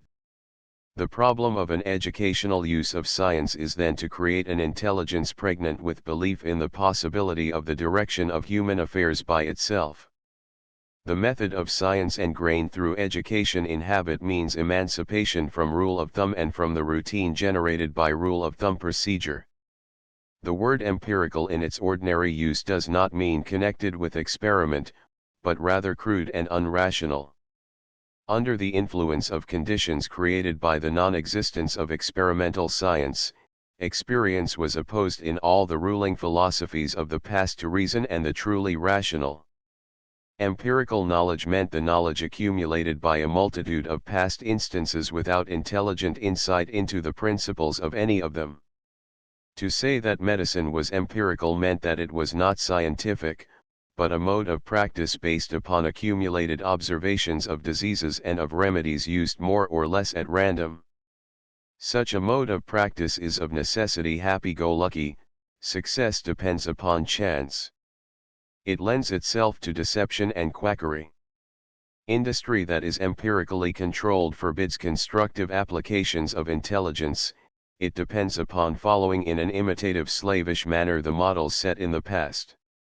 Experimental science means the possibility of using past experiences as the servant, not the master, of mind. It means that reason operates within experience, not beyond it, to give it an intelligent or reasonable quality. Science is experience becoming rational. The effect of science is thus to change men's idea of the nature and inherent possibilities of experience. By the same token, it changes the idea and the operation of reason.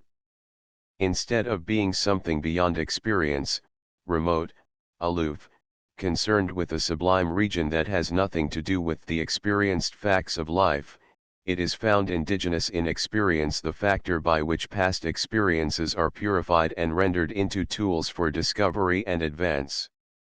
The term abstract has a rather bad name in popular speech, being used to signify not only that which is abstruse and hard to understand, but also that which is far away from life. But abstraction is an indispensable trait in reflective direction of activity. Situations do not literally repeat themselves. Habit treats new occurrences as if they were identical with old ones. It suffices, accordingly, when the different or novel element is negligible for present purposes. But when the new element requires a special attention, random reaction is the sole recourse unless abstraction is brought into play. For abstraction deliberately selects from the subject matter of former experiences that which is thought helpful in dealing with the new. It signifies conscious transfer of a meaning embedded in past experience for use in a new one. It is the very artery of intelligence, of the intentional rendering of one experience available for guidance of another. Science carries on this working over of prior subject matter on a large scale. It aims to free an experience from all which is purely personal and strictly immediate. It aims to detach whatever it has in common with the subject matter of other experiences, and which, being common, may be saved for further use. It is, thus, an indispensable factor in social progress. In any experience just as it occurs there is much which, while it may be of precious import to the individual implicated in the experience, is peculiar and unreduplicable. From the standpoint of science, this material is accidental, while the features which are widely shared are essential. Whatever is unique in the situation, since dependent upon the peculiarities of the individual and the coincidence of circumstance, is not available for others, so that unless what is shared is abstracted and fixed by a suitable symbol, practically all the value of the experience may perish in its passing. But abstraction and the use of terms to record what is abstracted put the net value of individual experience at the permanent disposal of mankind. No one can foresee in detail when or how it may be of further use. The man of science in developing his abstractions is like a manufacturer of tools who does not know who will use them nor when. But intellectual tools are indefinitely more flexible in their range of adaptation than other mechanical tools. Generalization is the counterpart of abstraction. It is the functioning of an abstraction in its application to a new concrete experience, its extension to clarify and direct new situations. Reference to these possible applications is necessary in order that the abstraction may be fruitful, instead of a barren formalism ending in itself. Generalization is essentially a social device. When men identified their interests exclusively with the concerns of a narrow group, their generalizations were correspondingly restricted. The viewpoint did not permit a wide and free survey. Men's thoughts were tied down to a contracted space and a short time limited to their own established customs as a measure of all possible values. Scientific abstraction and generalization are equivalent to taking the point of view of any man, whatever his location in time and space. While this emancipation from the conditions and episodes of concrete experiences accounts for the remoteness, the abstractness, of science, it also accounts for its wide and free range of fruitful novel applications in practice. Terms and propositions record, fix, and convey what is abstracted. A meaning detached from a given experience cannot remain hanging in the air. It must acquire a local habitation.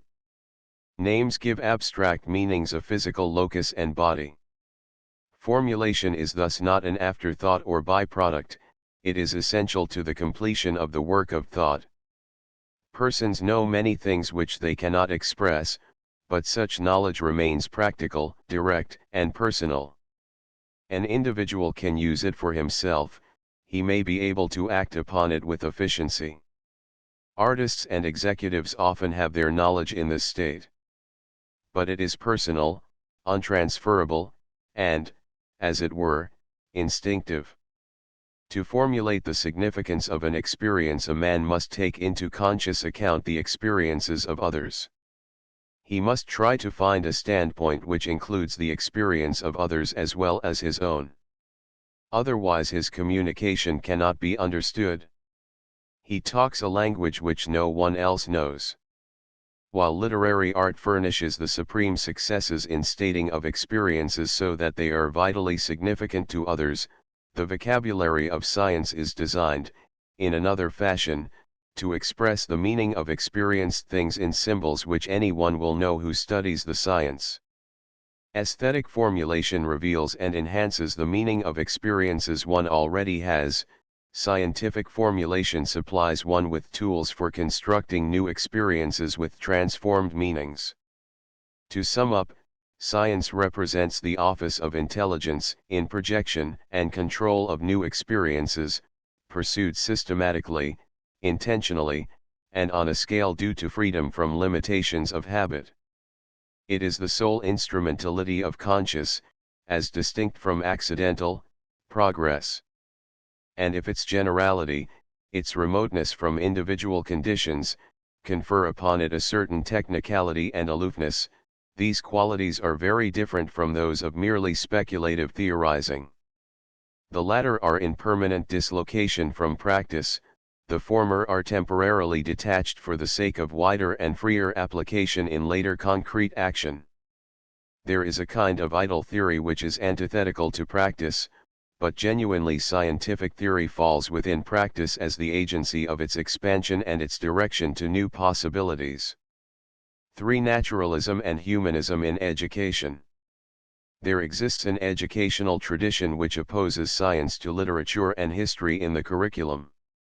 The quarrel between the representatives of the two interests is easily explicable historically. Literature and language and a literary philosophy were entrenched in all higher institutions of learning before experimental science came into being. The latter had naturally to win its way. No fortified and protected interest readily surrenders any monopoly it may possess. But the assumption, from whichever side, that language and literary products are exclusively humanistic in quality, and that science is purely physical in import, is a false notion which tends to cripple the educational use of both studies. Human life does not occur in a vacuum, nor is nature a mere stage setting for the enactment of its drama. Ante, p. 211. Man's life is bound up in the processes of nature. His career, for success or defeat, depends upon the way in which nature enters it. Man's power of deliberate control of his own affairs depends upon ability to direct natural energies to use, an ability which is in turn dependent upon insight into nature's processes. Whatever natural science may be for the specialist, for educational purposes it is knowledge of the conditions of human action. To be aware of the medium in which social intercourse goes on, and of the means and obstacles to its progressive development is to be in command of a knowledge which is thoroughly humanistic in quality. One who is ignorant of the history of science is ignorant of the struggles by which mankind has passed from routine and caprice, from superstitious subjection to nature, from efforts to use it magically, to intellectual self-possession.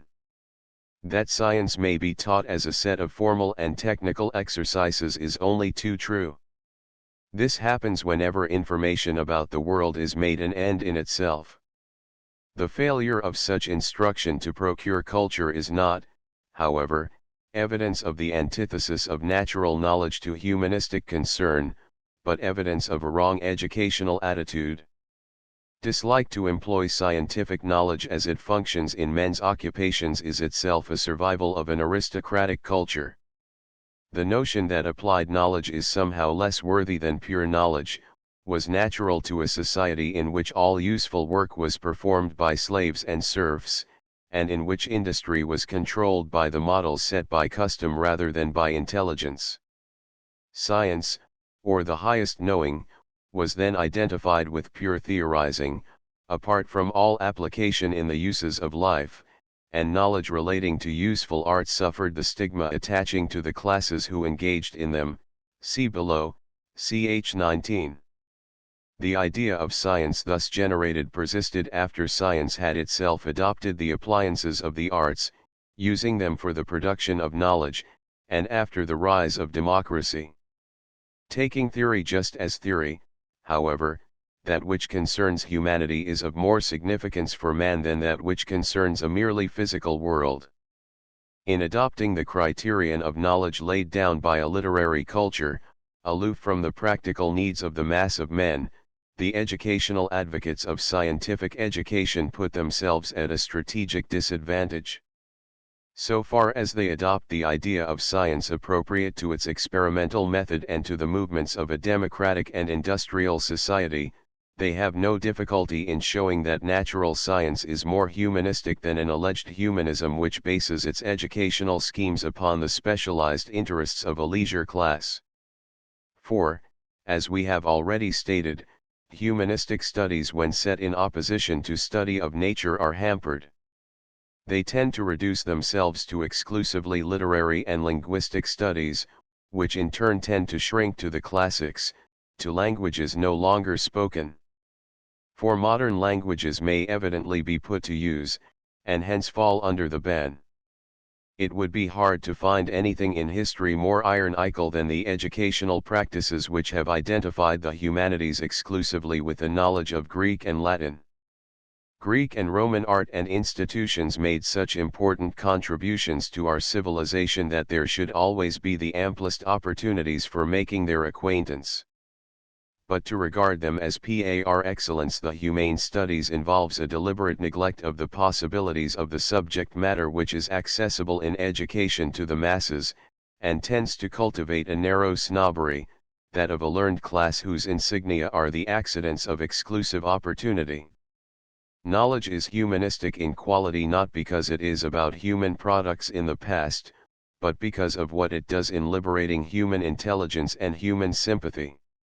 Any subject matter which accomplishes this result is humane, and any subject matter which does not accomplish it is not even educational. Summary. Science represents the fruition of the cognitive factors in experience. Instead of contenting itself with a mere statement of what commends itself to personal or customary experience, it aims at a statement which will reveal the sources, grounds, and consequences of a belief. The achievement of this aim gives logical character to the statements. Educationally, it has to be noted that logical characteristics of method, since they belong to subject matter which has reached a high degree of intellectual elaboration, are different from the method of the learner. The chronological order of passing from a cruder to a more refined intellectual quality of experience. When this fact is ignored, science is treated as so much bare information, which however is less interesting and more remote than ordinary information, being stated in an unusual and technical vocabulary. The function which science has to perform in the curriculum is that which it has performed for the race: emancipation from local and temporary incidents of experience, and the opening of intellectual vistas unobscured by the accidents of personal habit and predilection. The logical traits of abstraction, generalization, and definite formulation are all associated with this function. In emancipating an idea from the particular context in which it originated and giving it a wider reference, the results of the experience of any individual are put at the disposal of all men. Thus ultimately and philosophically science is the organ of general social progress. 1. Upon the positive side, the value of problems arising in work in the garden, the shop, etc., may be referred to, CP 200.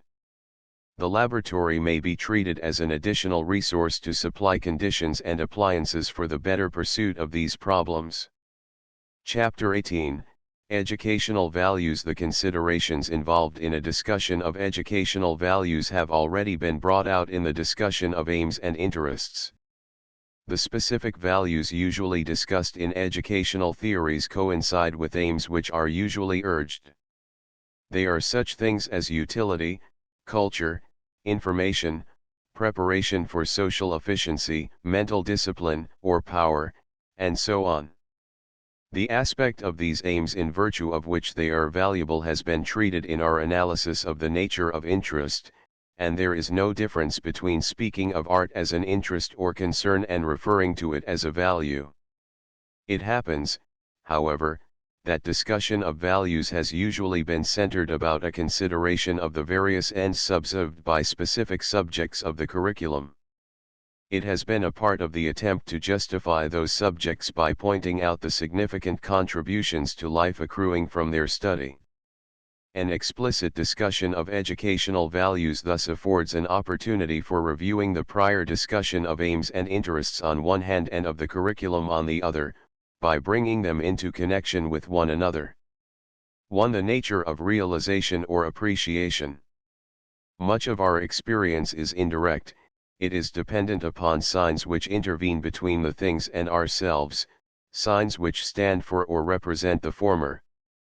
It is one thing to have been engaged in war, to have shared its dangers and hardships, it is another thing to hear or read about it. All language, all symbols, are implements of an indirect experience. In technical language, the experience which is procured by their means is mediated. It stands in contrast with an immediate, direct experience, something in which we take part vitally and at first hand, instead of through the intervention of representative media. As we have seen, the scope of personal, vitally direct experience is very limited. If it were not for the intervention of agencies for representing absent and distant affairs, our experience would remain almost on the level of that of the brutes.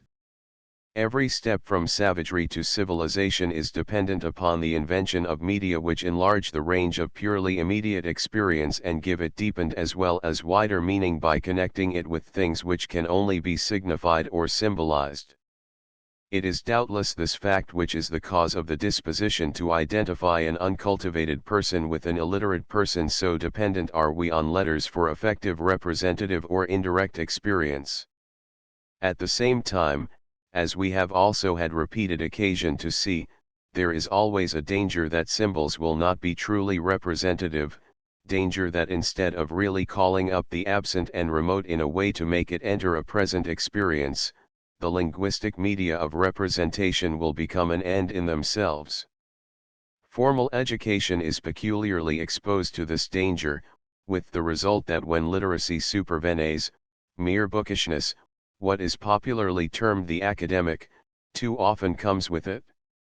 In colloquial speech, the phrase "a realizing sense" is used to express the urgency, warmth, and intimacy of a direct experience in contrast with the remote, pallid, and coldly detached quality of a representative experience.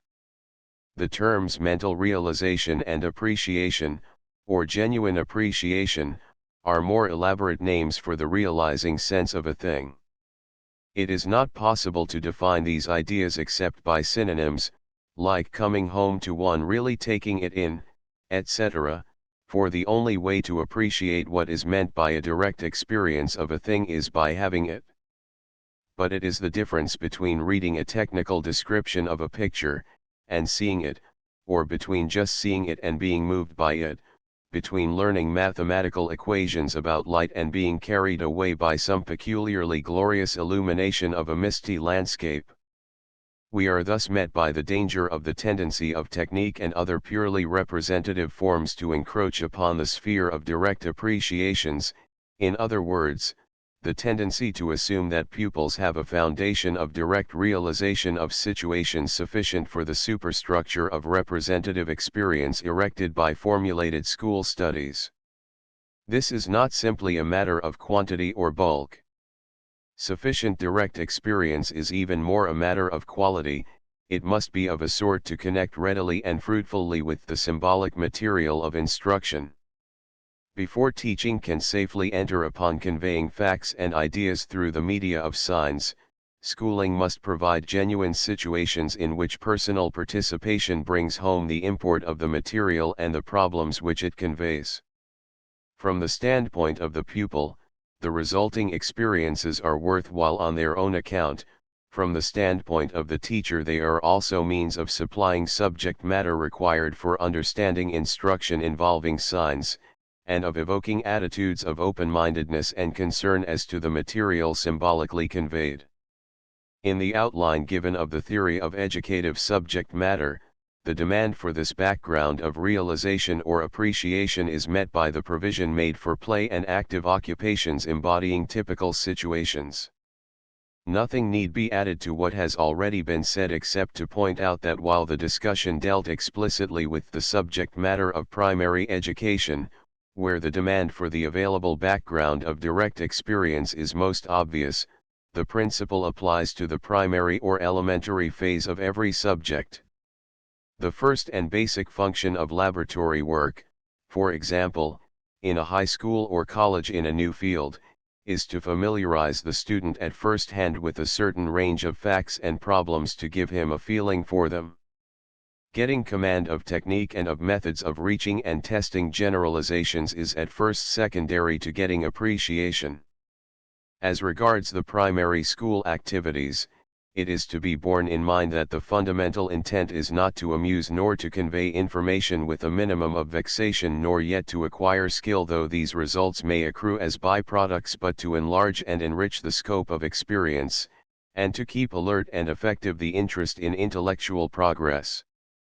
The rubric of appreciation supplies an appropriate head for bringing out three further principles: the nature of effective or real, as distinct from nominal, standards of value, the place of the imagination in appreciative realizations, and the place of the fine arts in the course of study.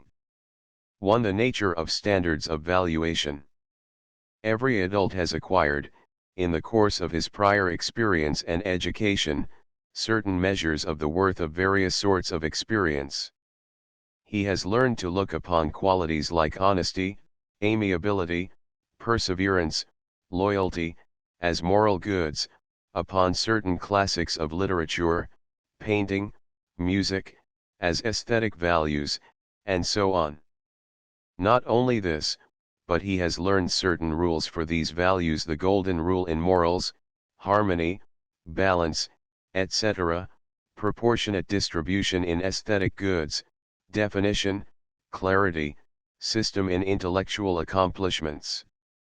These principles are so important as standards of judging the worth of new experiences that parents and instructors are always tending to teach them directly to the young. They overlook the danger that standards so taught will be merely symbolic, that is, largely conventional and verbal. In reality, working as distinct from professed standards depend upon what an individual has himself specifically appreciated to be deeply significant in concrete situations. An individual may have learned that certain characteristics are conventionally esteemed in music, he may be able to converse with some correctness about classic music, he may even honestly believe that these traits constitute his own musical standards. But if in his own past experience, what he has been most accustomed to and has most enjoyed is ragtime, his active or working measures of valuation are fixed on the ragtime level. The appeal actually made to him in his own personal realization fixes his attitude much more deeply than what he has been taught as the proper thing to say. His habitual disposition thus fixed forms his real norm of valuation in subsequent musical experiences. Probably few would deny this statement as to musical taste. But it applies equally well in judgments of moral and intellectual worth. A youth who has had repeated experience of the full meaning of the value of kindliness toward others built into his disposition has a measure of the worth of generous treatment of others. Without this vital appreciation, the duty and virtue of unselfishness impressed upon him by others as a standard remains purely a matter of symbols which he cannot adequately translate into realities. His knowledge is second-handed. It is only a knowledge that others prize unselfishness as an excellence, and esteem him in the degree in which he exhibits it. Thus there grows up a split between a person's professed standards and his actual ones. A person may be aware of the results of this struggle between his inclinations and his theoretical opinions, He suffers from the conflict between doing what is really dear to him and what he has learned will win the approval of others. But of the split itself he is unaware. The result is a kind of unconscious hypocrisy, an instability of disposition.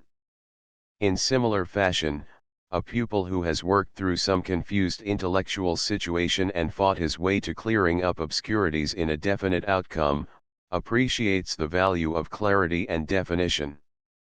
He has a standard which can be depended upon.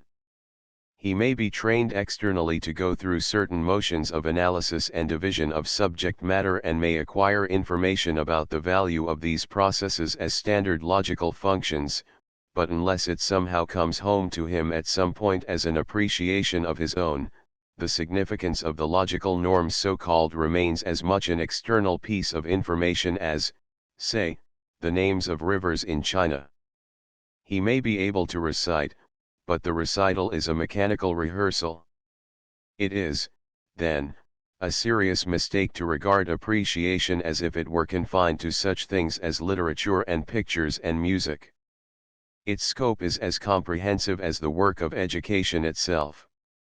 The formation of habits is a purely mechanical thing unless habits are also tastes, habitual modes of preference and esteem, an affective sense of excellence. There are adequate grounds for asserting that the premium so often put in schools upon external discipline, and upon marks and rewards, upon promotion and keeping back, are the obverse of the lack of attention given to life situations in which the meaning of facts, ideas, principles, and problems is vitally brought home.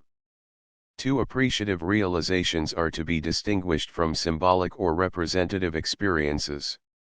They are not to be distinguished from the work of the intellect or understanding. Only a personal response involving imagination can possibly procure realization even of pure facts. The imagination is the medium of appreciation in every field. The engagement of the imagination is the only thing that makes any activity more than mechanical. Unfortunately, it is too customary to identify the imaginative with the imaginary, rather than with a warm and intimate taking in of the full scope of a situation. This leads to an exaggerated estimate of fairy tales, myths, fanciful symbols, verse, and something labeled fine art, as agencies for developing imagination and appreciation, and, by neglecting imaginative vision in other matters, leads to methods which reduce much instruction to an unimaginative acquiring of specialized skill and amassing of a load of information. Theory, and to some extent practice, have advanced far enough to recognize that play activity is an imaginative enterprise.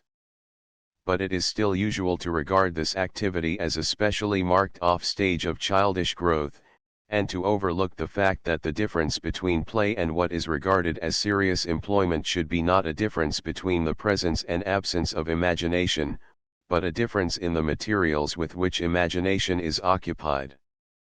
The result is an unwholesome exaggeration of the fantastic and unreal phases of childish play and a deadly reduction of serious occupation to a routine efficiency prized simply for its external tangible results. Achievement comes to denote the sort of thing that a well-planned machine can do better than a human being can, and the main effect of education, the achieving of a life of rich significance, drops by the wayside. Meantime mind-wandering and wayward fancy are nothing but the unsuppressible imagination cut loose from concern with what is done. An adequate recognition of the play of imagination as the medium of realization of every kind of thing which lies beyond the scope of direct physical response is the sole way of escape from mechanical methods in teaching. The emphasis put in this book, in accord with many tendencies in contemporary education, upon activity, will be misleading if it is not recognized that the imagination is as much a normal and integral part of human activity as is muscular movement. The educative value of manual activities and of laboratory exercises, as well as of play, depends upon the extent in which they aid in bringing about a sensing of the meaning of what is going on. In effect, if not in name, they are dramatizations. Their utilitarian value in forming habits of skill to be used for tangible results is important, but not when isolated from the appreciative side. Were it not for the accompanying play of imagination, there would be no road from a direct activity to representative knowledge, for it is by imagination that symbols are translated over into a direct meaning and integrated with a narrower activity so as to expand and enrich it. When the representative creative imagination is made merely literary and mythological, symbols are rendered mere means of directing physical reactions of the organs of speech.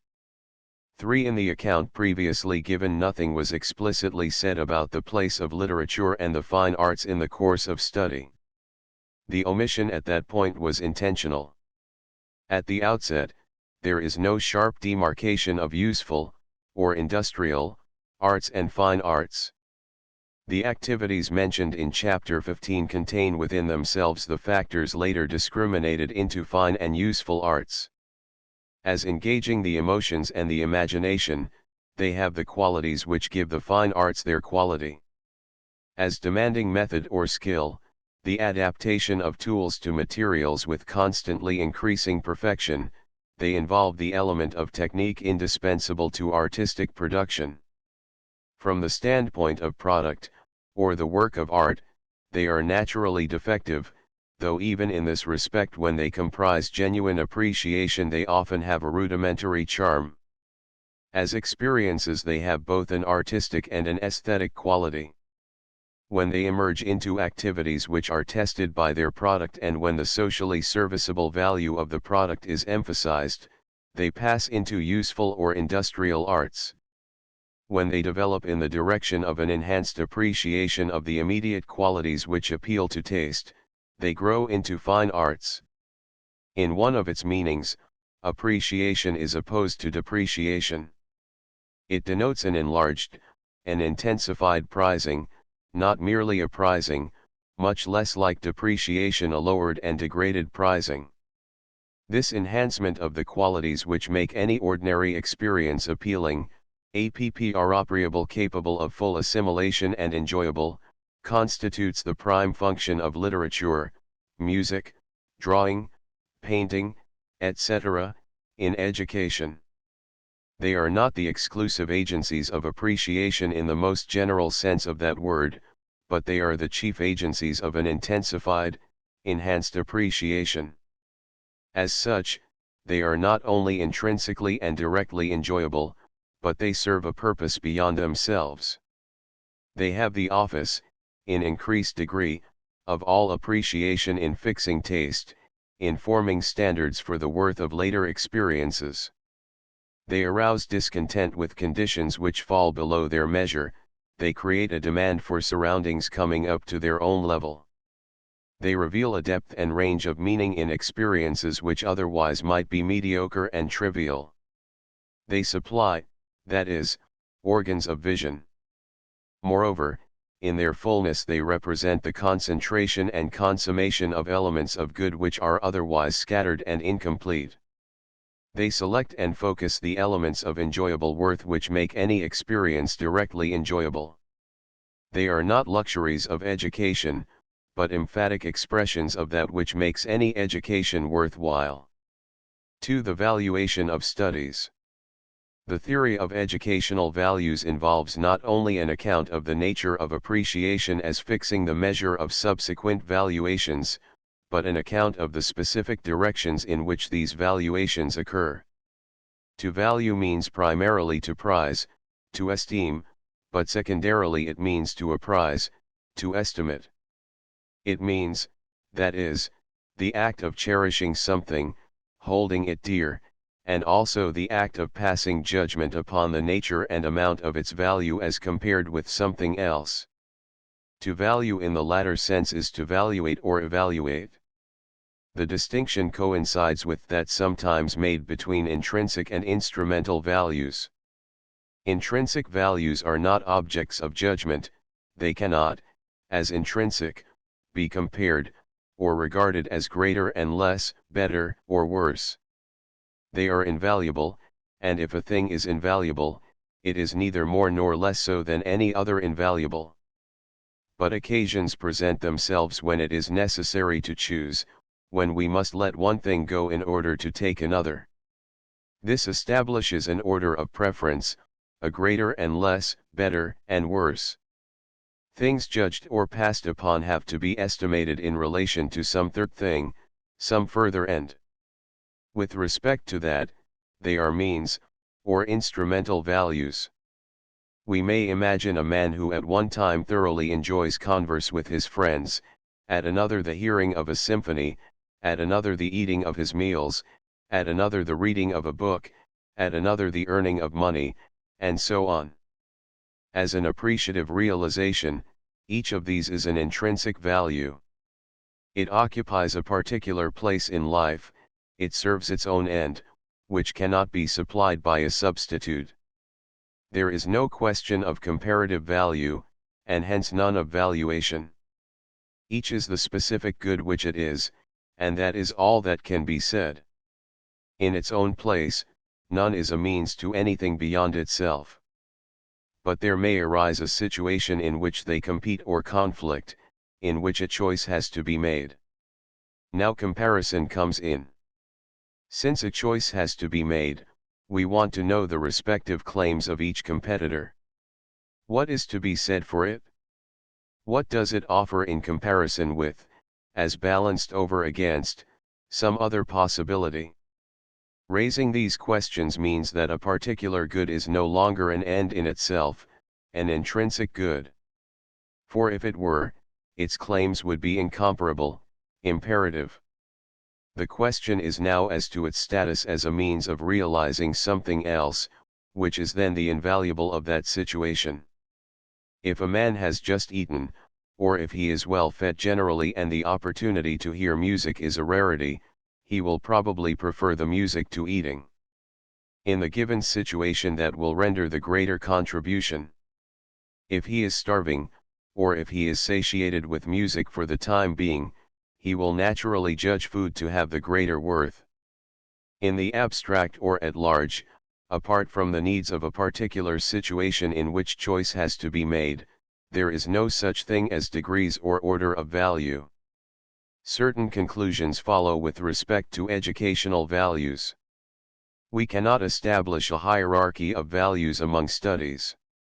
It is futile to attempt to arrange them in an order, beginning with one having least worth and going on to that of maximum value. In so far as any study has a unique or irreplaceable function in experience, in so far as it marks a characteristic enrichment of life, its worth is intrinsic or incomparable.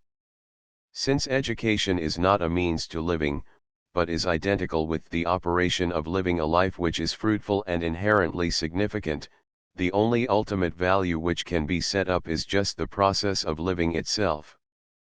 And this is not an end to which studies and activities are subordinate means, it is the whole of which they are ingredients. And what has been said about appreciation means that every study in one of its aspects ought to have just such ultimate significance. It is true of arithmetic as it is of poetry that in some place and at some time it ought to be a good to be appreciated on its own account just as an enjoyable experience, in short. If it is not, then when the time and place come for it to be used as a means or instrumentality, it will be in just that much handicapped. Never having been realized or appreciated for itself, one will miss something of its capacity as a resource for other ends.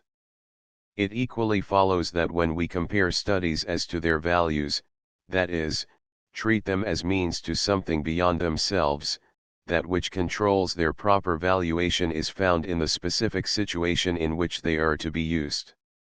The way to enable a student to apprehend the instrumental value of arithmetic is not to lecture him upon the benefit it will be to him in some remote and uncertain future, but to let him discover that success in something he is interested in doing depends upon ability to use number. It also follows that the attempt to distribute distinct sorts of value among different studies is a misguided one, in spite of the amount of time recently devoted to the undertaking. Science, for example, may have any kind of value, depending upon the situation into which it enters as a means.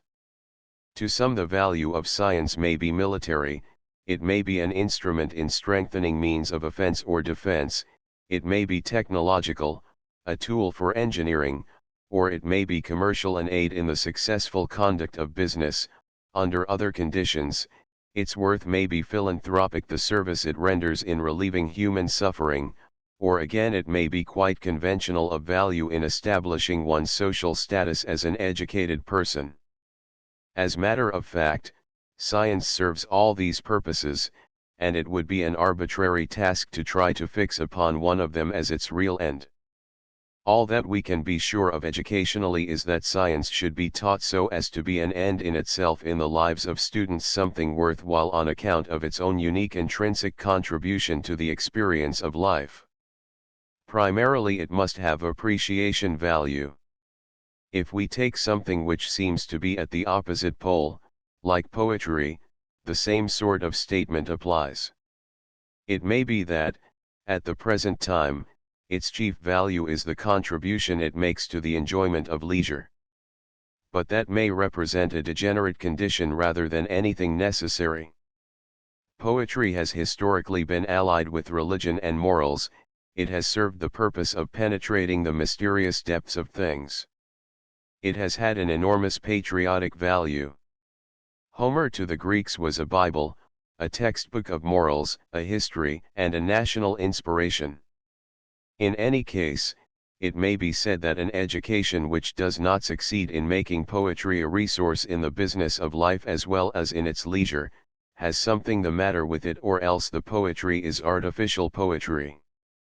The same considerations apply to the value of a study or a topic of a study with reference to its motivating force. Those responsible for planning and teaching the course of study should have grounds for thinking that the studies and topics included furnish both direct increments to the enriching of lives of the pupils and also materials which they can put to use in other concerns of direct interest.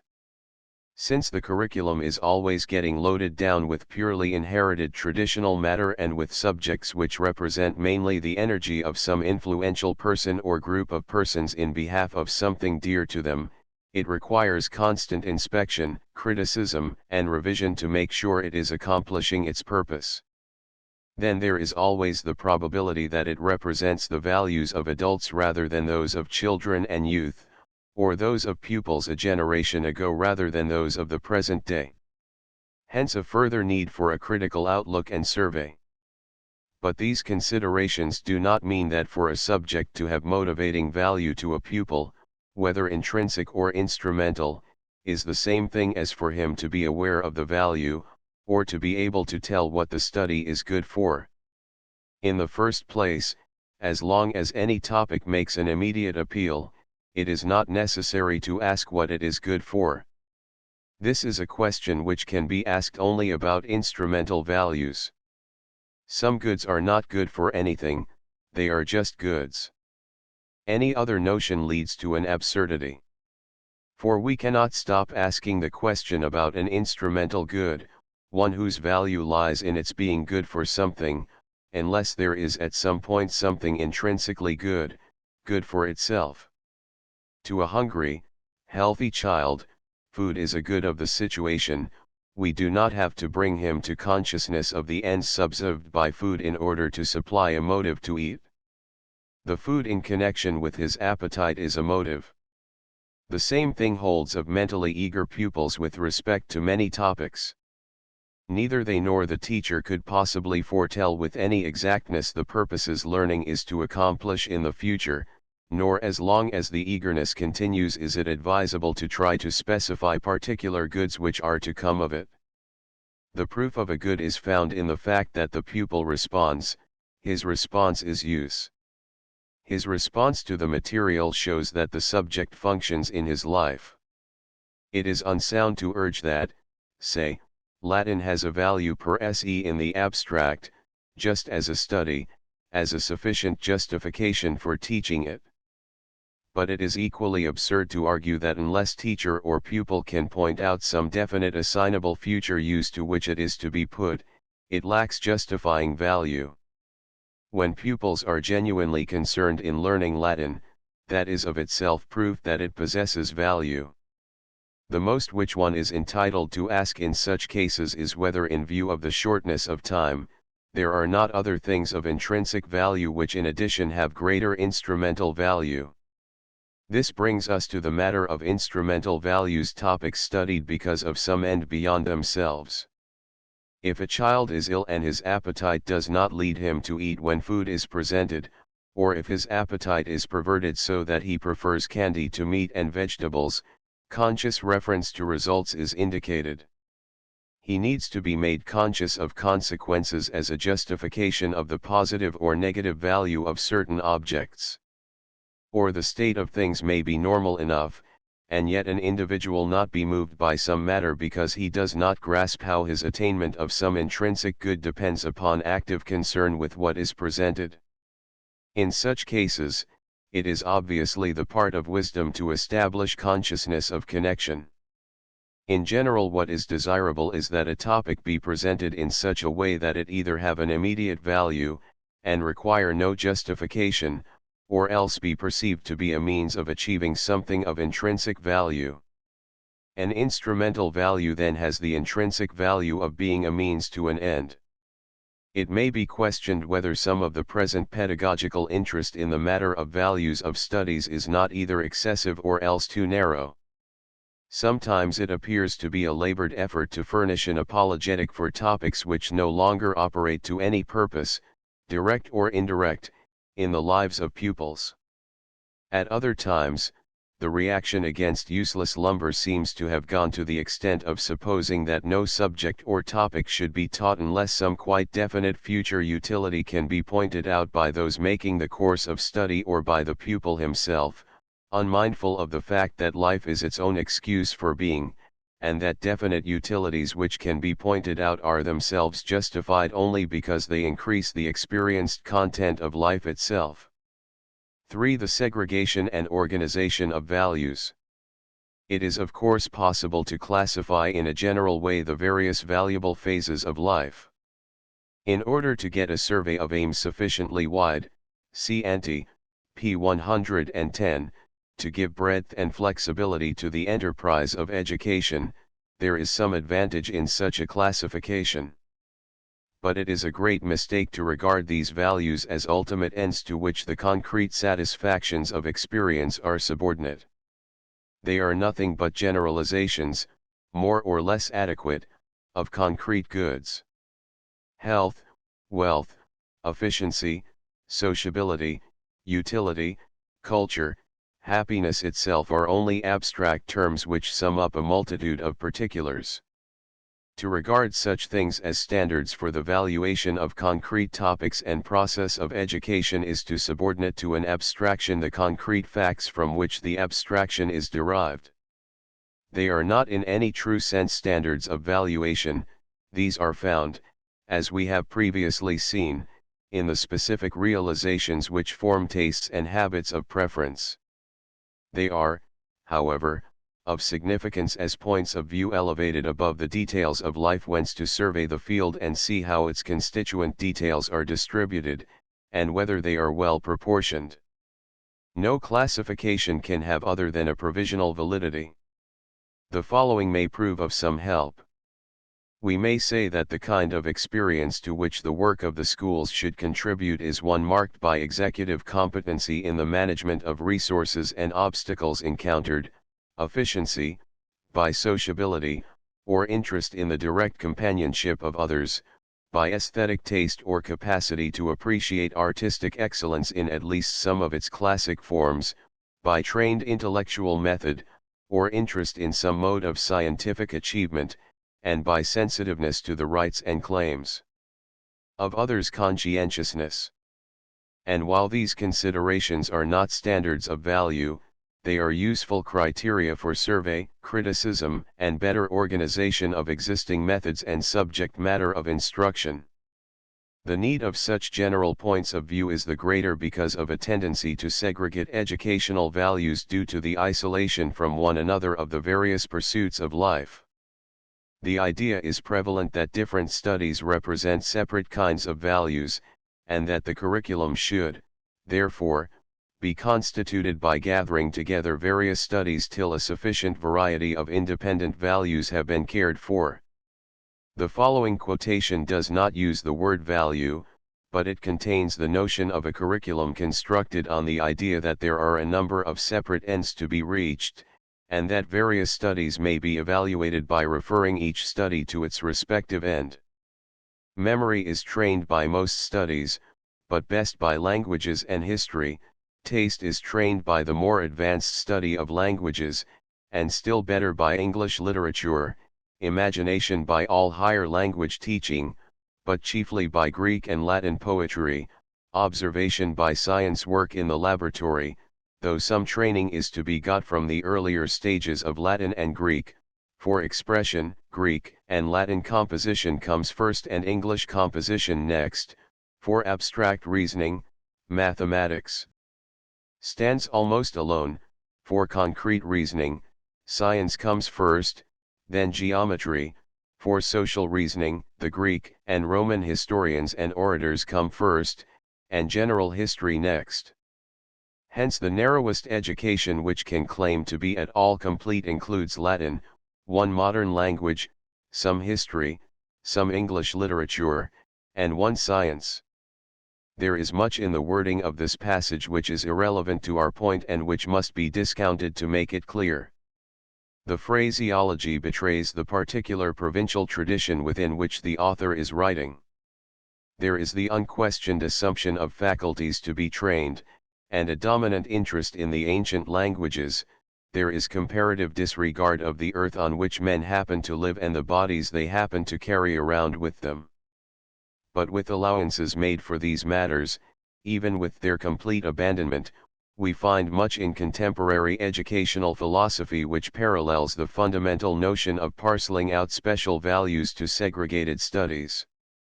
Even when some one end is set up as a standard of value, like social efficiency or culture, it will often be found to be but a verbal heading under which a variety of disconnected factors are comprised. And although the general tendency is to allow a greater variety of values to a given study than does the passage quoted, yet the attempt to inventory a number of values attaching to each study and to state the amount of each value which the given study possesses emphasizes an implied educational disintegration. As matter of fact, such schemes of values of studies are largely but unconscious justifications of the curriculum with which one is familiar. One accepts, for the most part, the studies of the existing course and then assigns values to them as a sufficient reason for their being taught. Mathematics is said to have, for example, disciplinary value in habituating the pupil to accuracy of statement and closeness of reasoning.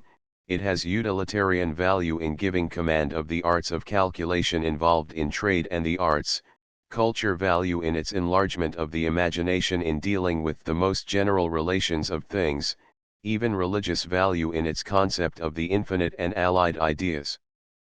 But clearly mathematics does not accomplish such results, because it is endowed with miraculous potencies called values. It has these values if and when it accomplishes these results, and not otherwise. The statements may help a teacher to a larger vision of the possible results to be effected by instruction in mathematical topics. But unfortunately, the tendency is to treat the statement as indicating powers inherently residing in the subject, whether they operate or not, and thus to give it a rigid justification. If they do not operate, the blame is put not on the subject as taught, but on the indifference and recalcitrancy of pupils. This attitude towards subjects is the obverse side of the conception of experience or life as a patchwork of independent interests which exist side by side and limit one another. Students of politics are familiar with the check and balance theory of the powers of government. There are supposed to be independent separate functions, like the legislative, executive, judicial, administrative, and all goes well if each of these checks all the others and thus creates an ideal balance. There is a philosophy which might well be called the check and balance theory of experience. Life presents a diversity of interests. Left to themselves, they tend to encroach on one another. The ideal is to prescribe a special territory for each till the whole ground of experience is covered, and then see to it each remains within its own boundaries.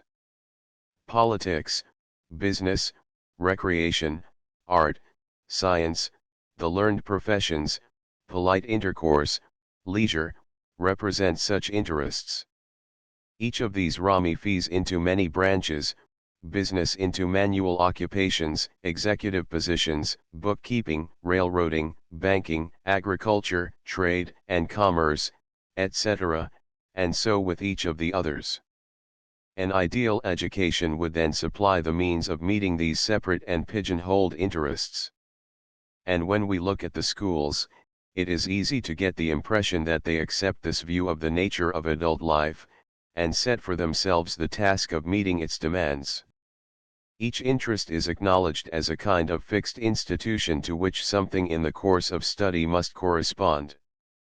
The course of study must then have some civics and history politically and patriotically viewed, some utilitarian studies, some science, some art, mainly literature of course, some provision for recreation, some moral education, and so on.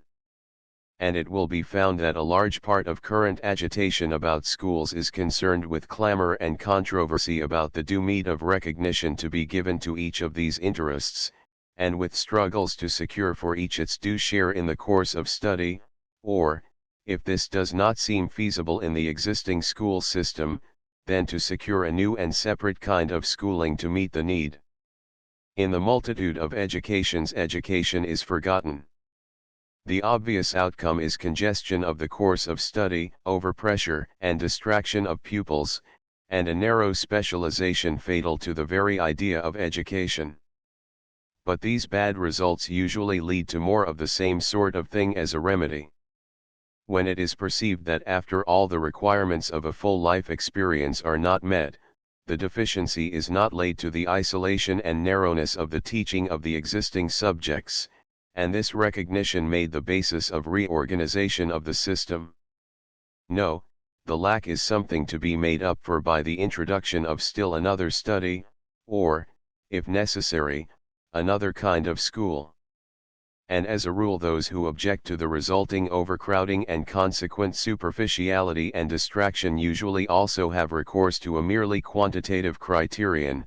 The remedy is to cut off a great many studies as fads and frills, and return to the good old curriculum of the 3 R's in elementary education and the equally good and equally old-fashioned curriculum of the classics and mathematics in higher education. The situation has, of course, its historic explanation. Various epochs of the past have had their own characteristic struggles and interests. Each of these great epochs has left behind itself a kind of cultural deposit, like a geologic stratum. These deposits have found their way into educational institutions in the form of studies, distinct courses of study, distinct types of schools.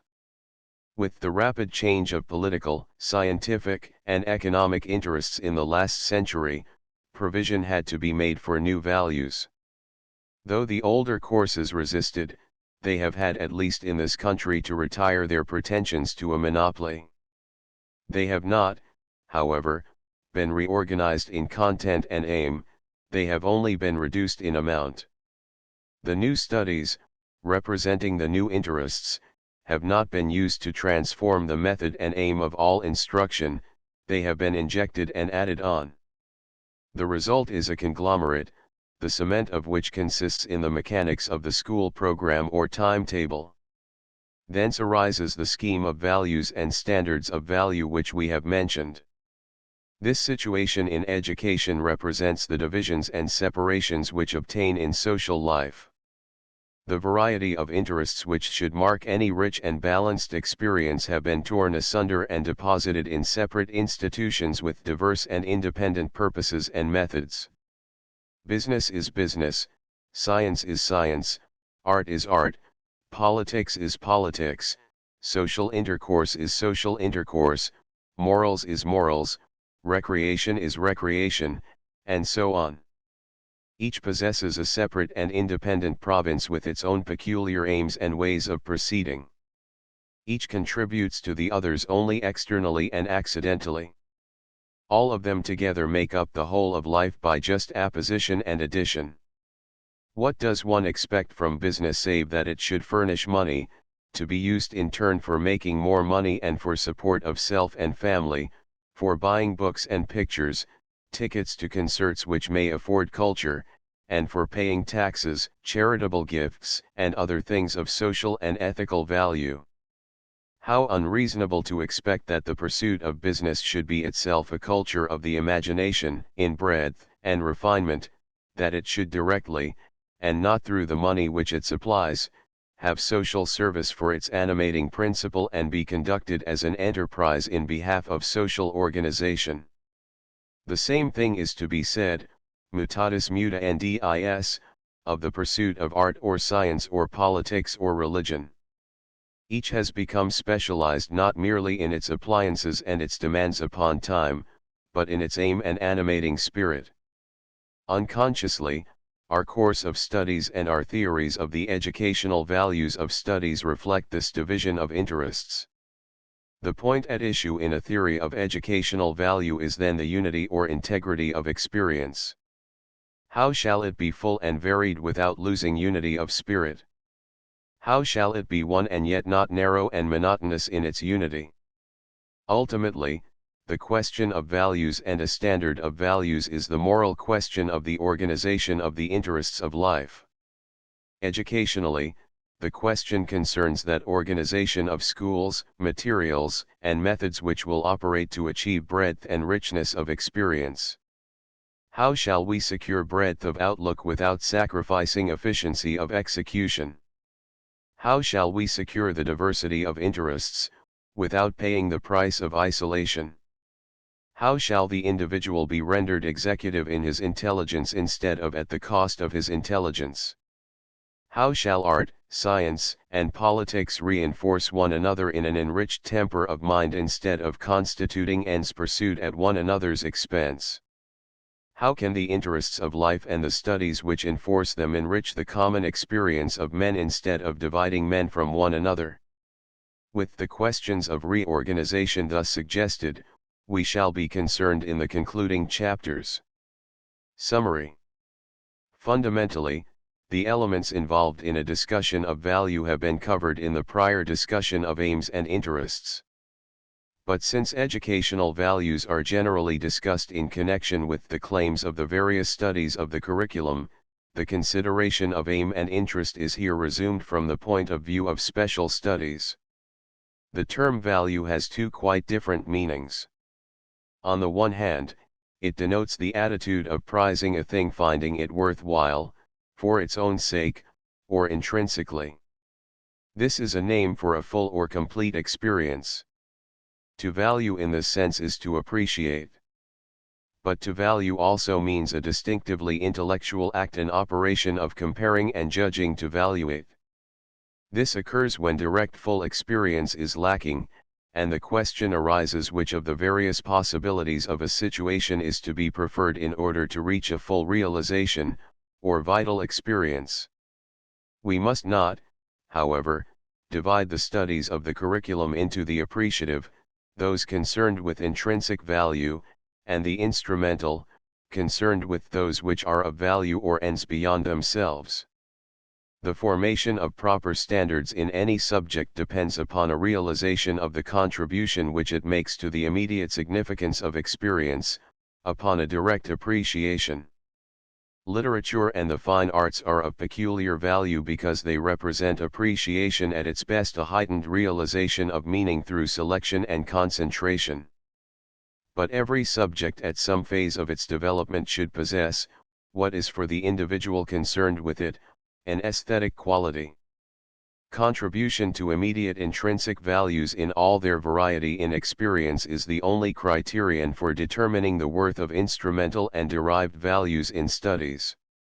The tendency to assign separate values to each study and to regard the curriculum in its entirety as a kind of composite made by the aggregation of segregated values is a result of the isolation of social groups and classes.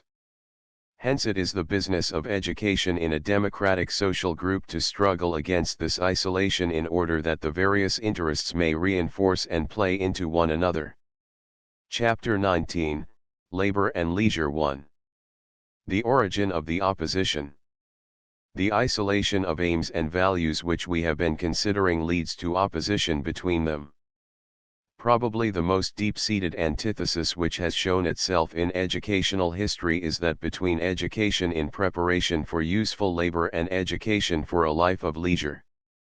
The bare terms useful labor and leisure confirm the statement already made that the segregation and conflict of values are not self-enclosed, but reflect a division within social life.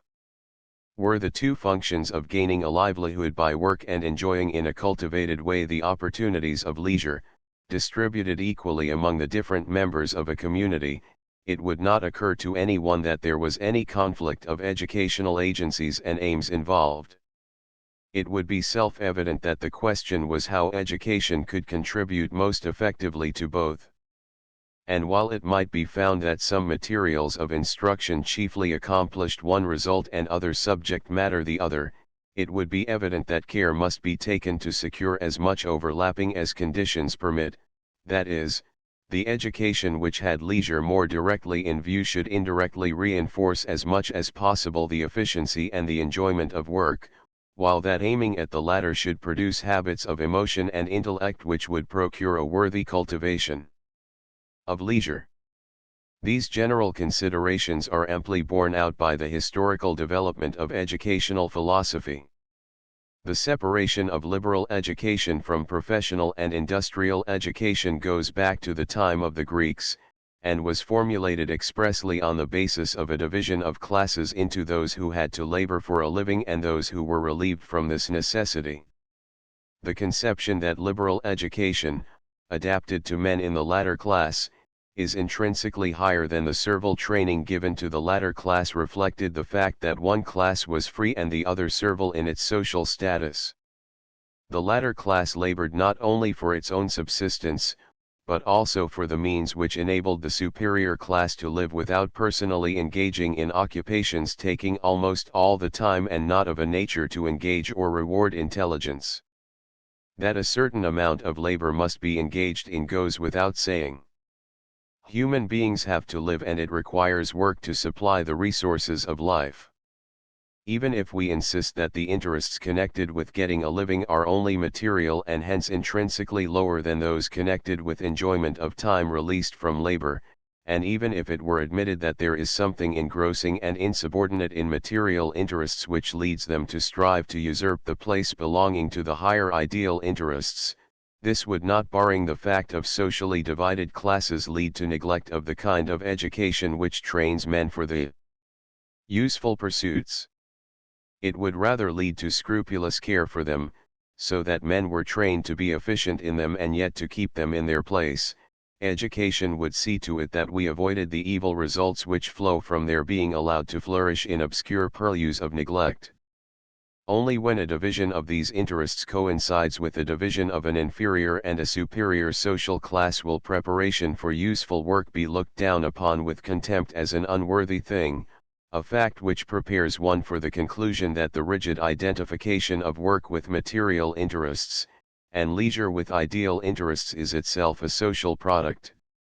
The educational formulations of the social situation made over 2,000 years ago have been so influential and give such a clear and logical recognition of the implications of the division into laboring and leisure classes, that they deserve a special note. According to them, man occupies the highest place in the scheme of animate existence. In part, he shares the constitution and functions of plants and animals, nutritive, reproductive, motor or practical. The distinctively human function is reason existing for the sake of beholding the spectacle of the universe. Hence the truly human end is the fullest possible of this distinctive human prerogative. The life of observation, meditation, cogitation, and speculation pursued as an end in itself is the proper life of man.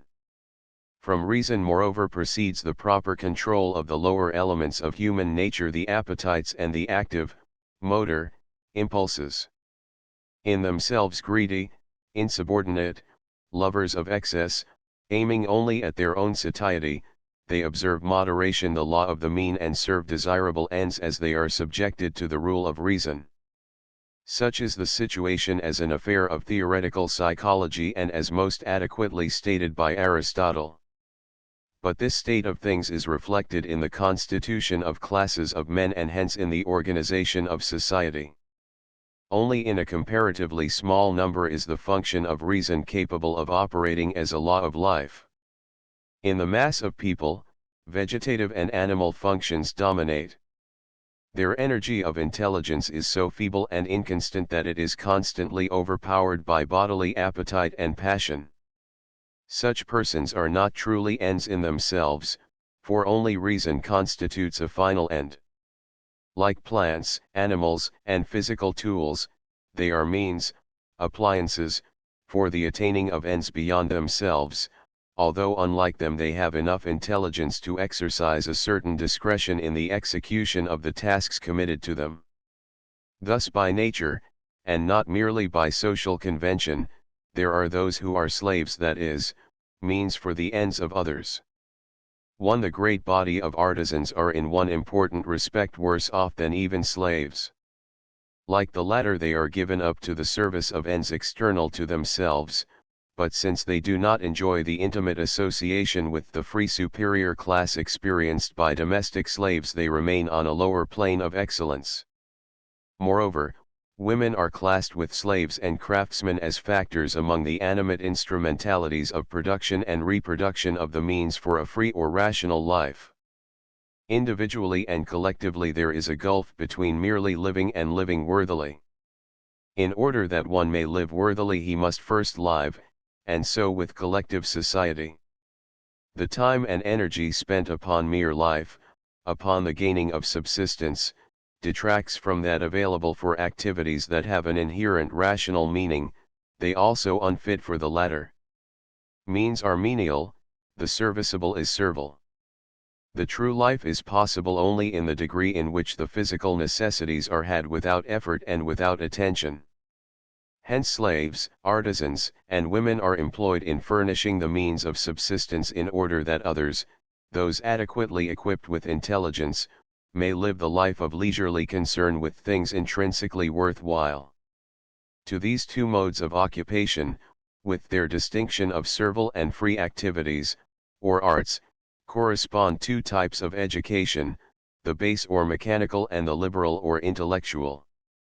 Some persons are trained by suitable practical exercises for capacity in doing things, for ability to use the mechanical tools involved in turning out physical commodities and rendering personal service. This training is a mere matter of habituation and technical skill, it operates through repetition and assiduity in application, not through awakening and nurturing thought. Liberal education aims to train intelligence for its proper office, to know. The less this knowledge has to do with practical affairs, with making or producing, the more adequately it engages intelligence. So consistently does Aristotle draw the line between menial and liberal education that he puts what are now called the fine arts, music, painting, sculpture, in the same class with menial arts so far as their practice is concerned. They involve physical agencies, assiduity of practice, and external results. In discussing, for example, education in music, he raises the question how far the young should be practiced in the playing of instruments. His answer is that such practice and proficiency may be tolerated as conducive to appreciation, that is, to understanding and enjoyment of music when played by slaves or professionals. When professional power is aimed at, music sinks from the liberal to the professional level. One might then as well teach cooking, says Aristotle. Even a liberal concern with the works of fine art depends upon the existence of a hireling class of practitioners who have subordinated the development of their own personality to attaining skill in mechanical execution. The higher the activity, the more purely mental is it, the less does it have to do with physical things or with the body. The more purely mental it is, the more independent or self-sufficing is it. These last words remind us that Aristotle again makes a distinction of superior and inferior even within those living the life of reason. For there is a distinction in ends and in free action, according as one's life is merely accompanied by reason or as it makes reason its own medium. That is to say, the free citizen who devotes himself to the public life of his community, sharing in the management of its affairs and winning personal honor and distinction, lives a life accompanied by reason. But the thinker, the man who devotes himself to scientific inquiry and philosophic speculation, works, so to speak, in reason, not simply by star. Even the activity of the citizen in his civic relations, in other words, retains some of the taint of practice, of external or merely instrumental doing. This infection is shown by the fact that civic activity and civic excellence need the help of others. One cannot engage in public life all by himself. But all needs, all desires imply, in the philosophy of Aristotle, a material factor. They involve lack, privation, they are dependent upon something beyond themselves for completion. A purely intellectual life, however, one carries on by himself, in himself. Such assistance as he may derive from others is accidental, rather than intrinsic. In knowing, in the life of theory, reason finds its own full manifestation. Knowing for the sake of knowing irrespective of any application is alone independent, or self-sufficing. Hence only the education that makes for power to know as an end in itself, without reference to the practice of even civic duties, is truly liberal or free. To the present situation. If the Aristotelian conception represented just Aristotle's personal view, it would be a more or less interesting historical curiosity. It could be dismissed as an illustration of the lack of sympathy or the amount of academic pedantry which may coexist with extraordinary intellectual gifts. But Aristotle simply described without confusion and without that insincerity always attendant upon mental confusion, the life that was before him. That the actual social situation has greatly changed since his day there is no need to say. But in spite of these changes, in spite of the abolition of legal serfdom, and the spread of democracy, with the extension of science and of general education, in books, newspapers, travel, and general intercourse as well as in schools, there remains enough of a cleavage of society into a learned and an unlearned class, a leisure and a laboring class, to make his point of view a most enlightening one from which to criticize the separation between culture and utility in present education.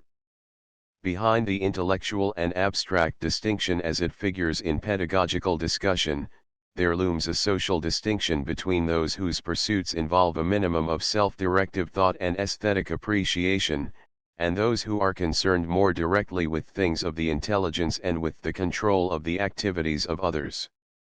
Aristotle was certainly permanently right when he said that any occupation or art or study deserves to be called mechanical if it renders the body or soul or intellect of free persons unfit for the exercise and practice of excellence.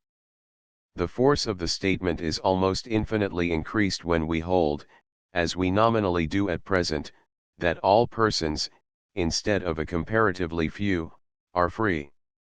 For when the mass of men and all women were regarded as unfree by the very nature of their bodies and minds, there was neither intellectual confusion nor moral hypocrisy in giving them only the training which fitted them for mechanical skill, irrespective of its ulterior effect upon their capacity to share in a worthy life. He was permanently right also when he went on to say that all mercenary employments as well as those which degrade the condition of the body are mechanical, since they deprive the intellect of leisure and dignity. Permanently right, that is, if gainful pursuits as matter of fact deprive the intellect of the conditions of its exercise and so of its dignity. If his statements are false, it is because they identify a phase of social custom with a natural necessity. But a different view of the relations of mind and matter, mind and body, intelligence and social service, is better than Aristotle's conception only if it helps render the old idea obsolete in fact in the actual conduct of life and education. Aristotle was permanently right in assuming the inferiority and subordination of mere skill in performance and mere accumulation of external products to understanding, sympathy of appreciation, and the free play of ideas. If there was an error, it lay in assuming the necessary separation of the two, in supposing that there is a natural divorce between efficiency in producing commodities and rendering service, and self-directive thought, between significant knowledge and practical achievement. We hardly better matters if we just correct his theoretical misapprehension, and tolerate the social state of affairs which generated and sanctioned his conception. We lose rather than gain in change from serfdom to free citizenship if the most prized result of the change is simply an increase in the mechanical efficiency of the human tools of production. So we lose rather than gain in coming to think of intelligence as an organ of control of nature through action, if we are content that an unintelligent, unfree state persists in those who engage directly in turning nature to use, and leave the intelligence which controls to be the exclusive possession of remote scientists and captains of industry. We are in a position honestly to criticize the division of life into separate functions and of society into separate classes only so far as we are free from responsibility for perpetuating the educational practices which train the many for pursuits involving mere skill in production, and the few for a knowledge that is an ornament and a cultural embellishment. In short, ability to transcend the Greek philosophy of life and education is not secured by a mere shifting about of the theoretical symbols meaning free, rational, and worthy. It is not secured by a change of sentiment regarding the dignity of labor, and the superiority of a life of service to that of an aloof self-sufficing independence. Important as these theoretical and emotional changes are, their importance consists in their being turned to account in the development of a truly democratic society, a society in which all share in useful service and all enjoy a worthy leisure. It is not a mere change in the concepts of culture or a liberal mind and social service which requires an educational reorganization, but the educational transformation is needed to give full and explicit effect to the changes implied in social life. The increased political and economic emancipation of the masses has shown itself in education. It has affected the development of a common school system of education, public and free. It has destroyed the idea that learning is properly a monopoly of the few who are predestined by nature to govern social affairs. But the revolution is still incomplete. The idea still prevails that a truly cultural or liberal education cannot have anything in common, directly at least, with industrial affairs, and that the education which is fit for the masses must be a useful or practical education in a sense which opposes useful and practical to nurture of appreciation and liberation of thought. As a consequence, our actual system is an inconsistent mixture. Certain studies and methods are retained on the supposition that they have the sanction of peculiar liberality, the chief content of the term liberal being uselessness for practical ends. This aspect is chiefly visible in what is termed the higher education, that of the college and of preparation for it. But has filtered through into elementary education and largely controls its processes and aims. But, on the other hand, certain concessions have been made to the masses who must engage in getting a livelihood and to the increased role of economic activities in modern life. These concessions are exhibited in special schools and courses for the professions, for engineering, for manual training and commerce, in vocational and pre-vocational courses, and in the spirit in which certain elementary subjects, like the 3 R's, are taught. The result is a system in which both cultural and utilitarian subjects exist in an inorganic composite where the former are not by dominant purpose socially serviceable and the latter not liberative of imagination or thinking power. In the inherited situation, there is a curious intermingling, in even the same study, of concession to usefulness and a survival of traits once exclusively attributed to preparation for leisure. The utility element is found in the motives assigned for the study, the liberal element in methods of teaching. The outcome of the mixture is perhaps less satisfactory than if either principle were adhered to in its purity. The motive popularly assigned for making the studies of the first 4 or 5 years consist almost entirely of reading, spelling, writing, and arithmetic, is, for example, that ability to read, write, and figure accurately is indispensable to getting ahead.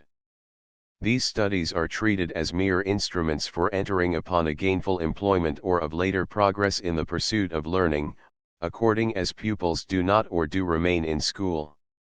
This attitude is reflected in the emphasis put upon drill and practice for the sake of gaining automatic skill.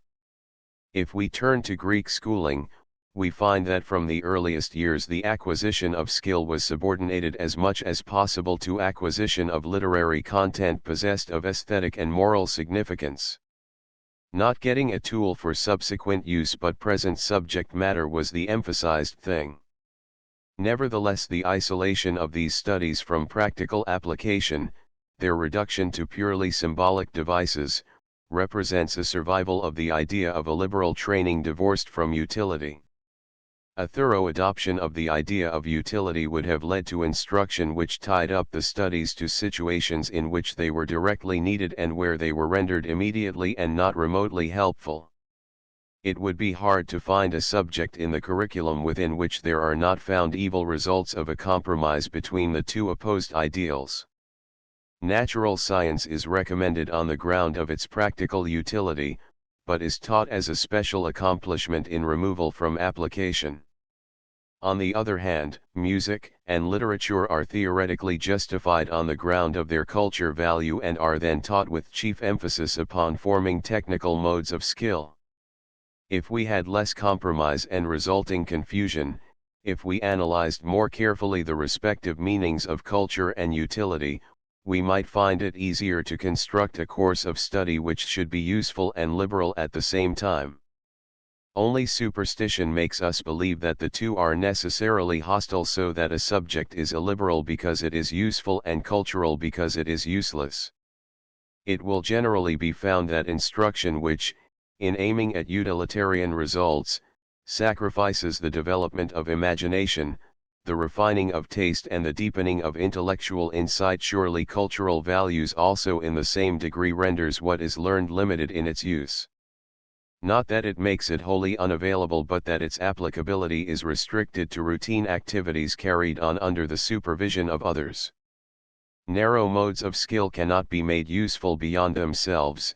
Any mode of skill which is achieved with deepening of knowledge and perfecting of judgment is readily put to use in new situations and is under personal control.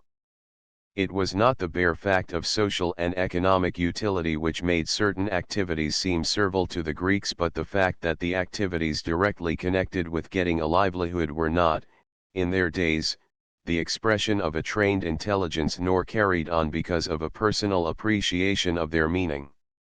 So far as farming and the trades were rule of thumb occupations, and so far as they were engaged in for results external to the minds of agricultural laborers and mechanics, they were illiberal, but only so far.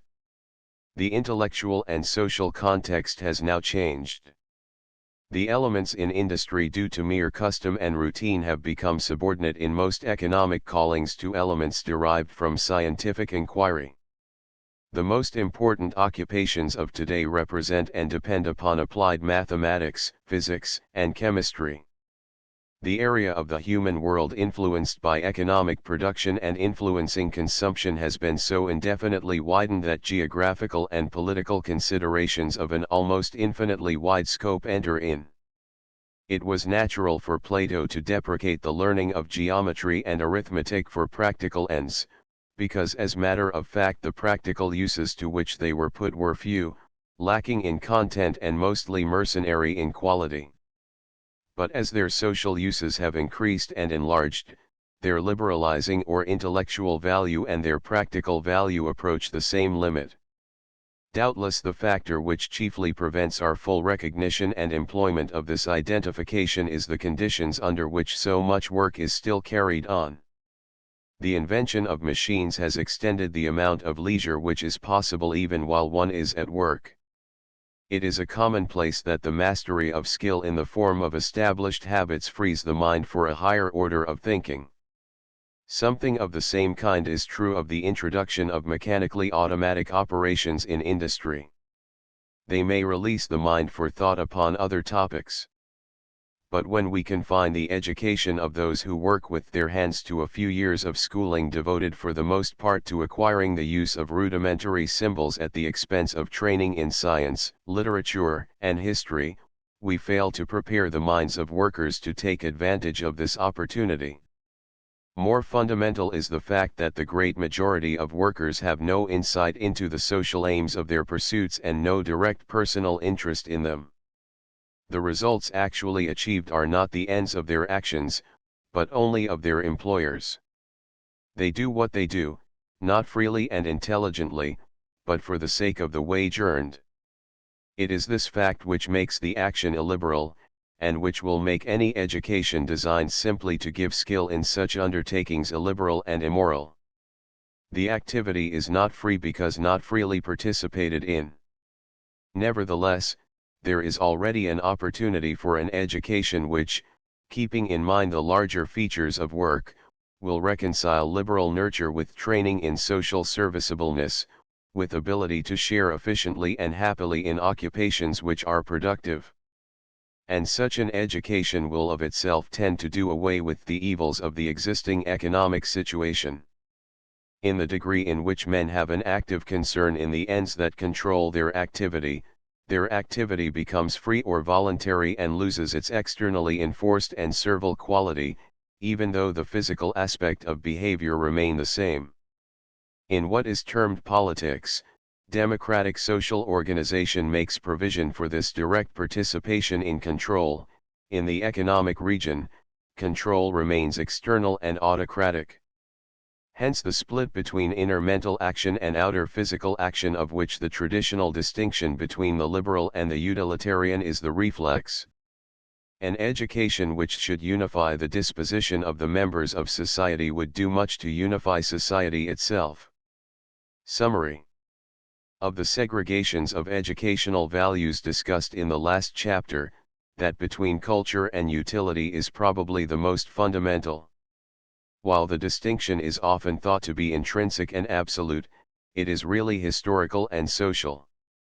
It originated, so far as conscious formulation is concerned, in Greece, and was based upon the fact that the truly human life was lived only by a few who subsisted upon the results of the labor of others.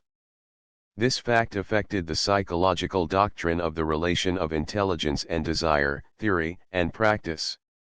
It was embodied in a political theory of a permanent division of human beings into those capable of a life of reason and hence having their own ends, and those capable only of desire and work, and needing to have their ends provided by others. The two distinctions, psychological and political, translated into educational terms, effected a division between a liberal education, having to do with the self-sufficing life of leisure devoted to knowing for its own sake, and a useful, practical training for mechanical occupations, devoid of intellectual and aesthetic content.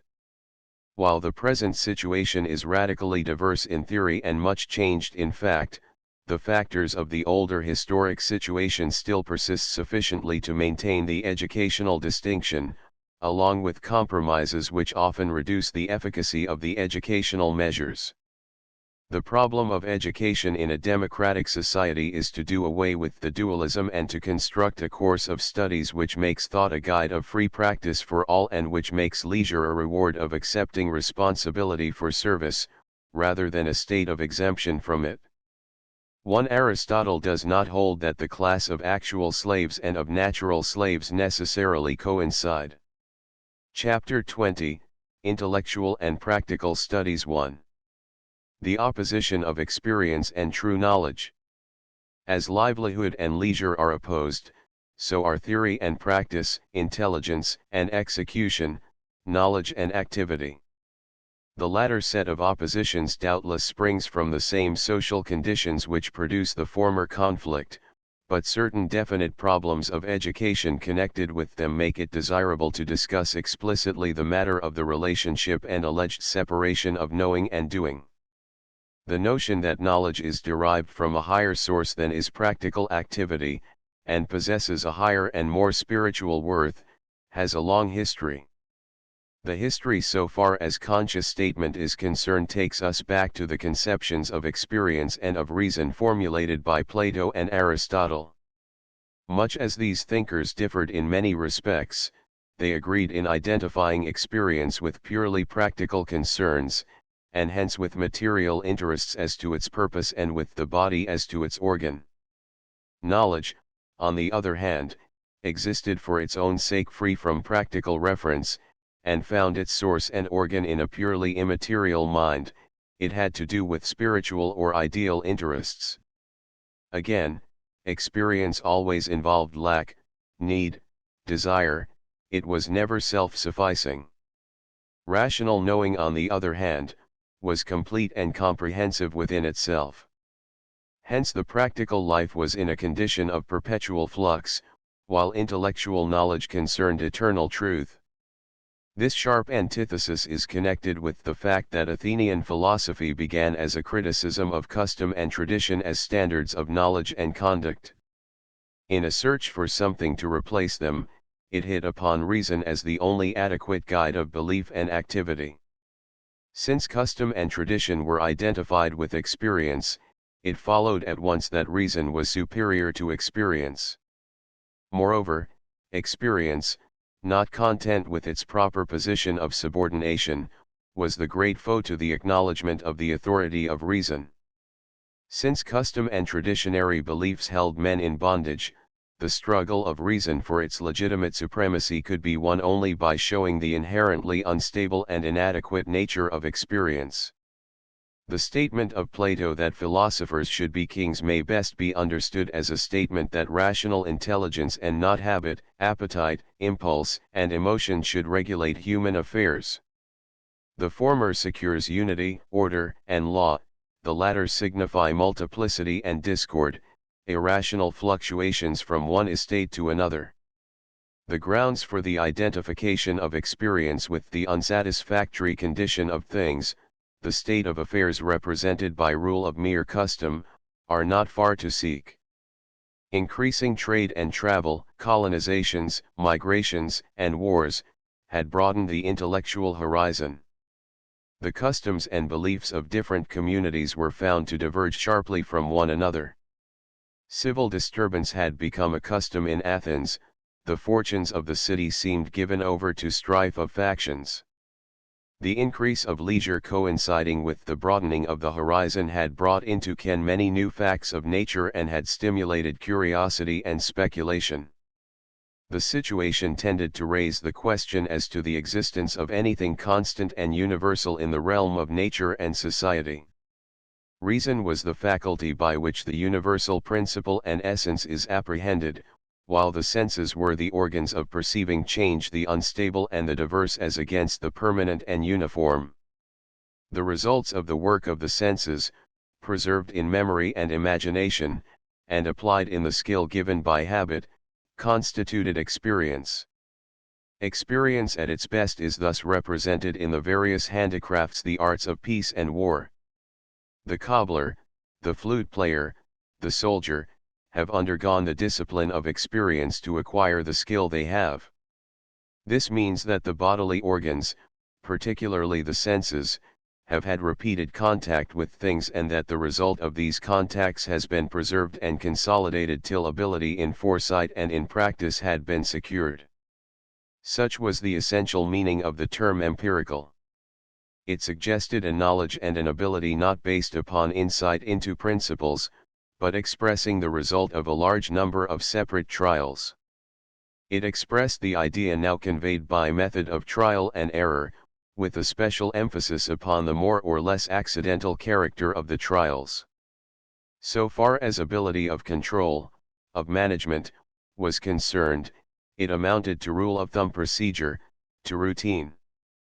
If new circumstances resembled the past, it might work well enough, in the degree in which they deviated, failure was likely. Even today, to speak of a physician as an empiricist is to imply that he lacks scientific training, and that he is proceeding simply on the basis of what he happens to have got out of the chance medley of his past practice. Just because of the lack of science or reason in experience, it is hard to keep it at its poor best. The empiric easily degenerates into the quack. He does not know where his knowledge begins or leaves off, and so when he gets beyond routine conditions, he begins to pretend to make claims for which there is no justification, and to trust to luck and to ability to impose upon others to bluff. Moreover, he assumes that because he has learned one thing, he knows others, as the history of Athens showed that the common craftsmen thought they could manage household affairs, education, and politics, because they had learned to do the specific things of their trades. Experience is always hovering, then, on the edge of pretense, of sham, of seeming, and appearance, in distinction from the reality upon which reason lays hold. The philosophers soon reached certain generalizations from this state of affairs. The senses are connected with the appetites, with wants and desires. They lay hold not on the reality of things but on the relation which things have to our pleasures and pains, to the satisfaction of wants and the welfare of the body. They are important only for the life of the body, which is but a fixed substratum for a higher life. Experience thus has a definitely material character, it has to do with physical things in relation to the body. In contrast, reason, or science, lays hold of the immaterial, the ideal, the spiritual. There is something morally dangerous about experience, as such words as sensual, carnal, material, worldly, interest suggest, while pure reason and spirit connote something morally praiseworthy. Moreover, ineradicable connection with the changing, the inexplicably shifting, and with the manifold, the diverse, clings to experience. Its material is inherently variable and untrustworthy. It is anarchic, because unstable. The man who trusts to experience does not know what he depends upon, since it changes from person to person, from day to day, to say nothing of from country to country. Its connection with the many, with various particulars, has the same effect, and also carries conflict in its train. Only the single, the uniform, assures coherence and harmony. Out of experience come warrings, the conflict of opinions and acts within the individual and between individuals. From experience no standard of belief can issue, because it is the very nature of experience to instigate all kinds of contrary beliefs, as varieties of local custom proved. Its logical outcome is that anything is good and true to the particular individual which his experience leads him to believe true and good at a particular time and place.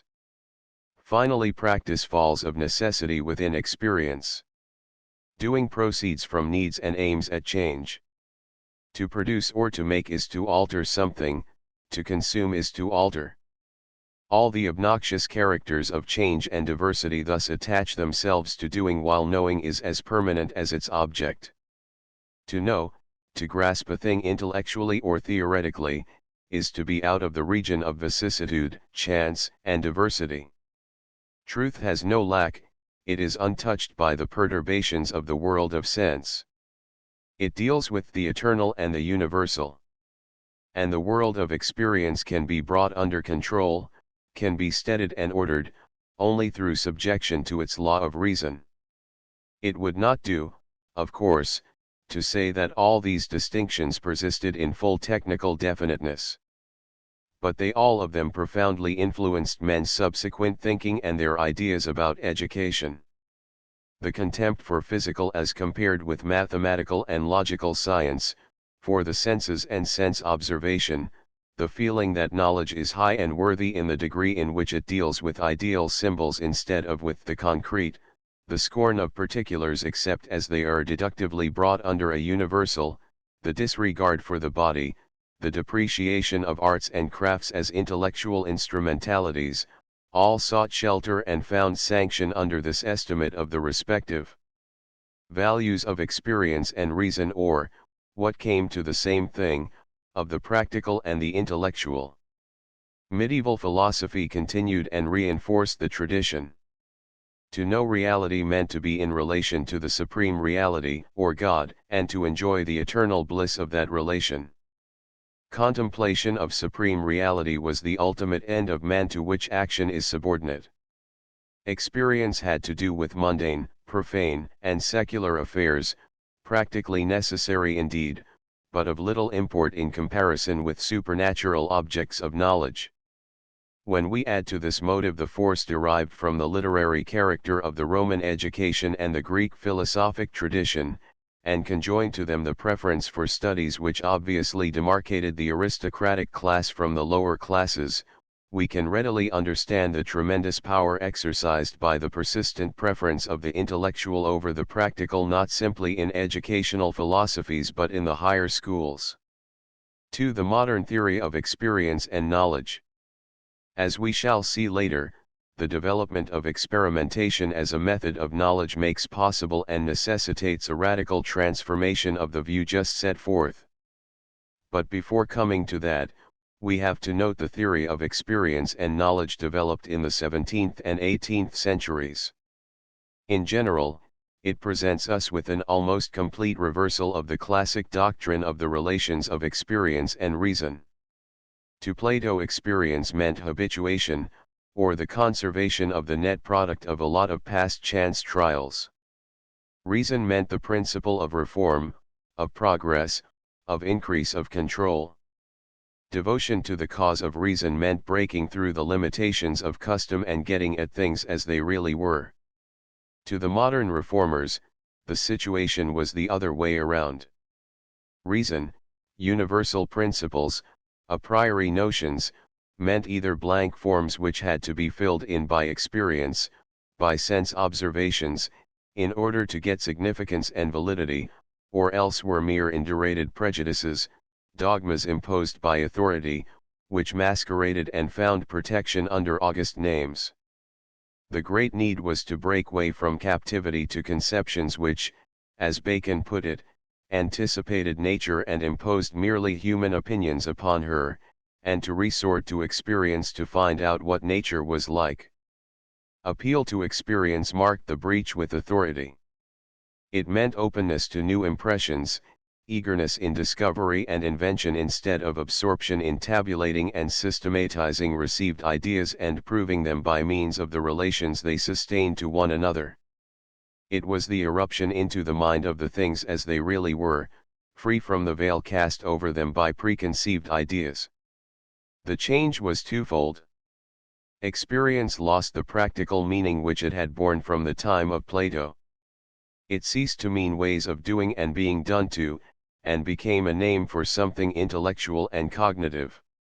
It meant the apprehension of material which should ballast and check the exercise of reasoning. By the modern philosophic empiricist and by his opponent, experience has been looked upon just as a way of knowing. The only question was how good a way it is. The result was an even greater intellectualism than is found in ancient philosophy, if that word be used to designate an emphatic and almost exclusive interest in knowledge in its isolation. Practice was not so much subordinated to knowledge as treated as a kind of tag end or aftermath of knowledge. The educational result was only to confirm the exclusion of active pursuits from the school, save as they might be brought in for purely utilitarian ends, the acquisition by drill of certain habits. In the second place, the interest in experience as a means of basing truth upon objects, upon nature, led to looking at the mind as purely receptive. The more passive the mind is, the more truly objects will impress themselves upon it. For the mind to take a hand, so to speak, would be for it in the very process of knowing to vitiate true knowledge to defeat its own purpose. The ideal was a maximum of receptivity. Since the impressions made upon the mind by objects were generally termed sensations, empiricism thus became a doctrine of sensationalism, that is to say, a doctrine which identified knowledge with the reception and association of sensory impressions.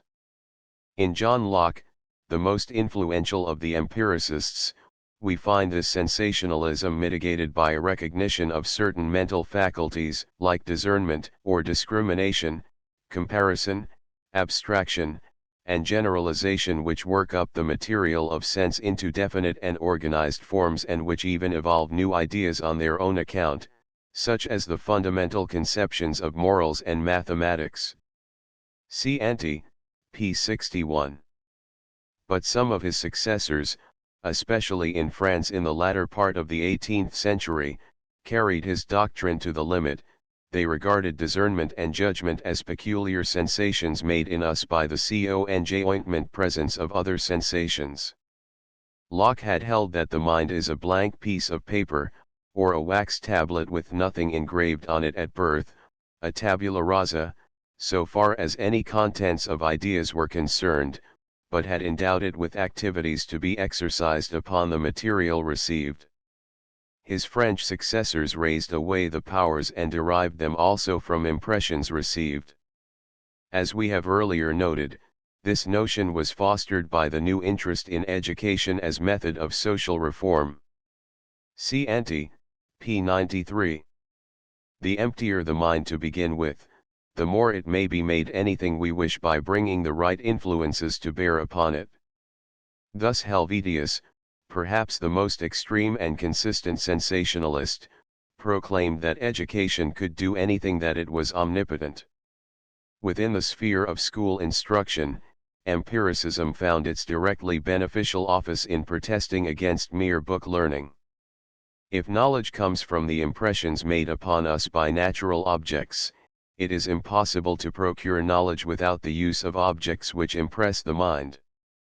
Words, all kinds of linguistic symbols, in the lack of prior presentations of objects with which they may be associated, convey nothing but sensations of their own shape and color, certainly not a very instructive kind of knowledge. Sensationalism was an extremely handy weapon with which to combat doctrines and opinions resting wholly upon tradition and authority. With respect to all of them, it set up a test: where are the real objects from which these ideas and beliefs are received? If such objects could not be produced, ideas were explained as the result of false associations and combinations. Empiricism also insisted upon a first-hand element. The impression must be made upon me, upon my mind. The further we get away from this direct, first-hand source of knowledge, the more numerous the sources of error, and the vaguer the resulting idea. As might be expected, however, the philosophy was weak upon the positive side. Of course, the value of natural objects and first-hand acquaintance was not dependent upon the truth of the theory. Introduced into the schools, they would do their work, even if the sensational theory about the way in which they did it was quite wrong. So far, there is nothing to complain of. But the emphasis upon sensationalism also operated to influence the way in which natural objects were employed, and to prevent full good being got from them. Object lessons tended to isolate the mere sense activity and make it an end in itself. The more isolated the object, the more isolated the sensory quality, the more distinct the sense impression as a unit of knowledge. The theory worked not only in the direction of this mechanical isolation, which tended to reduce instruction to a kind of physical gymnastic of the sense organs, good like any gymnastic of bodily organs, but not more so, but also to the neglect of thinking. According to the theory, there was no need of thinking in connection with sense observation. In fact, in strict theory such thinking would be impossible till afterwards, for thinking consisted simply in combining and separating sensory units which had been received without any participation of judgment. As a matter of fact, accordingly, practically no scheme of education upon a purely sensory basis has ever been systematically tried, at least after the early years of infancy. Its obvious deficiencies have caused it to be resorted to simply for filling in rationalistic knowledge, that is to say, knowledge of definitions, rules, classifications, and modes of application conveyed through symbols, and as a device for lending greater interest to barren symbols. There are at least three serious defects of sensationalistic empiricism as an educational philosophy of knowledge. A. The historical value of the theory was critical. It was a dissolvent of current beliefs about the world and political institutions. It was a destructive organ of criticism of hard and fast dogmas. But the work of education is constructive, not critical. It assumes not old beliefs to be eliminated and revised, but the need of building up new experience into intellectual habitudes as correct as possible from the start. Sensationalism is highly unfit for this constructive task. Mind, understanding, denotes responsiveness to meanings, ante, p. 29, not response to direct physical stimuli. And meaning exists only with reference to a context, which is excluded by any scheme which identifies knowledge with a combination of sense impressions. The theory, so far as educationally applied, led either to a magnification of mere physical excitations or else to a mere heaping up of isolated objects and qualities. B.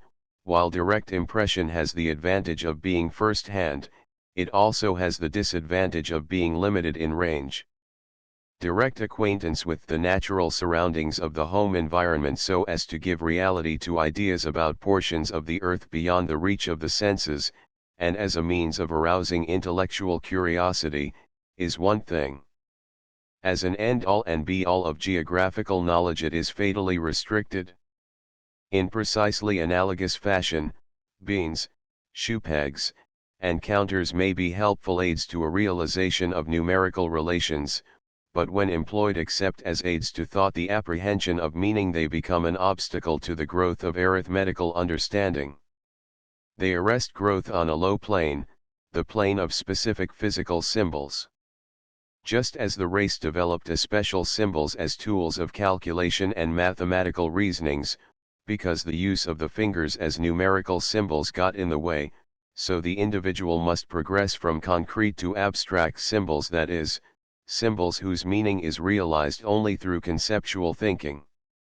And undue absorption at the outset in the physical object of sense hampers this growth. C. A thoroughly false psychology of mental development underlay sensationalistic empiricism. Experience is in truth a matter of activities, instinctive and impulsive, in their interactions with things. What even an infant experiences is not a passively received quality impressed by an object, but the effect which some activity of handling, throwing, pounding, tearing, etc., has upon an object, and the consequent effect of the object upon the direction of activities. See ante, p. 140. Fundamentally, as we shall see in more detail, the ancient notion of experience as a practical matter is truer to fact than the modern notion of it as a mode of knowing by means of sensations. The neglect of the deep-seated active and motor factors of experience is a fatal defect of the traditional empirical philosophy. Nothing is more uninteresting and mechanical than a scheme of object lessons which ignores and as far as may be excludes the natural tendency to learn about the qualities of objects by the uses to which they are put through trying to do something with them. It is obvious, accordingly, that even if the philosophy of experience represented by modern empiricism had received more general theoretical assent than has been accorded to it, it could not have furnished a satisfactory philosophy of the learning process. Its educational influence was confined to injecting a new factor into the older curriculum, with incidental modifications of the older studies and methods. It introduced greater regard for observation of things directly and through pictures and graphic descriptions, and it reduced the importance attached to verbal symbolization. But its own scope was so meager that it required supplementation by information concerning matters outside of sense perception and by matters which appealed more directly to thought. Consequently, it left unimpaired the scope of informational and abstract, or rationalistic studies. 3. Experience as experimentation. It has already been intimated that sensational empiricism represents neither the idea of experience justified by modern psychology nor the idea of knowledge suggested by modern scientific procedure. With respect to the former, it omits the primary position of active response, which puts things to use and which learns about them through discovering the consequences that result from use. It would seem as if 5 minutes unprejudiced observation of the way an infant gains knowledge would have sufficed to overthrow the notion that he is passively engaged in receiving impressions of isolated ready-made qualities of sound, color, hardness, etc. For it would be seen that the infant reacts to stimuli by activities of handling, reaching, etc., in order to see what results follow upon motor response to a sensory stimulation. It would be seen that what is learned are not isolated qualities, but the behavior which may be expected from a thing, and the changes in things and persons which an activity may be expected to produce. In other words, what he learns are connections. Even such qualities as red color, sound of a high pitch, have to be discriminated and identified on the basis of the activities they call forth and the consequences these activities effect. We learn what things are hard and what are soft by finding out through active experimentation what they respectively will do and what can be done and what cannot be done with them. In like fashion, children learn about persons by finding out what responsive activities these persons exact and what these persons will do in reply to the children's activities.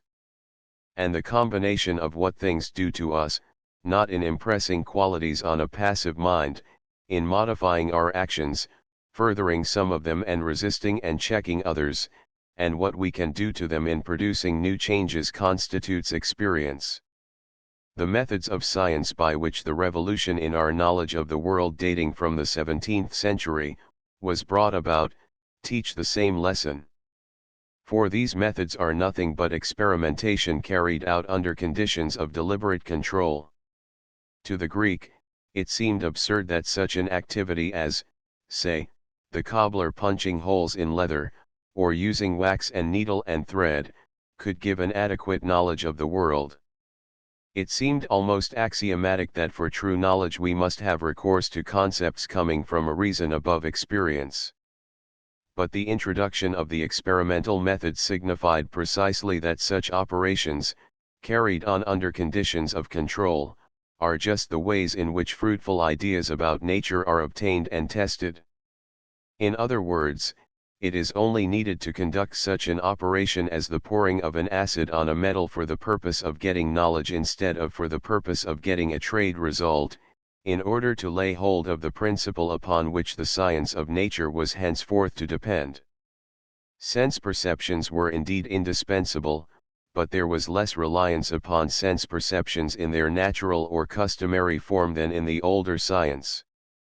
They were no longer regarded as containing within themselves some form or species of universal kind in a disguised mask of sense which could be stripped off by rational thought.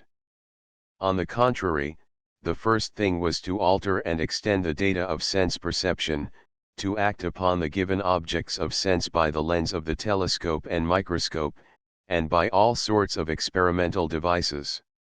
To accomplish this in a way which would arouse new ideas, hypotheses, theories, required even more general ideas, like those of mathematics, than were at the command of ancient science. But these general conceptions were no longer taken to give knowledge in themselves. They were implements for instituting, conducting, interpreting experimental inquiries and formulating their results. The logical outcome is a new philosophy of experience and knowledge, a philosophy which no longer puts experience in opposition to rational knowledge and explanation. Experience is no longer a mere summarizing of what has been done in a more or less chance way in the past, it is a deliberate control of what is done with reference to making what happens to us and what we do to things as fertile as possible of suggestions, of suggested meanings, and a means for trying out the validity of the suggestions. When trying, or experimenting, ceases to be blinded by impulse or custom, when it is guided by an aim and conducted by measure and method, it becomes reasonable rational. When what we suffer from things, what we undergo at their hands, ceases to be a matter of chance circumstance, when it is transformed into a consequence of our own prior purposive endeavors, it becomes rationally significant, enlightening and instructive. The antithesis of empiricism and rationalism loses the support of the human situation which once gave it meaning and relative justification. The bearing of this change upon the opposition of purely practical and purely intellectual studies is self-evident. The distinction is not intrinsic but is dependent upon conditions, and upon conditions which can be regulated. Practical activities may be intellectually narrow and trivial, they will be so insofar as they are routine, carried on under the dictates of authority, and having in view merely some external result. But childhood and youth, the period of schooling, is just the time when it is possible to carry them on in a different spirit. It is inexpedient to repeat the discussions of our previous chapters on thinking and on the evolution of educative subject matter from childlike work and play to logically organized subject matter. The discussions of this chapter and the prior one should, however, give an added meaning to those results. Experience itself primarily consists of the active relations subsisting between a human being and his natural and social surroundings. In some cases, the initiative in activity is on the side of the environment, the human being undergoes or suffers certain checkings and deflections of endeavors. In other cases, the behavior of surrounding things and persons carries to a successful issue the active tendencies of the individual, so that in the end what the individual undergoes are consequences which he has himself tried to produce. In just the degree in which connections are established between what happens to a person and what he does in response, and between what he does to his environment and what it does in response to him, his acts and the things about him acquire meaning. He learns to understand both himself and the world of men and things. Purposive education or schooling should present such an environment that this interaction will effect acquisition of those meanings which are so important that they become, in turn, instruments of further learnings. Ch. 11. As has been repeatedly pointed out, activity out of school is carried on under conditions which have not been deliberately adapted to promoting the function of understanding and formation of effective intellectual dispositions. The results are vital and genuine as far as they go, but they are limited by all kinds of circumstances. Some powers are left quite undeveloped and indirect, others get only occasional and whimsical stimulations, others are formed into habits of a routine skill at the expense of aims and resourceful initiative and inventiveness. It is not the business of the school to transport youth from an environment of activity into one of cramped study of the records of other men's learning, but to transport them from an environment of relatively chance activities, accidental in the relation they bear to insight and thought, into one of activities selected with reference to guidance of learning. A slight inspection of the improved methods which have already shown themselves effective in education will reveal that they have laid hold, more or less consciously, upon the fact that intellectual studies instead of being opposed to active pursuits represent an intellectualizing of practical pursuits.